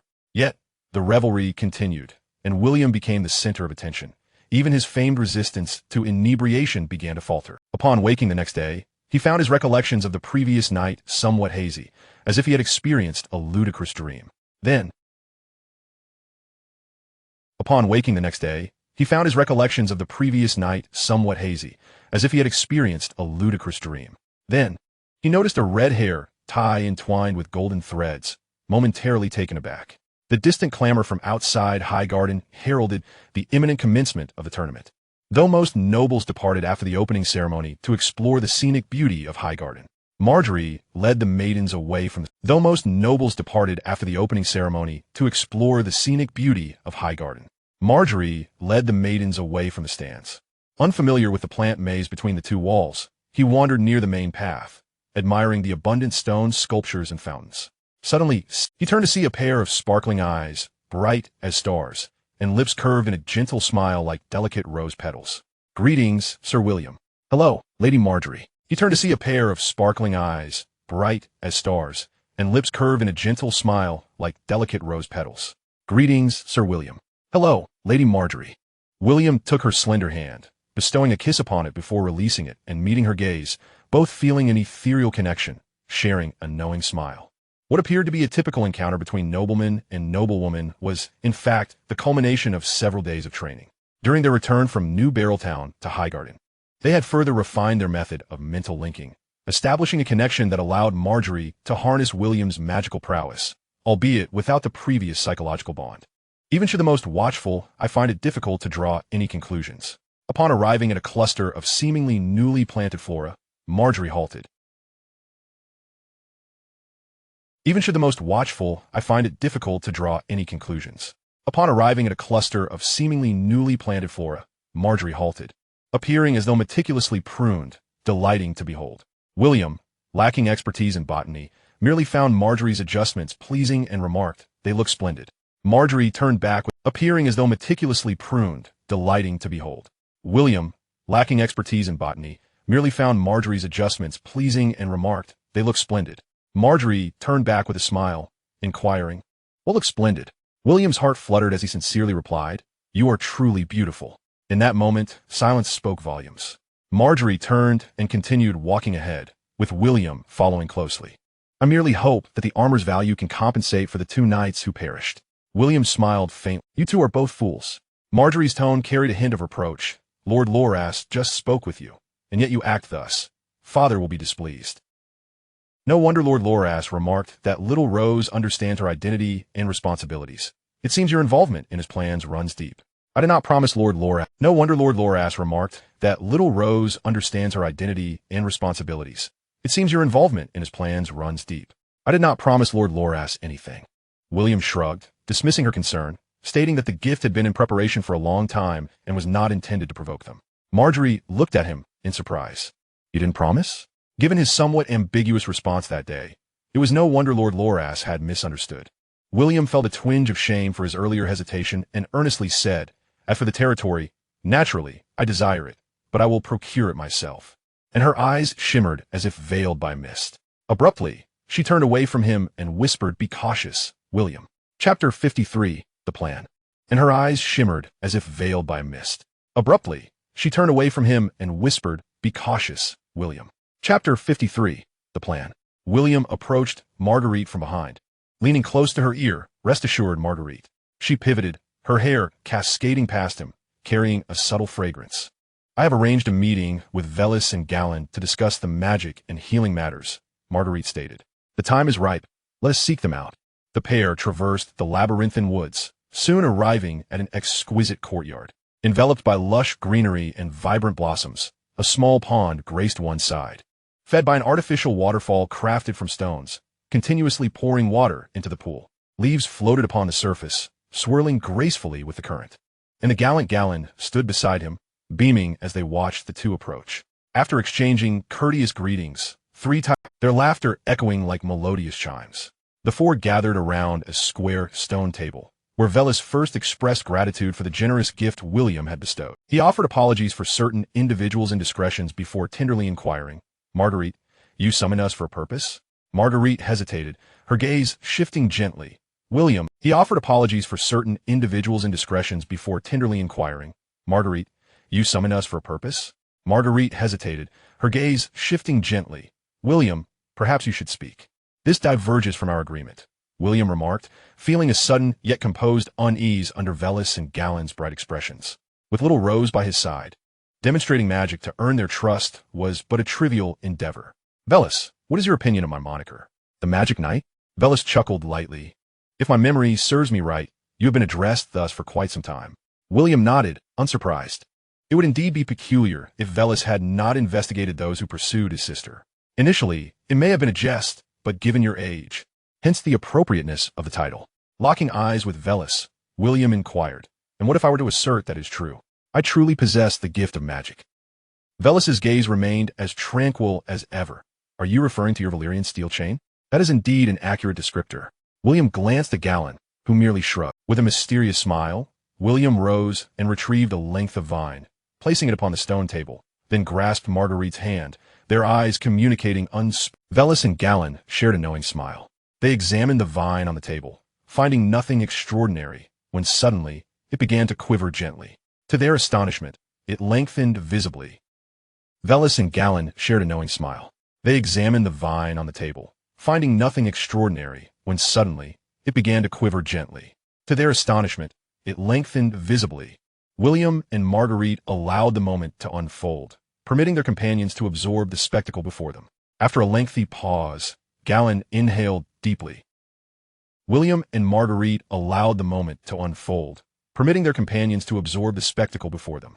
After a lengthy pause, Galen inhaled deeply. Velis examined the vine, his demeanor unflustered. "Is this your magic?" "Quite impressive. It brings to mind the legends of green handgars." "No," Marguerite interjected. Velis examined the vine, his demeanor unflustered. "Is this your magic?" "Quite impressive. It brings to mind the legends of green handgars." "No," Marguerite interjected. "This is my magic." Akin to a mischievous child caught in the act. William cleared his throat, redirecting their attention.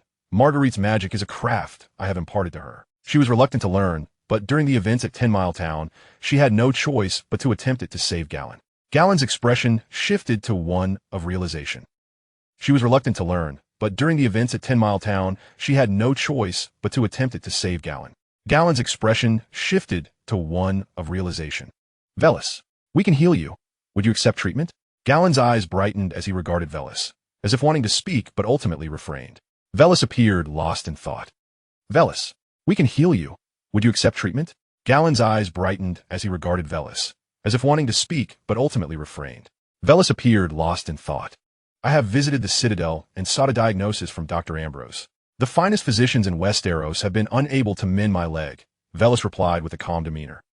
"Do you comprehend the implications of this?" He recounted an encounter with a doctor from Essos, who treated him briefly before departing.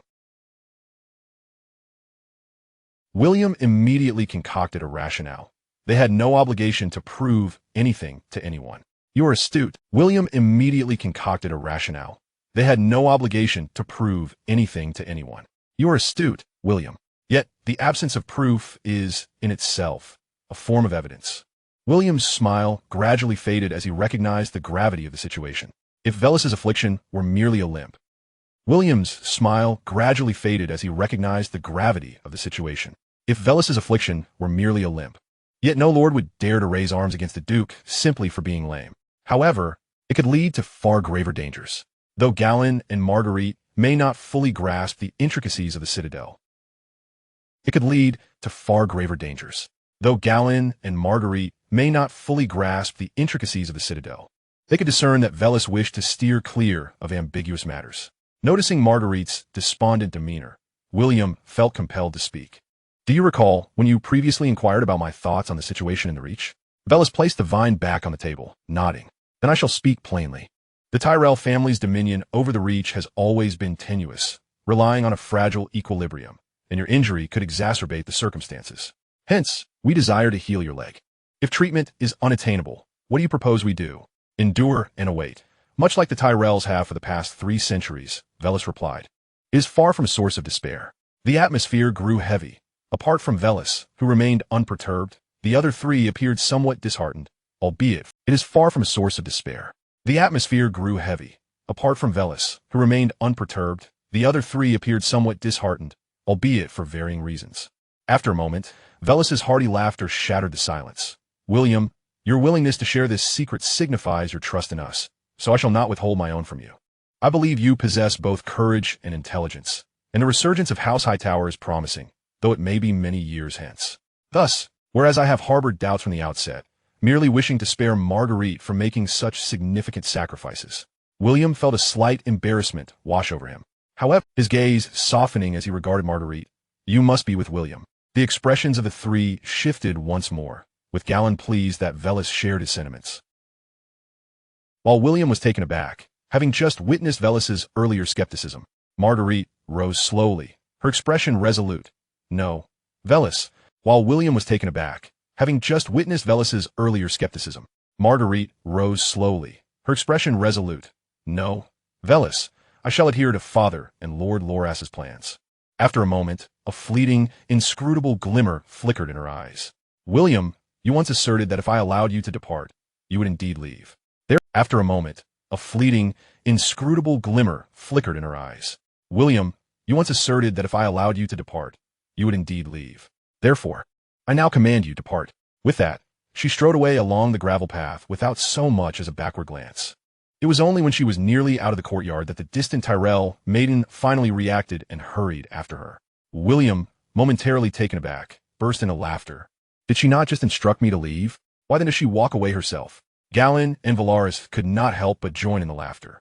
I now find myself thinking that Margaret should indeed be quite well off with you. Magic, both enigmatic and perilous, provides Margaret with true safety only in your presence, though it would not be long before the time would arrive. Is not Lord Blueleaf's plan a portent of what is to come? Galen appeared puzzled, while Valaris nodded in approval. Chapter 54. The Tournament of Highgarden, opening, outside the walls of Highgarden, while Valaris nodded in approval. Chapter 54. The Tournament of Highgarden, opening, outside the walls of Highgarden, within the arena, the crimson dawn cast a sanguine hue across the sky. Despite the cacophony of voices and the blaring of drums beyond the barriers, both lines maintained a commitment, with the majority of the steeds remaining remarkably composed amidst the clamor, a testament to their rigorous training.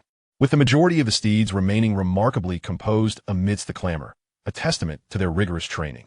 As a gentle morning breeze swept through, a herald atop the main stand sounded the horn, its resonant call echoing into the heavens, heralding the commencement. In the next instant, the knights charged, the thunderous sound of hooves reverberating like a drumbeat upon their hearts. From the stands. In the next instant, the knights charged, the thunderous sound of hooves reverberating like a drumbeat upon their hearts. From the stands, one could perceive 2 dark waves surging towards one another, colliding with a tremendous crash at the center of the arena, entangling into a chaotic melee. The attacks coming from both the front and the sides. The spectators, leaning over the railings, roared with encouragement, exuberantly cheering. Each time a knight was toppled, it evoked shrieks as if they themselves had fallen. The grandstand was filled to capacity, occupied by noble lords and ladies. Each time a knight was toppled, it evoked shrieks as if they themselves had fallen. The grandstand was filled to capacity, occupied by noble lords and ladies. Every prominent house had its scions participating in the contest, and all eyes were fixated on their respective sigils. Baylor suddenly burst into laughter. Look, our Dornishman is being besieged. Huh, our Prince of Vipers is in a precarious position. It seemed he still harbored a grudge against the moniker-farting Baylor from years past. Huh, our Prince of Vipers is in a precarious position. It seemed he still harbored a grudge against the moniker-farting Baylor from years past. In one corner of the arena, a dozen knights clad in Dornish-style armor found themselves encircled, among them one knight whose shoulders bore a multitude of round bronze discs. The Red Viper's demeanor resembled that of a serpent, agile and elusive, lurking in the shadows, poised to deliver a lethal The Red Viper's demeanor resembled that of a serpent, agile and elusive, lurking in the shadows, poised to deliver a lethal strike, evoking a more assassin-like presence, often overshadowing the fact that he was also a formidable warrior clad in heavy armor, charging into battle. Protected by his guards, he frequently retaliated, almost every thrust of his lance resulting in an enemy being unseated. The Dornish warriors were numerous as sand, yet this singular individual stood out among them. Look at that. The prince's situation, though seemingly perilous, was in truth secure. The implication was clear. Even he could succeed in such a contest. Hearing their exchange, Lord Puffish's expression darkened further. The prince's situation, though seemingly perilous, was in truth secure. The implication was clear. Even he could succeed in such a contest. Hearing their exchange, Lord Puffish's expression darkened further. Nearby, a stand filled with youth featured the three Tyrell brothers seated together, with Valaris and the Knight of Flowers engaged in quiet conversation. While Galen's attention was drawn to three knights donned with bat emblems on their helmets and cloaks, their predicament decidedly challenging. Galen had heard of William's recent experiences in the team competition, where he was often beset upon immediately upon entering the field. However, this time, retreating while fighting, thus managing to navigate the chaos with relative safety. After observing for a while, Galen couldn't suppress a chuckle. Then, retreating while fighting, thus managing to navigate the chaos with relative safety. After observing for a while, Galen couldn't suppress a chuckle. The Knight of Flowers, puzzled, inquired. Valaris and the Knight of Flowers shared a laugh as well. For in the Reach, harboring disdain for Dornishmen, particularly the Red Viper, was almost politically correct. Valaris and the Knight of Flowers shared a laugh as well. For in the Reach, harboring disdain for Dornishmen, particularly the Red Viper, was almost politically correct, leading to a spontaneous convergence of Reach Knights upon the Dornish Knights. With their momentum lost, the cavalry became akin to a large infantry unit. Dozens of mounted knights crowding together to form a significant circle.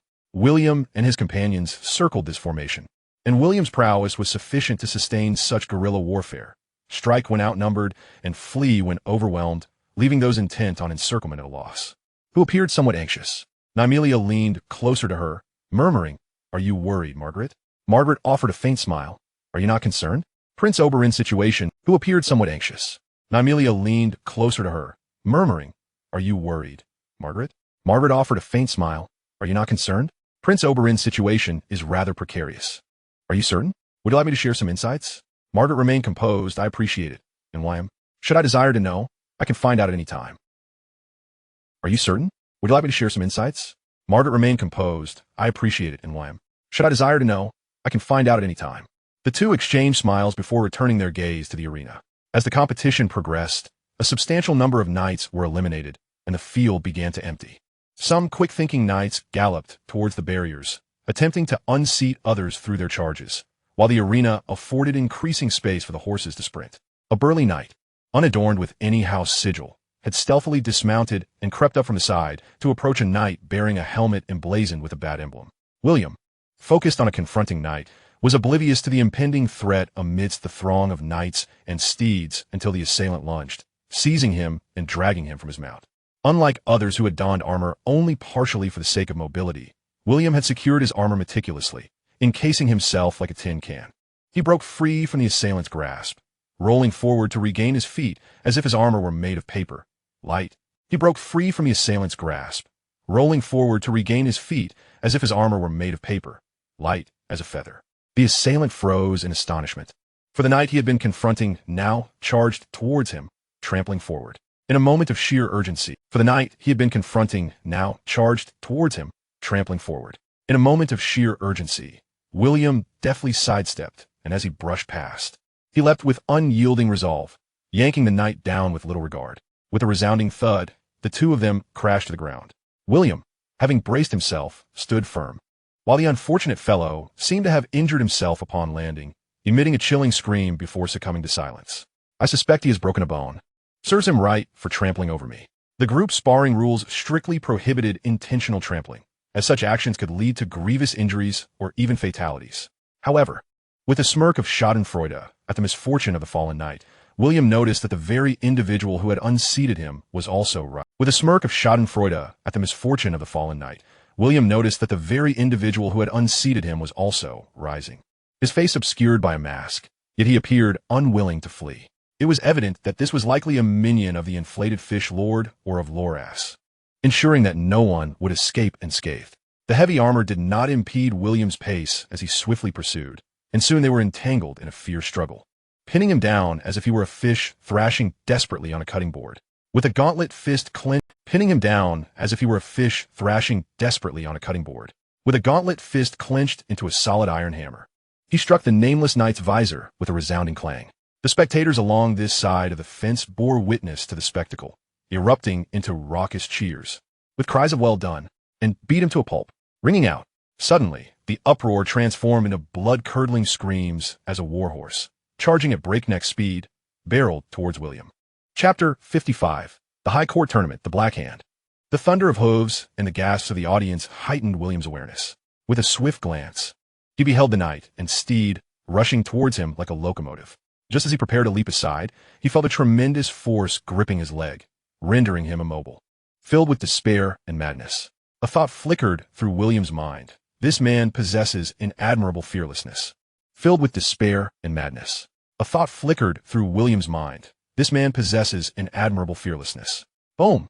Crashing to the ground with a heavy thud, the fallen steed, propelled by the force of the impact, narrowly missed William as it slid past him. The knight who fell remained motionless, his fate uncertain, while the two injured horses struggled and whinnied in distress.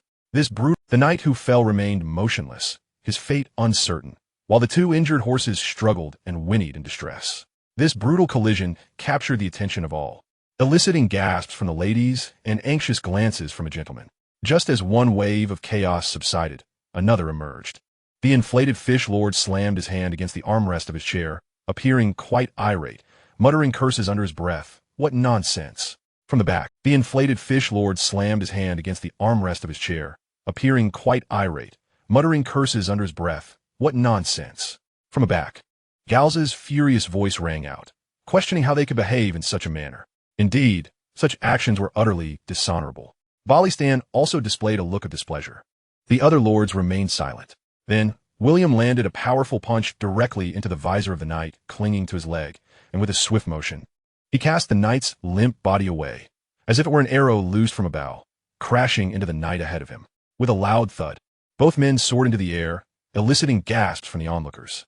Those who witnessed this scene were left aghast, while Loras sprang to his feet. Sensing the curious gazes of the lords upon the dais, he declared with righteous indignation, "In team tournaments, one cannot charge at others with horses. They have committed a foul." Count Pike Stredwin also stood, pointing to the melee, exclaiming, this one, and these others are not adorned with any insignia denoting their identities. They must be hired knights or even mercenaries." The inflated fish lord cleared his throat, remarking that henceforth, the qualifications of participants in the tournaments must be scrupulously verified. The lords on the dais nodded in agreement, and Loras finally settled back into his seat. Mathis leaned closer to Loras, whispering, "That knight only wore half armor. With man and armor weighing at least 15 stone, what do you think of the magical knight's strike?" Loras maintained his composure, acknowledging the knight's formidable strength. In the arena, William took 2 steps for every one, rushing to the side of the fallen knight from House Heron, lifting the visor to reveal the pale face of the coachman. He lacked the strength to speak, but managed a faint smile. Fortunately, it seems he is not in mortal peril. William felt a slight relief. It would be too costly to lose a capable knight over what was initially just a minor mishap. Noticing several individuals adorned with the rose insignia vaulting into the arena, signaling that aid was imminent, William spoke softly, "Sir, do not move. Help will arrive shortly." After surveying his surroundings, he spotted Rosso valiantly holding his own against 2 adversaries, his steed having wandered to the fence amid the chaos, strolling leisurely. He resolved to mount his horse first, as navigating on foot amidst the charging steeds would be perilous. He then charged at the two knights, flanking Rosso, swiftly unseating them. At this point, few knights remained in the arena, and He then charged at the two knights, flanking Rosso, swiftly unseating them. At this point, few knights remained in the arena, and William no longer avoided confrontation. He began actively clearing the field, allowing Rosso to guard his rear. Galloping forward, wielding his massive two-handed sword, he encountered knights who proved no match for him. With cheers for the magical knight reverberating through the air, Galen and Virus could not help but applaud and cheer. Virus, clapping with enthusiasm. With cheers for the magical knight reverberating through the air, Galen and Virus could not help but applaud and cheer. Virus, clapping with enthusiasm, exclaimed, "The magical knight! The magical knight!" Galen replied with earnestness, "Indeed, Virus, but it goes beyond that. Observe William's mastery over his steed. Each swing of his sword is executed with precision, a testament to his rigorous training, not mere luck." Virus nodded in agreement, affirming, "Certainly, it is no stroke of fortune." Meanwhile, the expression of the Bloom's knight grew grave, contemplating that not only was William's strength legendary, but his equestrian skills were equally remarkable, marking him as a formidable opponent. On the main dais, the inflated fish lord wore an astonished expression, while the lords beside him displayed various reactions, all tinged with an air of peculiarity. Only the jovial Baylor, undeterred, shouted with delight, inquiring, "Sir Ballystan, what do you think of William's prowess?" "I find him utterly unstoppable." Balliston's face broke into a gratified smile, remarking, "William is exceptionally gifted, and with diligent practice, I must admit, facing him would likely bring me to my knees." The assembly was taken aback by this statement. Although Ballystan was advanced in years, his prowess had not diminished significantly. His martial abilities could still rank among the foremost in Westeros, making this appraisal exceedingly high. Loras chuckled heartily. "It seems you have indeed grown old, venerable Ballystan, to be intimidated by a mere youth." Ballystan and Loras often jested with one another, and he took no offense. Lancelot smiled and shook his head, then inquired, "My lord, this is your second time witnessing Sir William's tournament. What are your thoughts? Do you perceive any shortcomings in him?" Lancelot smiled and shook his head, then inquired, "My lord, this is your second time witnessing Sir William's tournament. What are your thoughts? Do you perceive any shortcomings in him?" Lord Lando maintained his usual serious demeanor, furrowing his brow as if in contemplation. After a moment, he replied, "If we are to speak of shortcomings, I believe there is but one." "Oh." Lancelot's eyes brightened with anticipation as he gazed at him. Lord Lando replied gravely, "He is not a knight of the Riverlands." "I had no idea you possessed such a sense of humor." The laughter of the lords echoed once more. Even Lord Inflated Fish joined in the hearty mirth. "However, I had no idea you possessed such a sense of humor." The laughter of the lords echoed once more. Even Lord Inflated Fish joined in the hearty mirth. However, his expression soon darkened again, as only 5 knights remained in the arena, pitted against each other, the Red Viper and his 2 guards on one side, and William and Rosso on the other, with all knights of the Riverlands eliminated. Despite the majority of the audience being from the Riverlands, they remained undeterred, fervently cheering for William. Cries of the magical knight must vanquish the Red Viper, ringing out incessantly. The Red Viper pushed aside his visor, a haughty smile gracing his face. "I am pleased to see you have not disappointed me, magical knight." Chapter 56, The Highgarden Tournament, Reversal. "I fear you might ultimately be disappointed, my lord," William replied with a humble smile, his tone a blend of softness and firmness. "Disappointed? Ha! I have already gleaned what I wish to know." The Red Viper's expression dripped with mockery. William shrugged nonchalantly. "If that is the case, my lord, why not indulge my modest wish? I have heard that Herrenberg recently lent its support to the Dane family. It seems the strength of House Hightower is recovering and becoming quite active." The Red Viper smirked. "I know what you desire. That cannot be easily granted. In truth, I am also aware of what you seek, my lord," William replied with a mysterious smile. He is privy to the reasons behind the Red Viper's eventual demise. In his view, the mountain is still a possibility. He is privy to the reasons behind the Red Viper's eventual demise. In his view, the mountain is still a possibility. But Tywin is unlikely to face the judgment the Red Viper craves unless House Lannister is obliterated. But if mere words could secure victory, why engage in a life-and-death struggle? He observed the Red Viper's expression, cautious. "I too grieve and rage at the fate of Princess Elia. I have longed to do something for her." The Red Viper's smile gradually faded as he squinted at William for a moment. "I concede, in mounted combat you may have the advantage. However, we are numerous. How about this? Let everyone else withdraw, and we duel on foot, one-on-one. What say you, William? On foot? That would only amplify my advantage, William replied, readily acquiescing. As you wish, my lord. After conveying a few words to those nearby, the two dismounted, their guards willingly retreating and even leading away their horses. On the platform, Lancelot watched this scene with a perplexed expression. Are they about to duel? Why would Prince Oberyn willingly relinquish his numerical superiority? Guards chimed in from the back. Perhaps this is a measure for safety. This thought reminded Lord Inflated Fish of Varys's leg and the ensuing troubles, deepening his disdain for the Red Viper. Perhaps this is a measure for safety. This thought reminded Lord Inflated Fish of Varys's leg and the ensuing troubles, deepening his disdain for the Red Viper. As he observed the Red Viper discard his helmet onto the ground and remove some armor, revealing a dark red tunic beneath, Lancelot found himself baffled once. As he observed the Red Viper discard his helmet onto the ground and remove some armor, revealing a dark red tunic beneath, Lancelot found himself baffled once more. What is Prince Oberyn up to? Why is he shedding his armor? At that moment, the arena was filled with thunderous boos, as the audience deemed the Red Viper's actions severely insulting. Balisar nodded approvingly. The prince's strategy is sound. With William's strength, armor is of little use. One hit and the battle would conclude. To secure victory, he must rely on speed and agility, and donning armor would only hinder him. In the arena, the Red Viper coiled around William like a serpent, a palpable aura of danger enveloping him. You seem to know me well. The Red Viper's tone turned cold, eliciting unease. Adjusting his footwork and direction to match the Red Viper's movements. I have heard many legends about you, understand your temperament, and know your abilities. Adjusting his footwork and direction to match the Red Viper's movements. I have heard many legends about you, understand your temperament, and know your abilities. Why do you still thrive in the mountain, if not for the fact that your desires extend beyond mere vengeance to encompass justice? The Red Viper paused, and William seized the opportunity to charge forward, his great sword raised, reflecting a chilling light. Varys clicked his tongue in amazement. I have only heard that Prince Dorne employs words to unsettle his opponents. Today, it seems William has turned the tables. Garland laughed heartily. The prince is a rare specimen, excelling in both martial and literary arts. Yet William is not to be underestimated either. Varys could not help but chuckle. All right, Garland, I am quite satisfied with William. You need not grasp every opportunity to extol his virtues. I assure you, on this matter, I will remain aligned with you.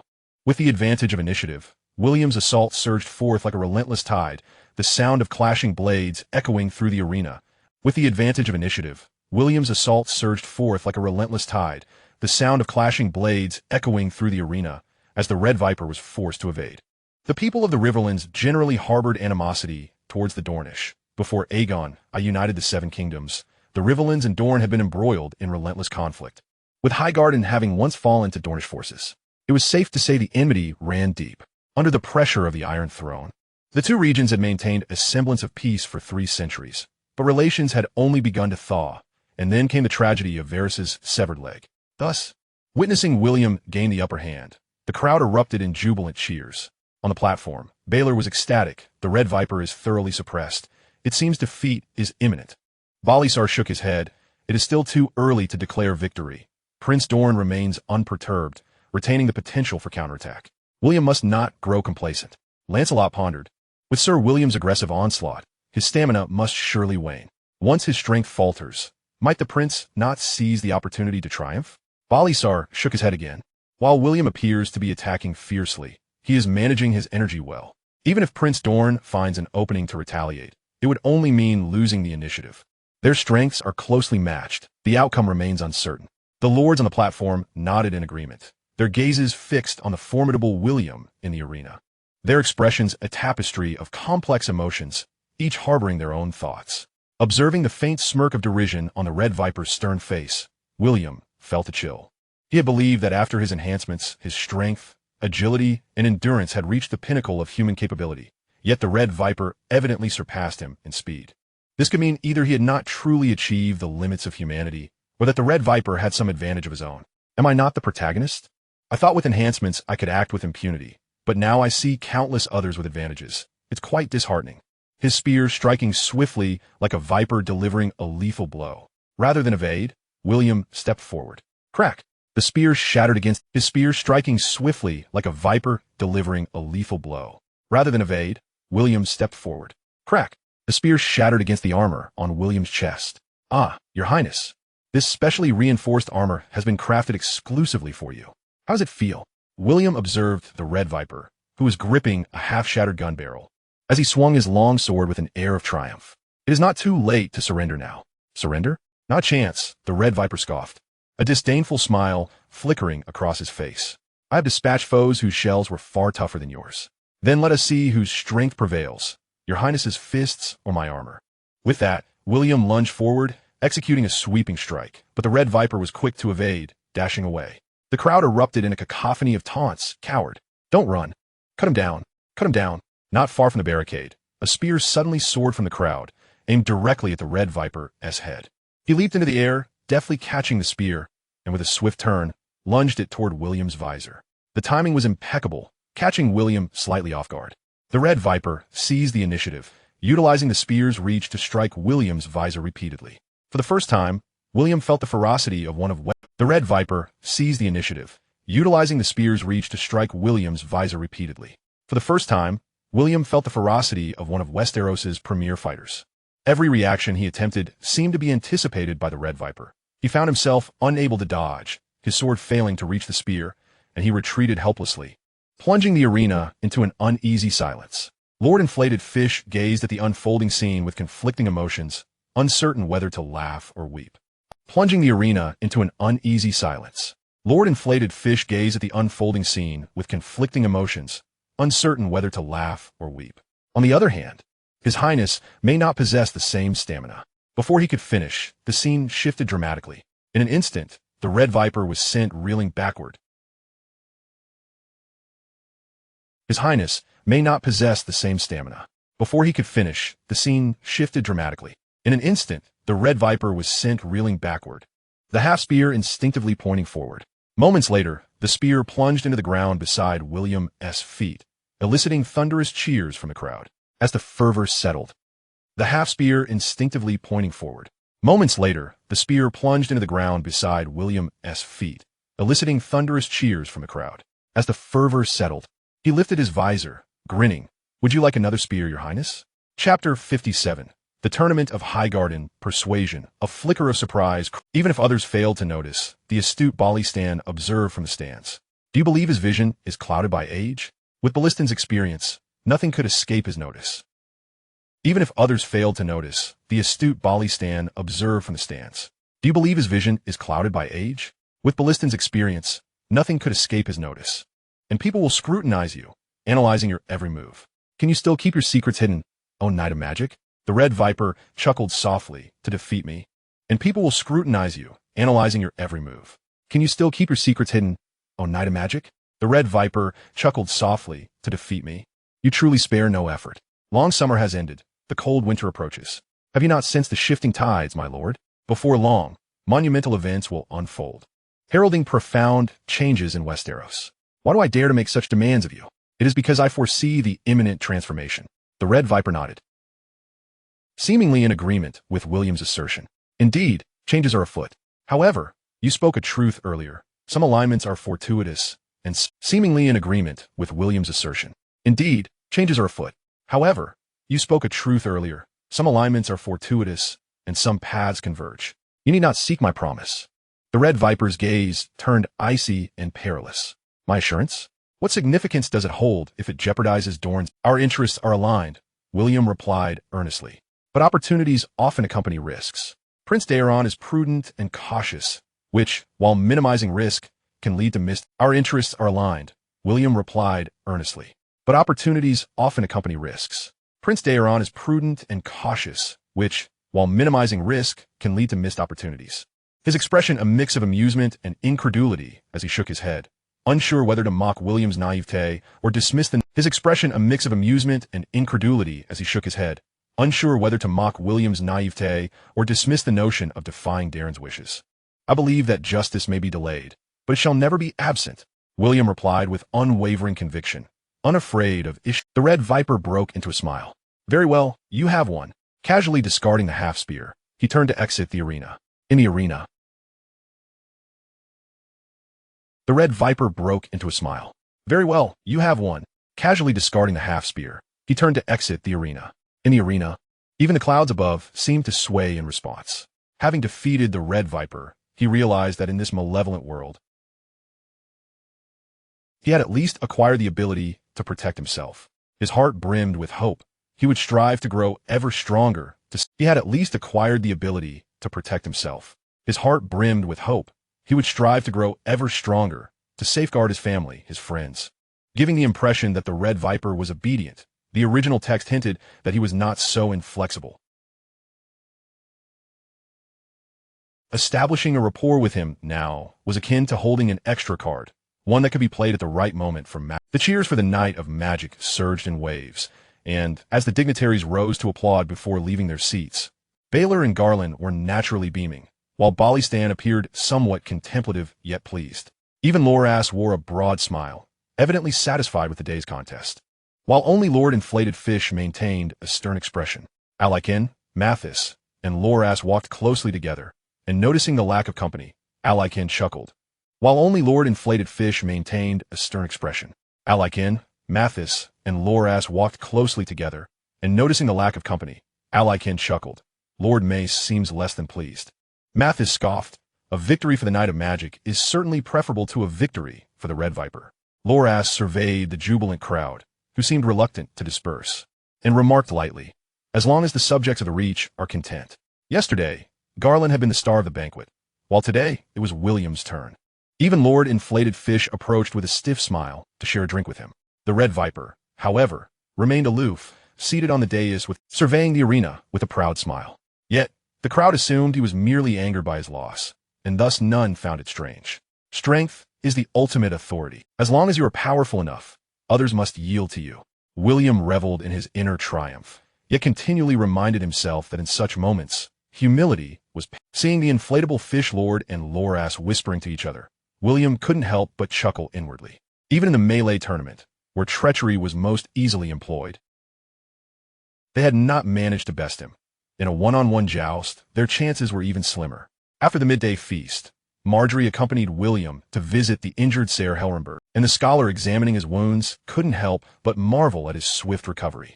As they exited the room and strolled into the garden, and the scholar examining his wounds couldn't help but marvel at his swift recovery. As they exited the room and strolled into the garden, Marjorie's smile vanished when she noticed the absence of onlookers. Well, Sir William, I must take my leave. During the tournament today, I employed magic. William leaned closer and whispered in her ear, Prince Oberyn is already aware, and Sir Balistan should be able to discern the issue. There are others who might also sense something amiss. Marjorie glanced at him, surprised, but her expression soon softened. Your title as a magic knight is already well known. Noticing the curious gaze of the young rose, I replied that the Seven Kingdoms are on the brink of monumental upheaval. No one will care about such. Marjorie's eyes flickered slightly. Then I cannot accompany you. My family will need me more. You do not understand, Marjorie. William grasped her hand firmly, looking at Marjorie's eyes flickered slightly. Then I cannot accompany you. My family will need me more. You do not understand, Marjorie. William grasped her hand firmly, looking intently into her eyes. Things will become entirely different from what you envision. There will be no decorum, no cordiality. It will be bloodier, more brutal. You mean war? Marjorie's eyes widened, and then she burst into laughter. Impossible. William gazed at her with a smile. But what if it does happen? Chapter 58. The Highgarden Tournament, Legendary. Marjorie sensed the resolute look in William's eyes, filled with unwavering confidence. She felt perplexed, unsure of the source of his conviction. Was it some form of prophetic magic? This was merely a prediction. The actions of Lord Loras were a glaring signal, wasn't it? He wished to ignite a flame, but might lack the ability. Observing Marjorie stifling a giggle, he quickly added, Vilas agrees with this assessment. Marjorie shook her head, seemingly exasperated. But this is far. Observing Marjorie stifling a giggle, he quickly added, Vilas agrees with this assessment. Marjorie shook her head, seemingly exasperated. But this is far from what you describe. The outbreak of the War of the Five Kings remained largely contingent on chance. If managed well, everything could still remain within the confines. The outbreak of the War of the Five Kings remained largely contingent on chance. If managed well, everything could still remain within the confines of court intrigue. Hence, from this moment, aside from prophecy, it was impossible to assert that a grand war would engulf Westeros in 2 years. Observing William's awkwardness, Marjorie's gaze softened. William, I might have truly walked alongside you, even to the farthest reaches of the horizon. William held her hand tightly, gazing at her earnestly. I might have truly walked alongside you, even to the farthest reaches of the horizon. William held her hand tightly, gazing at her earnestly. How about a wager? If what I say becomes reality, you will come with me, and we shall venture to the other side of the narrow sea together. Marjorie gazed at him for a long time, her eyes shimmering with profound melancholy and solitude before she broke into a radiant smile. The following morning, outside Highgarden, a throng gathered once more beside the arena, the air alive with cheers and the sounds of horses. Knights donned gleaming armor, parading past the stands on their majestic steeds. A tidal wave of cheers erupted in the arena. After all, William had battled extensively in the Reach over the past 2 years, and his victories in the Battle of 10 Miles had garnered him immense popularity in the central regions. Even the handsome Loras and the strikingly, while also well received by the crowd, paled in comparison to him. In the stands, it was uncertain whether it was intentional or not, but the Red Viper, while also well received by the crowd, paled in comparison to him. In the stands, it was uncertain whether it was intentional or not, but the Red Viper, clearly to provoke the inflatable fish lord beside him, exclaimed in awe, truly breathtaking. Those unaware would certainly think this magic knight hails from the Reach. However, the inflatable fish lord paid him no heed, seemingly deaf to the comment. Upon seeing Loras in the procession, William yearned for the opportunity to face him in combat, to make him experience the wrath of justice. The tournament featured many competitors, an enormous prize of 40,000 silver stags. As a seeded contestant, William was exempt from the preliminaries and thus went to observe the other matches. Heir of Harrenhal felt he had fully recovered and initially wished to compete. As a seeded contestant, William was exempt from the preliminaries and thus went to observe the other matches. Heir of Harrenhal felt he had fully recovered and initially wished to compete. While Ilan passed the first round but suffered an unfortunate mishap in the second and was eliminated. William's first opponent was a mercenary knight from the Westerlands named Sir Philip Ford, a burly figure. William's first opponent was a mercenary knight from the Westerlands named Sir Philip Ford, a burly figure with a single eye that gleamed like lightning. His equipment was impressive.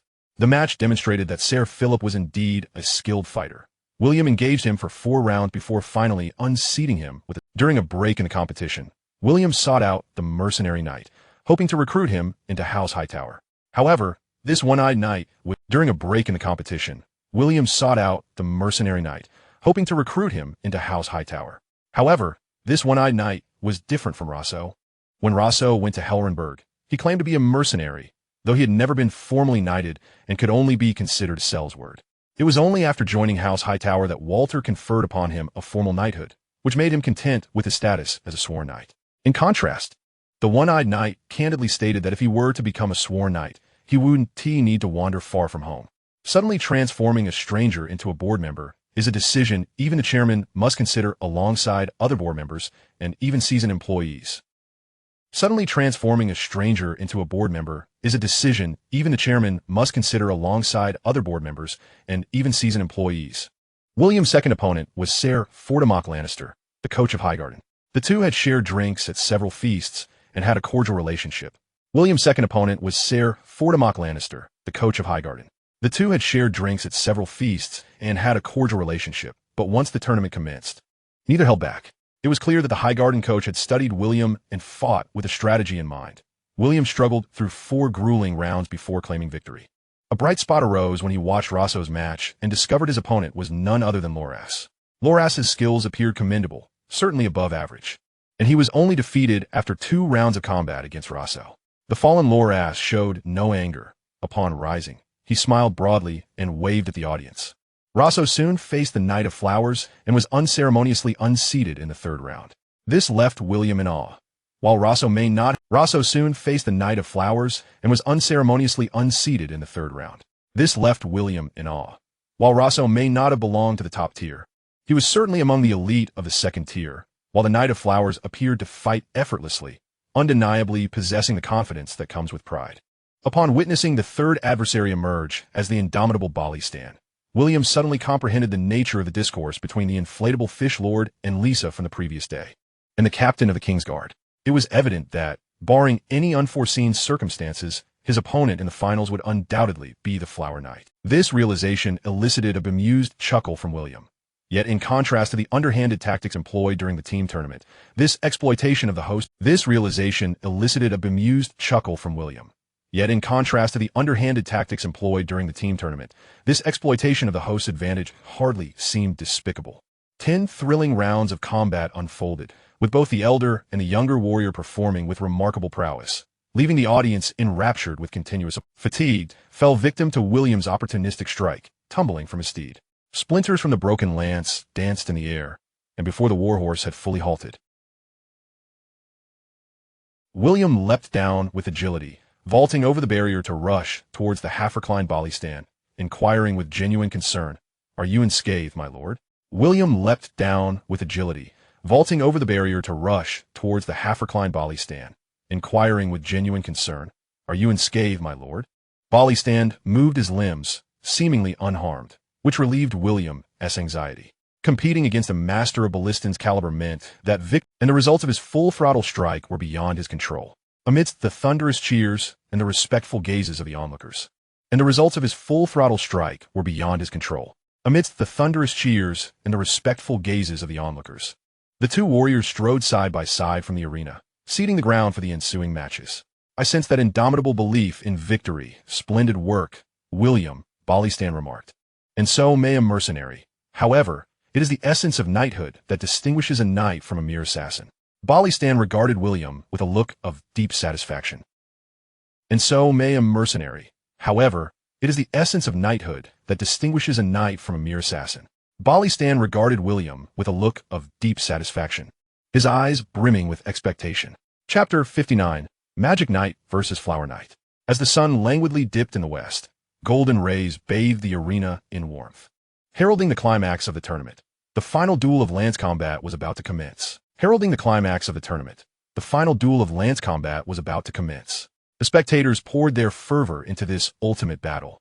Realizing he had accomplished nearly all he set out to do, establishing rapport with Velis, placing a fateful wager with Little Rose, securing a promise, and triumphing over the Red Viper and the valiant Balistan, albeit not without imperfections. He could not resist glancing upward at the heavens.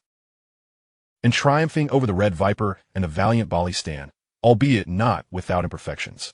He could not resist glancing upward at the heavens.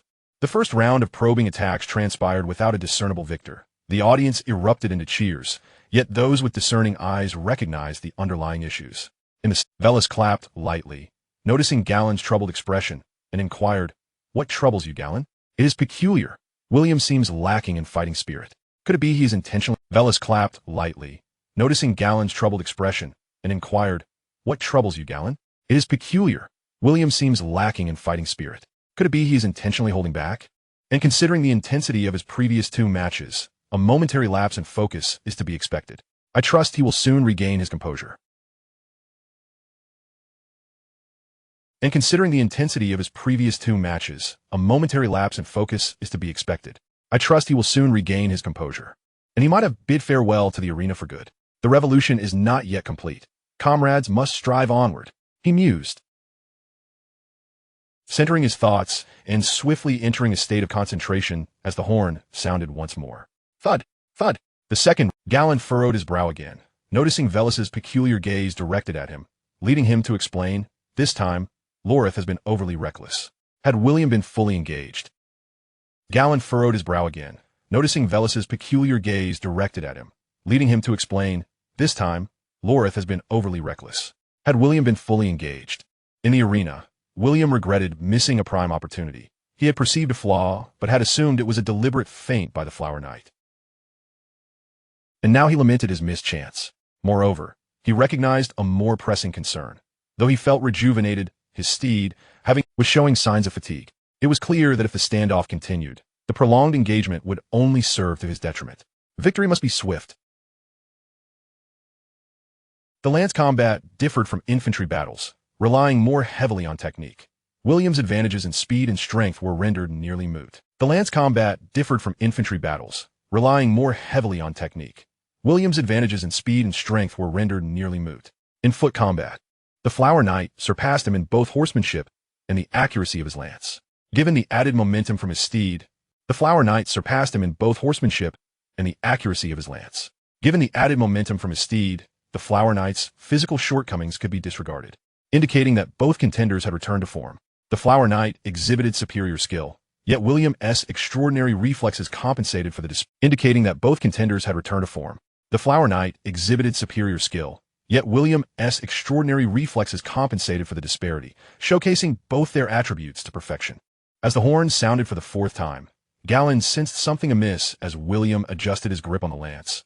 But before he could ponder further, the two knights surged forward.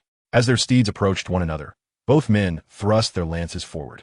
The Flower Knight's timing and angle were the two knights surged forward.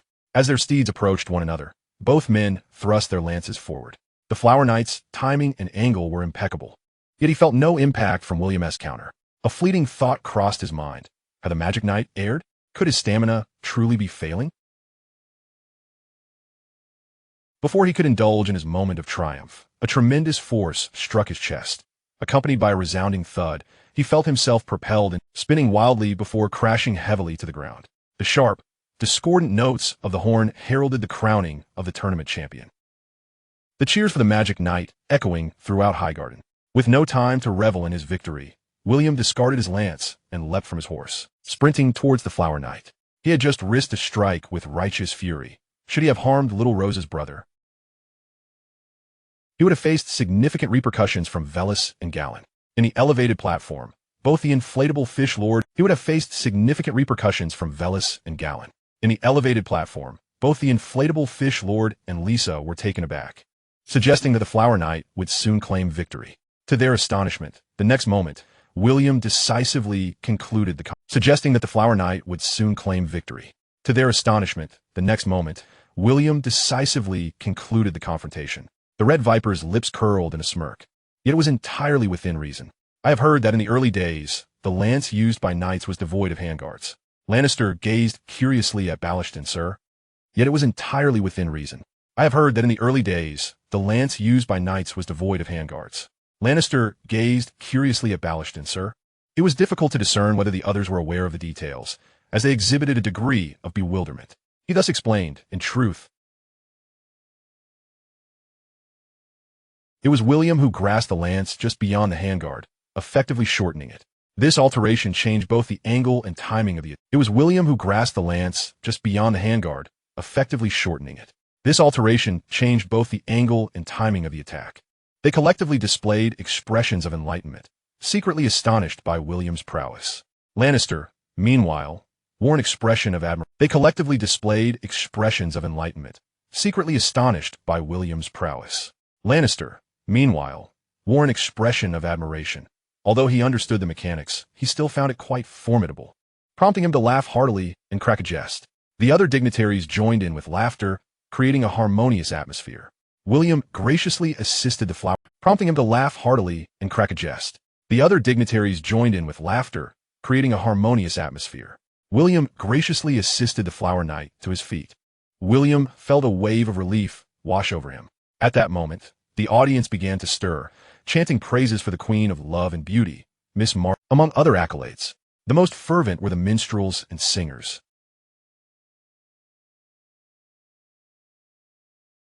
As the tale of the Magical Knight and Miss Marjorie from the Battle of 10 Towns provided them with an abundance of inspiration for their works, he swiftly rode forth to the main viewing platform, where amidst the genuine and feigned congratulations of the assembled dignitaries, he took up the garland adorned with an array of flowers. He then approached Marjorie, and the two exchanged a knowing smile, their hearts and the gentle sunlight streamed through the stained glass, casting a kaleidoscope of colors upon the circular floor at the heart of the sanctuary. Surrounding the floor were 7 altars. The gentle sunlight streamed through the stained glass, casting a kaleidoscope of colors upon the circular floor at the heart of the sanctuary. Surrounding the floor were 7 altars. Bathed in resplendent light, William knelt on one knee before Ballaston. A throng of lords, ladies, and maidens had gathered to witness the ceremony. While knightly investiture bathed in resplendent light, William knelt on one knee before Ballaston. A throng of lords, ladies, and maidens had gathered to witness the ceremony. While knightly investitures were commonplace, the protagonists of this particular ceremony were anything but ordinary. The fearless Ballaston, renowned across the 7 kingdoms, was a living legend. Meanwhile, William had showcased remarkable prowess during the tournament, compelling even those with differing opinions to acknowledge that as one legend waned, another was rising. From House Hightower, In the name of the Father, I bid you to be just. Ballaston solemnly recited the vows, the sword moving back and forth across William's shoulders, ultimately declaring, "In the name of the Father, I bid you to be just." Ballaston solemnly recited the vows, the sword moving back and forth across William's shoulders, ultimately declaring, having witnessed a ceremony that would likely be recorded in the annals of history, and all present felt a sense of pride. The gazes cast upon, having witnessed a ceremony that would likely be recorded in the annals of history, and all present felt a sense of pride. The gazes cast upon William were varied, their expressions complex and difficult to articulate. Following the midday feast, it was time to part ways. The Red Viper departed first, accompanied by his lover and daughter. Their expressions complex and difficult to articulate. Following the midday feast, it was time to part ways. The Red Viper departed first, accompanied by his lover and daughter. While over 100 Dornish cavalrymen brandished the banner of the Red Sun and Golden Lance, their copper armor glinting in the sunlight. Next was Lannister. Rosso and Robin had also made the acquaintance of Sir Ballaston and intended to travel together. To King's Landing. The blacksmith Tob, too, joined their ranks. Though they could not gather all the necessary materials at once. William was among the group from House Hightower. William was among the group from House Hightower, intending to return to Old Town to attend to some matters before heading back to Harrenhal. On the walls of Highgarden, the Tyrell siblings gazed at the retreating crowd. Amidst dozens of banners displaying the White Tower on a gray field, one banner emblazoned with a black bat on a golden background stood out prominently. Garland glanced at Marjorie. A hint of melancholy etched upon his brow. "There will be no trouble, Garland." Marjorie smiled softly, though a flicker of unnoticeable confusion crossed her eyes. Rationality told her that the possibility William spoke of was exceedingly slim, yet his confidence struck her as peculiar, dismissing the notion of prophetic magic. In the distance, the waters of the Mander flowed expansively, a shroud of mist resting upon the surface, mirroring her own turbulent emotions. Pausing intermittently to fixate on William. "You will return to Harrenhal tomorrow?" "Indeed," William replied, taking a measured sip of wine. "In truth." Pausing intermittently to fixate on William. "You will return to Harrenhal tomorrow?" "Indeed," William replied, taking a measured sip of wine. "In truth." There was not much that required his attention, and it was not a one-way trip. This was his second home. "Excellent. I am fully prepared. We shall depart together tomorrow. You will likely be unable to resolve the curse of Harrenhal." The eyes on the table, with their tentacles, undulated like waves, seemingly deep in thought. He had always assumed Maroya would provide him with a weapon to confront the curse of Harrenhal, never imagining she would accompany him there. "Miss Maroya, could you enlighten me on the origins of the curse of Harrenhal? Is it connected to the children of the forest?" "You are quite astute." William Maroya smiled faintly. "Could you enlighten me on the origins of the curse of Harrenhal? Is it connected to the children of the forest?" "You are quite astute." William Maroya smiled faintly. The dark-hearted Heron did not merely construct a castle. He also brought with him the faith of the Ironborn. Yet Harrenhal is perilously close to the Isle of Faces, and the Ironborn were expelled from the Riverlands. Why then did the children of the forest still curse Harrenhal? "You shall find out when you arrive," Maroya replied, her eyes glinting with a strange light. William instinctively sensed ulterior motives, regardless of his reasoning. It seemed typical for a puppet master to provide magical equipment or weapons while remaining in a place of safety. Observing him risk life, why does she wish to go to Harrenhal? Could it be to reclaim her territory? Setting aside this perplexing thought, William maintained his composure. "How can the curse be? The curse cannot be lifted," Maroya replied with a cold smile. "One can only deal with the one who cast it." William pondered further. Could it be that she merely sought to slay her enemies with her own hands? His wariness eased slightly. "Miss Maroya, could it be that she merely sought to slay her enemies with her own hands?" His wariness eased slightly. "Miss Maroya, you must be aware that I can sense magical fluctuations, yet I have never detected magical power beyond the runic disc in Harrenhal. What precisely is the curse?" Maroya gently sipped her blood-red wine. "When the children of the forest wield their magic, if you were present, you would surely feel that immense power." Observing that Maroya seemed to possess answers to every inquiry, William hastily posed a long-held question. "What precisely are the... I have scrutinized the history of Harrenburg over the past 3 centuries, and it appears that the fates of successive lords have varied considerably. This curse influences the human heart. Whenever those connected to Harrenburg are faced with decisions, they invariably opt for choices detrimental to its welfare." William contemplated this response and inquired, Whenever those connected to Harrenhal are faced with decisions, they invariably opt for choices detrimental to its welfare. William contemplated this response and inquired, for instance. Maroya nodded in affirmation. William then pondered a more grave scenario. If two armies were to clash and become entrenched, would Harrenhal's soldiers, when faced with the choice to endure or to retreat, instinctively prioritize fleeing? Maroya again nodded. William's expression grew grave. His strategy was to adopt a posture of proactive defense, aiming to minimize devastation to Harrenhal and, at the very least,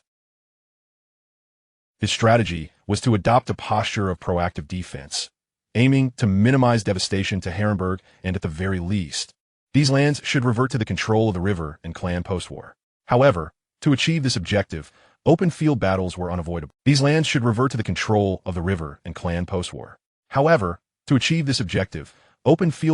unavoidable. From descriptions in the original text, engaging such a formidable force would inevitably involve fierce and grueling combat.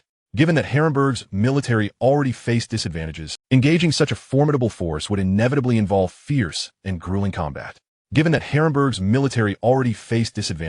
in terms of martial prowess. As tumultuous thoughts swirled within him, William's demeanor brightened. Should Miss Maroya grace Harrenhal with her presence, the river and family would feel her eyes seemingly attuned to her master's emotions, twirling joyfully.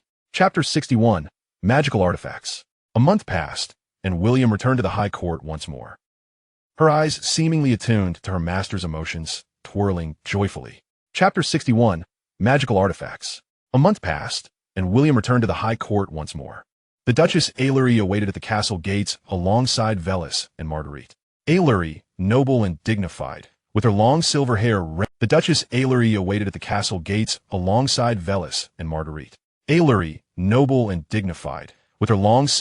reminiscent of radiant moonlight. Upon dismounting, William respectfully bowed to Ailery before stepping forward to Velis, sharing a knowing smile. As he took Marguerite's hand, he gently caressed her palm, causing a subtle blush to bloom on the young Rose's cheeks, who quickly pinched him to remind him that roses possess thorns.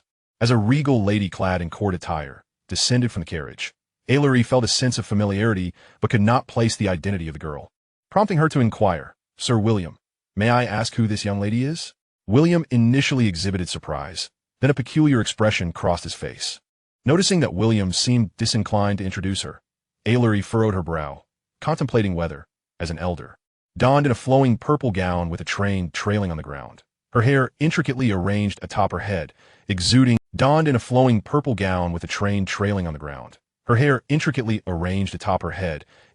an air of opulence. She bore a subtle smile, whose features bore a resemblance to Marguerite's. After a moment, Ailery lowered her hand to her chest, her voice trembling. "Sister, is that you, Maroya?" Even the astute Velis and Marguerite could not suppress their astonishment, exchanging wide-eyed glances. Maroya stepped forward to Ailery, gazing at her for a moment before enveloping her in an embrace. "Indeed, it is I, my dear sister." Initially stiff, Ailery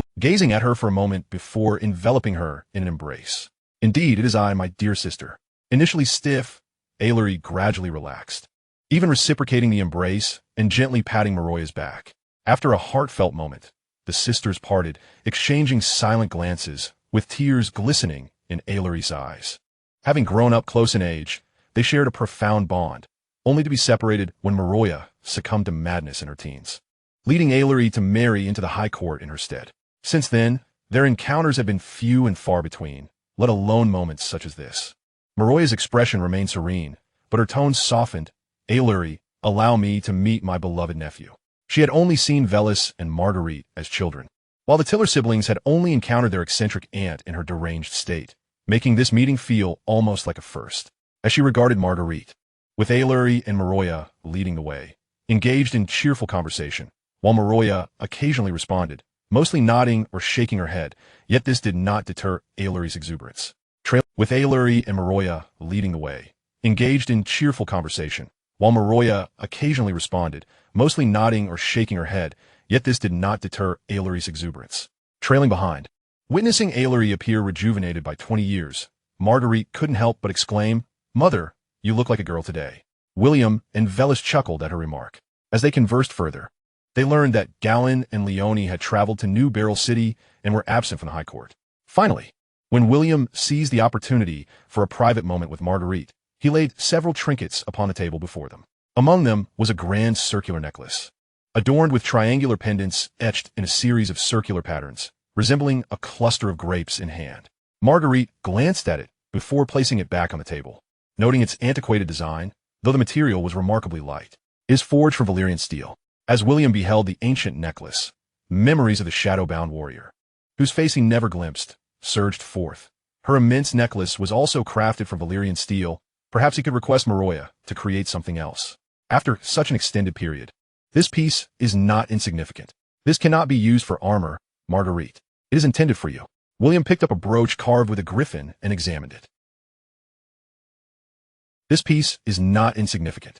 This cannot be used for armor, Marguerite. It is intended for you. William picked up a brooch carved with a griffin and examined it. Try to sense the energy within this necklace, akin to establishing a mental link with me. However, during their previous mental connections, it was always Marguerite had not exerted considerable effort. This time, she needed to harness her own strength, and it took her a while to perceive the magical energy within the necklace. Eliciting a small gasp of surprise, I feel it. Indeed, your magic resides within. With this necklace, can I wield magic myself? William nodded with a smile. Eliciting a small gasp of surprise, I feel it. Indeed, your magic resides within. With this necklace, can I wield magic myself? William nodded with a smile. I have imbued this necklace with magic. If used cautiously, it should afford you approximately 10 healing spells. But you must be vigilant, ensuring no one else discovers it. A smile danced at the corners of Marguerite's lips. During your tournament, when countless eyes were upon you, you also employed magic. I fear neither open nor covert assaults. William replied with a confident grin, gazing tenderly at Marguerite, but I wish for you to remain unscathed. When I am not by your side, you must protect yourself diligently. William placed a brooch before her, explaining that these adornments were crafted from unique materials capable of storing her healing spells. William placed a brooch before her, explaining that these adornments were crafted from unique materials capable of storing her healing spells. Although Marguerite's healing abilities were indeed commendable, William lamented the fact that his own magic lacked any storage potential. The most perplexing aspect was the absorption. He had attempted to store this magic within the brooch. Yet any attack would only absorb damage directed at the brooch itself, leaving him simultaneously amused and exasperated. While storing the other 3 spells might prove useful when his magic ran low, he could hardly allow himself to reach such a dire state. As their hands brushed together, their spirits intertwined. William provided the magical energy while Marguerite cast her spells, and soon the 4 trinkets were imbued with healing magic. He pinned the griffin brooch beside the bat insignia, adorned himself with a ring on each hand, and finally fastened the crab-shaped belt around his waist. He felt reassured by the presence of these 4 magical enhancements. Observing his eager demeanor, Marguerite couldn't help but smile. He felt reassured by the presence of these 4 magical enhancements. Observing his eager demeanor, Marguerite couldn't help but smile. These spells, capable of healing others, held profound significance. Her eyes sparkling with unspoken joy. William and Maroya did not hold sufficient status to meet the likes of Lord Inflatable Fish and Old Rose, who had not even attended the luncheon. Following a modest yet warm midday meal, the family of Itar and Tyler ventured into the garden for a nostalgic chat. William, who had not even attended the luncheon. Following a modest yet warm midday meal, the family of Itar and Tyler ventured into the garden for a nostalgic chat. William, however, was invited by the knight instructor for Democrian to the training grounds, where he engaged in martial practice with the knights of the High Court. Many knights who had yet to experience the prowess of a magical knight eagerly seized the opportunity to spar, creating an atmosphere of lively camaraderie filled with laughter and cheer. While Maroya and her personal maid Dora rode in a carriage. Together, they rode into the rising sun along Rose Avenue, heading east. While Maroya and her personal maid Dora rode in a carriage. Together, they rode into the rising sun along Rose Avenue, heading east. Chapter 062, Business. At Maroya's insistence, allowing William and his company to reach King's Landing from the High Court in just 10 days. Camp did not seek comfort. Her maid, Dora, previously a rough servant, proved to be remarkably resilient. The 2 ladies expressed no complaints regarding the arduous journey. Did not seek comfort. Her maid, Dora, previously a rough servant, proved to be remarkably resilient. The 2 ladies expressed no complaints regarding the arduous journey. William's party entered King's Landing through the river gate, colloquially known as Mudgate. At that time, the notorious Three Whores of King's Landing. William's party entered King's Landing through the river gate, colloquially known as Mudgate. At that time, the notorious Three Whores of King's Landing were absent from the river, which bustled with merchant ships, while the area around the city gate teemed with people and vehicles, embodying a scene of prosperity. A conflict that would gradually elevate the talents of the imp in the eyes of the world. As soon as they disembarked from the ship, a conflict that would gradually elevate the talents of the imp in the eyes of the world. As soon as they disembarked from the ship, Maroya frowned, the fishy odor carried by the wind proving unbearable. Upon entering King's Landing, she was further assaulted by an indescribable stench that darkened her expression. Only upon reaching the affluent district near the old city did the foul smell begin to dissipate. Their party arrived, where William approached the carriage and rapped on the window. "Miss Maroya, we shall rest here for the day." Maroya descended from the carriage, her expression unreal. Upon seeing the inn's grand entrance and elegant arched windows, she nodded and entered first. William followed her inside, entering a lofty hall. Upon seeing the inn's grand entrance and elegant arched windows, she nodded and entered first. William followed her inside, entering a lofty hall filled with a faint floral fragrance. Exquisite carvings and the soft ambience of a guillotine in the corner, evoking a sense of tranquility. Seeing Maroya's demeanor brighten, Dora beamed at William, giving him a thumbs up. Where the bustling thoroughfare remained as lively and noisy as ever, the clanging sounds seemingly endless. Arriving at the fort, upon noticing the bad insignia on William's chest, promptly dashed inside without waiting for him to speak. Moments later, Tobb's voice boomed from within, instructing the maid to fetch. Upon noticing the bad insignia on William's chest, promptly dashed inside without waiting for him to speak. Moments later, Tobb's voice boomed from within, instructing the maid to fetch wine. Before he emerged, beaming, and enthusiastically welcomed William inside. After exchanging pleasantries and sampling some wine from Chingting Island, Tobb led William to a hidden storeroom. Inside, these were procured by the two of them before their journey to the High Court when the price of Illyrian steel was still reasonable. These were procured by the two of them before their journey to the High Court when the price of Illyrian steel was still reasonable. Now, at least in King's Landing, such items had doubled in price and were in high demand. Even a direct sale would yield substantial profits for both. William meticulously examined each Valyrian steel item. This unspoken understanding allowed William to identify the differences in Valyrian steel while Tobb could forge it. Neither pried into the... Tobb willingly proposed that William receive a larger share of the profits. Ultimately, William selected 4 sets of items that could be reforged together. Regrettably, they were scarce. Tobb willingly proposed that William receive a larger share of the profits. Ultimately, William selected 4 sets of items that could be reforged together. Regrettably, they were scarce. While the cost of materials would hardly exceed 30 golden dragons, even considering the recent price increase. This substantial profit left both... While the cost of materials would hardly exceed 30 golden dragons, even considering the recent price increase. This substantial profit left both men exceedingly satisfied, enhancing their optimism regarding this venture. Tobb meticulously sorted the materials, then, with a broad smile, suggested, "My lord, you see, there are still plenty of materials left. Hadn't the High Court promised to create armor? When would the materials arrive?" They had agreed on delivery for the following month. And representatives from Wind Whisper Fortress and Stone Rock City had visited recently, indicating strong intent. "I shall return to assess them. Perhaps I could even assemble a longsword." The thought was too alluring for William to resist. Tobb nodded eagerly, his expression filled with yearning. "I shall return to assess them. Perhaps I could even assemble a longsword." The thought was too alluring for William to resist. Tobb nodded eagerly, his expression filled with yearning. And the various shapes of the items sent by different houses would inevitably incur reasonable losses during the forging of armor plates. And the various shapes of the items sent by different houses would inevitably incur reasonable losses during the forging of armor plates. By then, there should be enough materials to craft a complete set of Valyrian armor, including a chest piece, shoulder guards, arm guards, and leg armor. A thought crossed his mind.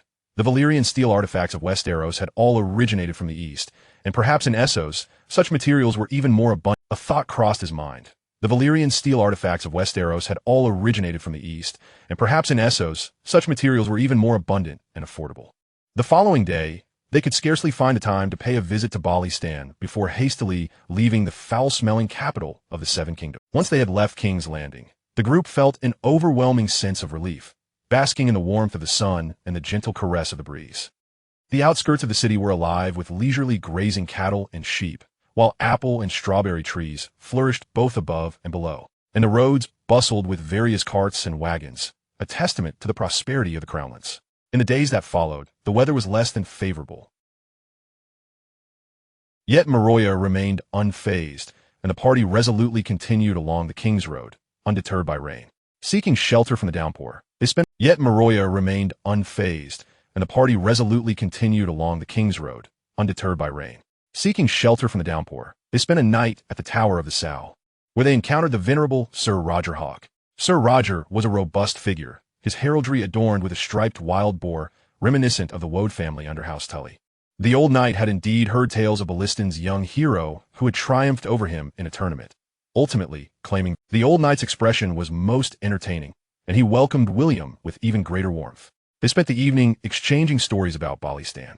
The next day, the old knight's expression was most entertaining, and he welcomed William with even greater warmth. They spent the evening exchanging stories about Balliston. The next day, the company crossed the boundary between the Crownlands and the Riverlands, a small river marking their passage. They arrived at a wooden fortress perched on a hill, leaving the steward to anxiously host William. The title of heir to Harrenhal may not carry much weight elsewhere, but it held significant sway on leaving the steward to anxiously host William. The title of heir to Harrenhal may not carry much weight elsewhere, but it held significant sway on their home turf. As the imposing silhouette of Harrenhal began to materialize, William heightened his vigilance.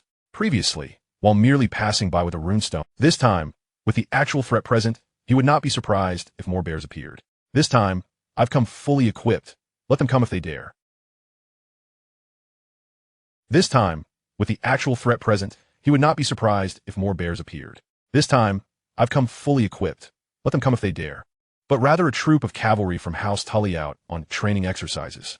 The perpetually stern Sir Veery Woad recognized him, and soon this 100-strong William and Veery rode side by side at the forefront of the procession, the cavalry forming a lengthy line that shielded Maroya's wagon in the center. At least in name. This cavalry now fell under William's command. He glanced back at the ranks, observing their impressive array, banners fluttering, and a surge of pride welled within him. This cavalry now fell under William's command. He glanced back at the ranks, observing their impressive array, banners fluttering, and a surge of pride welled within him. Veery, a disappointment at the lack of real conflict. This struck William as amusing, yet also heartening. He had no intention of engaging in any charitable endeavors in Westeros, and would welcome a cadre of belligerent warriors. The cavalry of Harrenhal had expanded to 1,500 men, a number that approached the historical zenith of House Tully. Veery had been promoted to one of the new cavalry captains.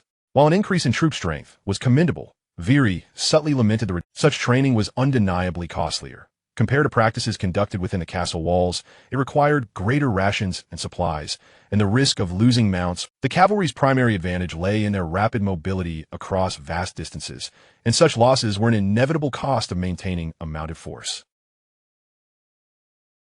Is a mere 1,500 cavalry stretching Harrenhal's finances to their limits?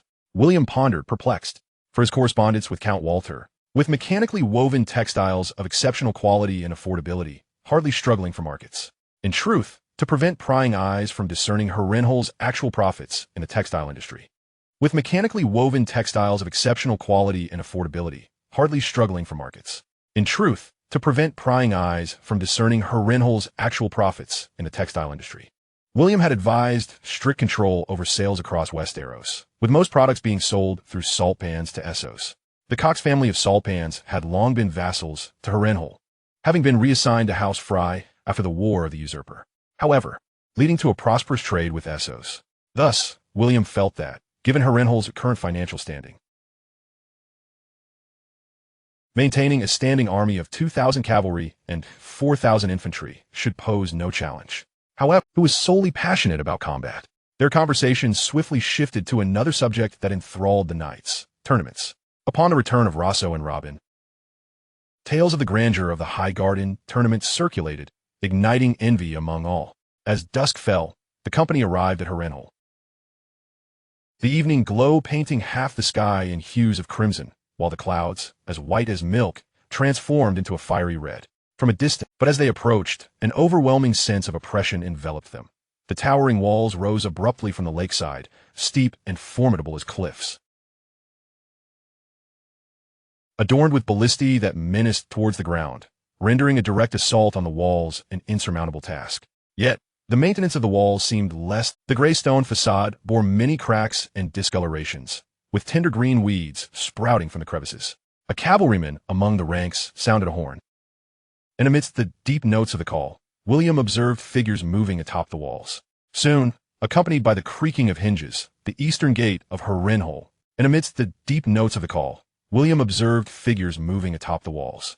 Soon, accompanied by the creaking of hinges, the eastern gate of Harrenhal began to rise. After passing through a dozen such murder holes, the view suddenly brightened, revealing the radiant high tower before him. At last, I have returned, William thought. After passing through a dozen such murder holes, the view suddenly brightened, revealing the radiant high tower before him. At last, I have returned, William thought. Veery led the cavalry back to the barracks situated in the eastern tower, while William continued ahead with the wagon. Along the way, he noticed the ruins of the chapel encircled by scaffolding, with at least 100 workers laboring diligently. Additionally, the procession halted before the main tower gate, where William spotted his mother, Lady Shira, and sister, Minisa, awaiting at the entrance. He hastily opening the door. Maroya, leaning on William's arm, stepped down from the wagon, accompanied by Dora. Whether intentional or coincidental, Maroya's attire today mirrored that of the portrait of Count Daniel, and even having heard William speak of Maroya, Shira was taken aback, though she quickly, by the time Maroya stood before her, any hint of surprise had vanished. After William introduced them, Shira greeted Maroya with an impeccable smile, saying, "Welcome. Please, do not feel constrained. Consider it as your own home." "Thank you, Lady Shira. I shall treat it as if I were at home," Maroya replied with a smile. The party ascended the steps of the main fortress, the three ladies engaging in animated conversation as they walked, their vibrant red hair resembling three flames. William discerned an ambiguous gaze from Maroya directed at Mini Shah, which aroused his wariness. Compared to his last return, the Hall of Harrenhal appeared to have undergone a splendid transformation. William discerned an ambiguous gaze from Maroya directed at Mini Shah, which aroused his wariness. Compared to his last return, the Hall of Harrenhal appeared to have undergone a splendid transformation. Maroya seemed quite pleased and engaged in a conversation with Sheila regarding the art of room arrangement. Maroya seemed quite pleased and engaged in a conversation with Sheila regarding the art of room arrangement. William, however, shook his head repeatedly, having come to understand through his observations along the way why military funds were somewhat strained. This simply cannot stand if repairs are to be made. The nobles were caught in a cycle of comparison, and with money in hand, embellishing appearances was inevitable. Nonetheless, repairing the city wall, and perhaps he could persuade Walter to prioritize that. Due to the absence of Count Walter and several key vassals who had gone hunting, the dinner was modest in scale, yet imbued with a delightful atmosphere. The three red-haired ladies laughed and conversed softly, and Sir Linman Mullen, who had accompanied Maroya, engaged in nightly discourse. William deliberately positioned himself beside Moraz to discuss matters pertaining to the hydro. Moraz had taken up residence in Harrenhal for the past 2 years, returning to the old town only once. "We are short-staffed, sir," Moraz lamented, raising his hands in exasperation. "The failure rate of the machinery is alarmingly high. We currently have over 1,000 machines in the textile and forge workshops, and my apprentices and I are already overwhelmed. Adding more machinery would serve little purpose." "Your efforts are appreciated, Doctor," William replied, raising his glass in a toast to Morris. Setting down his cup, "Why not recruit some apprentices locally in Harrenhal? They need not acquire the extensive knowledge required in the academy. They could simply learn from you how to maintain the machinery." "Why not recruit some apprentices locally in Harrenhal? They need not acquire the extensive knowledge required in the academy. They could simply learn from you how to maintain the machinery, granting you more time for research. After all, your presence in Harrenhal is primarily to observe the performance of various machines in actual production and study how to improve them. You are well aware of the stringent management of apprentices in the academy. My long-term presence in Harrenhal with a few apprentices has already placed me under. Should I engage in any further deviations, the consequences are uncertain." Observing the complexity of the doctor's expression, William earnestly said, "I understand." "Should I engage in any further deviations, the consequences are uncertain." Observing the complexity of the doctor's expression, William earnestly said, "I understand." "Thank you very much, Doctor." Solitary star hung high in the deep blue night sky, akin to a sparkling diamond embedded therein. He gazed upon the star, contemplating how to further. Solitary star hung high in the deep blue night sky, akin to a sparkling diamond embedded therein. He gazed upon the star, contemplating how to further augment Harrenberg's productivity. Perhaps the scholars merely desired an experimental base rather than fostering a formidable power capable of finding competent technical talent outside of the academy was nearly impossible. Even if he wished to break free from the academy's constraints, achieving that in the short term seemed implausible. What exactly does the academy intend? Why are they preventing the diffusion of technology? William pondered once more. At that moment, the male witch Glop approached, temporarily setting aside his own uncertainties to greet William with a smile. The moonlight cast an ethereal glow upon the witch's pale skin, rendering him even more temporarily setting aside his own uncertainties to greet William with a smile. The moonlight cast an ethereal glow upon the witch's pale skin, rendering him even more frigid in appearance. The male witch lowered his voice. Sir, there's been little progress in the study of the runic disc. The knowledge contained within is exceedingly profound, and I must admit my limitations. Do not fret, Glop. Let us set the runic disc aside for now. I have another issue to address. William placed a reassuring hand on the witch's arm. What are your thoughts on Harrenberg's hydraulic workshop? Remarkable, sir, Glop exclaimed. Though I am primarily responsible for the steam engines, I have had the opportunity to observe how Dr. Moraz and his apprentices maintain the machinery. To my eyes, though I am primarily responsible for the steam engines, I have had the opportunity to observe how Dr. Moraz and his apprentices maintain the machinery. To my eyes, reflecting on the self-illuminating runes within the secret chamber, William sighed deeply. Yet magic can operate autonomously while machinery requires maintenance. Reflecting on the self-illuminating runes within the secret chamber, William sighed deeply. Yet magic can operate autonomously while machinery requires maintenance by human hands. The male witch, perceptive as ever, immediately grasped William's concern. Is the academy reluctant to send more personnel? He inquired. Then why not recruit independently? I have learned about Dr. Moraz's apprentices. They are effectively bound by apprenticeship contracts akin to servitude. William was equally troubled by the academy's monopolization of knowledge. They are effectively bound by apprenticeship contracts akin to servitude. William was equally troubled by the academy's monopolization of knowledge. If they signed contracts, they would still be subject to the academy's dictates. If they did not, Dr. Moraz would not impart any knowledge to them. If the academy were to withdraw both the doctor and his apprentices, it would spell disaster. With this thought, William felt an even greater urgency to establish a technical team dedicated to Harrenberg. Perhaps there is someone you should meet. William was about to inquire further when he noticed Sheila approaching with a serious expression. The two agreed to continue their conversation the following day, and the witch took his leave. Sheila had just personally arranged accommodations for Maroya, both as a gesture of hospitality, given that William had spent 6 years in another's home, and to ensure that she did not neglect Maroya. Both as a gesture of hospitality, given that William had spent 6 years in another's home, and to ensure that she did not neglect Maroya. Additionally, it afforded her the opportunity to observe more closely. As Sheila approached, William glanced around and lowered his voice. Mother, are you certain? I cannot say, my child, Sheila replied. Not only in appearance, but also in demeanor, Miss Maroya closely resembled the legendary Lady Danail. William had given this considerable thought, and was certain that Maroya's strange transformation had occurred after the male witches discovered. He vividly recalled the moment she first encountered the notebook, feeling assured that the entity momentarily controlling Maroya's body was certainly not her own self. He vividly recalled the moment she first encountered the notebook, feeling assured that the entity momentarily controlling Maroya's body was certainly not her own self. Yet Sheila remained reluctant to accept such an implausible notion. A woman's intuition, William remarked with resignation. Regardless, she appears had she not informed us, we might never have even known of its existence. She could have easily remained in the old town, yet she traversed great distances. Had she not informed us, we might never have even known of its existence. She could have easily remained in the old town, yet she traversed great distances. It was worth noting that the distance from the old town to Harrenberg was comparable to that from King's Landing to Winterfell. Even a leisurely journey over such a long path would not be easy, especially given their hurried pace. Sheila, yet if my suspicions are correct, why does Miss Maroya masquerade as Lady Danail? What could her intentions be? Tomorrow, let us escort her around Harrenberg and observe. If she seems unfamiliar with Harrenberg, then your suspicions may indeed hold merit. If she appears quite at home, William shrugged, leaving the thought unspoken.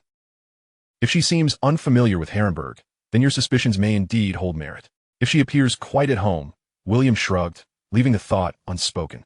There was no other choice but to proceed as such. After some contemplation, William voiced his concerns, mentioning that it would be prudent to prevent his sister from having any solitary encounters with Miss Maroya. Sheila was taken aback. Could there be a lurking danger? Pondering for a moment before inquiring, must we be so hasty? Is it not possible to delay and prepare more thoroughly, if circumstances permitted? William, too, wished to be as well prepared as possible before confronting the curse. Clad in Valyrian steel armor, wielding a Valyrian steel sword, William, too, wished to be as well prepared as possible before confronting the curse. Clad in Valyrian steel armor, wielding a Valyrian steel sword, equipped with all conceivable magical artifacts. And considering the fish family's portrayal in the original narrative, the dire possibility of Harrenhal facing Tywin's 25,000 strong army, the insidiously deceptive curse must be addressed without delay. He feared that prolonged inaction might invite further complications. Hence, the insidiously deceptive curse must be addressed without delay. He feared that prolonged inaction might invite further complications. Hence, only by vanquishing the curse could he concentrate on strategies to fortify Harrenhal's strength, for regardless of how the situation might evolve, it was imperative that their own power be as formidable as possible. I fear our time is running short, Mother, William remarked ambiguously. It was imperative that their own power be as formidable as possible. I fear our time is running short, Mother, William remarked ambiguously. Chapter 065, The Sprouting. The following morning, William parted ways with Maroya at the steps of the main tower. Sheila and Minisa would accompany her for a tour of Harrenhal, while William made his way to the West Tower to seek out the sorcerer and continue yesterday's unaddressed discussion. As he observed the billowing black smoke emitted by the steam engines and listened to the cacophony of machinery, he felt no twinge of guilt regarding the environmental degradation and briskly entered the West Tower. The guards promptly recognized William, ostensibly to oversee the steam engines, but in reality to safeguard the secret chamber. As he walked, ostensibly to oversee the steam engines, but in reality to safeguard the secret chamber. As he walked, William felt a tinge of disappointment, aside from the repaired windows and walls.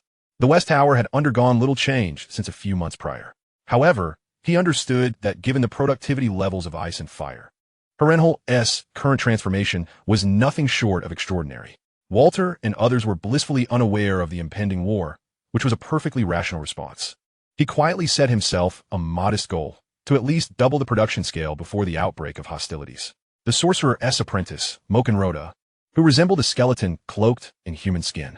Upon noticing William's arrival, Moken hastily set down the book, greeted him respectfully, and rushed to inform who resembled a skeleton cloaked in human skin. Upon noticing William's arrival, Moken hastily set down the book, greeted him respectfully, and rushed to inform the sorcerer. Once the two were seated, they prepared to take their leave. Do not depart just yet. Moken, the sorcerer called, I have a few inquiries for you.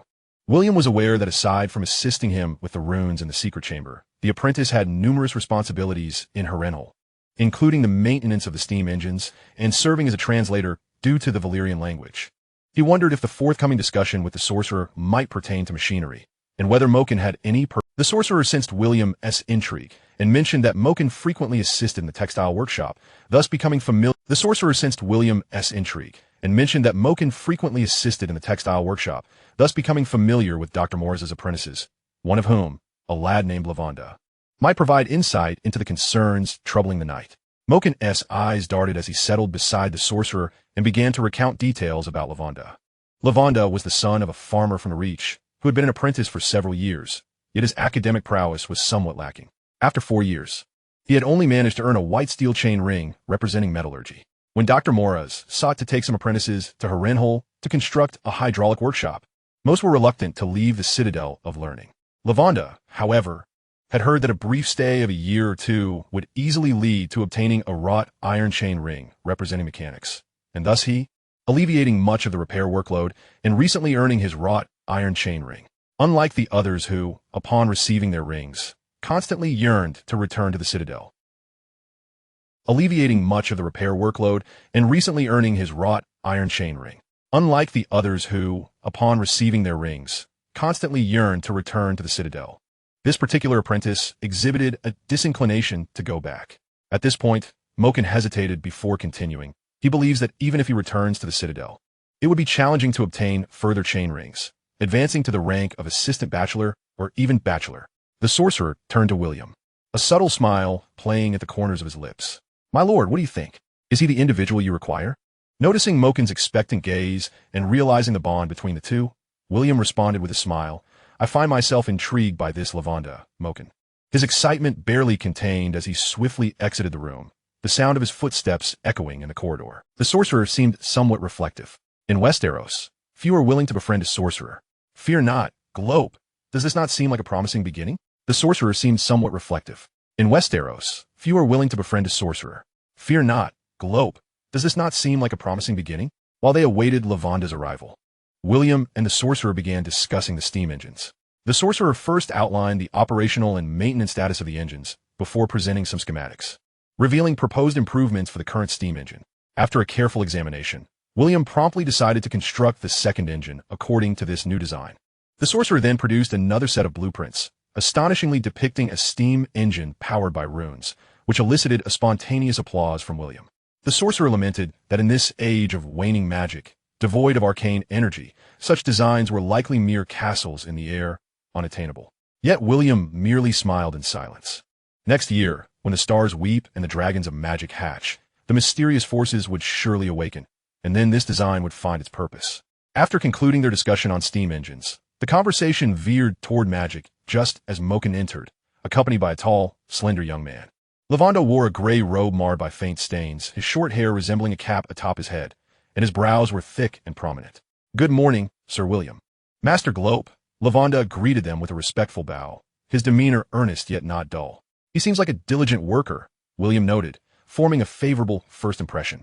He rose to welcome Lavanda warmly and invited him to take a seat. Interestingly, I arrived at the Citadel a year before you.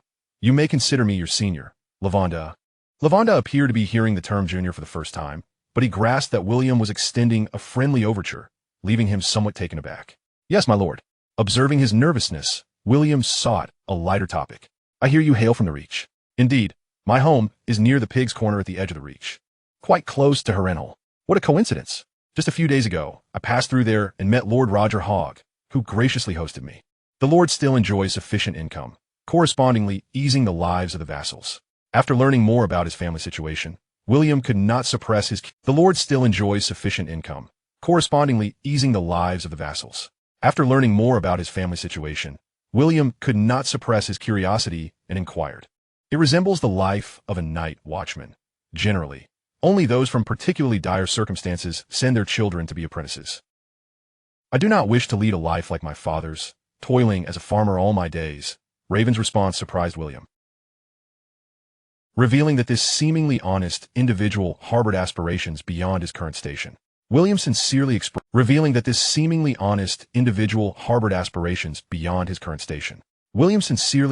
his admiration. Excellent, one ought to have dreams. However, when the conversation turned to the academy, Raven became somewhat reticent, prompting William to shift the topic to hydraulic workshops and machinery. This allowed the previously reserved Raven to open up, responding effortlessly and passionately discussing technical matters. After an engaging exchange, William confirmed that Raven was precisely the talent he urgently needed, proficient in mechanics and unwilling to return to the academy. The most fortuitous aspect was that, I have heard you wish to remain in Harrenhal. Why do you not want to return to the academy? Raven's gaze wandered momentarily, glancing at Moken, who nodded slightly. I have heard you wish to remain in Harrenhal. Why do you not want to return to the academy? Raven's gaze wandered momentarily, glancing at Moken, who nodded slightly. Given my talents, if I were to stay, I would likely remain a mere errand boy for life. Yet here in Harrenhal, amidst these machines, I can sense my value and the meaning of life. Very well, Raven. William beamed with a radiant smile. House Hean welcomes you to join us. Clang, clang. In the smithy of Harrenhal, a stooped blacksmith rhythmically swung his hammer, shaping the iron block before him. His hair had turned completely white. Clang, clang. In the smithy of Harrenhal, a stooped blacksmith rhythmically swung his hammer, shaping the iron block before him. His hair had turned completely white. William watched with keen interest this legendary old blacksmith. During the later stages of the War of the Five Kings, when the usurper... Only 3 members of House Hean remain alive, including the infamous Black Thumb Ben. I hear he once worked for Daniel, and even as a novice apprentice back then. Only 3 members of House Hean remained alive, including the infamous Black Thumb ban. I hear he once worked for Daniel, and even as a novice apprentice back then, he is now over 70. At his age, still possessing such strength and having survived such a formidable curse, he must harbor some secrets. Moken, the male witch apprentice, stood beside William, nervously observing the iron block taking shape on the anvil. With a puff of blue smoke, the old blacksmith placed the quenched piece on the anvil, nodding to William and his companions before falling silent. Raven stepped forward to examine the component, a look of delight spreading across his face. "My lord, there are no issues." William also approached and asked, "Master Ben, is this material easy to forge?" The old blacksmith replied with a strong voice, "Not particularly difficult. Any smith here can handle it." Though it was clear he was attempting to contain his joy. Suddenly, a series of varying horn blasts echoed faintly from the distant city walls, and William realized that this indicated the approach of a large contingent. After a moment's contemplation, he deduced it must be Walter's return. And William realized that this indicated the approach of a large contingent. After a moment's contemplation, he deduced it must be Walter's return. Upon reaching the city gates, "She is in the sacred wood. We shall discuss it later. Your father is about to arrive," accompanied by the rhythmic sound of hooves. "She is in the sacred wood. We shall discuss it later. Your father is about to arrive," accompanied by the rhythmic sound of hooves. A spirited Walter rode forth on a magnificent steed, emerging before the assembled crowd, followed by a legion of soldiers. As Walter dismounted, he enveloped William in a hearty embrace. And it was soon time for the evening banquet. On the elevated platform, alongside Walter and his wife, were the remaining 3 vassals of... And it was soon time for the evening banquet. On the elevated platform, alongside Walter and his wife, were the remaining 3 vassals of Harrenhal. Suggesting considérable combat prowess. In its prime, House Hean boasted over a dozen vassals. The current state of affairs elicited a sigh, yet the strength of Harrenhal itself had grown. Suggesting considérable combat prowess. In its prime, House Hean boasted over a dozen vassals. The current state of affairs elicited a sigh, yet the strength of Harrenhal itself had grown. Boasting dozens of knights directly under its command, alongside those serving the 3 barons, filling the hall to capacity. Before the banquet commenced, many did not recognize Maroya. Nevertheless, they were captivated by her beauty. After discreet inquiries among themselves, they were all astounded. The Hightower family is known for its beauties. Thus, the stunning appearance and noble demeanor of this second daughter were not surprising. However, she was the sister of the Duchess of Highgarden. While the gentlemen's imaginations began to wander, upon learning that she had come to Harrenhal with William, the men's glances towards him took on a more significant meaning. While the gentlemen's imaginations began to wander, upon learning that she had come to Harrenhal with William, the men's glances towards him took on a more significant meaning. Once the banquet began, William became the focal point of attention, not only the target for drinking, but also the center of discourse. Who was knighted post-competition were legendary feats. As spirits rose with the wine, Baron Dating stood, holding up his goblet, and proclaimed, "Let us toast to the finest knight in the 7 kingdoms." The assembled gentlemen responded with resounding cheers, raising their cups in jubilant celebration. "Let us toast to the finest knight in the 7 kingdoms." The assembled gentlemen responded with resounding cheers, raising their cups in jubilant celebration. After the banquet, Walter and William retreated to the study in the main tower. A servant approached to pour wine for the 2, and as soon as he left their sight, Walter's smile vanished. "Sir Robin spoke to me about the tournament at Highgarden. What transpired?" William was taken aback that Walter had called him aside to inquire about this first. He shrugged. "Perhaps it is due to my desire to court Miss Marjorie, which displeased Lord Mace and Lord Loras. Can they conspire against you?" Walter's hand clenched into a fist on the table, his expression darkening. Even if Highgarden is disinterested in an alliance with Harrenhal, a direct refusal is one thing. Leaning closer to Walter's ear and whispering, "They harbor grander ambitions, wishing to see Marjorie become queen." "What?" Walter gasped, realizing. Leaning closer to Walter's ear and whispering, "They harbor grander ambitions, wishing to see Marjorie become queen." "What?" Walter gasped, realizing the gravity of the matter. "Who told you this?" "No one disclosed it directly to me. However, Marjorie's brother, Vilas, and Garland are close to me. They provided me with subtle hints." William wore a pensive expression. After a moment of silence, he suddenly stated, "Lord Tywin will not allow this. The Iron Throne owes a staggering debt to the Lannisters, should they lose the Queen's position." After a moment of silence, he suddenly stated, "Lord Tywin will not allow this. The Iron Throne owes a staggering debt to the Lannisters, should they lose the Queen's position. Debts are to be paid, and this is not a one-sided affair. Indeed, No one can overlook Lord Tywin. William concurred. Yet, Lord Loras is young and impetuous, while Lord Mace is somewhat anxious due to the heir issue. The convergence of these two figures fills me with a sense of foreboding. I believe they are quite capable of taking reckless risks. William's tone grew more emphatic as he recounted how, during the tournament, they would not hesitate to orchestrate a treacherous scheme against me, the heir of Harrenhal. If they are capable of such treachery, what deeds might they not dare to commit? Walter shook his head repeatedly, asserting that Lord Tywin would never consent to such machinations. William leaned closer to Walter, whispering that he anticipated turmoil in King's Landing, perhaps even escalating into war. Walter's gaze drifted, momentarily lost in the flickering candlelight, revealing an unmistakable glimmer of melancholy and nostalgia. The war from over a decade ago had cost him 2 sons, his only brother, and 2/3 of his lands. Thus, he concluded, it is imperative to bolster the military, particularly the cavalry. Even if war does not transpire, a timely march south to King's Landing to demonstrate strength could serve as a potent bargaining chip, rendering Saltmarsh's significance ever more paramount. The current Baron of Saltmarsh, Quincy Cox, has spent the majority of his life under Harrenhal's dominion and rendering Saltmarsh's significance ever more paramount. The current Baron of Saltmarsh, Quincy Cox, has spent the majority of his life under Harrenhal's dominion and harbors deep ties to House Rain. Yet his 2 sons do not share the same sentiments. Walter, shaking off his nostalgia, adopted a more resolute demeanor. Chapter 67, Preparations. Walter was not a timid man. Otherwise, he would not have hosted the influential tournament at Harrenhal all those years ago. Although surprised by William's analysis, he did not feel intimidated. Walter's eyes gleamed with determination.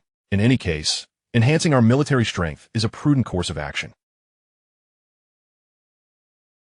Walter's eyes gleamed with determination. In any case, enhancing our military strength is a prudent course of action. I shall halt all projects aside from the restoration of the Great Hall, prioritizing the fortification of our defenses and expediting the rearmament of our infantry. However, he continued with a sigh, the current size of our cavalry is likely the maximum Harrenhal can sustain. Is it a lack of funds? William replied with a confident smile. There is no need for concern. I have devised a method to double the output of the textile workshop. Oh, Walter's face lit up with a flicker of excitement. Harrenhal currently boasts 1,500 cavalry ready for deployment, excluding the more than 200 freelance riders akin to mercenaries, the remainder being Harrenhal currently boasts 1,500 cavalry ready for deployment, excluding the more than 200 freelance riders akin to mercenaries, the remainder being vassals fulfilling their feudal duties.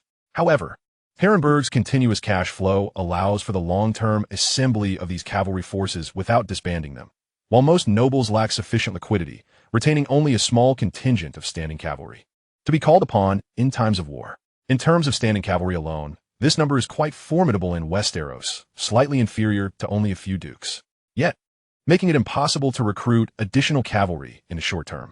William felt a pang of disappointment, having thought that ample funds would allow for an endless supply of making it impossible to recruit additional cavalry in the short term.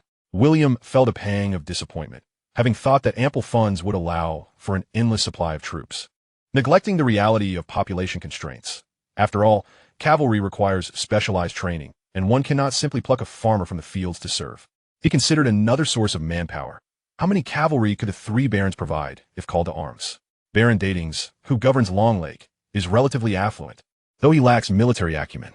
Baron Wode's lands are somewhat barren, yielding few cavalry, leaving only Baron Grey, who possesses a capable cavalry force.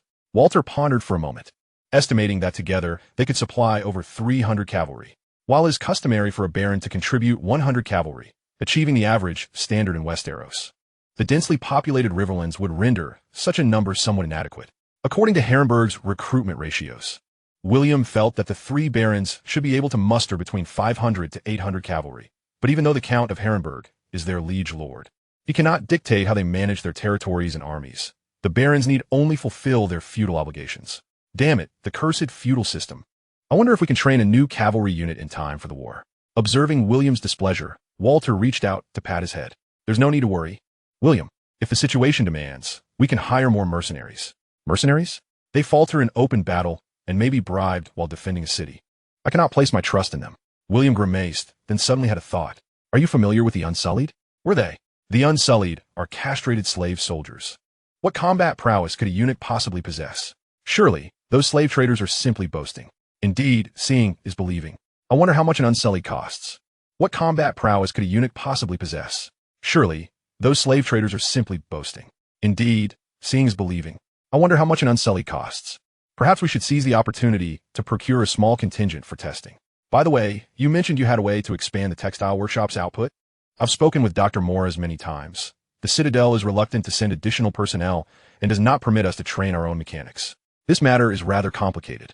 Setting aside the topic of the unsullied, William first introduced Lavanda, then smiled as he stated, after I recruited him. He proposed an idea. The frequent mechanical failures stem from certain parts being prone to damage. If we were to utilize higher quality iron, we could reduce the failure rate. This way, with the same number of mechanics, we could maintain more machinery. That makes sense. Walter was not overly enthusiastic, however, but good iron is also quite rare. The metallurgy of Westeros is rather average. Harrenhal's smelting workshop is already above par, and further improving the quality would be no small feat coincidentally. Master Glop has invented an excellent metal, William said with a mysterious smile, related to magic. When he and the Warlock had been researching how to forge Valyrian steel, neither William nor the Warlock had paid much attention to the remaining metals, but the Warlock's apprentice, Moken, often studied or neither William nor the Warlock had paid much attention to the remaining metals, but the Warlock's apprentice, Moken, often studied or experimented with them.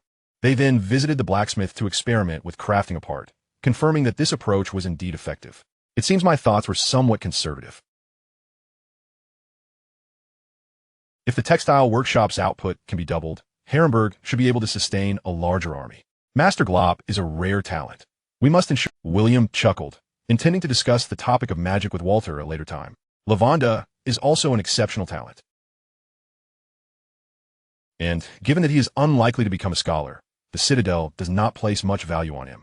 They could devise a plan to allow him to enroll as a self-funded student, subsequently paying sufficient tuition. They could devise a plan to allow him to enroll as a self-funded student, subsequently paying sufficient tuition fees to enable him to join House Rain openly. Walter furrowed his brow slightly. With Dr. Moraes present, this matter may be somewhat inconvenient. I doubt Dr. Moraes would mind such affairs. Moreover, William did not finish his sentence, but Walter's expression grew grave as he slowly nodded. With Lavanda on our side. Even if the Citadel recalls Dr. Moraes and the other apprentices, we need not worry about the workshop's operations. Moreover, even if the Citadel recalls Dr. Moraes and the other apprentices, we need not worry about the workshop's operations. Moreover, Lavender possesses considerable expertise in metallurgy. Walter immediately made a decision. Indeed, such a talent must not be overlooked. This matter should be acted upon without delay.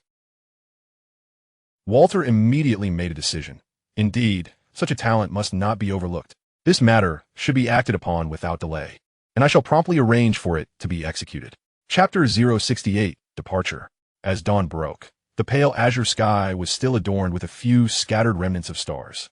Before the gates of Harrenhal, William stood resolutely upon his steed, the gentle breeze carrying the fragrance of blooming flowers. Reflecting on the poignant farewells exchanged moments ago with Walter, enveloped him in a profound sense of affection. Beside him, the soft snorts of his warhorse broke the silence. A cadre of fully armored knights stood silent, enveloped him in a profound sense of affection. Beside him, the soft snorts of his warhorse broke the silence. A cadre of fully armored knights stood silently behind William. William glanced at his escort, a formidable contingent of 10 elite cavalrymen, led by the young Sir Bernard Grey, nephew of Baron Olifa. William glanced at his escort, a formidable contingent of 10 elite cavalrymen, led by the young Sir Bernard Grey, nephew of Baron Olifa. Tall and robust, he was a masterful warrior. He understood the wisdom in the adage that compassion should not govern military affairs. Cognizant that many vibrant lives would be extinguished due to his commands in the wars to come. Cognizant that many vibrant lives would be extinguished due to his commands in the wars to come. Yet, a knight, regardless of their superior equipment or combat prowess. This journey undoubtedly harbored many unpredictable dangers, and William was reluctant to witness the unwarranted demise of these youthful lives. This journey undoubtedly harbored many unpredictable dangers, and William was reluctant to witness the unwarranted demise of these youthful lives. Nonetheless, Marguerite's various spells would have proven invaluable in such a small-scale expedition. Capable of healing, reconnaissance, controlling flora, Marguerite's various spells would have proven invaluable in such a small-scale expedition. Capable of healing, reconnaissance, controlling flora, and providing both offensive and defensive capabilities. Alas, she was not by his side. Just as William contemplated how to safeguard these young lives, he was suddenly alerted by the sound of approaching hooves. A gray banner emblazoned with a white tower billowed in the wind, rapidly drawing closer. He recognized Maroya's arrival, though he found it peculiar that no carriage accompanied her. Revealing a visage strikingly similar to Marguerite's, her red locks simply gathered atop her head, devoid of any superfluous adornments. Her black and boots glimmered in the morning light, resembling a resplendent cloak. She skillfully reined in her horse, halting just short of William. Noticing his astonishment, a flicker of annoyance crossed her otherwise tranquil features. Was it truly surprising? Not at all, William quickly replied, forcing a smile. The armor fits you. A flicker of annoyance crossed her otherwise tranquil features. Was it truly surprising? Not at all, William quickly replied, forcing a smile. The armor fits you perfectly. Then he noticed Maroya's petite handmaiden, Dora, arriving beside them atop a small mare. Clad in a snug hunting outfit, Dora exuded. Then he noticed Maroya's petite handmaiden, Dora, arriving beside them atop a small mare. Clad in a snug hunting outfit, Dora exuded a spirited air. Dora, you can ride? William asked, somewhat incredulous. The lady taught me, Dora replied proudly. I learned quickly. Oh dear, the horse is a bit unruly. Observing her flustered demeanor. Riding is hardly as easy as riding in a carriage. I am the lady's personal attendant, Dora retorted. Who will look after her among all you men? William conceded her reasoning with a shrug, although it was evident her riding skills were still developing. Who will look after her among all you men? William conceded her reasoning with a shrug, although it was evident her riding skills were still developing. She managed to maintain a steady seat, and he felt no further demands were warranted. A smile crept onto Maroya's lips. I initially thought there would not be enough time. She had sought out knights to teach her to ride, enduring quite a bit of hardship in the process. To maintain discretion. She had sought out knights to teach her to ride, enduring quite a bit of hardship in the process. To maintain discretion. Graciously accepting invitations from the three barons. Over the course of the past several weeks, they had thoroughly traversed the expanse of Harrenhal. William exchanged greetings with Sir Linman Mullender. Graciously accepting invitations from the three barons. Over the course of the past several weeks, they had thoroughly traversed the expanse of Harrenhal. William exchanged greetings with Sir Linman Mullender, Maroya's captain of the guard, and then the group of 19 set forth along the main road, riding westward until they reached Harrentown. The town's vibrancy exceeded what might be expected. Shops and taverns lined the streets, and by early morning, a throng of pedestrians had begun to gather. Harrenhal had initially boasted hundreds of servants, but with the addition of several hundred workers from the hydraulic workshop and thousands of standing soldiers from the barracks, the burgeoning textile trade attracted numerous merchants from afar, resulting in a significant influx of population that invigorated this small town. As the expansive fields of green unfurled before them, with wisps of white smoke and delicate mist intertwining, the farmhouses hidden among the landscape like phantoms. The expansive fields of green unfurled before them, with wisps of white smoke and delicate mist intertwining, the farmhouses hidden among the landscape like phantoms. Farmers encountered along the way. The knights and Dora retrieved an assortment of peculiar items from specialized marching backpacks. They quickly erected folding iron frames, suspending small iron pots to create makeshift cooking. The knights and Dora retrieved an assortment of peculiar items from specialized marching backpacks. They quickly erected folding iron frames, suspending small iron pots to create makeshift cooking stations. A variety of ingeniously designed cooking and dining utensils, including spice containers that required a twist to dispense, enabled the group to prepare a sumptuous hot lunch in the wilderness. As night fell and they set up camp, William instructed the others on the use of innovative tents and sleeping bags. Not only did the knights praise this new gear, but even Maroya found herself marveling at its ingenuity. Dora was the most delighted.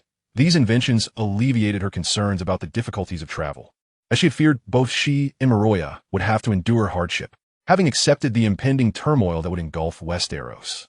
They agreed that whether marching south to rally for one faction or engaging in battle to repel foes, a cavalry capable of long-range maneuvers and sustained combat would be essential. Thus, the logistics of military supplies became. William proposed a variety of innovations to enhance soldiers' comfort in the field, including more easily deployable tents, rainproof sleeping bags, all of which Walter approved. While Maroya indulged in feasting and leisure, William immersed himself in various workshops, crafting the first batch of prototypes to be tested during this journey. Chapter 069, A Reunion. On the evening of the third day after departing Harrenhal, a towering peak emerged in the distance, shrouded in mist, its verdant slopes cascading. Chapter 069, A Reunion. On the evening of the third day after departing Herrenberg, a towering peak emerged in the distance, shrouded in mist, its verdant slopes cascading majestically. A small stream meandered from Noble Heart toward the God's Eye Lake, winding gracefully like a ribbon laid upon the ground. After conferring with the two captains, they chose a clearing by the stream to set up camp. Amid the melodious sound of trickling water, tents rapidly sprang up in the open space. Dora hurriedly made her way upstream to fetch water, clutching 2 buckets in her hands, while 4 cavalrymen ambled towards the nearby woods, engaged in light-hearted banter, seemingly intent on gathering firewood. As they awaited dinner, William accompanied Maroya on a leisurely stroll outside the camp, meandering downstream along the brook. Now venturing into the territory of the forest children, he feared the welcome might be even more boisterous. Maroya turned to gaze at a faint smirk gracing her lips. Is this all the forest children are capable of? Manipulating either beasts or men, with such limited prowess? Did they not almost lead to your demise? William recalled his near-fatal fall in Herlenberg, still haunted by the memory, and felt a lingering trepidation towards the Green Prophet's abilities. However, William believed another of the Green Prophet's skill and felt a lingering trepidation towards the Green Prophet's abilities. However, William believed another of the Green Prophet's skills to be even more terrifying.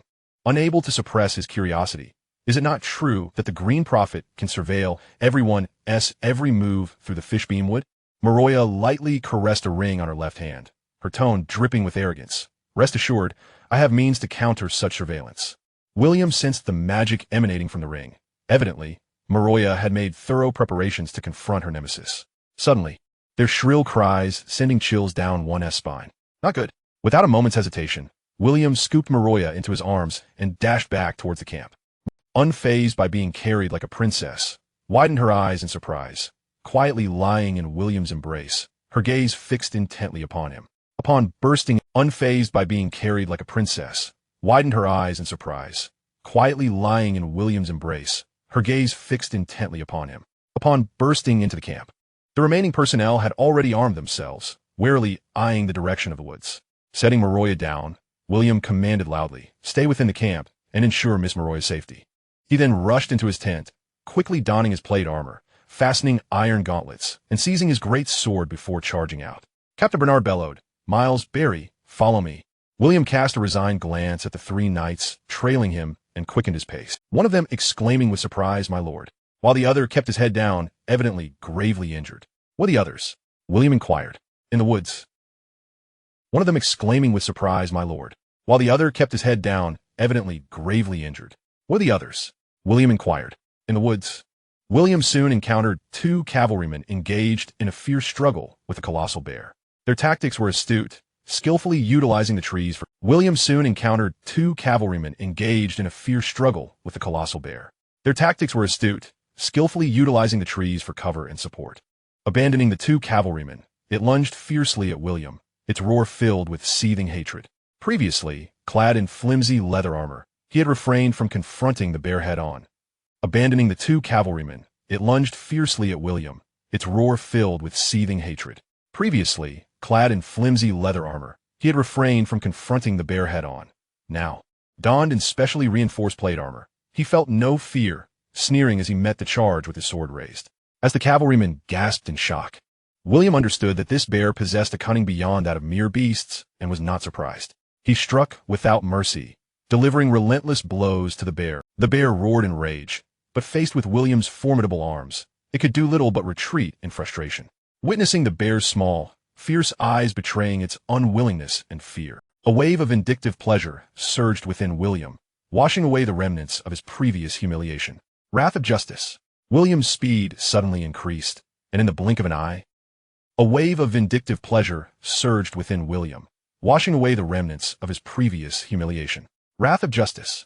William's speed suddenly increased, and in the blink of an eye, despair etched in its eyes as it beheld the glinting sword poised to strike.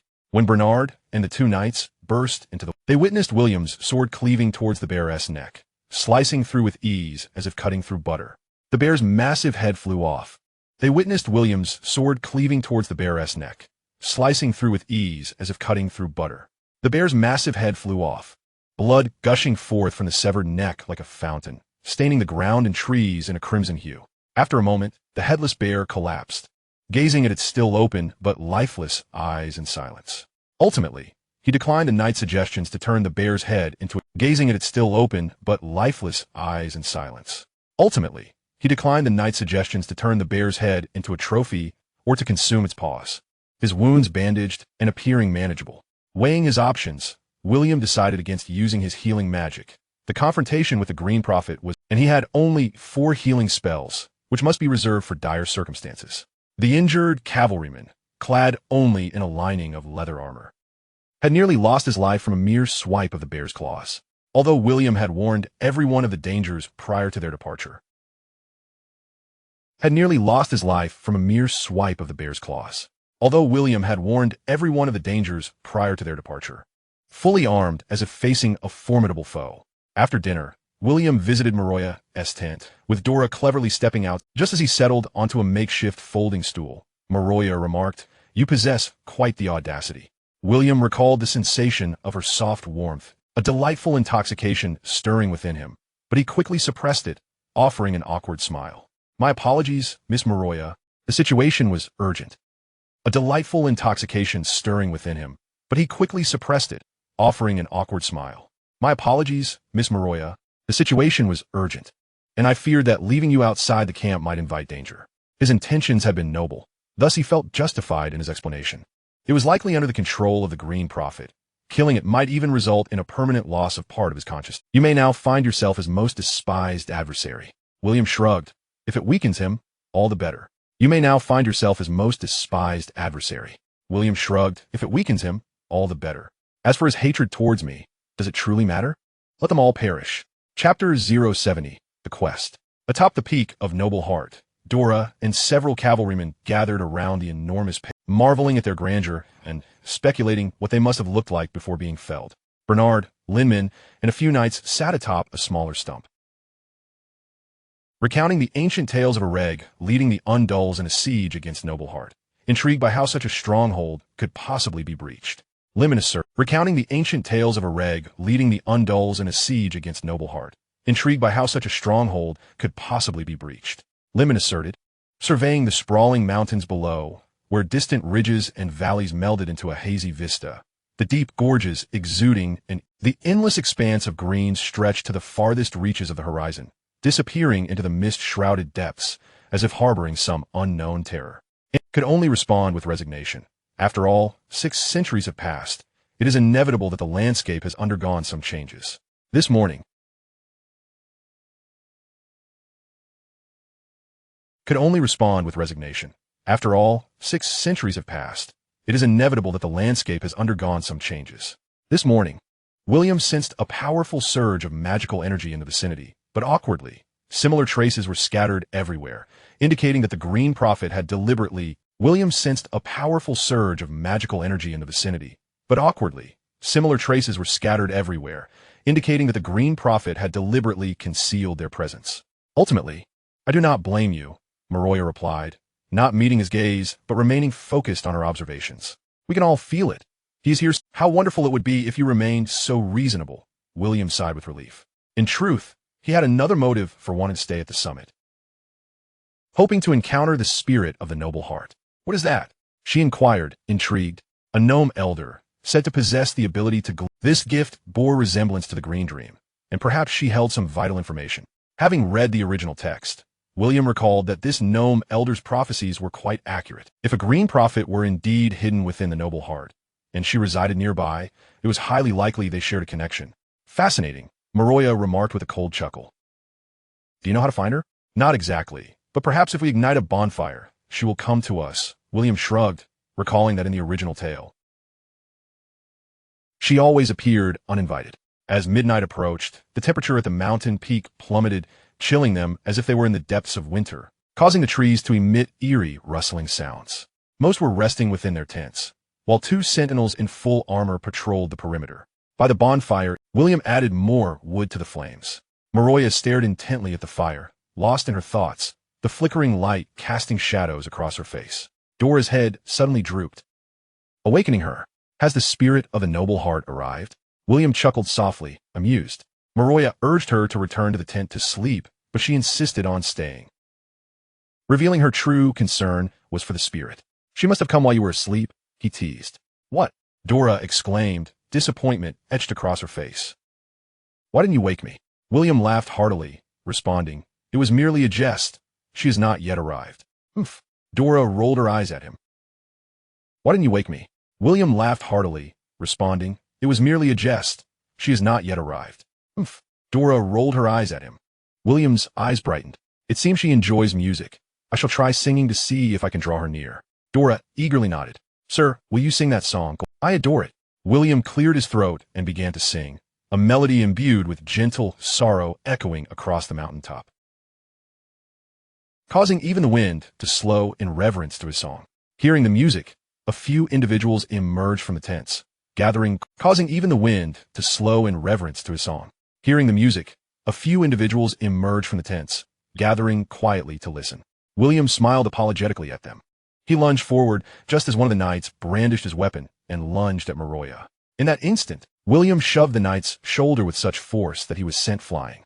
Before he could revel in his success, as his defenses shattered, absorbing a potentially fatal blow, William swiftly turned, ramming into the knight as he was airborne. As his defenses shattered, absorbing a potentially fatal blow, William swiftly turned, ramming into the knight as he was airborne. In that fleeting moment, he noticed the knight's vacant gaze, realizing he was under the control of the Green Prophet. Yet, there was no time to temper his strength. He could only watch as the knight coughed blood and collapsed. Dora's scream finally pierced the night. Hearing the commotion, others rushed out, most bare-chested but armed. Dora shouted again, covering her. Dora's scream finally pierced the night. Hearing the commotion, others rushed out, most bare-chested but armed. Dora shouted again, covering her eyes. Meanwhile, Maroya fixated on the obsidian sky, while the others, having sustained minimal harm, awoke with throbbing heads, their memories of the incident completely erased. This cannot be blamed on them. It is precisely why I advised against your participation, William said earnestly, gazing at the troubled Bernard. You are all capable knights, but the adversary we face is no ordinary foe. Strange and eerie occurrences may yet transpire. I recommend you return to our campsite from yesterday. Miss Maroya and I will complete our tasks, and then seek you out. Bernard appeared conflicted. Miss Maroya and I will complete our tasks, and then seek you out. Bernard appeared conflicted. The knight's events affirming their presence could indeed be exploited as a weakness by the enemy. However, prior to their departure, rather than all of us, if he could manipulate us to attack, would that not serve his purpose? Even if you all charged at once, the outcome would remain unchanged. William replied, reluctant to dampen his spirits. After a moment's contemplation, he added, perhaps he can only control a limited number of individuals at once. Or perhaps these four are the only ones susceptible to his influence, Lemon proposed. Bernard nodded in agreement. Indeed, sir, perhaps he aims to divide us. If it were only you and Miss Maroya, in the event of a large-scale assault, it would be exceedingly difficult for you to manage. Now uncertain, William turned to Maroya. If it were only you and Miss Maroya, in the event of a large-scale assault, it would be exceedingly difficult for you to manage. Now uncertain, William turned to Maroya, who surveyed the group with a piercing gaze. We shall continue tomorrow. Chapter 071, The Roots. Amidst the faint rumbling, they navigated several bends until a waterfall emerged before them, glimmering like a silver ribbon nestled between the verdant mountains. William, leading the group, halted and turned to Maroya, who was shielded in their midst. Miss Maroya, Maroya replied coolly. The place we seek lies just here. William squinted, scrutinizing the surroundings. He could sense the magical fluctuation. No magique lessons resonative. Still, it seemed there was nothing particularly noteworthy about this location. Nothing special.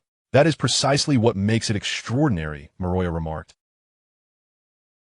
No magique lessons resonative. Still, it seemed there was nothing particularly noteworthy about this location. Nothing special. That is precisely what makes it extraordinary, Maroya remarked. To access the area behind the waterfall, they would need to scale the sheer cliffside, necessitating a foot trek. Under Maroya's stern orders, Dora remained. To access the area behind the waterfall, they would need to scale the sheer cliffside, necessitating a foot trek. Under Maroya's stern orders, Dora remained atop the Noble Heart. 2 additional knights were stationed at the waterfall to watch over the horses. Ultimately, 5 knights accompanied William. 2 additional knights were stationed at the waterfall to watch over the horses. Ultimately, 5 knights accompanied William and Maroya, totaling 7 as they continued their journey. Prepare yourselves. Linman could not help but caution, Sir William, I fear that your plate armor may prove cumbersome for crawling. William chuckled heartily, leading the way toward Linman could not help but caution, Sir William, I fear that your plate armor may prove cumbersome for crawling. William chuckled heartily, leading the way towards the waterfall, fear not, sending forth a spray of mist that enveloped the group. The terrain became steep, albeit not vertical, possessing a certain incline, while the rocky surface was uneven. The group leaned against the rock face, cautiously seeking footholds as they slowly advanced toward the waterfall. To Linman's astonishment, the fully armored William adeptly scaled, even finding the strength to assist Maroya beside him. Occasionally, loose stones tumbled from beneath their feet, causing the knight named Galadon Kokening to slip. Fortunately, Bernard swiftly, even finding the strength to assist Maroya beside him. Occasionally, loose stones tumbled from beneath their feet, causing the knight named Galadon Kokening to slip. Fortunately, Bernard swiftly caught him, witnessing a swarm of dark figures hurtling towards them. Danger above. Quickly, take refuge behind the waterfall. Maroya pointed towards the center of the waterfall. Calmly, there's a platform behind. Leap across. Without a moment's hesitation, William scooped Maroya into his arms and leaped with all his might, feeling a rush of cool air above. They passed through the water curtain, landing in a spray of droplets on a stone platform. Are you unscathed?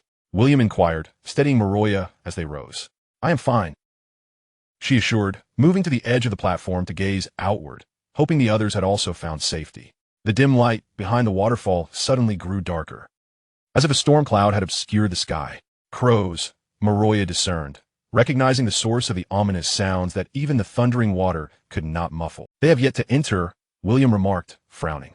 After a brief wait, the light brightened once more, the flock seeming to disperse.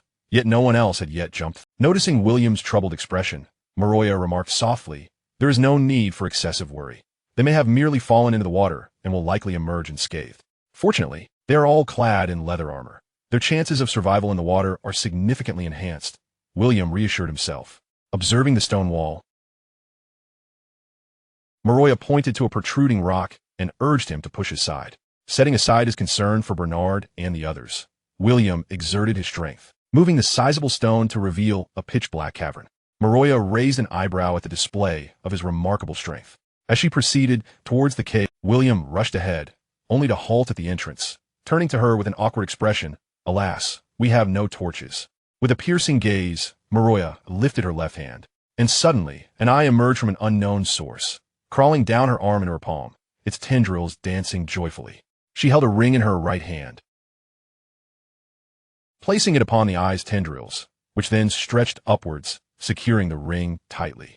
A small point of light appeared above the ring, gradually expanding into a luminous sphere the size of an apple, illuminating the cave with a cold, white glow. Maroya tilted her, swiftly ascending the stone walls to the cave's apex, as if installing a ceiling light. This illumination spell is quite practical, William remarked enviously, eyeing the eye, and, come, you shall possess one in due time. With the light above guiding them, William entered the cavern, where an eerie wind howled past, chilling him to the bone. The cave was narrow, barely accommodating a single person, with green moss covering the stone walls and the uneven ground causing them to stumble. The passage twisted and turned. The cave was narrow, barely accommodating a single person, with green moss covering the stone walls and the uneven ground causing them to stumble. The passage twisted and turned. Various stone columns and stalagmites caught William's attention, which he mentally noted as potential landmarks. After an indeterminate period of time, the passage suddenly widened, revealing a root-like structure protruding from the ceiling, plunging directly into the ground. William approached for a closer inspection, marveling at the thick rock layers above and below, revealing a root-like structure protruding from the ceiling, plunging directly into the ground. William approached for a closer inspection, marveling at the thick rock layers above and below, which seemed inconceivable. What plant's root is this? He mused, tapping it and finding it remarkably solid. Fishbeam wood, Maroya stated, pausing at the tree root and peering into the depths of the cave. It seems we are nearing our destination. They continued onward, the passage widening further. I see you. With a swift motion, William drew his sword, remaining vigilant. Yet, Maroya approached the thickest root, caressing a growth resembling a tree tumor. William, curious, moved close, only to feel an unsettling chill. The growth was, astonishingly, a human face. Upon closer examination, he discerned what appeared to be limbs and a torso. As if a person were embedded within the tree, Moroya placed her hand upon the forehead of the face, her expression becoming distant and unfocused. While the luminous sphere above began to flicker, after a considerable pause, she withdrew her hand and turned to William, a flicker of barely, "He is fading. Is this the Green Prophet?" William inquired as he scrutinized the visage, which resembled a lifelike wooden carving. Confused by Moroya's disappointment, he asked, "He is fading. Is this the Green Prophet?" William inquired as he scrutinized the visage, which resembled a lifelike wooden carving. Confused by Moroya's disappointment, he asked, brushing her fingers over a ring on her left hand. "We must eradicate the force behind it, not this physical shell. Can power simply sprout legs and flee? If the Green Prophet's power is not inherited, it will splinter into numerous fragments upon his demise, wandering aimlessly. Can power simply sprout legs and flee? If the Green Prophet's power is not inherited, it will splinter into numerous fragments upon his demise, wandering aimlessly. The bear, the crows. Even the spirit of noble-heartedness you mentioned likely possesses a fragment of his power."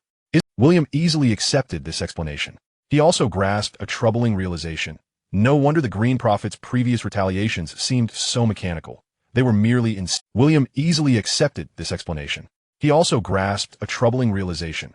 No wonder the Green Prophet's previous retaliations seemed so mechanical. They were merely instinctive responses. However, a new question arose. If the Green Prophet fails to pass on his power before dying, he will enter this liminal state to prolong his life. If the Green Prophet fails to pass on his power before dying, he will enter this liminal state to prolong his life, awaiting someone worthy to inherit his strength. The worship of the drowned god he had fostered was entirely obliterated. Why, then, does the Green Prophet not lift the curse? It seems he is simply incapable of doing so. Perhaps he cast the curse during the construction of Helrenberg, and by the time it changed hands 40 years, it seems he is simply incapable of doing so. Perhaps he cast the curse during the construction of Helrenberg, and by the time it changed hands 40 years later. Is he still trapped between life and death, unable to find liberation? William suddenly recalled numerous chilling legends of, what shall we do now? Should we continue our quest for the source of the curse? It seems impossible to search for it on our own.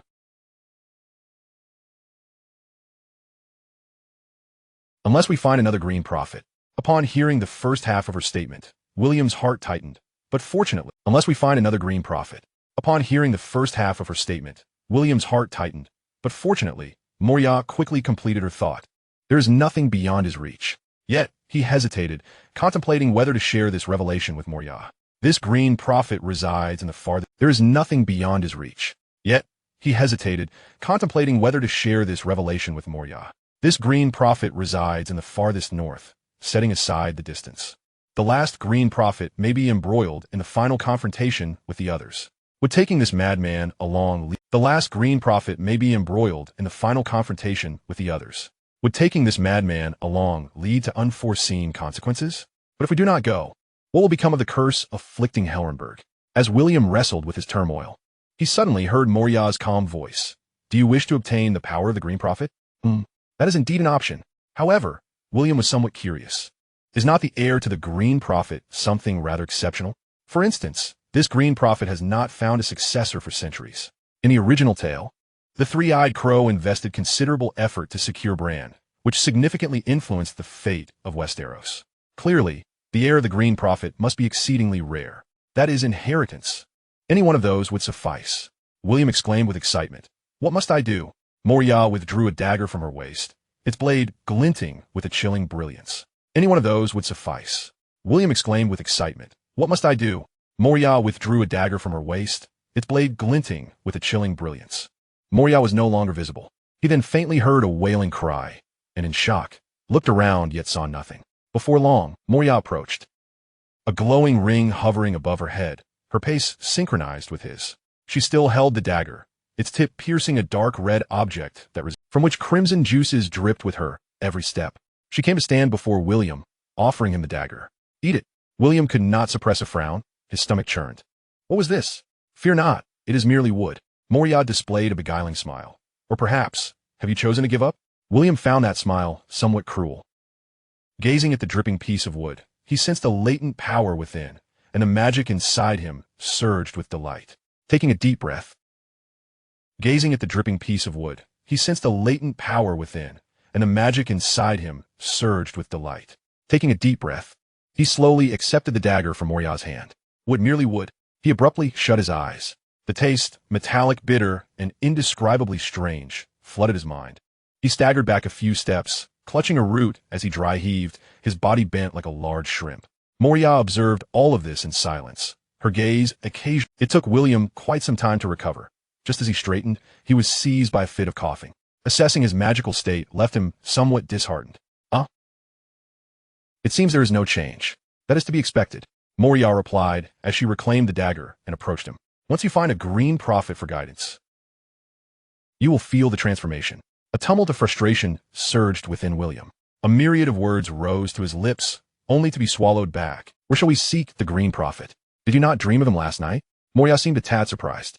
What dream? Suddenly. Where shall we seek the green prophet? Did you not dream of him last night? Moriya seemed a tad surprised. What dream? Suddenly. William recalled another of Moriya's identities, the Green Dreamer. There is a green prophet in the north. He too is nearing death and urgently seeks assistance to have his heir brought to him. If we assist him, where's this green prophet? In the farthest north, he requires 2 individuals, Bran Stark and Jojen Reed. Moriya's lips curled. Where's this green prophet? In the farthest north, he requires 2 individuals, Bran Stark and Jojen Reed. Moriya's lips curled into a teasing smirk. His mouth agape, struggling to articulate a response, unsure which part had left him speechless. Chapter 073. Where to in life when his mouth agape, struggling to articulate a response, unsure which part had left him speechless. Chapter 073. Where to in life when William and Moriya emerged from the cave. They encountered knights who were cautiously exploring deeper into the cavern. He was relieved to find that after the attack by the crows, spending the night atop the peak. That night, William dreamt of a crow with a third eye on its forehead, gazing intently at him. He awoke with a start, finding himself enveloped in darkness, the only sound being the wind's mournful wail outside the tent, like a lamentation. The next morning, they set off, traveling day and night until they swiftly returned to Helrenberg. Listening to the roar of machinery and observing the hurried workers, he recalled the enigmatic and vast traveling day and night until they swiftly returned to Helrenberg. Listening to the roar of machinery and observing the hurried workers, he recalled the enigmatic and vast forest. William recounted the events of their journey with a blend of truth and embellishment, merely referring to their objective as the ghost of noble heart. His tone oscillated between thrilling and humorous, captivating the audience with tales of colossal bears, swarms of crows, and mysterious. His tone oscillated between thrilling and humorous, captivating the audience with tales of colossal bears, swarms of crows, and mysterious caves, each eliciting gasps and applause, and so forth, filling the hall with laughter and a vibrant atmosphere. After the banquet, William, Walter, and Shira retreated to the study. As soon as the servant departed, and so forth, filling the hall with laughter and a vibrant atmosphere. After the banquet, William, Walter, and Shira retreated to the study. As soon as the servant departed, Shira inquired with concern, "Did you truly encounter such a large bear? Were you hurt?" William beamed a radiant smile. "Rest assured, mother." Shira shot Walter an exasperated glance before pressing for more details. Upon hearing William recount the ordeal and the ensuing tragedies, she couldn't help but sigh, lamenting the impermanence of life. Walter's expression turned serious. "What shall we do now? This matter remains an unresolved, and the ensuing tragedies, she couldn't help but sigh, lamenting the impermanence of life." Walter's expression turned serious. "What shall we do now? This matter remains an unresolved concern. I have decided to venture north and put an end to the Helrenberg curse once and for all." "North? To the Northlands?" Walter queried. Further north." Walter inhaled sharply. "A place rife with dangers and wild men." "No, it's too perilous." "Do not fret, mother," William reassured, grasping her hand, which had grown cold with fear. "A place rife with dangers and wild men." "No, it's too perilous." "Do not fret, mother," William reassured, grasping her hand, which had grown cold with fear. "And should the Riverlands find no one capable of wielding magic after me, calamity will surely—" Harrenhal would know no peace. Seeing Sheila's eyes glisten with unshed tears, Walter tenderly embraced her, kissing her forehead as he murmured, "It's all right. The child has grown." Harrenhal would know no peace. Seeing Sheila's eyes glisten with unshed tears, Walter tenderly embraced her, kissing her forehead as he murmured, "It's all right. The child has grown." Hence the guards were notably discreet. The outside world only knew that Sir William had accompanied Miss Moria on a visit to the noble heart, yet they returned disappointed, having failed to glimpse the fabled spirit of that esteemed place. In the days that followed, Moria began to explore once more, while William found himself exceedingly busy, forging magical metals with the warlocks, expanding the production scale of the hydraulic workshop. This bustling routine continued for over 2 weeks until William received a letter from Tob, informing him that the materials for crafting Valyrian steel armor had arrived. Immediately, he set off for King's Landing with his retinue. At Steel Street, in Tob's smithy, William beheld a chamber piled high with Valyrian steel goods, resembling a small mountain, and a satisfied smile spread across his face. The Reach and Riverlands were the wealthiest regions of Westeros, and with Garland being the favored brother of the king, the materials sent exceeded far beyond what was necessary for crafting 3 sets of armor. Undoubtedly, and with Garland being the favored brother of the king, the materials sent exceeded far beyond what was necessary for crafting 3 sets of armor. Undoubtedly, after assessing the materials, William pointed to the largest pile of Valyrian steel items. Surely, after reforging, this could be made into a short sword? Indeed, Tob understood. If you require it, I can have it ready by tonight. Then I entrust this task to you, master. William was pleased with Tob's perceptiveness. With a mysterious smile, Tob remarked, "Sir, my maid has overheard some news." Oh, she inadvertently heard a conversation among the servants delivering materials, mentioning that Miss Marjorie. Tob remarked, "Sir, my maid has overheard some news." Oh, she inadvertently heard a conversation among the servants delivering materials, mentioning that Miss Marjorie is currently in King's Landing. Had their own interests in King's Landing. After leaving the smithy, William led his guards to a luxurious estate near the Old Town Gate, where the entrance was adorned with an array of roses, vibrant and diverse. Although there were no banners displayed, a guard recognized him immediately, with a hint of surprise, akin to a fan encountering their idol. Soon, a steward emerged to welcome William and his party. With a hint of surprise, akin to a fan encountering their idol. Soon, a steward emerged to welcome William and his party, chirping melodiously, and soon another joined, only to take flight together moments later. In the center of a pond stood an artificial hill, from which water cascaded soothing, chirping melodiously, and soon another joined, only to take flight together moments later. In the center of a pond stood an artificial hill, from which water cascaded soothingly, her long brown hair swaying in the breeze, exuding a faint, delicate fragrance. With a smile, Marjorie greeted, "Good day, Sir William." William gazed at her, noticing a flicker of joy in her eyes. "It's been a while, Marjorie." Upon hearing his special greeting, her 3 companions stifled giggles, playfully greeting William before retreating to a corner of the courtyard to frolic. Marjorie turned gracefully, settling onto a white stone bench, playfully greeting William before retreating to a corner of the courtyard to frolic. Marjorie turned gracefully, settling onto a white stone bench, appearing slightly languid. "Busy?" Marjorie tilted her head. "Of course. As the heir to Harrenhal, I imagine many wish to make your acquaintance." "No, busy thinking of you." "Busy?" Marjorie tilted her head. "Of course. As the heir to Harrenhal, I imagine many wish to make your acquaintance." "No, busy thinking of you," William declared. Marjorie shot him a playful glare, charmingly defiant. "What brings you to King's Landing?" William inquired. Marjorie averted her gaze, seemingly nonchalant as she looked at the water surface. "Just a casual visit." William found this hard to believe, yet he did not wish to press the matter further. "Then why not visit Harrenhal as well?" Taken aback by the suggestion, Marjorie hesitated. "Wouldn't that be rather inappropriate?" "Why should it be? Miss Moria has been and Aunt Moria hasn't returned to Old Town?" Marjorie appeared surprised, her expression complex as she regarded William. "Very well, since I've completed my business, Aunt Moria hasn't returned to Old Town?" Marjorie appeared surprised, her expression complex as she regarded William. "Very well, since I've completed my business in King's Landing." Imbued with enchanting magic, captivated the beholder with its dreamlike hues. "Too bad it's not a longsword," William mused, slightly disappointed. While a short sword could indeed deliver a strike, it lacked the ease of wielding a longsword. Nevertheless, a satisfied smile lingered on his face, though it surely held great value. "I shall borrow it for a while. Please, if it suits you, feel free to keep it," Tob replied resolutely. "It surely held great value. I shall borrow it for a while. Please, if it suits you, Feel free to keep it, Tob replied resolutely. Those selling this short sword could net Tob several hundred golden dragons. He was more interested in securing a fruitful partnership with William, those selling this short sword could net Tob several hundred golden dragons. He was more interested in securing a fruitful partnership with William, no longer holding back, laughed heartily, preparing to leave King's Landing through the Old Town Gate. Marjorie and her companions boarded a light carriage, each side adorned with a large rose carving. Accompanied by a dozen elite cavalrymen, led by Sir Palamon Kin, the nephew of the Highgarden trainer, a young knight with a broad forehead and a straight nose. He was quite handsome. William had sparred with Palamon several times at Highgarden and knew him to be an exceptional fighter.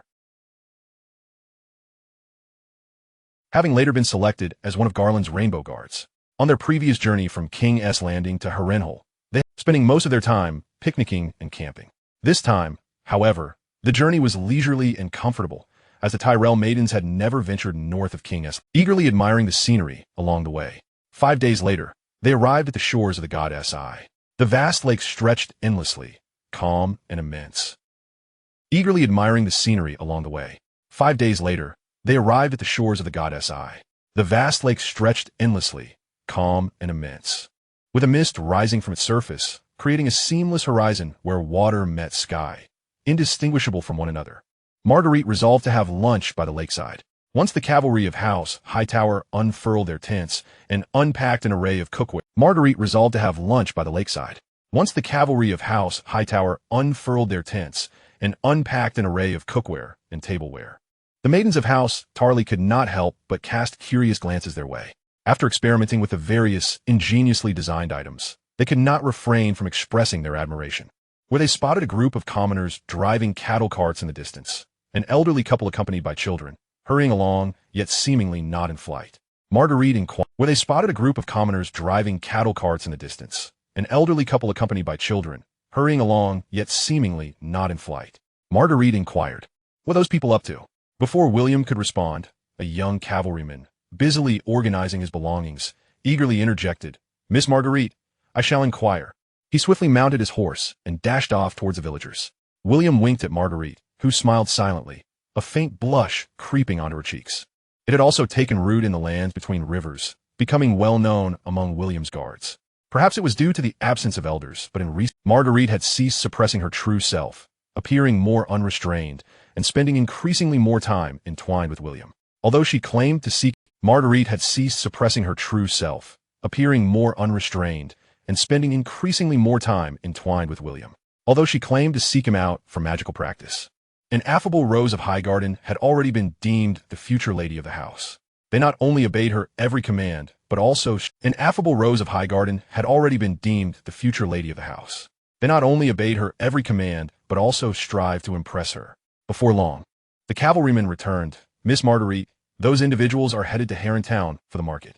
Marguerite, puzzled, asked, "Is there not a market in the small town we passed through?" "But they do not sell mooncloth. Only Heron Town has it."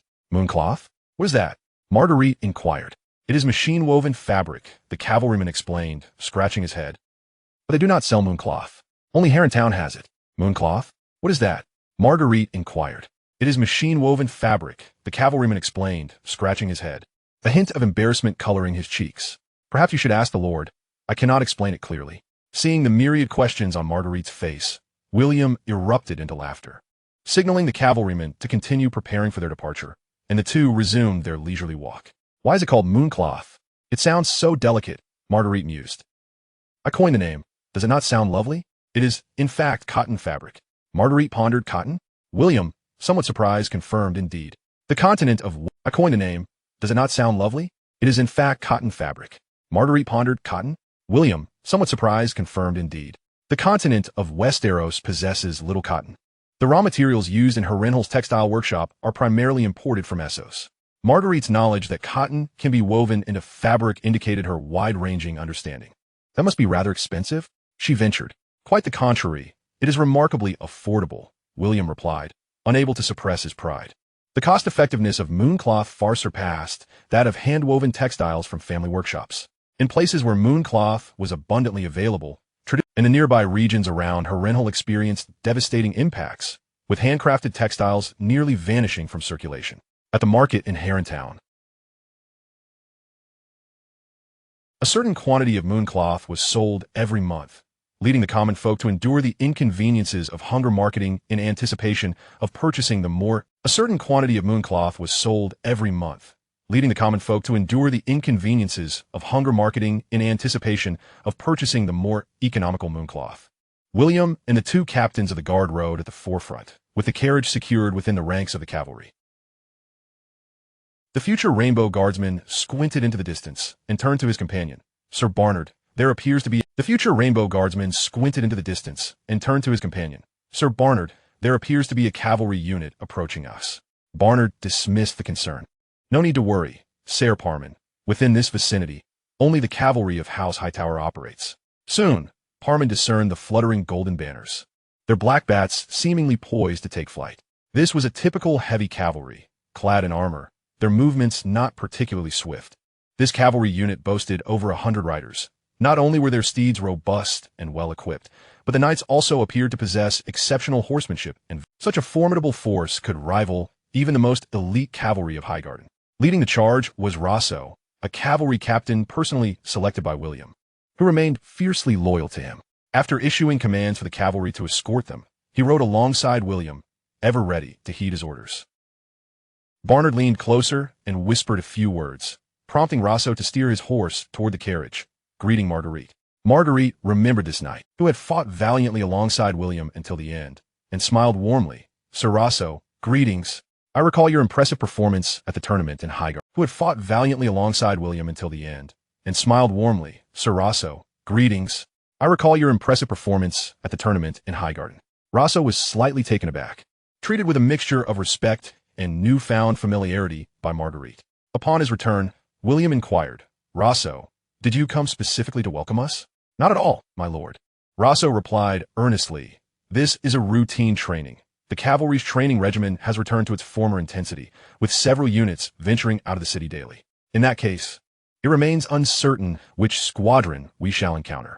The awe inspired by the elite cavalry had yet to dissipate from Parman, and he could not help but ask, Sir William, forgive my boldness, but how many cavalry does Harrenhal possess, comparable to that led by Sir Rosso? Feeling no need to conceal such information, William casually, just over 1,000. This figure was nearly on par with the standing cavalry of Highgarden, and their equipment and training appeared to surpass it. Parman was genuinely astonished. Has the Riverlands grown so prosperous? Chapter 75, Direction. The eastern gate of Harrenhal stood wide open, with individuals entering and... Has the Riverlands grown so prosperous? Chapter 75, Direction. The eastern gate of Harrenhal stood wide open, with individuals entering and exiting intermittently. Numerous workers busied themselves repairing the walls. With a flurry of shouts, the workers at the gate hastily cleared the way.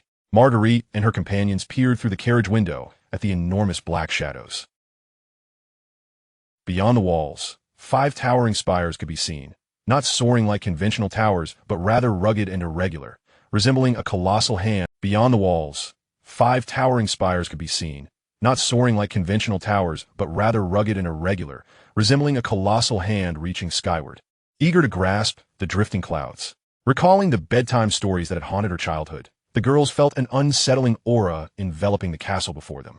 The towering spire far surpassed Harrenhal, and when Marguerite first beheld it, she had been similarly awestruck. Yet, Harrenhal evoked a more complex, a terrifying fissure in the stone wall captivated her gaze, as several workers diligently engaged in its restoration. The ancient fortifications had withstood 3 centuries of tumultuous weather, their surfaces expectedly mottled and riddled with cracks. Now, however, they bore the conspicuous marks of repairs, patches of stark white interspersed among the black and gray. A multitude of laborers continued their industrious efforts, indicating that the restoration of the wall was evidently still in its nascent stages. Imagining how the wall might appear, a multitude of laborers continued their industrious efforts, indicating that the restoration of the wall was evidently still in its nascent stages. Imagining how the wall might appear upon completion, Marguerite suddenly burst into laughter. The other 3 young ladies, perplexed, found themselves irresistibly drawn into her infectious mirth. The melodious sound of their laughter echoed through the carriage. Alighted from the carriage and immediately spotted 3 striking red-haired beauties standing at the foot of the steps, exuding an air of entitlement. To her left stood a regal middle-aged woman, exuding opulence, while to her right stood a youthful girl of similar age, charming and delightful.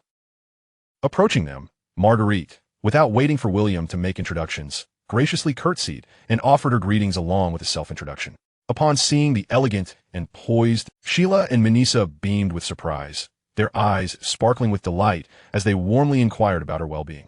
A peculiar smile danced on Maroya's lips as she remarked, "Ah, you have indeed come. It seems no one can resist the call of destiny, Marguerite." The undertone of this welcome was somewhat ambiguous. Manisa's expression suddenly stiffened, and Sheila exchanged a glance with Marguerite, yet they continued their pleasantries with an air of normalcy, the atmosphere remaining amicable. William noted that the madwoman's speech was characteristic, which he found unremarkable. Rather, it was Manisa's expression that stirred a sense of concern within him. Marguerite, the star of the evening, which he found unremarkable. Rather, it was Manisa's expression that stirred a sense of concern within him. Marguerite, the star of the evening, found herself amidst a gathering predominantly composed of ladies, as Lord Walter had taken his bearance to Flowing City. However, Marguerite's reputation had gradually spread across the Seven Kingdoms, even without considering her potential to become the mistress of Harrenhal. The noble women were keen to cultivate connections with this illustrious rose of the court, wishing to bask in the grace of her presence. Indeed, Marguerite was impeccable in every regard, exquisitely beautiful, enchanting. Her demeanor was refined, and her discourse was eloquent. Most admirable of all, Marguerite was impeccable in every regard, exquisitely beautiful, enchanting. Her demeanor was refined, and her discourse was eloquent. Most admirable of all was her innate ability to empathize. If this were a character development game, she would have nearly maxed out the favorability of the majority of attendees within a single soiree. The following day, William took Marguerite on a tour of Harrenhal.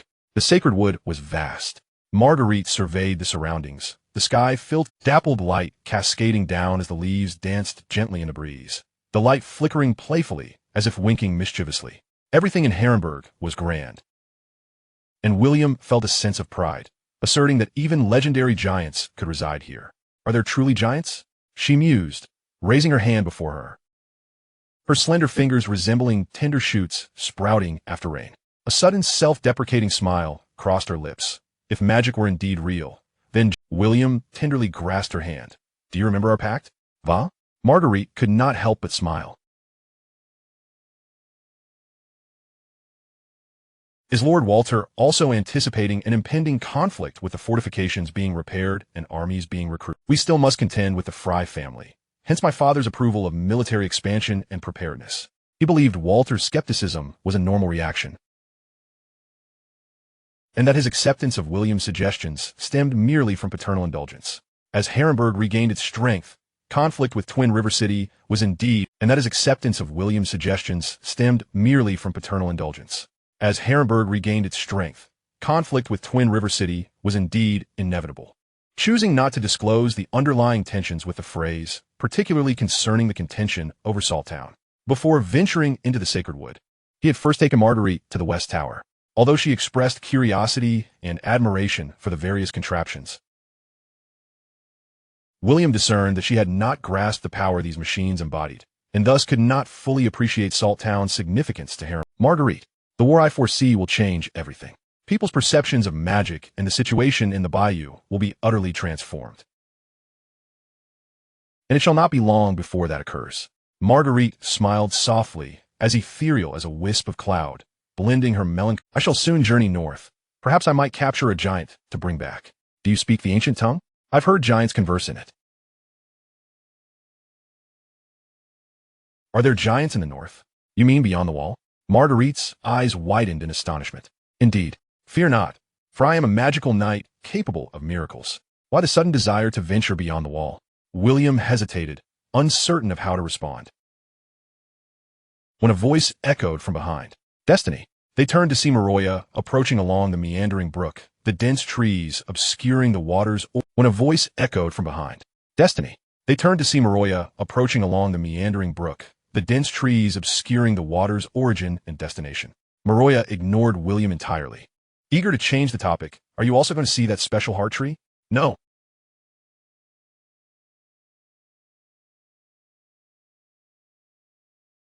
Eager to change the topic, Are you also going to see that special heart tree? No. Maroya regarded her impassively, stating softly, North. Chapter 76, The Choice. To take Marguerite with me to the north?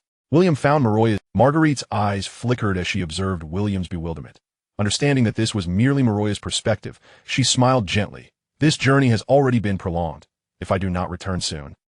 Marguerite's eyes flickered as she observed William's bewilderment.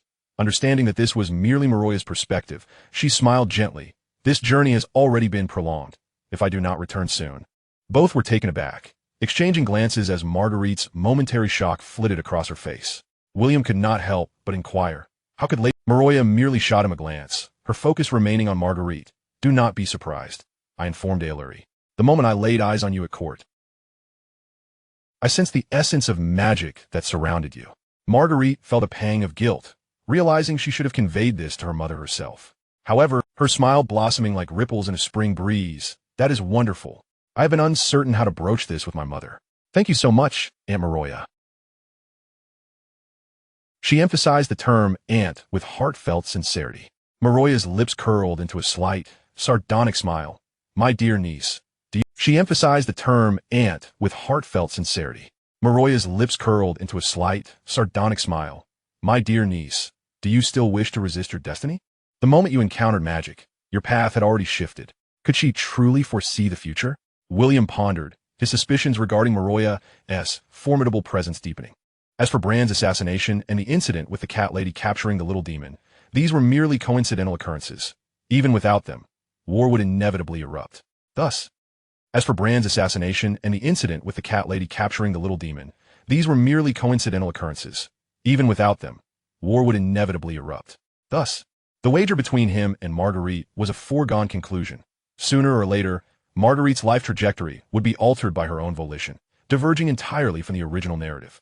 However, he then contemplated the frigid desolation beyond the wall, the icy wilderness fraught with perilous creatures and lurking dangers. He shook his head involuntarily. He then contemplated the frigid desolation beyond the wall, the icy wilderness fraught with perilous creatures and lurking dangers. He shook his head involuntarily. Miss Maroya, a sky laden with dark clouds, thorns entwining the path. To the north, radiant sunlight illuminating a clear road.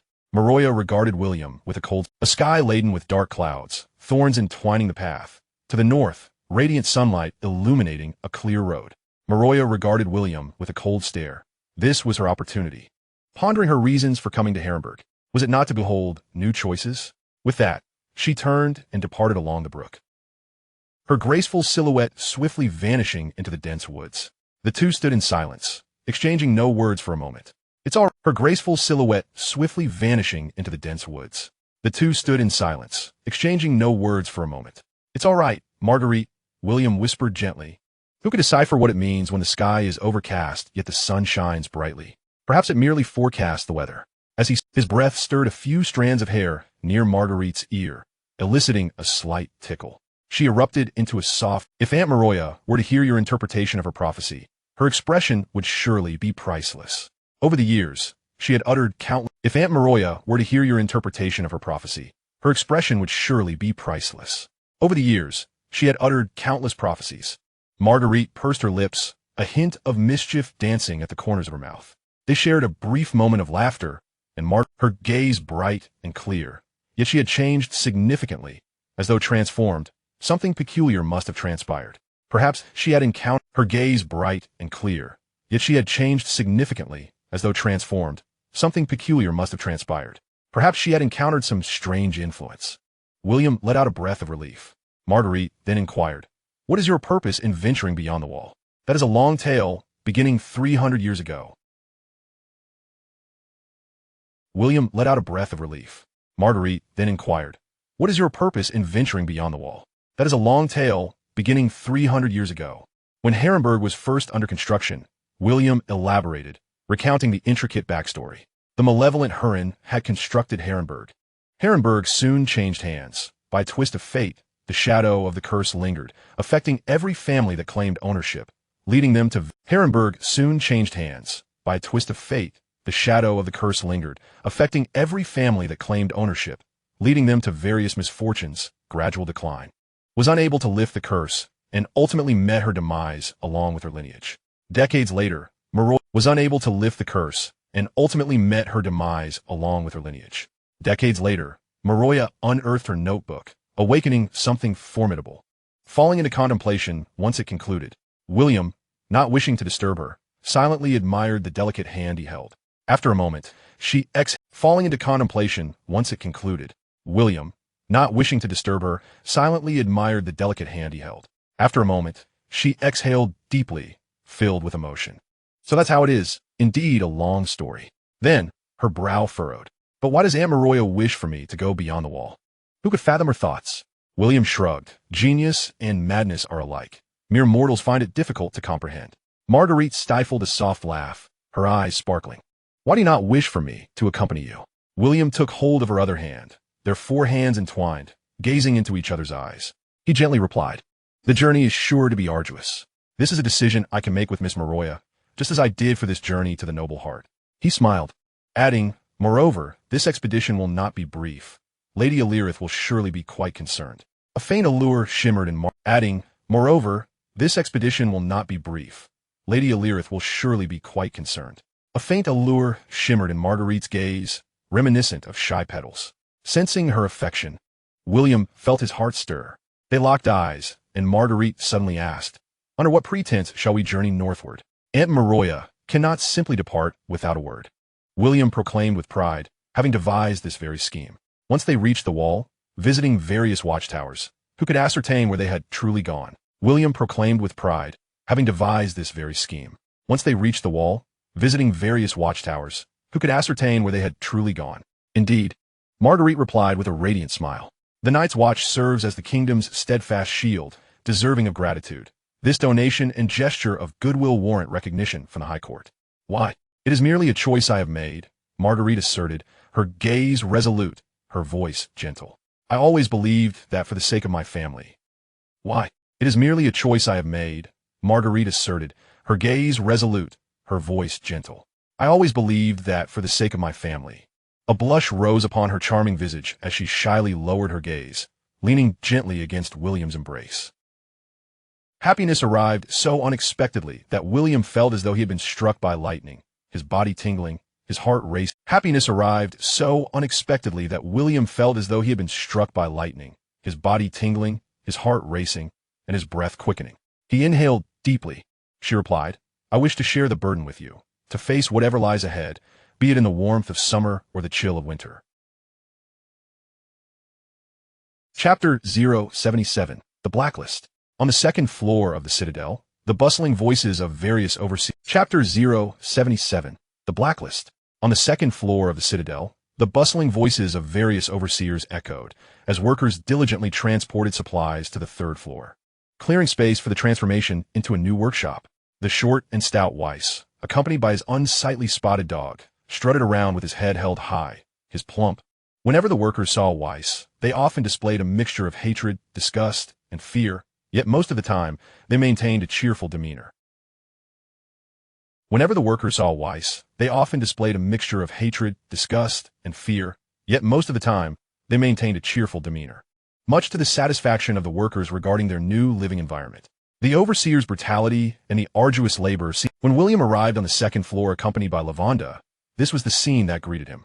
Upon spotting William, Weiss donned an exaggerated expression, scampering over to him, bowing and scraping, his face plastered with obsequiousness, incessantly spouting gratitude for the noble's recognition, his excitement causing the boil on his lip to glow. Bowing and scraping, his face plastered with obsequiousness, incessantly spouting gratitude for the noble's recognition, his excitement causing the boil on his lip to glow. What is the matter with this Weiss? Lavender turned back with a humorous gaze, clearly more exhilarated than ever, and remarked to Weiss, my lord, you may not recall, but you once mentioned him to the overseer of the workshop. With the recent expansion, there's a need to elevate one of the junior managers to a new supervisory role. He seems to have caught wind of this and has begun to consider himself your confidant. William found this amusing and he seems to have caught wind of this and has begun to consider himself your confidant. William found this amusing and chuckled heartily. Upon reaching the top floor, the enchanter diligently refined his concepts and even contemplated a miniature version of a steam engine. Utilizing runes as a power source would eliminate the need for a massive auxiliary system.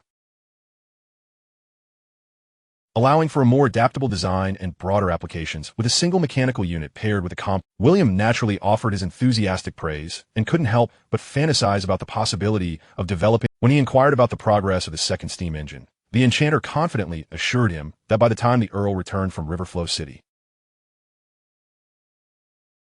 the installation and operation of the second engine would be well underway. Compared to the distant dream of a mech, this achievement thrilled. Unlike the first steam engine, many of whose core components were manufactured in the Academy, this second engine was crafted entirely in Harrenhal, down to the last screw. With Lavender secretly training skilled mechanics, this signified that Harrenhal was beginning to liberate itself from its reliance on the Academy in the foundational technical realm, no longer leaving its fate in the hands of others. Eventually, the enchanter presented an array of materials he had prepared in advance, and William enchanted them to create a batch of magical metal. At present, he was the sole manufacturer of this material, which was. After bidding farewell to the enchanter, William descended the stairs with Lavender, encountering Dr. Moraz on the second floor, accompanied by several apprentices. After bidding farewell to the enchanter, William descended the stairs with Lavender, encountering Dr. Moraz on the second floor, accompanied by several apprentices. William promptly ascended to the same step as him, greeting, "Good day, Doctor."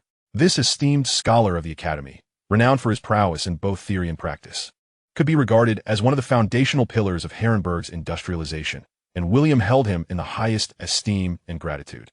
Moraz reciprocated the greeting courteously, and William observed a peculiar atmosphere between Lavender and the other apprentices. The apprentices regarded Lavender with a mix of envy and resentment, their emotions palpable. Lavender's gaze flickered nervously, betraying a sense of trepidation. Recalling Lavender's suggestion to recruit more apprentices, he felt that the current ambience was not conducive to their next steps. He gently guided Lavender down from the higher step and stood before Moraz, smiling as he said, "Lavender, why don't you? Although we have left the Academy, we must never forget the teachings of the doctors." Despite the seemingly flawless administrative process regarding those who had shared daily life in Harrenhal, teachers and fellow students alike were all too aware of the underlying realities. Thus, Lavender harbored a sense of guilt, unable to confront them directly, especially Moraz, who had been particularly kind to him. At that moment, an opportunity to mend his relationship with Moraz presented itself. Unable to confront them directly, especially Moraz, who had been particularly kind to him. At that moment, an opportunity to mend his relationship with Moraz presented itself, causing Lavender's heart to race and his face to flush. Yet he summoned the courage to utter, "Good day, Doctor." Moraz looked at his once favorite apprentice, then at William. It was as if the frozen surface of a river had suddenly cracked open, and the atmosphere became lively. The apprentices began to. It was as if the frozen surface of a river had suddenly cracked open, and the atmosphere became lively. The apprentices began to exchange greetings with Lavender. Seizing a moment of privacy, Moraz lowered his voice. "Is our collaboration with the Academy coming to an end? Why do you say that?" Seizing a moment of privacy, Moraz lowered his voice.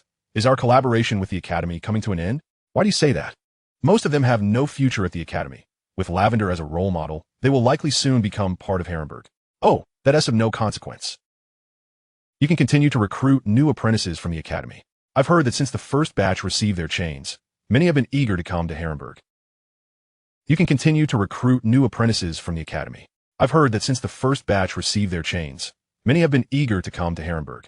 Harrenhal can independently manufacture machinery, and has several apprentices proficient in mechanics. Does it still require the Academy? Absolutely, Doctor. Harrenhal can independently manufacture machinery, and has several apprentices proficient in mechanics. Does it still require the Academy? Absolutely, Doctor. William responded without hesitation. Harrenhal will always provide the necessary conditions for practical application of theory.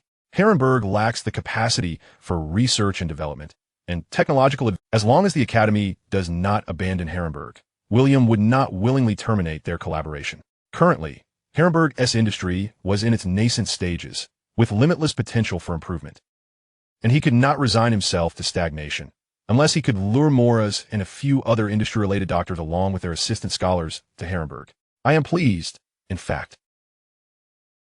And he could not resign himself to stagnation, unless he could lure Moraz and a few other industry-related doctors along with their assistant scholars to Harrenhal. I am pleased, in fact. You understand the power of machinery better than most at the Academy, and you possess the rare ability to practice and promote it. You ought to be our best asset.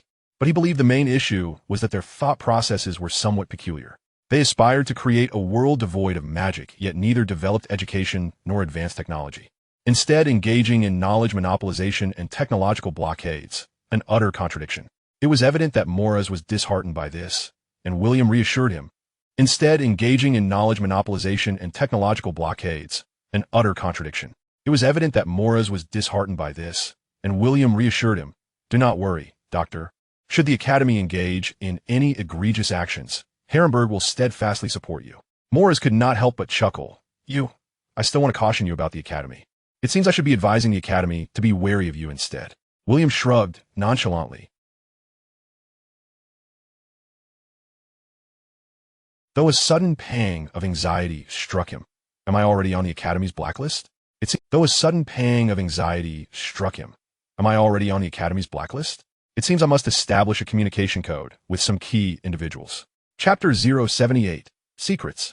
Amidst the thunderous cacophony, Harrenhal's second steam engine officially commenced operation, and as the massive water tank emerged from the edge of the city wall, those present erupted in applause and cheers. The Hoan family stood at the center, surrounded predominantly by those connected to the workshop, including Dr. Moraz, the enchanter Glop. While William busied himself developing industry within the workshop and training soldiers in the barracks, Marjorie was equally industrious. She ventured into the textile workshop. While William busied himself developing industry within the workshop and training soldiers in the barracks, Marjorie was equally industrious. She ventured into the textile workshop, distributing drinks and food to the soldiers. Furthermore, she attended numerous banquet invitations, receiving gifts from many nobles and merchants in the Harrenhal region, distributing drinks and food to the soldiers. Furthermore, she attended numerous banquet invitations, receiving gifts from many nobles and merchants in the Harrenhal region, some of whom William himself may not have recognized. Yet Marjorie had already graciously accepted their offerings. As for the servants, their affection for her knew no bounds, almost entirely disregarding his presence. This amused him somewhat, while also filling him with a sense of pride. With the second steam engine, the hydraulic workshop was set to undergo further expansion. The textile workshop required the fabrication of machinery, the recruitment of laborers, and the organization of production. The hydropower workshop was set to undergo further expansion. The textile workshop required the fabrication of machinery, the recruitment or purchase of laborers, and the organization of production, among other tasks. Lavanda also began to enhance the production processes of the blacksmith and forge, aiming to merge these two departments and incorporate additional machinery to bolster efficiency. This endeavor was undoubtedly complex, yet, after 2 years of exploration and practice, many of William's ideas and philosophies were successfully implemented in Harrenhal. William was confident that the current level of industrial management in Harrenhal was unparalleled in Westeros, indeed throughout the entire realm of ice and fire, thus allowing him to entrust matters to Walter as he set forth for the north, ostensibly to visit the Night's Watch at the Wall. A few days later, on a brisk morning, the eastern gate of Harrenhal creaked open. William emerged on horseback, the morning light cascading upon him, casting a golden hue over his armor, rendering him ever more gallant and striking. Behind him, the towering city walls obstructed the view, leaving only 2 columns of black smoke ascending into the sky. A multitude of cavalry and wagons flowed from the gate in a seemingly endless procession. Among the long line, a few banners of green adorned with golden roses and gray emblazoned with white towers fluttered, yet the majority were the sigils of House Hightower, appearing from a distance like a golden dragon coursing from Harrenhal toward King S. Road.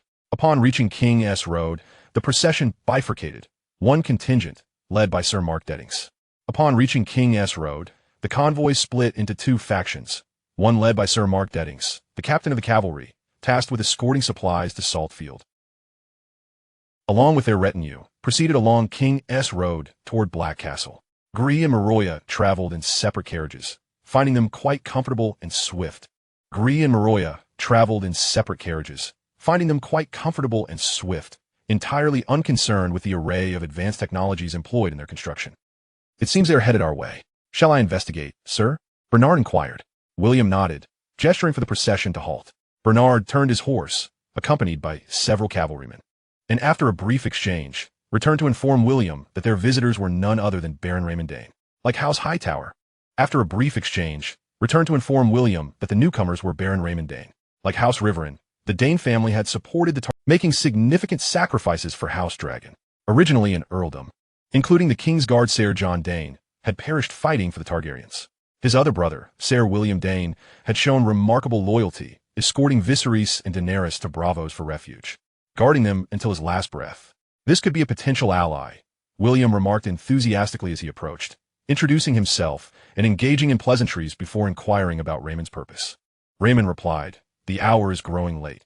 May I have the honor of inviting you, sir, along with Lady Tyrell and Lady Hightower, to Dane Castle for an overnight respite?" The Mother of Dragons harbors deep feelings for Ser William Dane. As the saying goes, affection for the house extends to its shadows.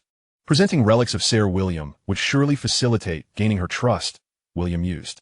Moreover, he had initially intended to spend the night in Lord Harroway's town, and a slight detour to Dane Castle would only strengthen their ties. Thus, he readily acquiesced. Before long, the party arrived at Dane Castle. Traversing fields that appeared brown and barren, stripped of wildflowers and grasses, devoid of color, the deep gray castle bore no superfluous adornments, presenting itself as a stark fortress. Though modest in size and simplicity, the Dane family welcomed them with warmth and sincerity, and the intimate banquet exuded a harmonious atmosphere, even putting Maroya at ease. Following the feast, William invited Raymond to the sacred grove, where the ancient trees stood tall and resilient, exuding an air of solemnity. They discussed affairs of the Reach, and when the topic turned to House Florent, Raymond expressed gratitude in earnest tones, recounting a previous conflict with House Hightower that had drawn in the Florents. Acknowledging that although the Danes were not vassals of Harrenburg, Count Walter had selflessly come to their aid, for which he felt indebted. "You are far too gracious. The Danes and Hightowers have stood by one another through the years. Over a decade ago, our houses fought side by side, forging an extraordinary bond," William replied, shaking his head with a sigh. If only the Florents had not grown so brazen, perhaps the Danes would not have suffered such indignities. "The Florents are merely upstarts," Raymond remarked with a hint of disdain, "and so are the Baratheons." "Indeed, House Hightower, too, has been stripped of much of its territory," William retorted. "Having fought side by side many years ago, our bond is indeed extraordinary." William sighed, shaking his head. "If not for the loss of your lands, did the Baron intend to simply let things lie as they were?" At this, Raymond appeared agitated, his eyes filled with indignation, yet eventually his gaze faltered, and he despondently murmured, "The Dane family is far too weak now." William leaned closer, lowering his voice. "Your brother, Ser William, I shall reclaim every inch of our lands in due time." He then regarded Raymond, a family of ancient lineage. Did the noble lord intend to simply acquiesce? At this, "To share a name with Ser William is a profound honor, and I aspire to achieve deeds of equal magnitude," Raymond replied, his expression growing complex, eyes wavering. After a moment, he clenched his fist and quietly said, "I fear that may be impossible. My brother wrote to me before his death, foretelling that Prince Viserys' future might be dire, urging me to support him secretly if I could. That was in the past. I recently heard that the governor of Pentos intends to arrange a marriage between Princess Daenerys and a powerful Dothraki horse lord. With this horse lord thousands of cavalry. The situation would be entirely transformed." Raymond expressed surprise, his hands trembling slightly. "Really? I cannot be entirely certain, which is why I plan to journey to Essos soon, hoping to make contact with His Highness the Prince. However, I fear it may be difficult to gain his trust, as we are strangers." After a moment of contemplation, Raymond bit his lip and declared, "Sir William, I possess something that may aid your journey to Essos." "Oh, that would be splendid," William replied, his face lighting up with a radiant smile. Chapter 79, A Place of Intrigue. The morning breeze unveiled the dawn's curtain, golden rays of light cascading across the sky.